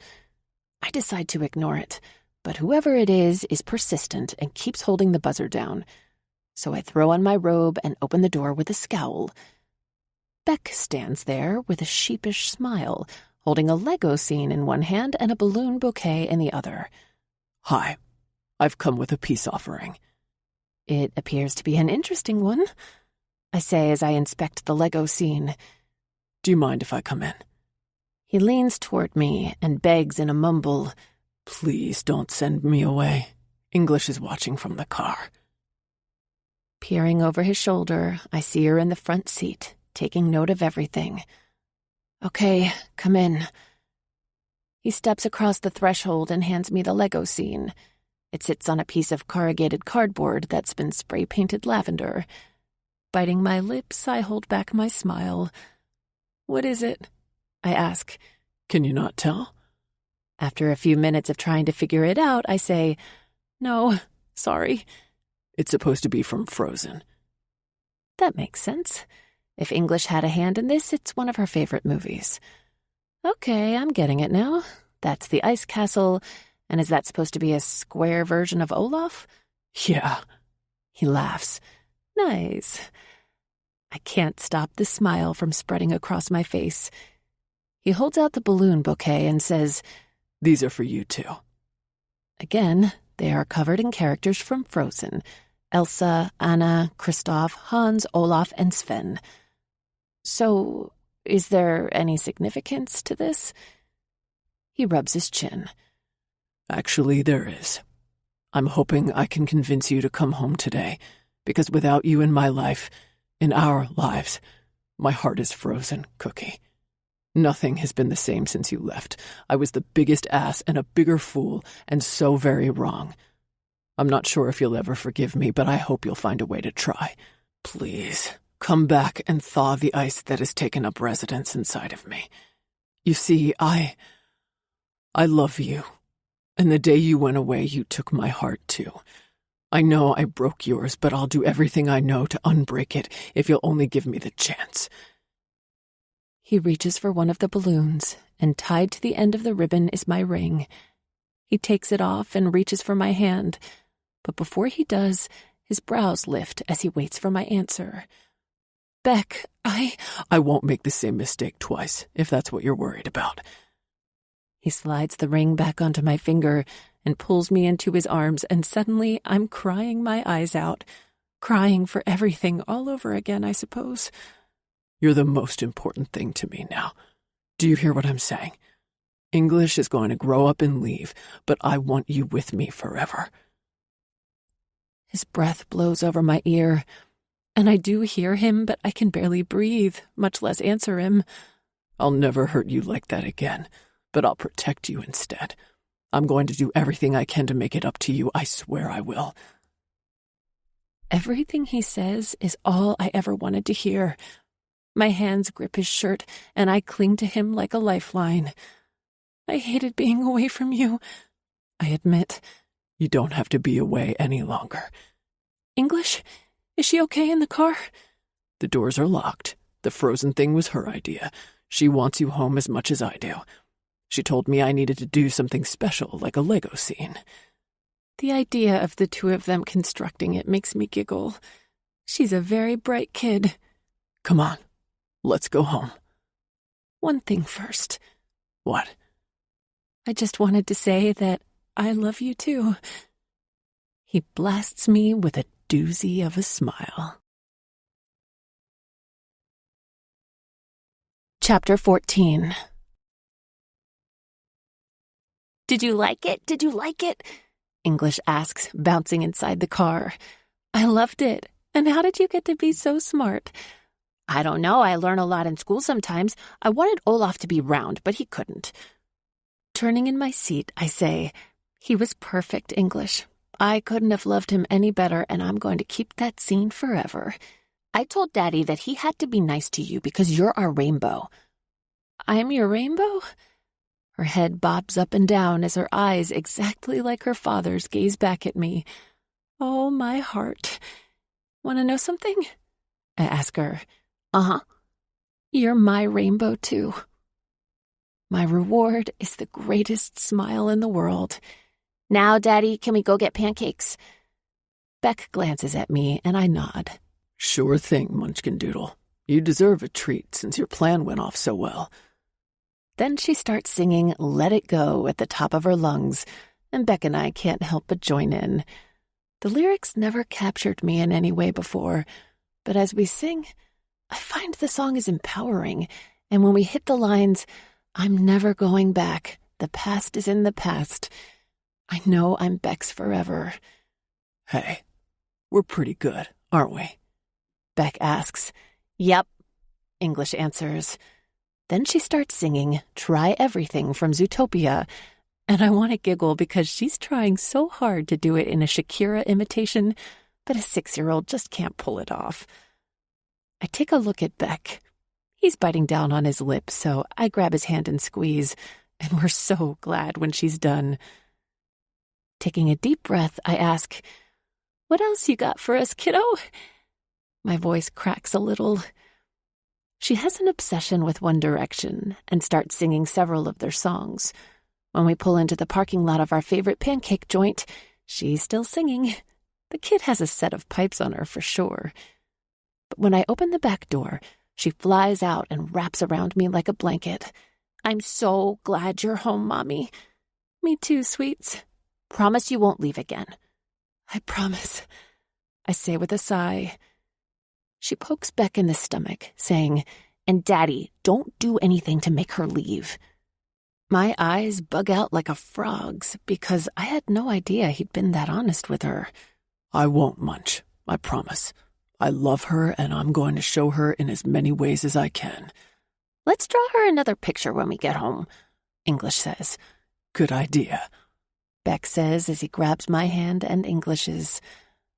As we chow down on our pancakes, English informs me that we're going to the park with Boonier after breakfast, and then she's going to Banana and Jeepah's so Beck and I can have some alone time, in her words. When we drop her off, Mark and Anna are glowing. The hugs they give me are almost as warm as the one I got from Beck.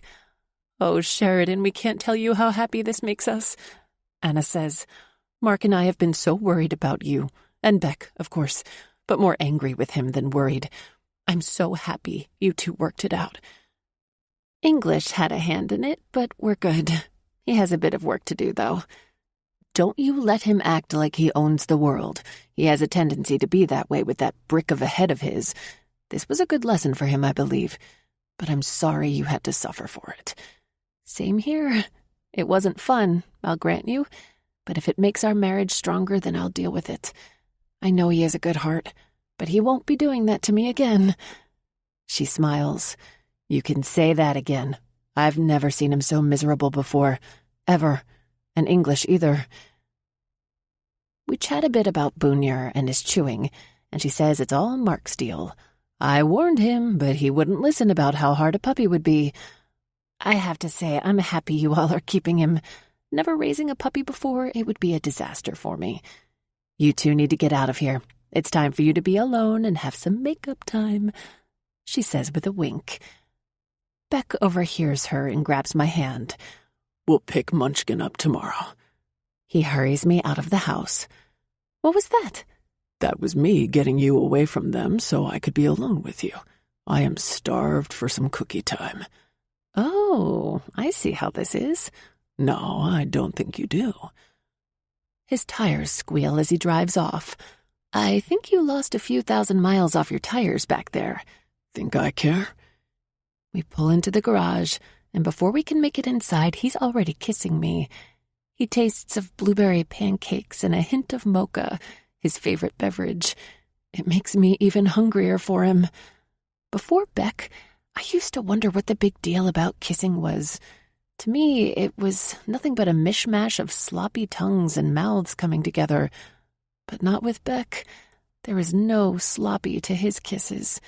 They are well-orchestrated, seamless mouth fucks, designed to curl every single one of my toes.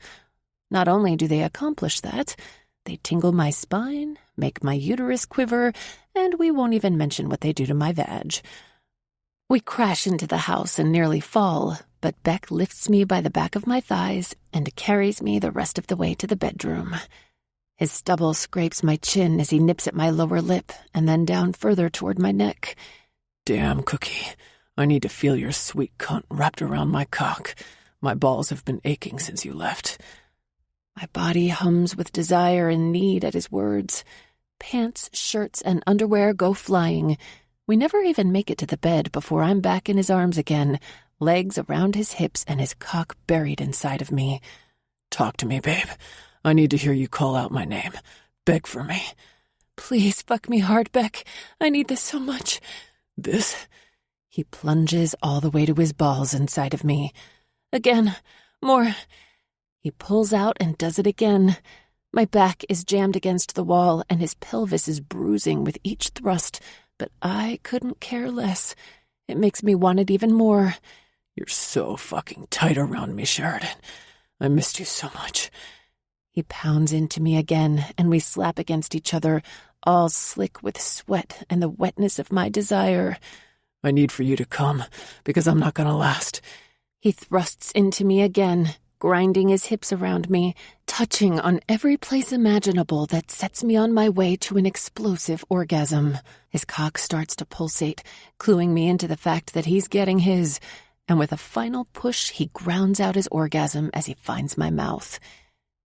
When he finally stops kissing me, the corner of his mouth turns up in a cocky grin. I'd say I'm sorry for fucking you like that, but it'd be a damn lie. I've dreamed about doing this for days, no nights, until I've jacked my dick raw. Nothing would do but the real thing. You've ruined me, babe. Good, because it's fair play.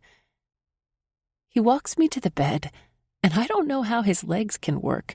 My own feel like the bones have melted into goo. When he slips out of me, his cum drips out, so I take my hand and rub it around. Oh, fucking hell, that's hot. He adds a finger to the mix, and I'm ready for some action. Move your hand, Cookie. No, I know exactly what you need. Move your hand. Doing as he says, I watch with eager eyes. His hand presses down on my mound, applying pressure and rubbing it in a circular motion. When I'm writhing, he moves it away and surprises me by doing a full-on slap to my clit. Jesus! Shh. He repeats this a few more times until I finally arch my back into one hell of a climax. Fuck! You just slapped me silly. Now I'm going to fuck you, silly. On your knees. He flips me, and when I think he's going to slide inside of me, I'm mistaken. He plays around with me, teasing me. Beck, I whine. I want you inside me. Hush.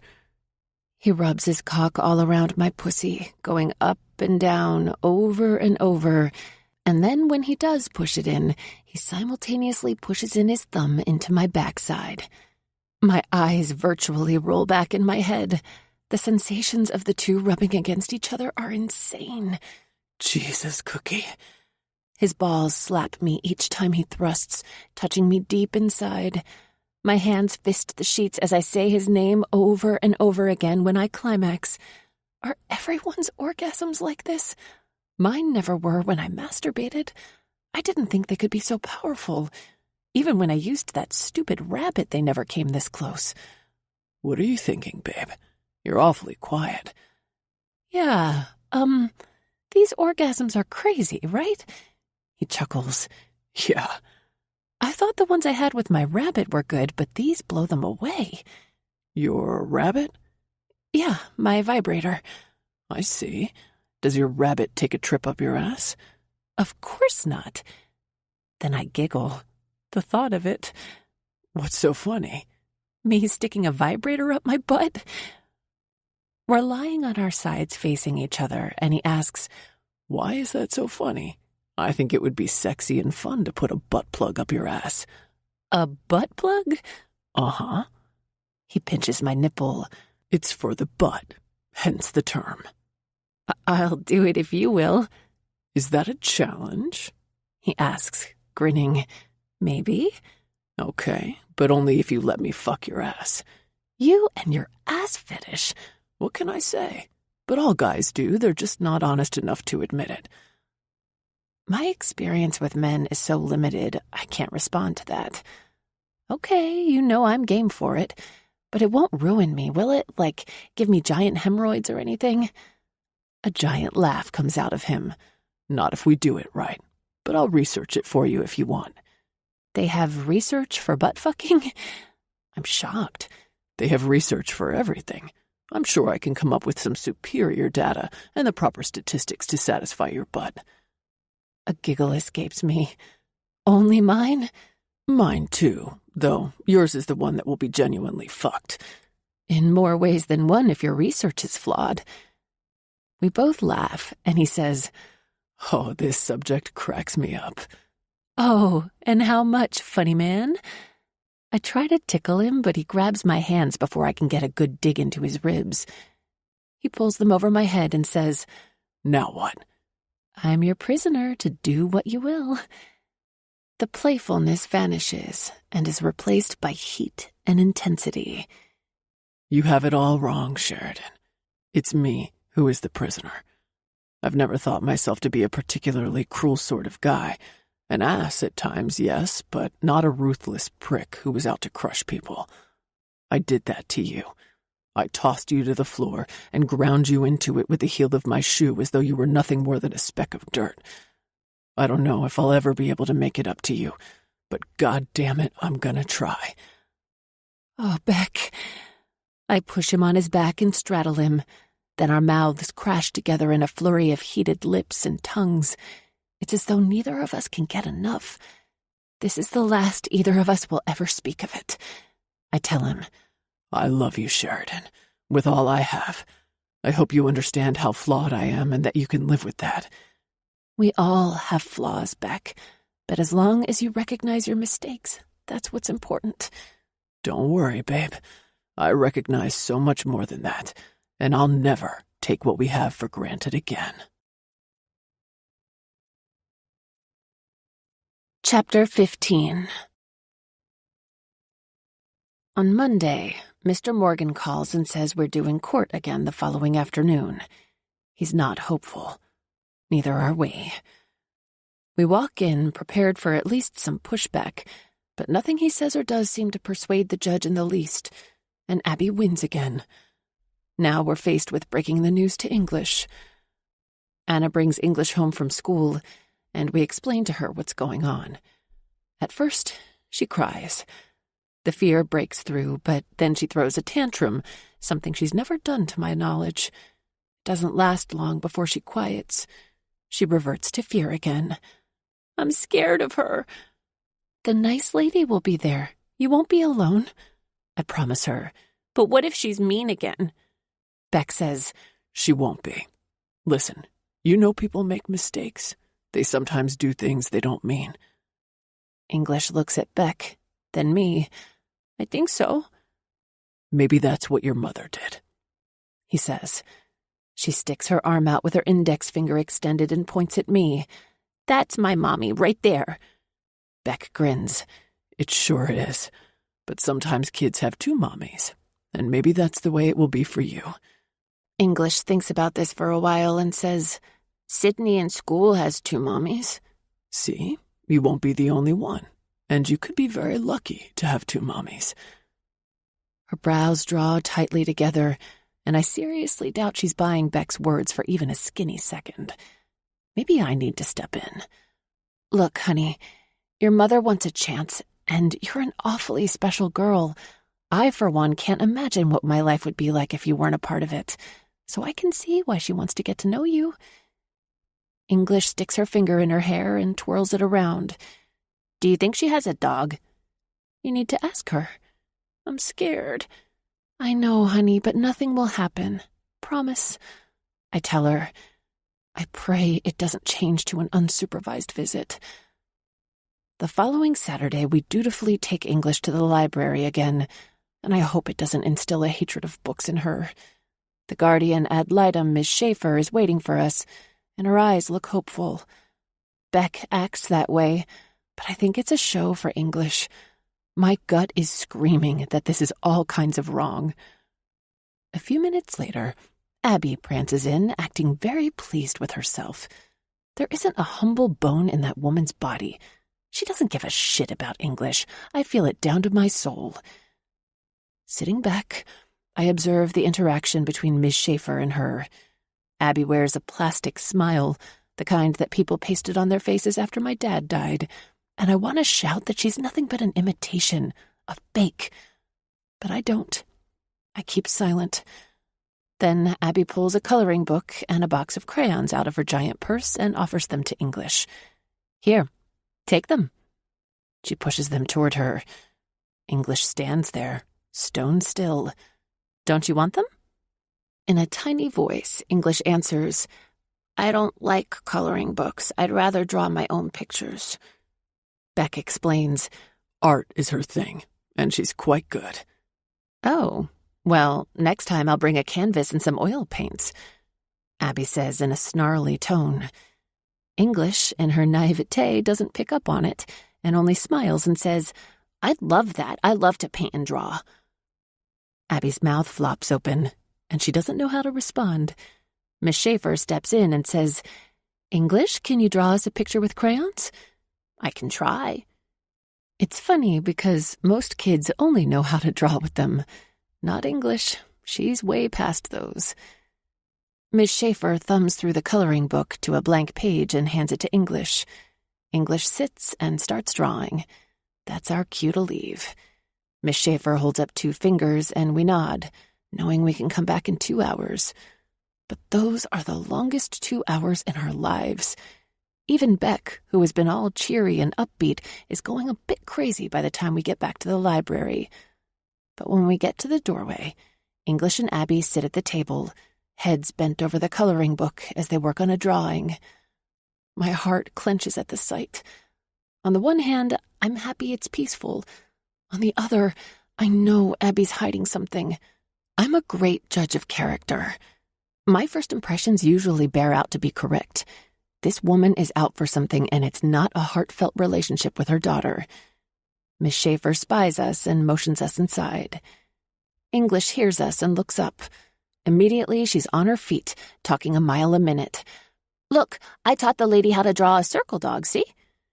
English points to the paper and shows us.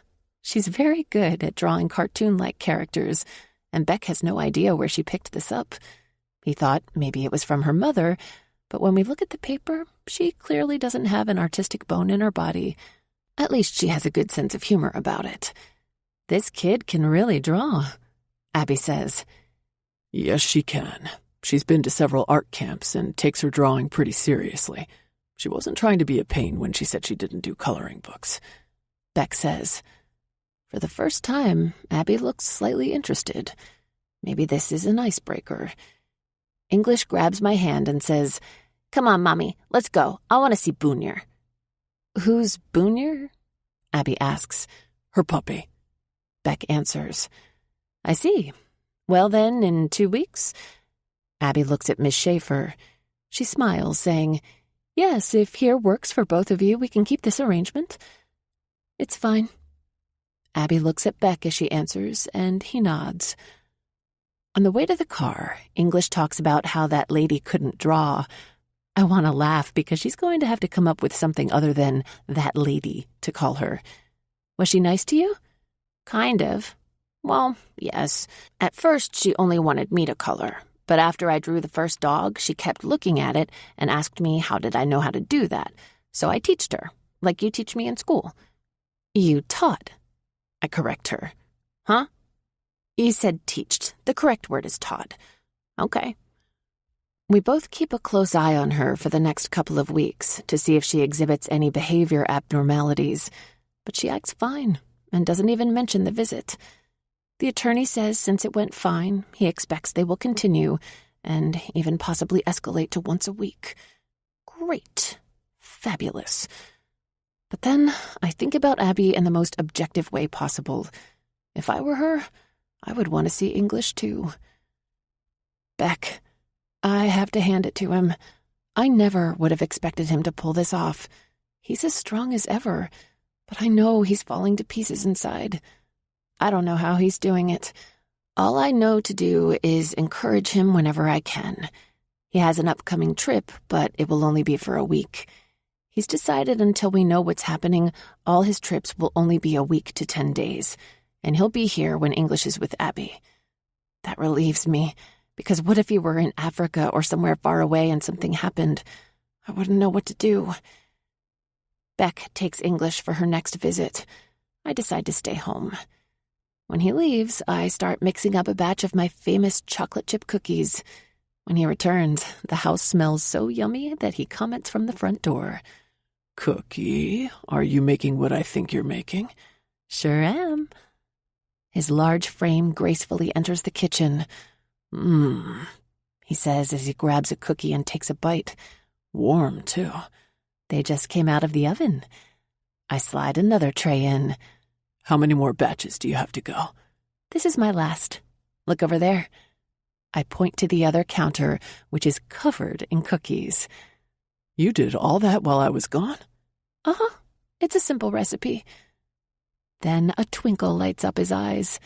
He grabs my hips and lifts me onto the island. It's occurred to me that we haven't done this in a while. His hands are on either side of my thighs, and he leans in to kiss me. Placing a hand on his chest, I stop him. I thought we did this last night, remember? You called me your dirty little wife. He sticks his tongue inside his cheek and pokes it out, smirking a bit. Yeah, but we haven't done it here, on the island. I want you to be my island girl. You do, huh? I would think a trip to the Caribbean would be more in line. I'm only joking, but he gets this serious expression on his face. Is that what you want? Because we can totally do that. I'm all in, Cookie. Beck, it was a joke. No, let's go. Mom and Dad can keep Munch. Let's go. I can't. I have school. Spring break. He practically yells. They gave us the mountain house, remember? We can use it later and go to the Caribbean instead.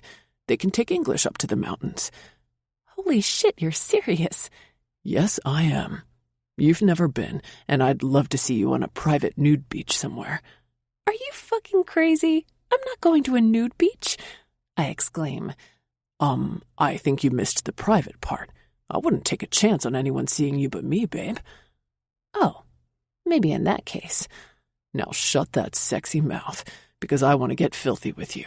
We don't have all that much time, he says. The oven timer beeps, and I start laughing. Aw, fuck. See? Beck says, just pull the trays out and I'll stay right here. I say, you bet that sweet ass you will. He runs and grabs the oven mitts and pulls the trays out so fast I giggle. When he gets back, he puts my feet on the counter and says, lift up your ass. He tugs off my stretchy pants. They end up in a heap on the floor, along with my panties, shirt, and bra. Now this I love. You naked in the kitchen, legs spread for days on the counter. Fuck, Sheridan, you look good enough to eat. But not yet. He unbuttons and unzips his jeans, and they drop to his ankles. He's commando, so his cock springs out, long, hard, and ready. He takes it in his hand and strokes it, up and down the entire length, and my eyes are glued to it. My mouth waters every bit as much as my sex does. I move to touch myself, but his voice stops me. It's all mine today, Cookie. No touching. What? No fair. The pressure is almost too much to bear, so I move my legs together, but his hand stops them. You are so impatient. I want to look at you. And if you close your legs, I can't do that, can I? My head shakes. and the hand on my thigh moves to my lips and opens them wide. His fingers dip inside and then back out as they spread my wetness around my clit. I squirm, wanting more. His hand still strokes his engorged cock, but I want it inside me, so I blurt, "I need you to fuck me. Now." I try to grab him, but he only chuckles. "Greedy, aren't you?" If my heart races any faster, it will pop out of my chest and run right through the door. He lets his cock go and spreads my thighs further apart. He takes one foot and puts it on his shoulder, flat against it. Pulling my ass to the edge of the counter, he runs his dick up and down my slit. "Watch. Don't take your eyes off this."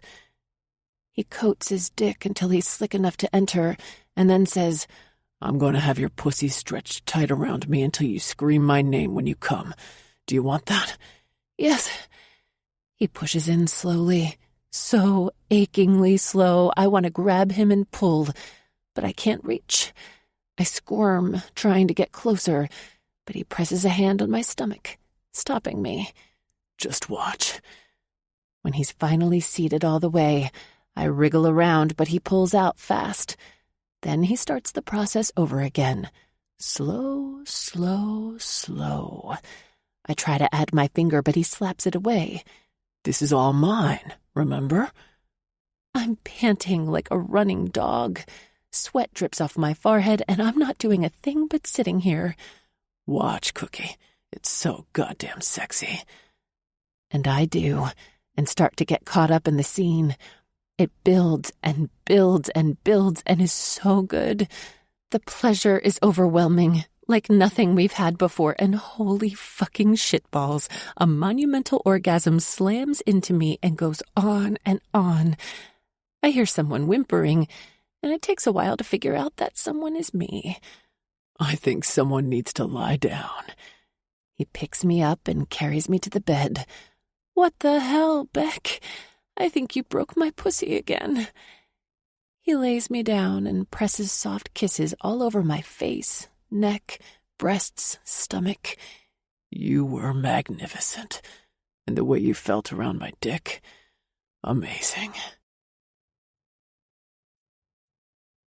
We're lying in bed, kissing and snuggling like two teenagers when he asks, "Cookie, did you ever talk to anyone about what happened after your dad died?" His question shocks me so much that every muscle in my body stiffens. No. Only Michelle at first, and not very much." "Not even her mom?" "Maybe a little," I mumble. "It was mostly about getting ready for college, though. Michelle and I were roommates, so her mom took care of getting everything. She even bought my bedding and things I'd need like storage bins and stuff because I didn't have any money. She was so kind to me. She treated me like a second daughter." I half laugh. I probably would have gone to school with nothing but my clothes if it hadn't been for her. "But did you talk to her about how you were feeling?" I crane my neck to look into his blue-green eyes. "What are you getting at?" "You went through something very traumatic at a young age. Not once, but twice. Your father wasn't there to help you because he was lost in his grief. I'm wondering if you're still grieving yourself." "Probably. There was so much for me to do that there wasn't time to focus on his death. For both of my parents. I think back when Dad came home from the hospital after Mom died, and he didn't even tell me for hours that she was gone." "What are you thinking, Cookie?" I tell him, and his arms pull me closer to him. "I can't imagine how you must have felt." I think I buried some of those feelings. The funeral was a blur, as I remember my dad basically ignoring me. He barely spoke a word to me for weeks. I would stay in my room and cry, and then the drinking started. He was a nice person, but it was so embarrassing because all my friends deserted me. They didn't know what to say after my mom died, all of them except Michelle. But I was too ashamed to ask her over because Dad was drunk all the time. And then the accident. When the police showed up that night, I wasn't surprised. What was awful was that he killed those other people. He put you in a terrible situation. Yeah, but he was so lost without Mom. I'm just glad it didn't happen the year before. I would have gone into foster care because of my age. At least I was 18 and headed to college by then. When I lost everything, including the house, it didn't really matter because I was already gone anyway. I guess you're right. So they liquidated all your assets? Uh-huh. Not that they amounted to much, and the family of the accident victims got everything. I don't blame them. He should not have been driving. I would have sued too. But did they take into consideration your circumstances? I can't say. It doesn't matter anyway. It was only money, and it wouldn't bring the mother and her daughter back. I would have given that man everything I had for compensation. But you had it so rough. All that debt you were in. He tries to argue. Beck, it didn't matter to me. I figured I would work hard. I needed to anyway. Why? Because idle time made me think too much about what happened. But you were in college. It was a time when you should have been having fun. Placing my palm on his cheek, I say, some of us have different experiences in college. Like you, for instance. Besides, I lived vicariously through Michelle. That was plenty for me. His fingers slide into my hair, and he strokes the tresses between his fingers. He doesn't speak, which isn't unusual for Beck. It's when he does and what he says that stun me. Sheridan, I know our wedding in Vegas was pretty damn cheesy, even if it wasn't in the Elvis Chapel. Had I known I'd fall so hard and fast for you, I would have gone all out for the big church wedding. You deserve more than I gave you. I really shortchanged you in so many ways. But when all this shit with English is over, whether we win or lose, I would love for us to renew our vows, in a church or in front of the people we care about, the right way. I can't say I'm a particularly religious man, though I do believe, and you know we take English to church, but I want you to choose how we do it, if it's something you're interested in. This man... My heart opens up, and an ocean full of love pours out. Throwing myself at him, though we're already in each other's arms, I still manage to push him over. Then I scrabble on top of him, and without a thought, my mouth is on his as though we've never kissed before. My body covers his, well, sort of, because he's so much bigger than me, and I kiss him until he gets the message behind it. Chuckling, he says, I take that as a yes. No, I just had to show you what I was feeling. I thought I'd pour my heart out in a kiss. Your dad was so right about you. What do you mean? That day I left you, after, he came over and told me your head was like cement, but that you had the softest heart. He said you were exactly like your mother. I didn't know that. Of course you didn't. But you do have the softest heart, that is. And no, I don't want a repeat of our vows. I liked Vegas. I had a blast. It was my first trip ever on a plane. You bought me a fabulous ring. Our wedding ceremony was sweet. We stayed in the fanciest hotel imaginable and had the hottest sex in the world, which was completely unexpected. I wouldn't change a thing about that trip, other than the phone call we received coming home. Beck raises one of his brows. Hottest sex in the world, huh? Well, yeah. At least it was for me. So what, it wasn't for you? It was the hottest sex in the universe. I think there were reports from NASA saying something about temperature recordings on Earth could be read as far away as Andromeda. Hardy har har. So you're sure about this? He asks. What, a vow renewal?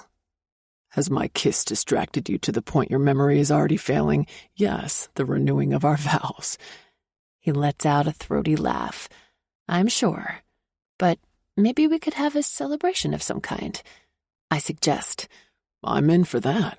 And we know English would be. Can you see her? She'd wear that crazy tiara and those heart-shaped sunglasses. The idea of her wearing those things gets me laughing, and I have this vivid picture of her in my mind. Oh my God, but who will photograph everything? Cookie, don't you think I have friends in the business? Slapping myself on the head, I say, duh, I'm an idiot. He tilts his hips into mine and palms my ass. You're one sexy idiot, though. Ugh, you can't be agreeing with me when I say things like that. You're supposed to say, "No, honey, you are nothing close to an idiot, so stop." No, I'm never gonna do that when what you say is true, and you should know me better than that already. His hands dig into my butt cheeks, and he presses his dick against me, which has grown considerably hard again. Beck. I sit firmly on him, his stiff cock wedged between my thighs. Are we going to do this again? Why? Did you want to pull out Bugs Bunny? He snickers. His half-lidded stare and slightly parted lips cause me to swallow the thickness in my throat. Pausing for a second, I absorb the scene of Beck, as I suppose he's doing the same to me. Then I lift up and slowly sink down. Ah, hell, he feels so good. I don't need Bugs Bunny when I have you. You have the prettiest nipples I've ever seen. I am a lucky man indeed. Leaning back, I tilt my pelvis and rock it back and forth to find that perfect friction. He meets my rhythm, but I am in the moment, lost in sensations. My head drops back as the pressure builds in my core. Beck talks, saying things, but I don't have any idea what they are. I'm lost in him, in this, in everything that's Beck. Suddenly he sits up, and his arm winds around my waist. Open your eyes, Sheridan. Share your climax with me. You're so beautiful when you come all over me. His mouth is so close to mine our breath mingles. His eyes are more blue than green, a deep blue now, like the sea. They're mesmerizing as I find tiny striations of greens and blues, but then he shutters them with a lazy blink. Soft lips brush over mine, first one corner, then the next, and he dusts a trail of light kisses all the way down my neck. All this time, neither of us has stopped moving. His mouth floats back to my ear, and he mutters, "Come for me, my sexy wife." Rotating his hips around a bit, and then rocking into mine, his fingers find my clit. This is a fine, lazy fuck, and when he softly presses against me, the pressure finally expands to the breaking point. As my orgasm hits, he takes my lips in a kiss and swallows his name as I moan it. My body sags among the strength of his arms as he holds me against his chest, and I feel him pour himself into me. When I finally catch my breath, I say, "Someone stole my bones again." I'm like a rubber band. And you stole my heart, Cookie, but I wouldn't have it any other way. You didn't steal mine. I think I gave it to you on a silver platter. We lie together until the very last minute when he has to go pick up English. He brings my clothes from the kitchen and stares at me a second, a fist pressed over his mouth. I never thought I'd feel about anyone the way I do you. Before I have a chance to respond, his long strides carry him away from the bed, and I hear the front door open and close. My stomach clenches as my heart squeezes a little. No, make that a lot. A whole lot. Beck Bridges is a complicated man, but he's managed to completely wrap my heart around his.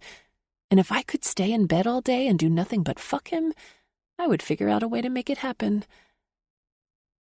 The next month is amazingly smooth, but as everything in life, that's how things are just before the bottom drops out. Part 3. Mr. and Mrs. Bridges. Chapter 1. Beck. "So, how did you ever strike up the nerve to ask me out?" Sheridan asks. English is at my parents' house, and we're sitting around enjoying a glass of wine together. The whole idea of marriage was Dad's idea. We were talking with John one day, and he mentioned how I needed a wife. I scoffed at the idea at the time, but he insisted it would be great for English and that I was lonely. Sheridan punches my arm. "I can't believe you never told me this story." I lift a shoulder. Honestly, it sort of has that mail-order bride feel to it. And then Dad kept insisting I was lonely. Looking back, I was. Only I thought I was so busy with English I didn't see it at the time. She leans forward and rests her head in the palm of her hand, elbow on her thigh. I can't resist grabbing a piece of her hair and twisting it around my fingers. I can see why you'd think that. Having a 6-year-old keeps you busy. True, but they saw something was missing. They kept encouraging me to date, to go out. They even wanted me to try one of those online dating sites. I can't stop the shudder that rips through me. Sheridan laughs. Hey, I know several teachers who met their husbands there. Those aren't as bad as you may think. Whatever. Anyway, John was the one who said it would help with the court case, but you know that. And then Mom started mentioning you. But after our first meeting, I figured I was doomed. The first time my eyes landed on Miss Sheridan Monroe, I was toast. A blend of innocence and fire. Her aqua gaze blazed through me like a forest fire fueled by a Santa Ana wind. Yeah, you weren't exactly nice. Grimacing, I add. Not to mention I was so late for that appointment. It was a surprise you were still there. Her southern sass put me in my place a couple of times, although I ended up being a gargantuan ass. But what reeled me in was you genuinely cared about English. It was laced in your tone and edged in your condemnation of me. And even though I treated her like shit, I liked her. One hell of a lot. There was no denying she was my favorite student, but I went home and growled at Michelle about you, and the way I talked, she thought you were some old man. The night I ran into you at the club, she wondered what some old geezer was doing there. We both laugh at that. I couldn't help but stalk you, the way you swayed on the dance floor, and then that sweet ass of yours wrapped up in those tight jeans. Why didn't you talk to me? She wants to know. Because I was afraid I would bring you home and fuck the daylights out of you. And then look what happened. You got hammered, and that trashy mouth of yours, talking about boners, dicks, and dildos, took everything I had not to laugh out loud in your face. Her mouth hangs open. Why did you act so stern? Because I didn't want to give myself away. I didn't want you to see how damn smitten I was. Opening myself up was not in the cards, particularly since you were English's teacher. She flashes me a saucy grin. So what? You had a crush on me? Oh, Cookie, you became my fantasy. I can't begin to count the number of times I jacked off thinking about you. Your eyes, your mouth, and that ass. And that's when I presented my plan to Mom and Dad. As you can imagine, they were on board all the way. Right now, she beams, but I'm going to tell her the whole honest-to-God truth. Grabbing her hand, I say, hang on a minute. You have to hear the whole story. So, at first, I wanted a wife to complete the family, but I also wanted to fuck you. And here's the shitty part. I wasn't the most honorable of guys, but living with a hard-on whenever I thought of you wasn't easy. Being married to you without the benefit of fucking would kill me. Death by blue balls, so I set out to win you over. It wouldn't be easy. I would have to get you to marry me when you didn't even like me. But I had a weapon. And her name was English. I know, it was an asshole move all around. She rolls her lower lip into her mouth and sucks on it. Yeah, you sound like a super creep now. I thought that's what you'd say. Let me finish.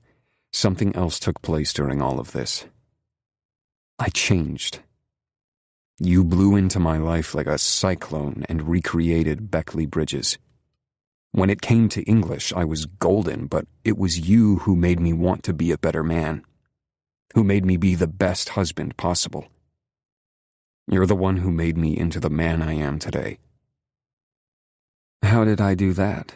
She wants to know. You pulled the nice and kindness out of me. It was something I didn't know I had until you. You made me want to have your back in every way, made me want to protect you at all costs, and you showed me what loving another person truly means, because I fell head over heels in love with you when I wasn't looking, when I least expected it. I used to think English was the best thing that ever happened to me, but she wasn't. You are. I had to love English. It was the natural thing to do, and I didn't have a choice. But with you, my heart opened, and you filled it with so much love. I know without you I would be less than half a man. She doesn't say a word, only leans against me and presses her sweet lips to my cheek. I'm not finished. There's more? She asks. Only a little. I grin. You have been my life, my joy, my rudder in this whole mess we're facing. How did I ever function without you? I don't know. You were grumpy, I suppose. To say the least. You think I'm calm, but the truth is, you're the reason I'm able to maintain my sanity. All it takes is one solitary thought of you, and it's as though I'm looking at a glassy pond. Even though our marriage began as a farce, it's now deeply rooted in my soul. I only hope you feel half the way I do. Her smile tells me more than I need to know, and her kiss lets me know even more than that. Oh, Beck. Thank you for telling all this to me. It means so much, and I hope you know you're a part of my soul, too. Spring break is in a month, and, as promised, I present Sheridan with tickets to Anguilla. Never having been anywhere in the Caribbean, she has no idea where it is. So I do the only thing I know and pull out a map to show her. This is the best part. Her eyes look like two golf balls as they bulge. It's way out there, isn't it? Yep, and wait till you see the turquoise water. It's so perfect. Exactly like your eyes. My reward is a light kiss because we have an audience, but she'll pay me later. And I can't wait. English claps her hands because Jeepa and Banana are taking her to the mountains for the week. Bunyer is going with them. That cute little fucker. God, I knew my life would be a mess with him. Always chewing and pooping everywhere he shouldn't be. My dad, I could wring his neck. Until I look at my daughter, and then I'm all in.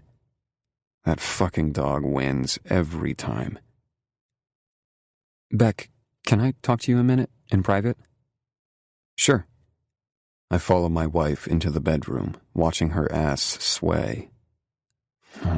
What I'd like to do.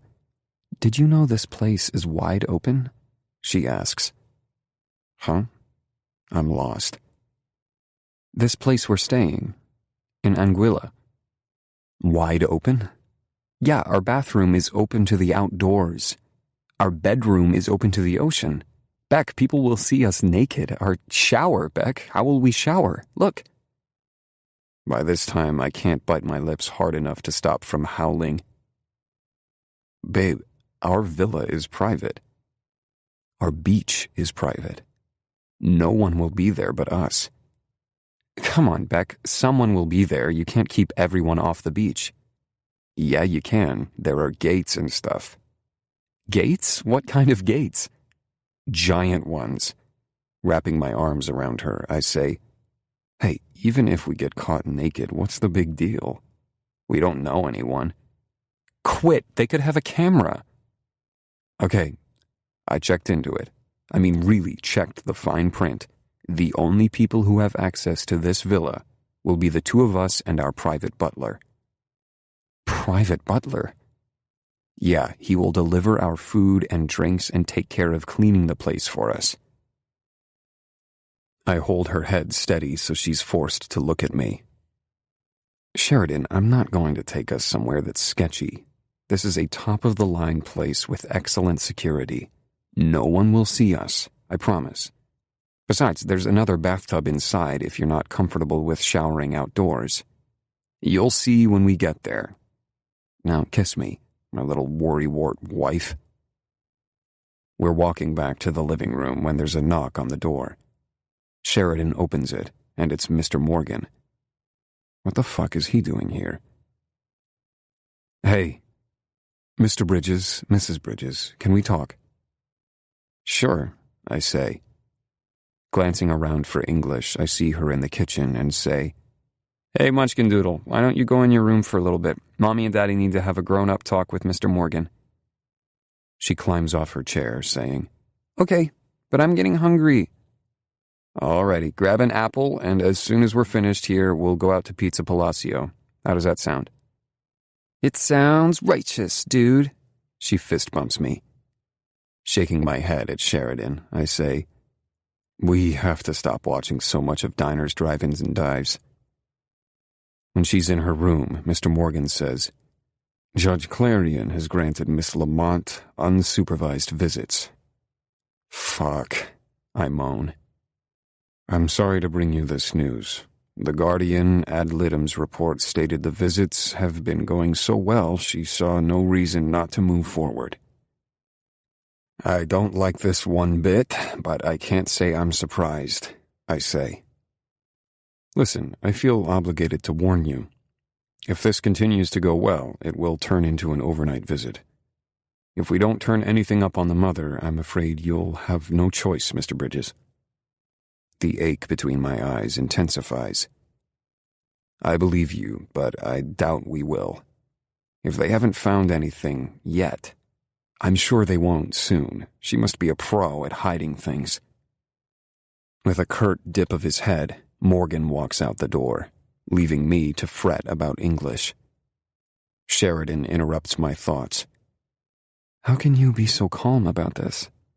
I want to go and rip out that woman's hair. And what would that solve? Nothing. But that's not the point. Placing my hands on her shoulders, I say, We have to be strong and show a solid front to English. She has to believe that we think this is a good thing for her, Cookie.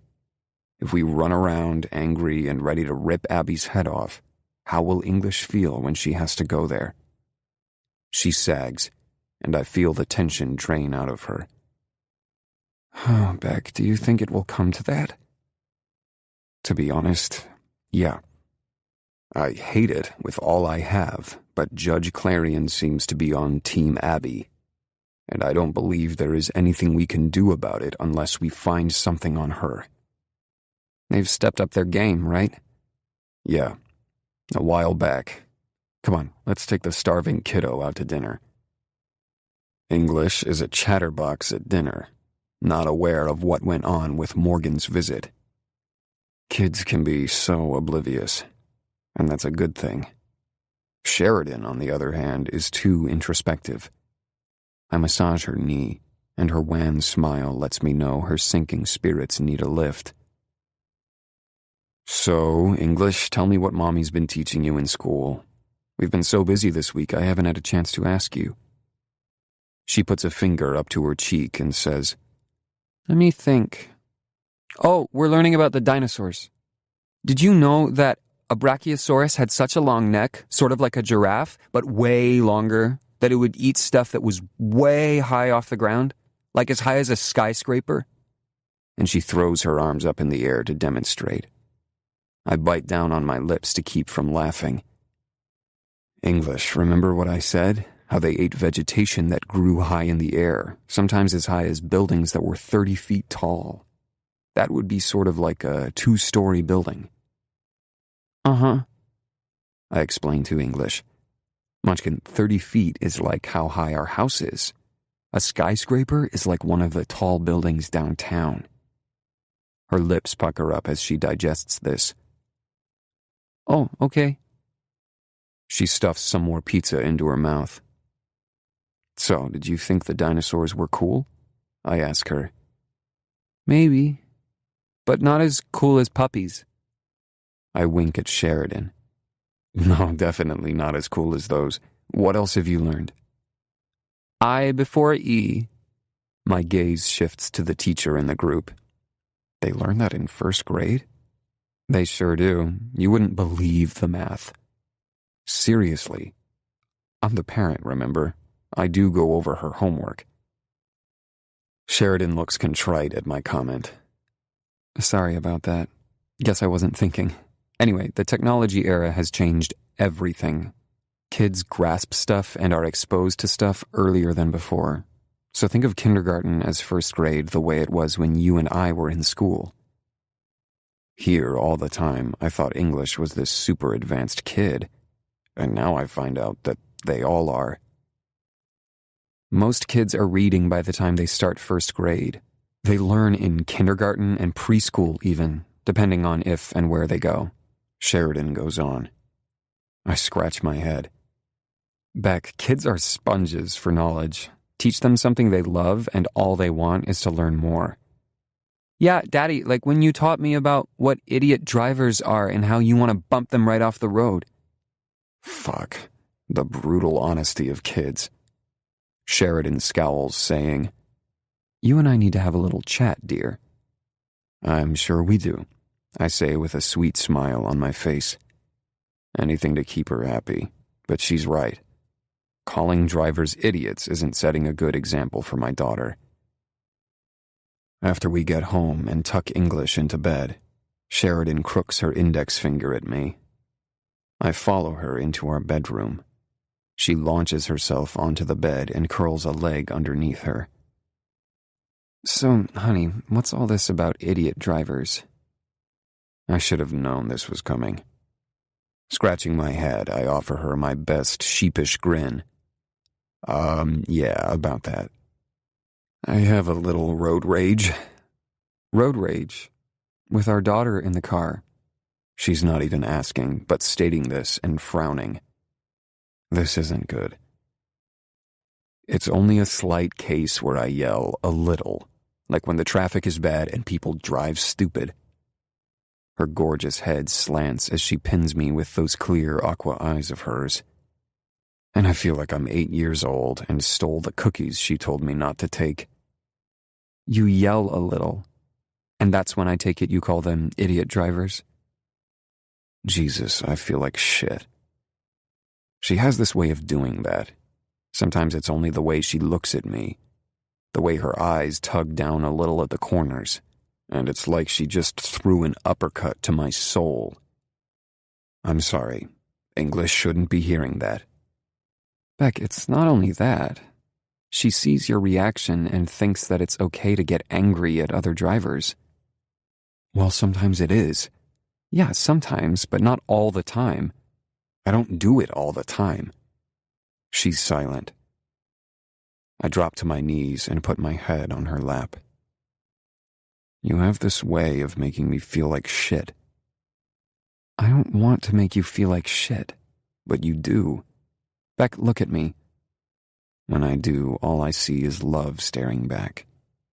Then she says, You are the best father in the world. The things you do, the way you are, how you act, and how English responds to you, well, I am so proud of you that it makes my heart clench with happiness. I don't ever want to make you feel bad. All I want to do is help you set a better example for her.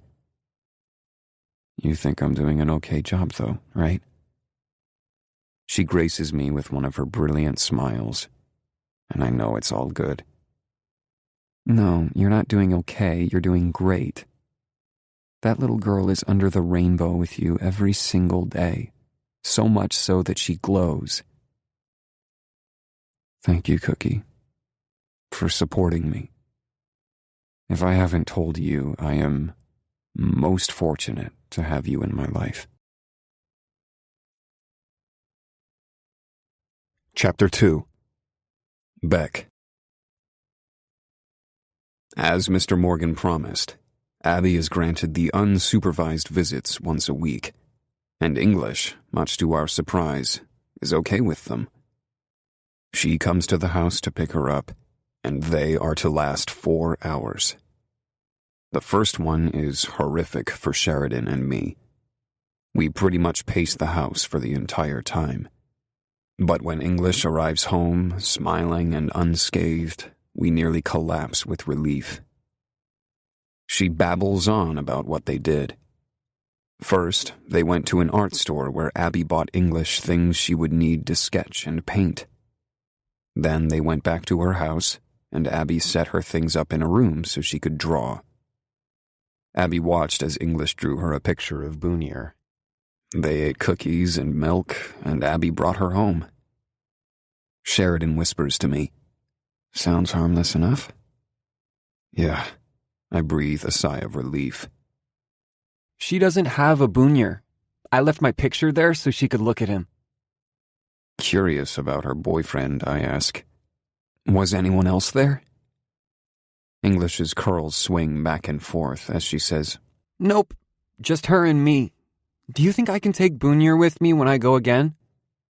I'm not sure. Maybe sometime. We probably should have gotten a Rottweiler so English could take him there as a bodyguard. English bounces off to her room to play, and Sheridan frowns. "What is it?" I ask. "Something's off. I can feel it, Beck." Taking her hands in mine, I say, "We have to look at it in a different light. There's nothing we can do. Abby is going to have visitation, and there's not a damn thing we can do about it." "What about hiring a different PI?" "Morgan says these guys are top-notch. Maybe she's not doing anything wrong. Maybe I wanted to believe the worst because I was left with English all by myself, doing all the dirty work. And now she shows up wanting to be a part of her life, like it's all fine and good. Maybe I made her out to be a monster, and she really isn't. No, I don't believe that for a minute. What kind of woman goes to the school where her child is and then lures them to the fence when they're on the playground, telling them scary things? That's not something a loving mother does. She was desperate. "Who are you, and what have you done with my husband?" Cupping her shoulders with my hands, I say, "Cookie, I want to get dirt on her more than anything, but they've been trying for weeks and weeks. If she's bad, she has to slip up, and so far she hasn't. It's pretty hard to walk the straight and narrow when you're crooked as hell, but right now I need your support. English needs your support. You can't walk around here constantly acting suspicious because, sooner or later, English is going to figure that out." She rests her hands on my arms and squeezes. "Can I count on you? Are we a team?" I ask. "Yeah. No more bad-mouthing her." The following week, I'm supposed to go to New Mexico for a shoot, but I decide to postpone it. With everything going on, spring break around the corner, I rethink my schedule and pick up some local shoots. There are several architecture firms that have been trying to get me on their books, so I make it happen the following week with one of them. One of the shoots is at sunset, so the golden rays of the sun hit the glass wall of one of their prized buildings. It's slanted with peaks at the top and has a water feature on it, as it's supposed to represent a stream tumbling down the side of a mountain. The building is the headquarters for one of those fancy, high-end bottled water companies, so the wall is a great representation. It's quite extraordinary when you look at it from a distance. As a photographer, my challenge will be to bring it in close and still get the feel of the faraway look. The setting sun will add another element to it, with the various shades of gold hitting the glass, creating the prism effect. Some things simply can't be recreated using Photoshop. As soon as I'm finished, I pack it up and head to my car. My phone vibrates and I grab it. Hey, it's Sheridan. I'm just finishing up. Don't come home. Mr. Morgan called and wants you to stop by. Did he say why? She sighs into the phone and it whistles in my ear. No, he never tells me a thing. I think he hates me. No, he doesn't, but it's okay. I'll stop on my way home then. An ominous premonition rattles my bones, but I don't tell Sheridan. It's going on 7 when I arrive at his office. The receptionist is already gone, and so is his admin. He meets me at the door. Bad news, I'm afraid. What? It looks like Miss Lamont has been granted her overnight visits. What? When did this happen, and why wasn't I present for that hearing? This crawls right up my ass. Everything about this case crawls up my ass. I thought since I'm the father in this custody battle, I should at least be notified of these hearings. What the fuck, Morgan? Calm down, Mr. Bridges. There is no calming down. My calm has left the building. This is completely unacceptable and out of the ordinary. How many custody hearings do you have where the father, who has total custody, isn't made aware of it? He blows out his breath. We weren't notified of this until this afternoon, right when I called your wife. And it wasn't an actual hearing. It was only something that was sent over by her attorney. It's what he believes is going to happen based on all the reports. Both you and I know Judge Clarion's favoritism toward women. I'm sorry, but it's true. Is this normal for a judge to be so blatantly biased?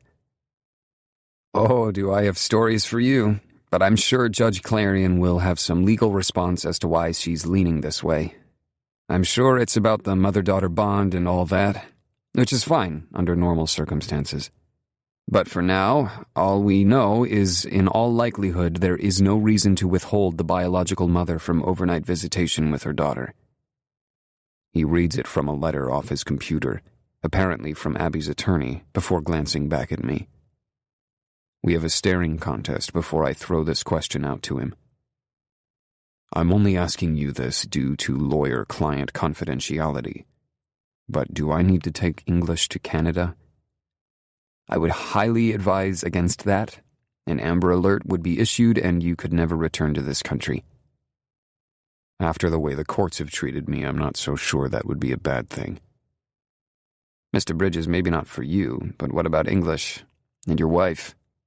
How would you support them? He's right. It wouldn't be the right thing to do. Money wouldn't be an issue, but I wouldn't want to lock English and Sheridan down to one country. Did you ever receive her parenting plan? She was supposed to submit one to the court. I would like a copy of that. If she keeps English overnight, I would like to see what will take place in those hours. What kind of environment my daughter will be exposed to. What she plans to do. I want to know who is going to be present. Will her boyfriend be there? Does he even like kids? Did they do a home visit with him present? Lots of questions for her, I see. But no answers for me. I'll try my best, but I can give you no guarantees. When is the actual hearing? Probably next week sometime. My hand grips a chunk of my hair. Isn't that just perfect? We have plans to go to Anguilla. My parents are taking English to the mountains. Cancel them, Morgan says. Judge Clarion won't give a rat's ass about your vacation. This is every kind of fucked up that it can possibly be. Welcome to the War of the X's, Mr. Bridges. This is my world, and I deal with this shit all the time. I'm sorry your luck is running out in getting Clarion. She's the worst judge on the bench as far as custody cases go. Great, just what I need. Driving home, I press the gas down and think about how I'm going to tell Sheridan. Pissed doesn't come close to how she's going to react. I feel like a teenager who just got suspended from high school and have to tell my parents. She's waiting when I walk in the door, but we can't talk about it because English is here. My reprieve is short-lived when she asks English to go to her room to finish her homework. She's all but won. The overnight visit looks like a sure thing. But the worst news is we have to cancel our trip. Looks like we're going to court next week. The reaction I expected doesn't occur. Instead, she puts her arms around me and only says that she's sorry. The trip isn't the worst news. We can always go to Anguilla. Tipping her chin up with my finger, I ask, "What's this?" I was expecting an angry outburst. "That's what I want to do, but we're a team, remember? When I made you that promise, I didn't make it for a day. I made it forever. Doesn't mean I like it, but I'm keeping my word." Threading my fingers through her hair, I tilt her head and kiss her. As we're going at it, English runs in the room and yells, "I see you! Mommy and Daddy are kissing!" There goes our little moment. Even though we cancel our trip, Mom and Dad still take English to the mountains with Bunyar. There's really no reason why they shouldn't go. It's actually better for us because when we get the terrible news, we don't have to act happy about it. We have time to prepare ourselves and tell English after she gets home. The court date is a joke. I don't know why we are even present. Sheridan is so tense it takes everything in her not to stand up and scream at the circus we both witness. Abby's attorney makes her out to be this poor woman who couldn't afford to care for her baby and was forced to leave the child with the father, whom she didn't know anything about. She prayed every night that her baby was in safe hands and cried herself to sleep for years. When Morgan tries to interject that in all those years not once did she attempt to contact me, that bitch of a judge waves him off. When Morgan brings up Abby's history of repeated drug abuse and failed rehab, Clarion points her finger at him and tells him never to bring it up again. Abby has been rehabilitated and has proven herself to be a functioning member of society. Everything Morgan tries to do fails, and he goes down like a plane in flames, crashing in his final attempt to save us. It is the most ridiculous quote-unquote court hearing I could ever have dreamed up. In fact, my imagination isn't that creative. There needs to be a book written about this judge and her blatant incompetence and favoritism toward women. Not that I don't think women deserve what is rightfully theirs, but in this case we are completely ignored. I leave the courtroom completely numb. Morgan pulls us aside and says, "I'll not stop here. It's become the principle for me, Mr. Bridges. Clarion is wrong, and this court is supposed to be about what's right." His eyes are full of fury as he leaves us standing there. Sheridan and I walk to the car, hand in hand, and a nearly suffocating shroud of silence cloaks us. But there's nothing either one of us can say that will make it any better. "I feel drugged." "No, it's more like I got bashed over the head," Sheridan says as she stares out the window. I agree. My head is pounding. As I navigate through traffic, my stomach twists with pain. I hope I can make it home before I get sick. I'm not that lucky. We do, however, make it off the freeway before I have to pull the car over. As I stagger out of the vehicle, my guts are on fire. Sheridan calls out my name in alarm. I can't respond. When she comes to my aid, I'm on my hands and knees, and she's the angel I always knew her to be, caring and considerate, as she murmurs soothing things to me. At last, I sit back on my heels, and she hands me some tissues so I can wipe my face and mouth. This is so humiliating. I'm the one who's supposed to be strong, yet here she is taking care of me. "I'm sorry for that," I say in a shaky breath. "Why? You're upset about English. You've no reason to apologize." My weakness passes, and I stand, though I still feel like crap. She takes my arm and says, "Let me help you." Her no-nonsense approach steers me to the car, and she guides me to the passenger's side. No sense in arguing. I'm too out of it to drive. My head rests against the window, and I stare at her profile as she drives. She straightened her hair today, but I love it when it's a tangled mess. It reminds me of when we've just made love. I pause at that, because it's funny how I used to think of it as fucking. And even though that's what we do, and damn if we don't do it well, but it's not without emotion each time I thrust inside her. Her nostrils flare every once in a while, especially when a driver swerves in front of her, but she doesn't utter a word. I love her nose, from its cute little tip up to the bridge where she sometimes gets a mark from wearing her glasses. She bites her lip for a second, as she's probably thinking about something. No doubt English. The long column of her pale neck begs for my mouth to suck and nibble on it. And damn it, I've already got a chubby. If I don't stop, I'll have a full-blown stiffy, and she'll think I'm an uncaring asshole if we get home and I start ripping her clothes off. You okay? She asks. Uh-huh. That sigh you just let out had me worried. No, babe, I'm fine. Thanks for having my back. Cookie? Yeah. I love the hell out of you. I cover her thigh with my hand. Her eyes flick to me for a brief moment, and then back to the road. Her soft mouth curves up a bit. I love you too, Beck. Chapter 3. Beck. Sheridan disappears when we get home, and I flop on the couch, too sick and frustrated over what took place. Something inside me broke when that crazy-ass judge refused to listen to Morgan and handed down her decision. The thought of my daughter spending the night in an unsafe place is so abhorrent to me my brain is on fire with how to handle this. I'm not sure how long I've been lying here agonizing over this when Sheridan runs into the room. Beck, I may have an idea, but you've got to check this out. My forearm covers my eyes, and the piercing pain splitting my head won't leave. Look.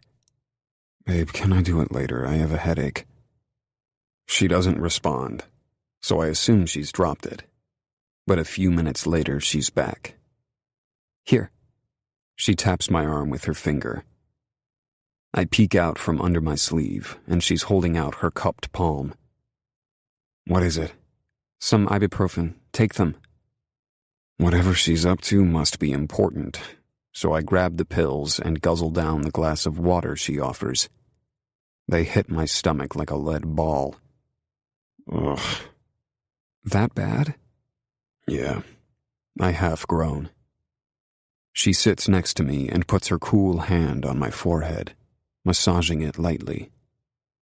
Maybe what I have to show you will help. Can you tell me instead? Okay. She drags the word out like she really doesn't want to, but will because I'm in need. So that judge, Clarion, apparently there's a group on Facebook that was formed by people who have had similar experiences to ours. Really? So how's that going to help us? Well, that's not, but I thought it was interesting. She has a terrible reputation. This group is trying to petition to have her removed from the bench because of her unfair decisions. I'm not clear on how all that works, but this group has over 400 members, and not all of them are men.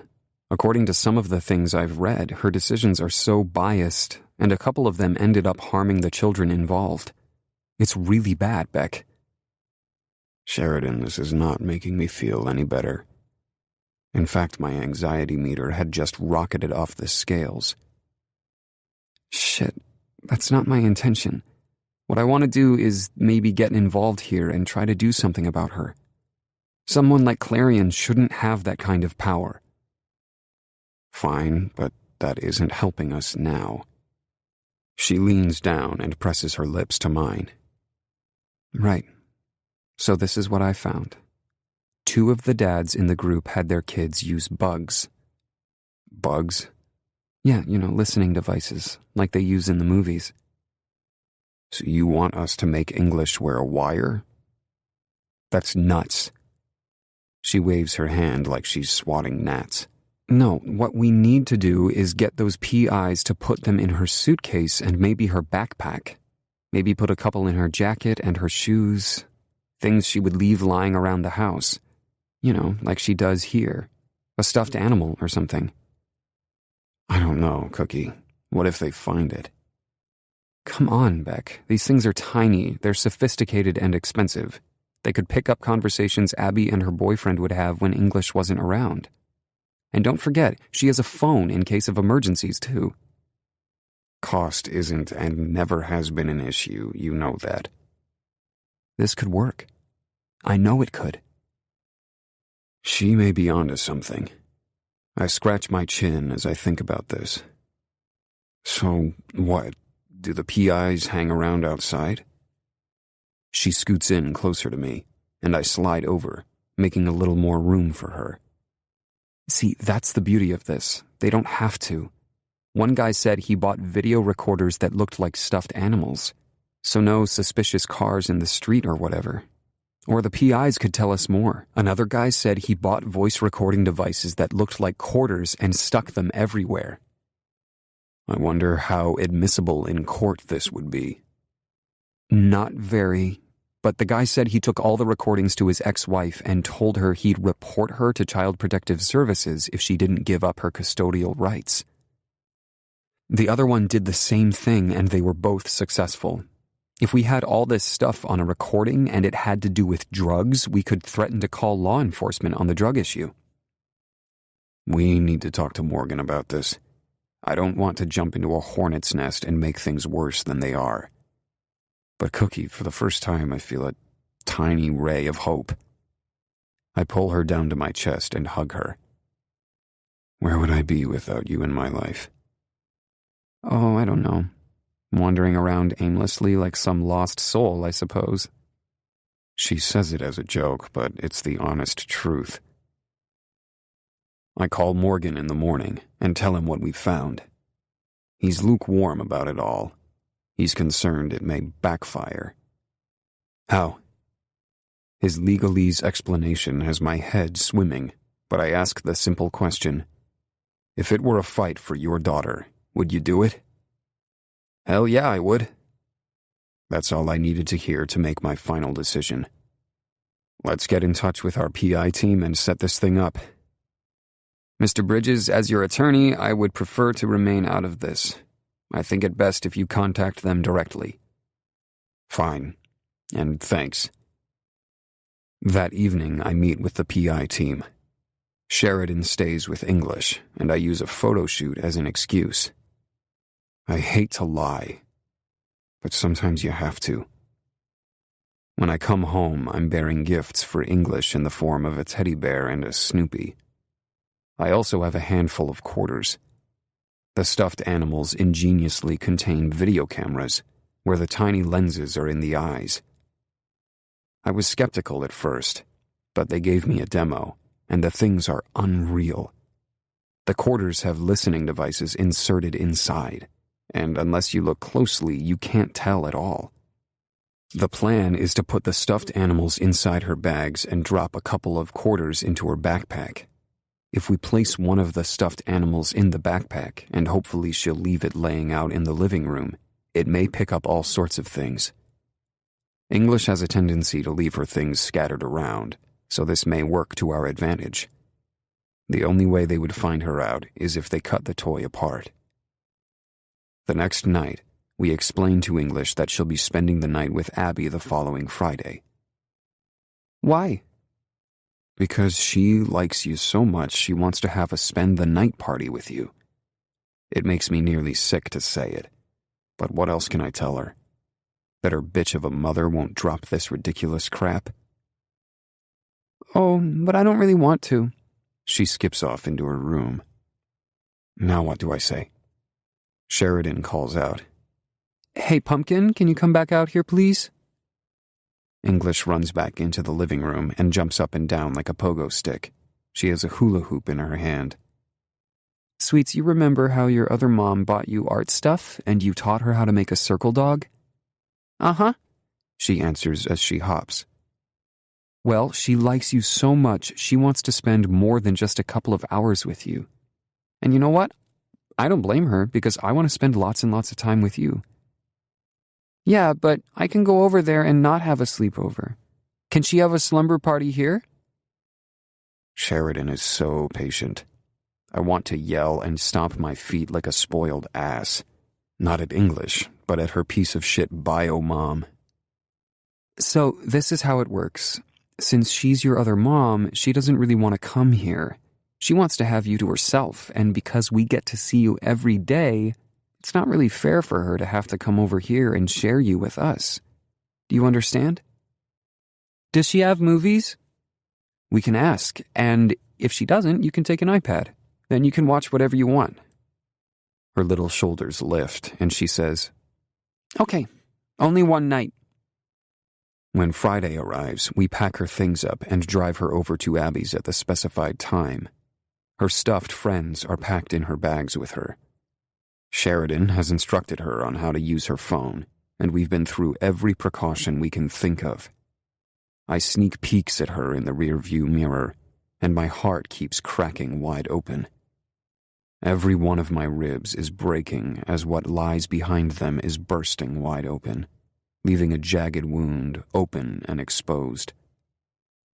I breathe in a ragged breath, and Sheridan puts her hand on my thigh and squeezes. I take a hold of it and grip it, acting as if it's my lifeline. How in the hell will I be able to leave English there? The thought of it makes me insane with worry.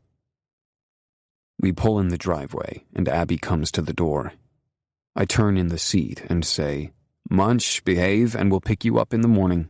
You have your phone in case you need to call, and you know something? What, Daddy? I love you more than Mommy's chocolate chip cookies, and I want you to have the very best time. Maybe paint your other mom another picture. Okay. She unbuckles her seatbelt, and Sheridan gets out to help her. We decided this ahead of time because I was afraid I'd lose it if I walked her to the door. Sheridan kneels down and tells her to be under the biggest rainbow and to call for anything if she needs us. Then she hugs her big and strong. They walk hand in hand to the porch, and Abby greets English with a smile. She turns and waves right before she enters the house, and I nearly lose it.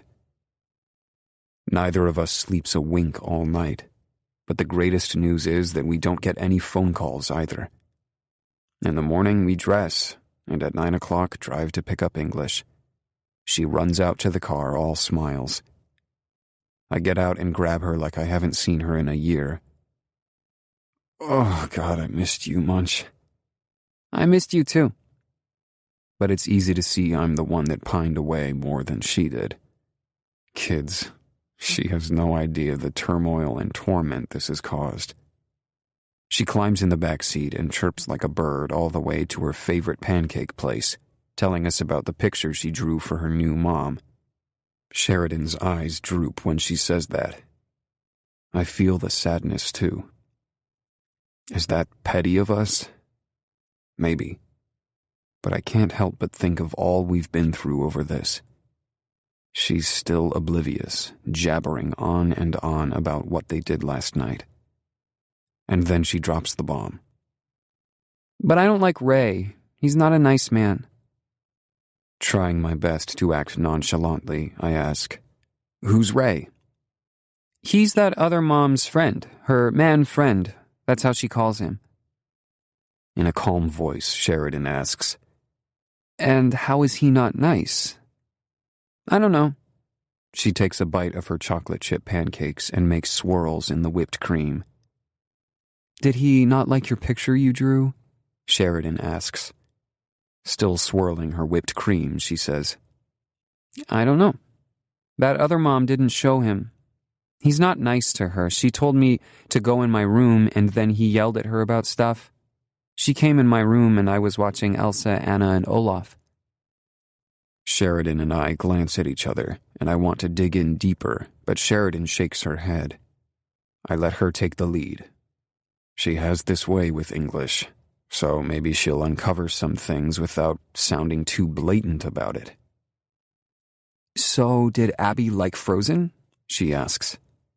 English swallows her bite and says, I don't know. She didn't stay and watch. She came in some, but left because that Ray man kept yelling at her. "Oh?" is all Sheridan says. Yeah, I don't think he was under the rainbow. It doesn't sound like it. So tell me about your room over there. Her lower lip covers her upper. It's sort of little. There's a little bed and a window. That other mom said I can put my clothes in the closet. But why would I want to do that? Maybe if you took too many with you.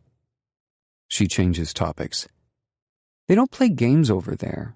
They didn't even have a ball. That other mom said she'd get me one for next time. I finally get up the gumption to ask a question. So, what did you have for dinner? Chicken fingers and French fries.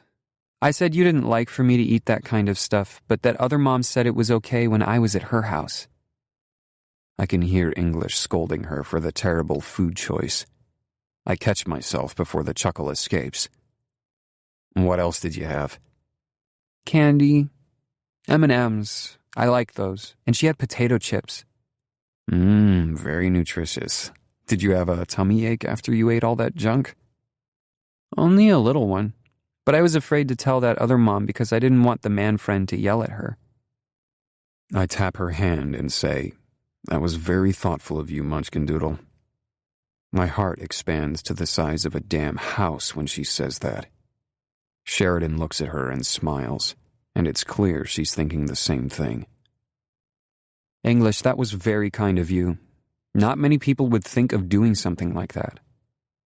Have I told you how much I love you? English's grin is answer enough. Her eyes about jump out of her face with happiness, and I thank God everything went well last night. As soon as we get home, I make a call to the PIs. It's time to see what really went on behind the scenes of the Lamont home. Chapter 4. Beck. Mr. Bridges, he yelled at her a lot about money and the kid. How much longer would it be before their cash cow would pay off? The PI is giving me an accounting of what went on during English's overnight stay. My head is splitting. So we have confirmation that all they want is money. Yes, but we don't know what for. It could just be for the sake of buying crap, which isn't illegal. I relay how English said Ray was mean to Abby. Oh, there is definite hostility there. I wouldn't be surprised if there isn't a case of abuse going on as well. It didn't happen that night, though. So what's next? We do a repeat of this when she goes back for another overnight visit. That thought makes me ill. I was seriously hoping it would be a one-time deal, and I tell him.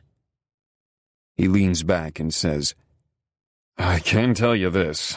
In all the years I've been doing this work, and it's been over 25, we never get what we need in one visit. I'm sorry. I would like to tell you otherwise, but let me add that this is true progress. Progress. What the hell kind of progress is this when your child could be in danger? Sheridan and I are edgy as hell. We've both been walking on eggshells ever since, and don't know what to do about it. English's next visit is coming up this weekend, and I'm sick in telling her she has to go. She doesn't want to, I know it, and if I have to force her, it will absolutely kill me. Miraculously, she doesn't put up a fight. She puts her clothes and things inside her little bag and takes her iPad and a few of her books in her backpack. We're careful to send along her special stuffed toys, too. We load her up and drive her to Abby's. This time, I escort her to the door. When I hug her goodbye, it's so hard to tear myself away, but I do. And then we go home for our torture session. Christ, this sucks. We're watching TV when my phone rings. It's odd for someone to be calling this late. I check the caller ID, and it's English. I put it on speaker and answer. "What is it, Munch?" I try to conceal the worry. Daddy, I'm scared. Why? The mean man is yelling, and that other mom is crying. I have her on speaker, and Sheridan's fingers grasp my arm, digging into my flesh. It should hurt somewhat, but I don't feel a thing except the panic exploding in my chest.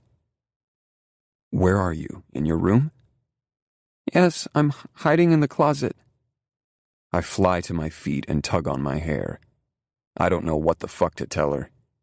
Sheridan grabs my phone. Sweetheart, it's me. Listen up, Ninja. Remember what we talked about? How if there ever came a time when you didn't feel safe, that you were to stay on the phone with Daddy or me? Uh-huh. That time is now, so you keep talking to me, okay? Sheridan whispers to me that I need to call the PIs. I do it from her phone. They tell me they're on the way to Abby's. "We're coming over, sweetie pie, but don't say anything. Just stay in the closet." I'm barely holding it together, and I'm not sure how Sheridan is. When I heard English's tiny voice come to us over the phone, scared as hell, it freaked the shit out of me. Sheridan pushes me toward the garage, and she runs into the kitchen. "What are you doing?" "Never mind, just go to the car," she whispers to me. I head that way, but turn back in time to see her grab a utility knife. What in the hell is she doing? There's no time to ask questions, because she tells me to get in the car. When I get to the car, I reach for the driver's door, but she says, "No, I'm driving." No sense in arguing. I can barely sit in the car in an upright position. How the hell can I drive? I move to the other side and get in the passenger's seat. The phone transfers to Bluetooth, and Sheridan calls out English's name. "Munchkin, we're on the way, but stay in the closet until I say otherwise. You're a tough ninja, so I know you've got this, right?" "Uh-huh." "I'm scared. They're yelling at that other mom now, and she's yelling back." "Who's there, honey?" "I don't know. Other mean men." Her voice trembles. I say, "It's going to be fine, Munch. Just stay where you are. There are people coming to help, but we want you to stay put. Got that?" "Yeah." "We're not far now. Should be there in a few minutes," I reassure her. I swear it's the longest drive I can ever remember, and it seems like we hit every red light in town. But we finally pull into Abby's neighborhood, and when we get to her street, I don't want to park out front to alert anyone in the house. I call the PIs to see where they are. Sheridan calms English. "Hey, sweets, listen to me. We're here, but you have to stay put for a couple more minutes. We're waiting on the other help to see what we should do next, okay?" "I want you to come get me." She's crying now, and it takes everything I have not to jump out of the car and break down their door. Sheridan says, "I know, honey, I know, but I promise you we'll be in there in a minute or two." I get out of the car, and Sheridan jumps out too. When she does, she grabs the utility knife. As I'm talking to one of the PIs, I'm getting pissed that it's taking them so long to get here. Then, out of the corner of my eye, I see Sheridan take off running. I can't let her go on her own, so I follow. When I catch up to her, she's close to the house. "What are you doing? You could get us all caught," I yell. "No, I'm getting her out of here. Come on." She stops and then says into the phone, "Listen, honey, you know how I taught you where the flashlight on your phone is?" I hear English answer. "Uh-huh." "I need you to be a tough ninja for just a little longer. Are there any lights on in your bedroom?" "Just one by my bed." I can hear her whimpering, and it's a knife to my heart. It's a good thing I don't have a gun, because if I did, there would be a house full of dead people right now. Sheridan tells her, "This is what I need for you to do. When I say the word, I want you to go and turn off that light, and then stand by your window and shine your flashlight through it." This will tell me which window is yours. Can you do that for me? I think so, English says, her tiny voice shaking. That's a good ninja. I know you can because you're tough. Sheridan glances at me and takes off running again toward the house. I follow her. When she gets close, she tells English to move. Go. Turn off the light now and shine your light in the window. If you can, I want you to try to get your window open. If you can't reach it, find a chair to stand on, okay? Can you do that? She's talking as we're running, so her words come out in a pant. Yeah, the window is over my bed. Good girl. Stand on your bed and push your window open. Can you do it, sweets? I don't know. Why not? I'm afraid to come out of the closet. Fuck, shit. Damn. Sheridan gets stern with her. Okay, Ninja, it's time to get tough. We need to know where you are, and we can't get you out unless you get out of your closet and shine your light in the window. Do it now, English, on the count of 3. 1, 2, 3. We hear a creak and then some movement. Did you turn the light off in your room? Uh-huh, she whispers. Okay, Super Ninja, now shine your light in the window so we can see what room you're in. Thank God Abby lives in a small 1-story house. We get to the window, and I say into the phone, Super Ninja, can you open the window? She doesn't answer, but we hear the creaky window slide open.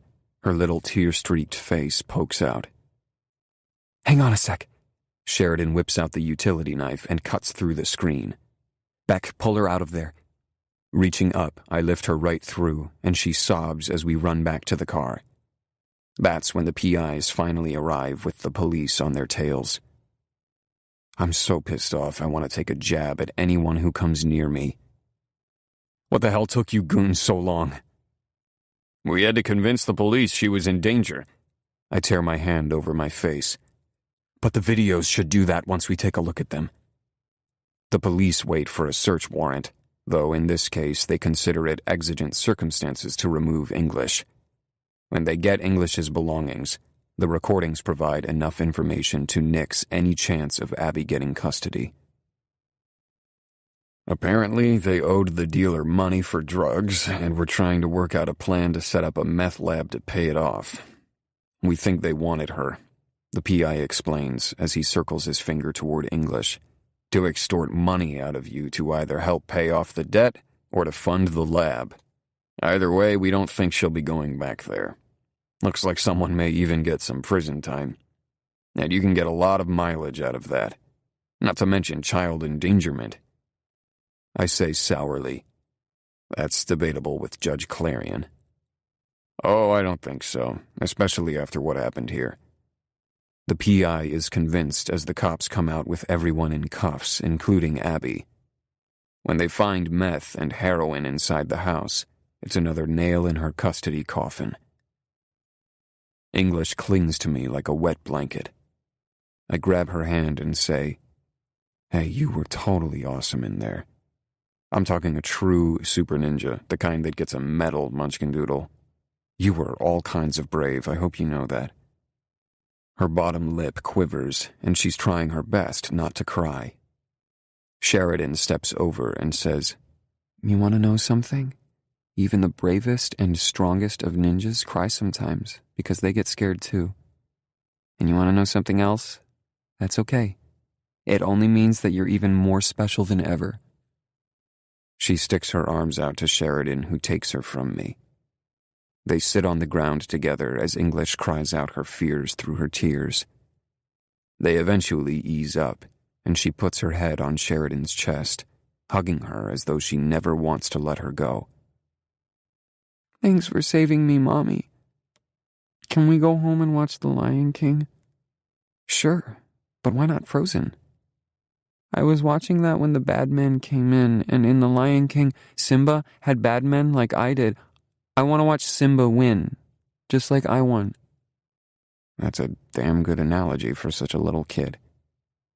Sheridan says, Sure thing, The Lion King it is.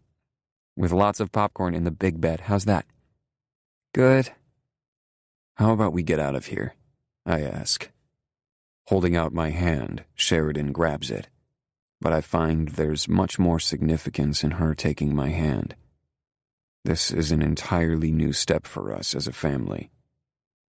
It's a fresh start into a brand new life. Chapter 5. Beck. Let me do that for you.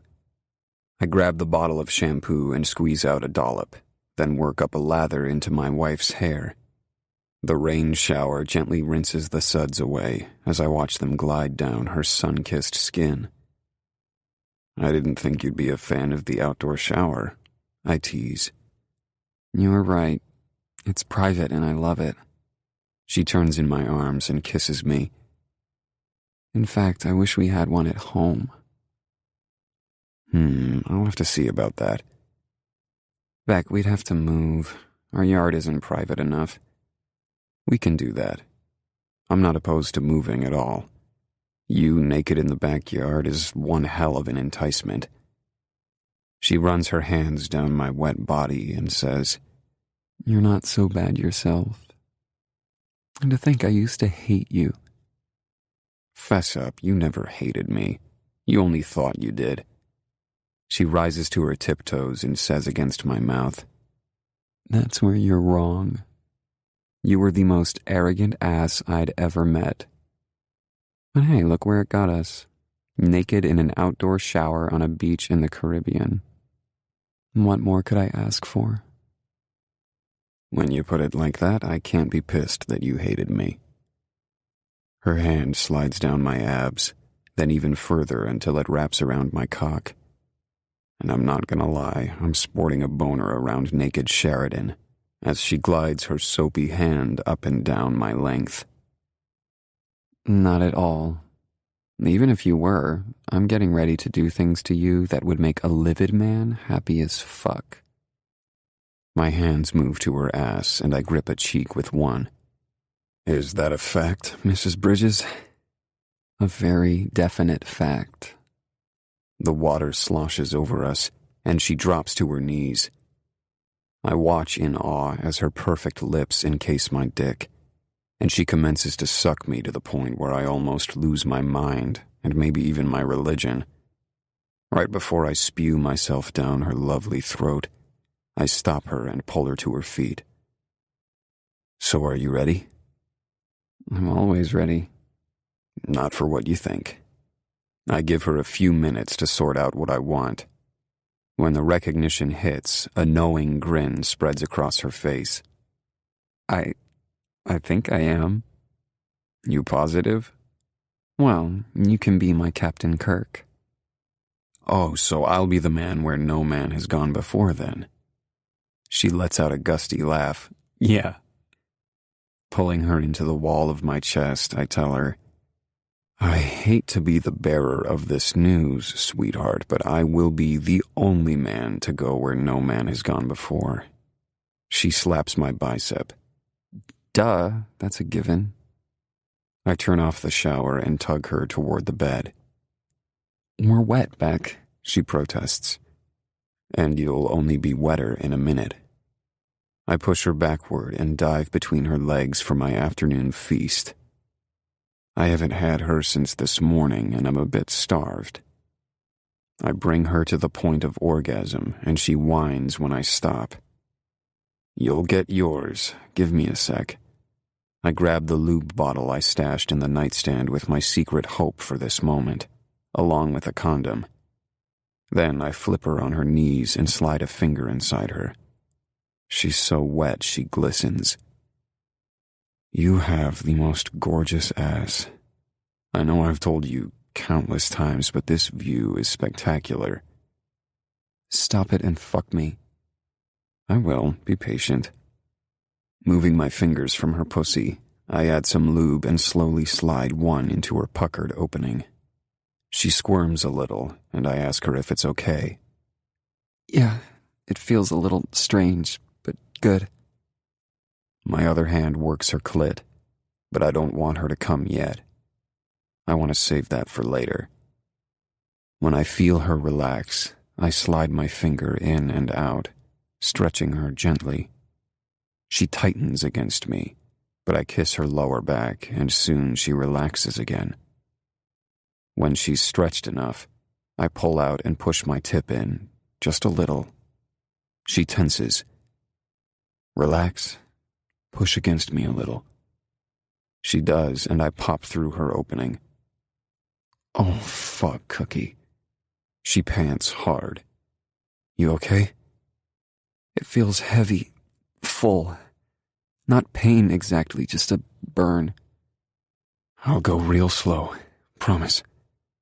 I can barely speak. I slowly inch in, then retreat, only to move back in. It takes a while, and much more control than I thought it would, but when I'm seated all the way, sweat pours down my face from my restraint. I want to pull all the way out and slam back in, but I can't. Cookie, talk to me. I'm good. I'm going to move now, very slowly though. But first I want you to stretch out on the bed, and I'm going to lie on top of you. She walks her arms out, and I follow. I slide a hand around her, cupping her mound. Then I gently rock my pelvis in and out, at first only sliding in and out a little. Then it's more and more until I hear her moans of pleasure. But I check to be sure. Pleasure or pain? It's good.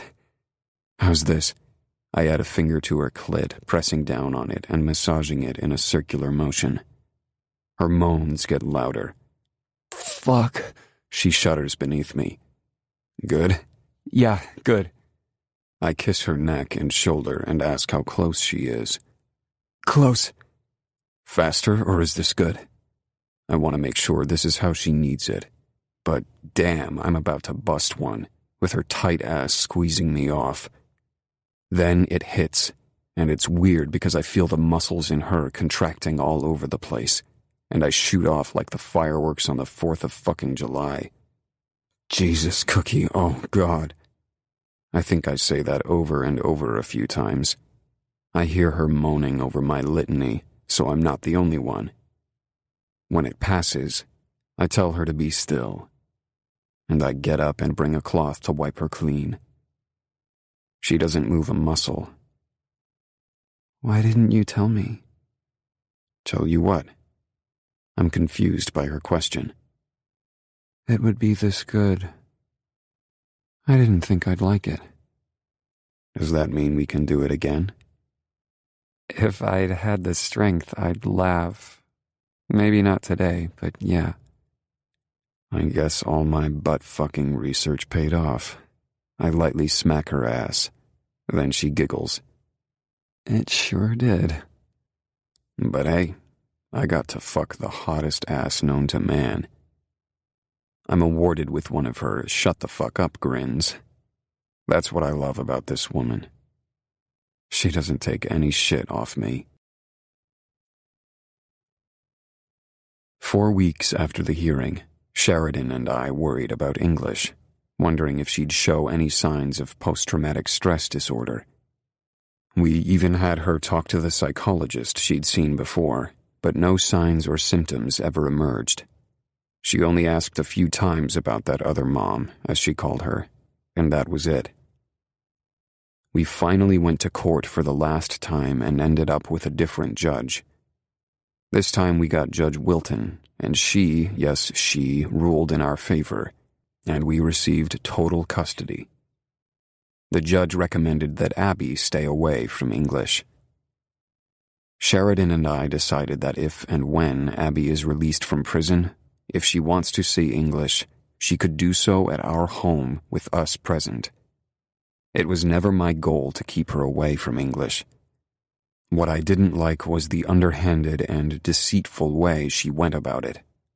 She never wanted to see her daughter other than for monetary purposes, which is what I suspected all along. Had she truly wanted a relationship with her for honest reasons, I would have been willing to work with her. The school year ended, and it's hard to believe my daughter will be headed to 2nd grade. Where has the time gone? That's how Sheridan and I ended up in the Caribbean for the vacation we had to cancel.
Epilogue.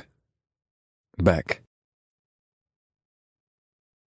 Only our closest friends are here, and there aren't many. I've invited a couple of photography colleagues. My parents have a few friends present. Sheridan has Michelle and Oliver here, along with some of her school associates. But other than that, it's a small gathering. Even after we spoke to my parents, Sheridan still thinks our Vegas wedding was special, so she didn't want a vow renewal. She and Mom stuck their heads together and came up with a plan: a summer party at my parents' house. But one thing Sheridan did insist on was the best wedding cake she could find. She claims wedding cakes are the best things ever, and that was always something she wanted. I told her to go for it. The cake is simple looking, but she keeps saying, "Just wait until you taste the little fucker." My trashy-mouthed wife. How something as sweet and innocent-looking as her can have a mouth like that, I'll never know. But I wouldn't trade it for the world.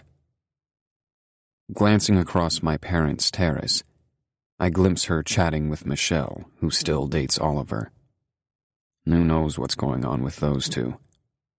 Michelle still complains about not meeting his family, and it is strange if you ask me. But when we're around them, they seem as happy as can be. I stay out of it, and let Sheridan deal with it if she wants. Sheridan laughs at something Michelle says, and I feel the corners of my mouth turn up in response. English skips around and runs over to the two women, bumping into Sheridan. She bends down and hugs English. English is wearing that crazy tiara and her heart-shaped sunglasses, along with an adorable sundress that my mom bought for her. Every time I look at Sheridan and English together, it's hard to believe they aren't biologically related. They really do look so much alike. The photographer and videographer, who are friends of mine, stroll up to me, and one of them says, "Such a thoughtful expression. Hold it there, Beck." I absolutely hate having my picture taken. "Thanks, you know how much I love this." "You'll be happy we're here a year from now, especially when that half pint of yours gets married. Then you can look back and say, why don't you wear that tiara to your wedding?" That does get a rowdy laugh out of me. Yeah, I can't wait for that day. A waiter comes by with a tray laden with sumptuous appetizers, so I snatch one up. It's a bacon-wrapped scallop, and it's delicious. "Make sure my wife gets one of these. They're her favorites," I tell the server. He heads off in her direction. Dad walks over, and the photographer says, "Hold it!" He snaps a series of pictures. Then he says, "You two look so much alike." Dad laughs. "Yeah, we do look like twins." "In your dreams, old man." I slap him on the back. My dad isn't all that old, 48 to be exact. He and Mom were only a couple of years older than I was when I had English. Only they were married. They ran off when they were 20, much to their parents' shock and horror. Two wealthy Southern families, and it was an absolute disaster for a while. Not for them, but for their families. But they were so happy they didn't give a shit what everyone else thought. They wanted to be together, and that was that. It worked for them, and it still does. They adore each other, and I hope Sheridan and I still do after 28 years of marriage. "Hanging back, I see." It's Oliver. He's caught me. "Yeah, let's say I'm observing." "I'd say you don't like to be the center of attention." "And you'd be correct," I chuckle. "Not my thing. I do better photographing, though weddings are the worst. I stay as far away from those as I can." "Why's that?" he asks. "They're hard to please everyone. It's difficult to use my creativity and give the couple what they want. Besides, it's not my thing. My thing is outdoors, wildlife, or weird as this may sound, buildings, inanimate things." "I get it." I feel like I'm holding court, because when Oliver leaves, some friends of my parents cruise on over. They chat with me for a while, and then someone else comes in and edges them out of the way. Now I'm cornered and need a drink. But not to fear. Here comes my beautiful wife to the rescue, and with her is a glass of my favorite beverage. Sweeping her into my arms, I don't care about the onlookers. I kiss her sweet lips, and not just a light peck either. I open my mouth and slide my tongue past her surprised "oh" and lose myself in the honeyed taste of her. At first, she's stiff and wants to push me away. But when she figures out that I'm in for the duration, her body gets slack in my arms, and she's mine for the taking. Her hand finds its way around my neck, and her fingers work into my hair, messing it up. I don't care a bit. This kiss is worth every disarrayed strand. I'd do the same to her if she didn't have one of those fancy updos, as she calls them. When we finally tear our mouths off each other's, her puffy lips remind me of ripe strawberries, plump, sweet, and juicy. They only make me want to kiss them some more. "Beck," she says into my ear, embarrassment tinging her voice. "People are staring." I hope so. I want to give them something to talk about.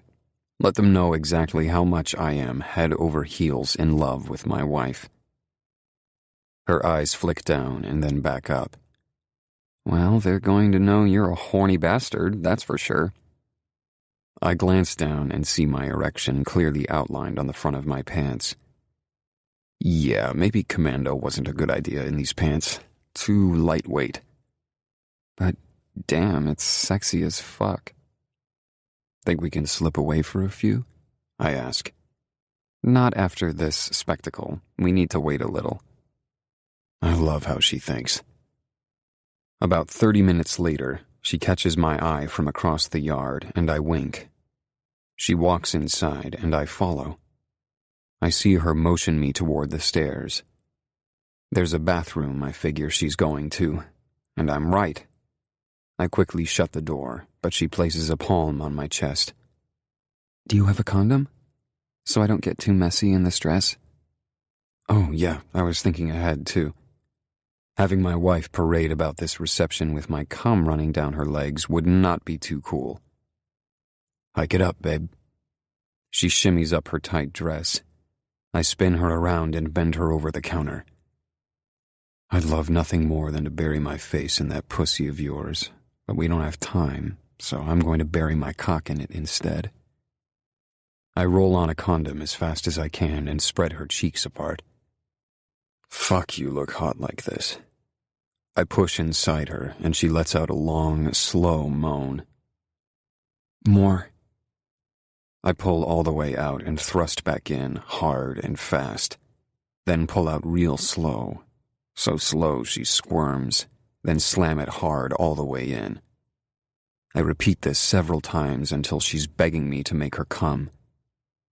How bad do you want it? So bad. Real bad? Yes.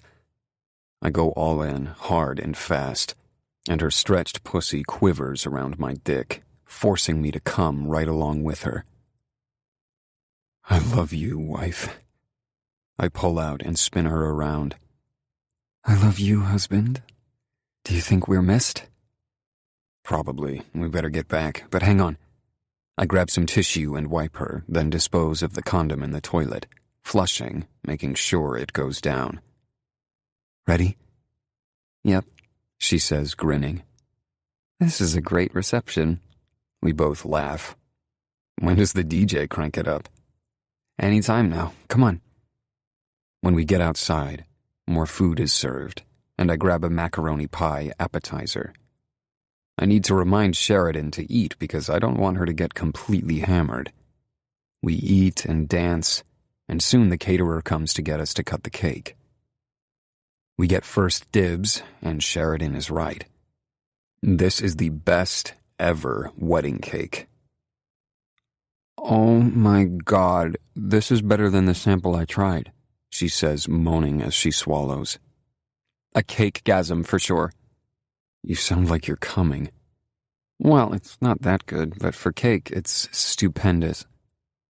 There's a vanilla, banana, and chocolate layer.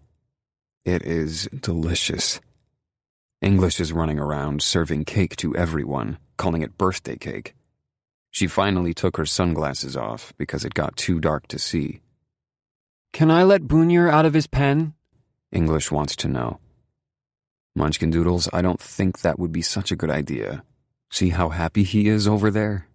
If we let him out, he might end up eating something he shouldn't, and then he'd be sick. Or what if he pooped on someone's foot? Ew, that wouldn't be so good, would it? Boonier doesn't poop on people's feet, but a dog at an elegant party wouldn't be appropriate. She seems satisfied with that and skips off again in search of something else to do.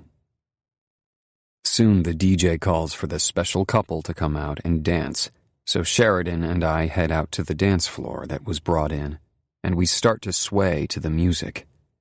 And what are we dancing to? What else other than Let It Go from Frozen? We let English pick our song, and as we guessed she would, she runs out and joins us. I pick her up, and it's the three of us dancing and singing. You gotta laugh at this kid when she belts out a tune. There's not a person at the party who doesn't stop what they're doing to listen to her. As soon as this song ends, the next one she's chosen, Unforgettable, from her latest favorite movie, Finding Dory, starts playing. Now Sheridan and I have a tough time keeping a straight face, because she tries to mimic the sultry tones of Sia and can't quite get it down. I scan the crowd and see the other faces with grins to match ours. When the song ends, English asks, How was that? "You are awesome, sauce, kiddo," Sheridan says. Then she makes a fist and they bump them. But then English tugs on my arm and asks, You ready, Daddy? "I sure am." She squiggles down out of my arms and leads Sheridan over to the side. I see her giving her some kind of instructions. This is either going to be hilarious or a complete bust. I'm counting on the kid to steal and save the show. She runs back next to me, and we give the DJ his cue. Then English clicks her fingers as One Direction's What Makes You Beautiful begins playing. English has this all choreographed, and admittedly, I feel mighty silly swinging my arms around, making air hearts with my fingers and acting all girly. But the look on Sheridan's face is worth every bit of humiliation I'm suffering through. English is giddy as she dances around. I look like a lunatic, and I know this to be true because Sheridan is covering her mouth, bent over at the waist and dying laughing. Good thing I had a few stiff drinks beforehand. I thank God the song finally ends, and English high and low fives me. Then Sheridan runs out, and all three of us do the cluster hug. When we all stop laughing enough so we can breathe, Sheridan whispers, "That kid and her singing." Cookie, I wish you could have seen our rehearsals. I can't tell you how many times I got scolded. She busts out another huge laugh, but then her expression quickly becomes serious. Think of this for a minute, Beck. If it weren't for the love of English, I wouldn't be standing here. Thank God for that beautiful little kid. Suddenly, a toast to the special couple erupts around us, and glasses are raised in our honor. I stare at the beauty of my wife, who is still in my arms, and say, "To my beautiful wife, I'm the luckiest man alive." My lips gently touch hers to a round of applause. The end.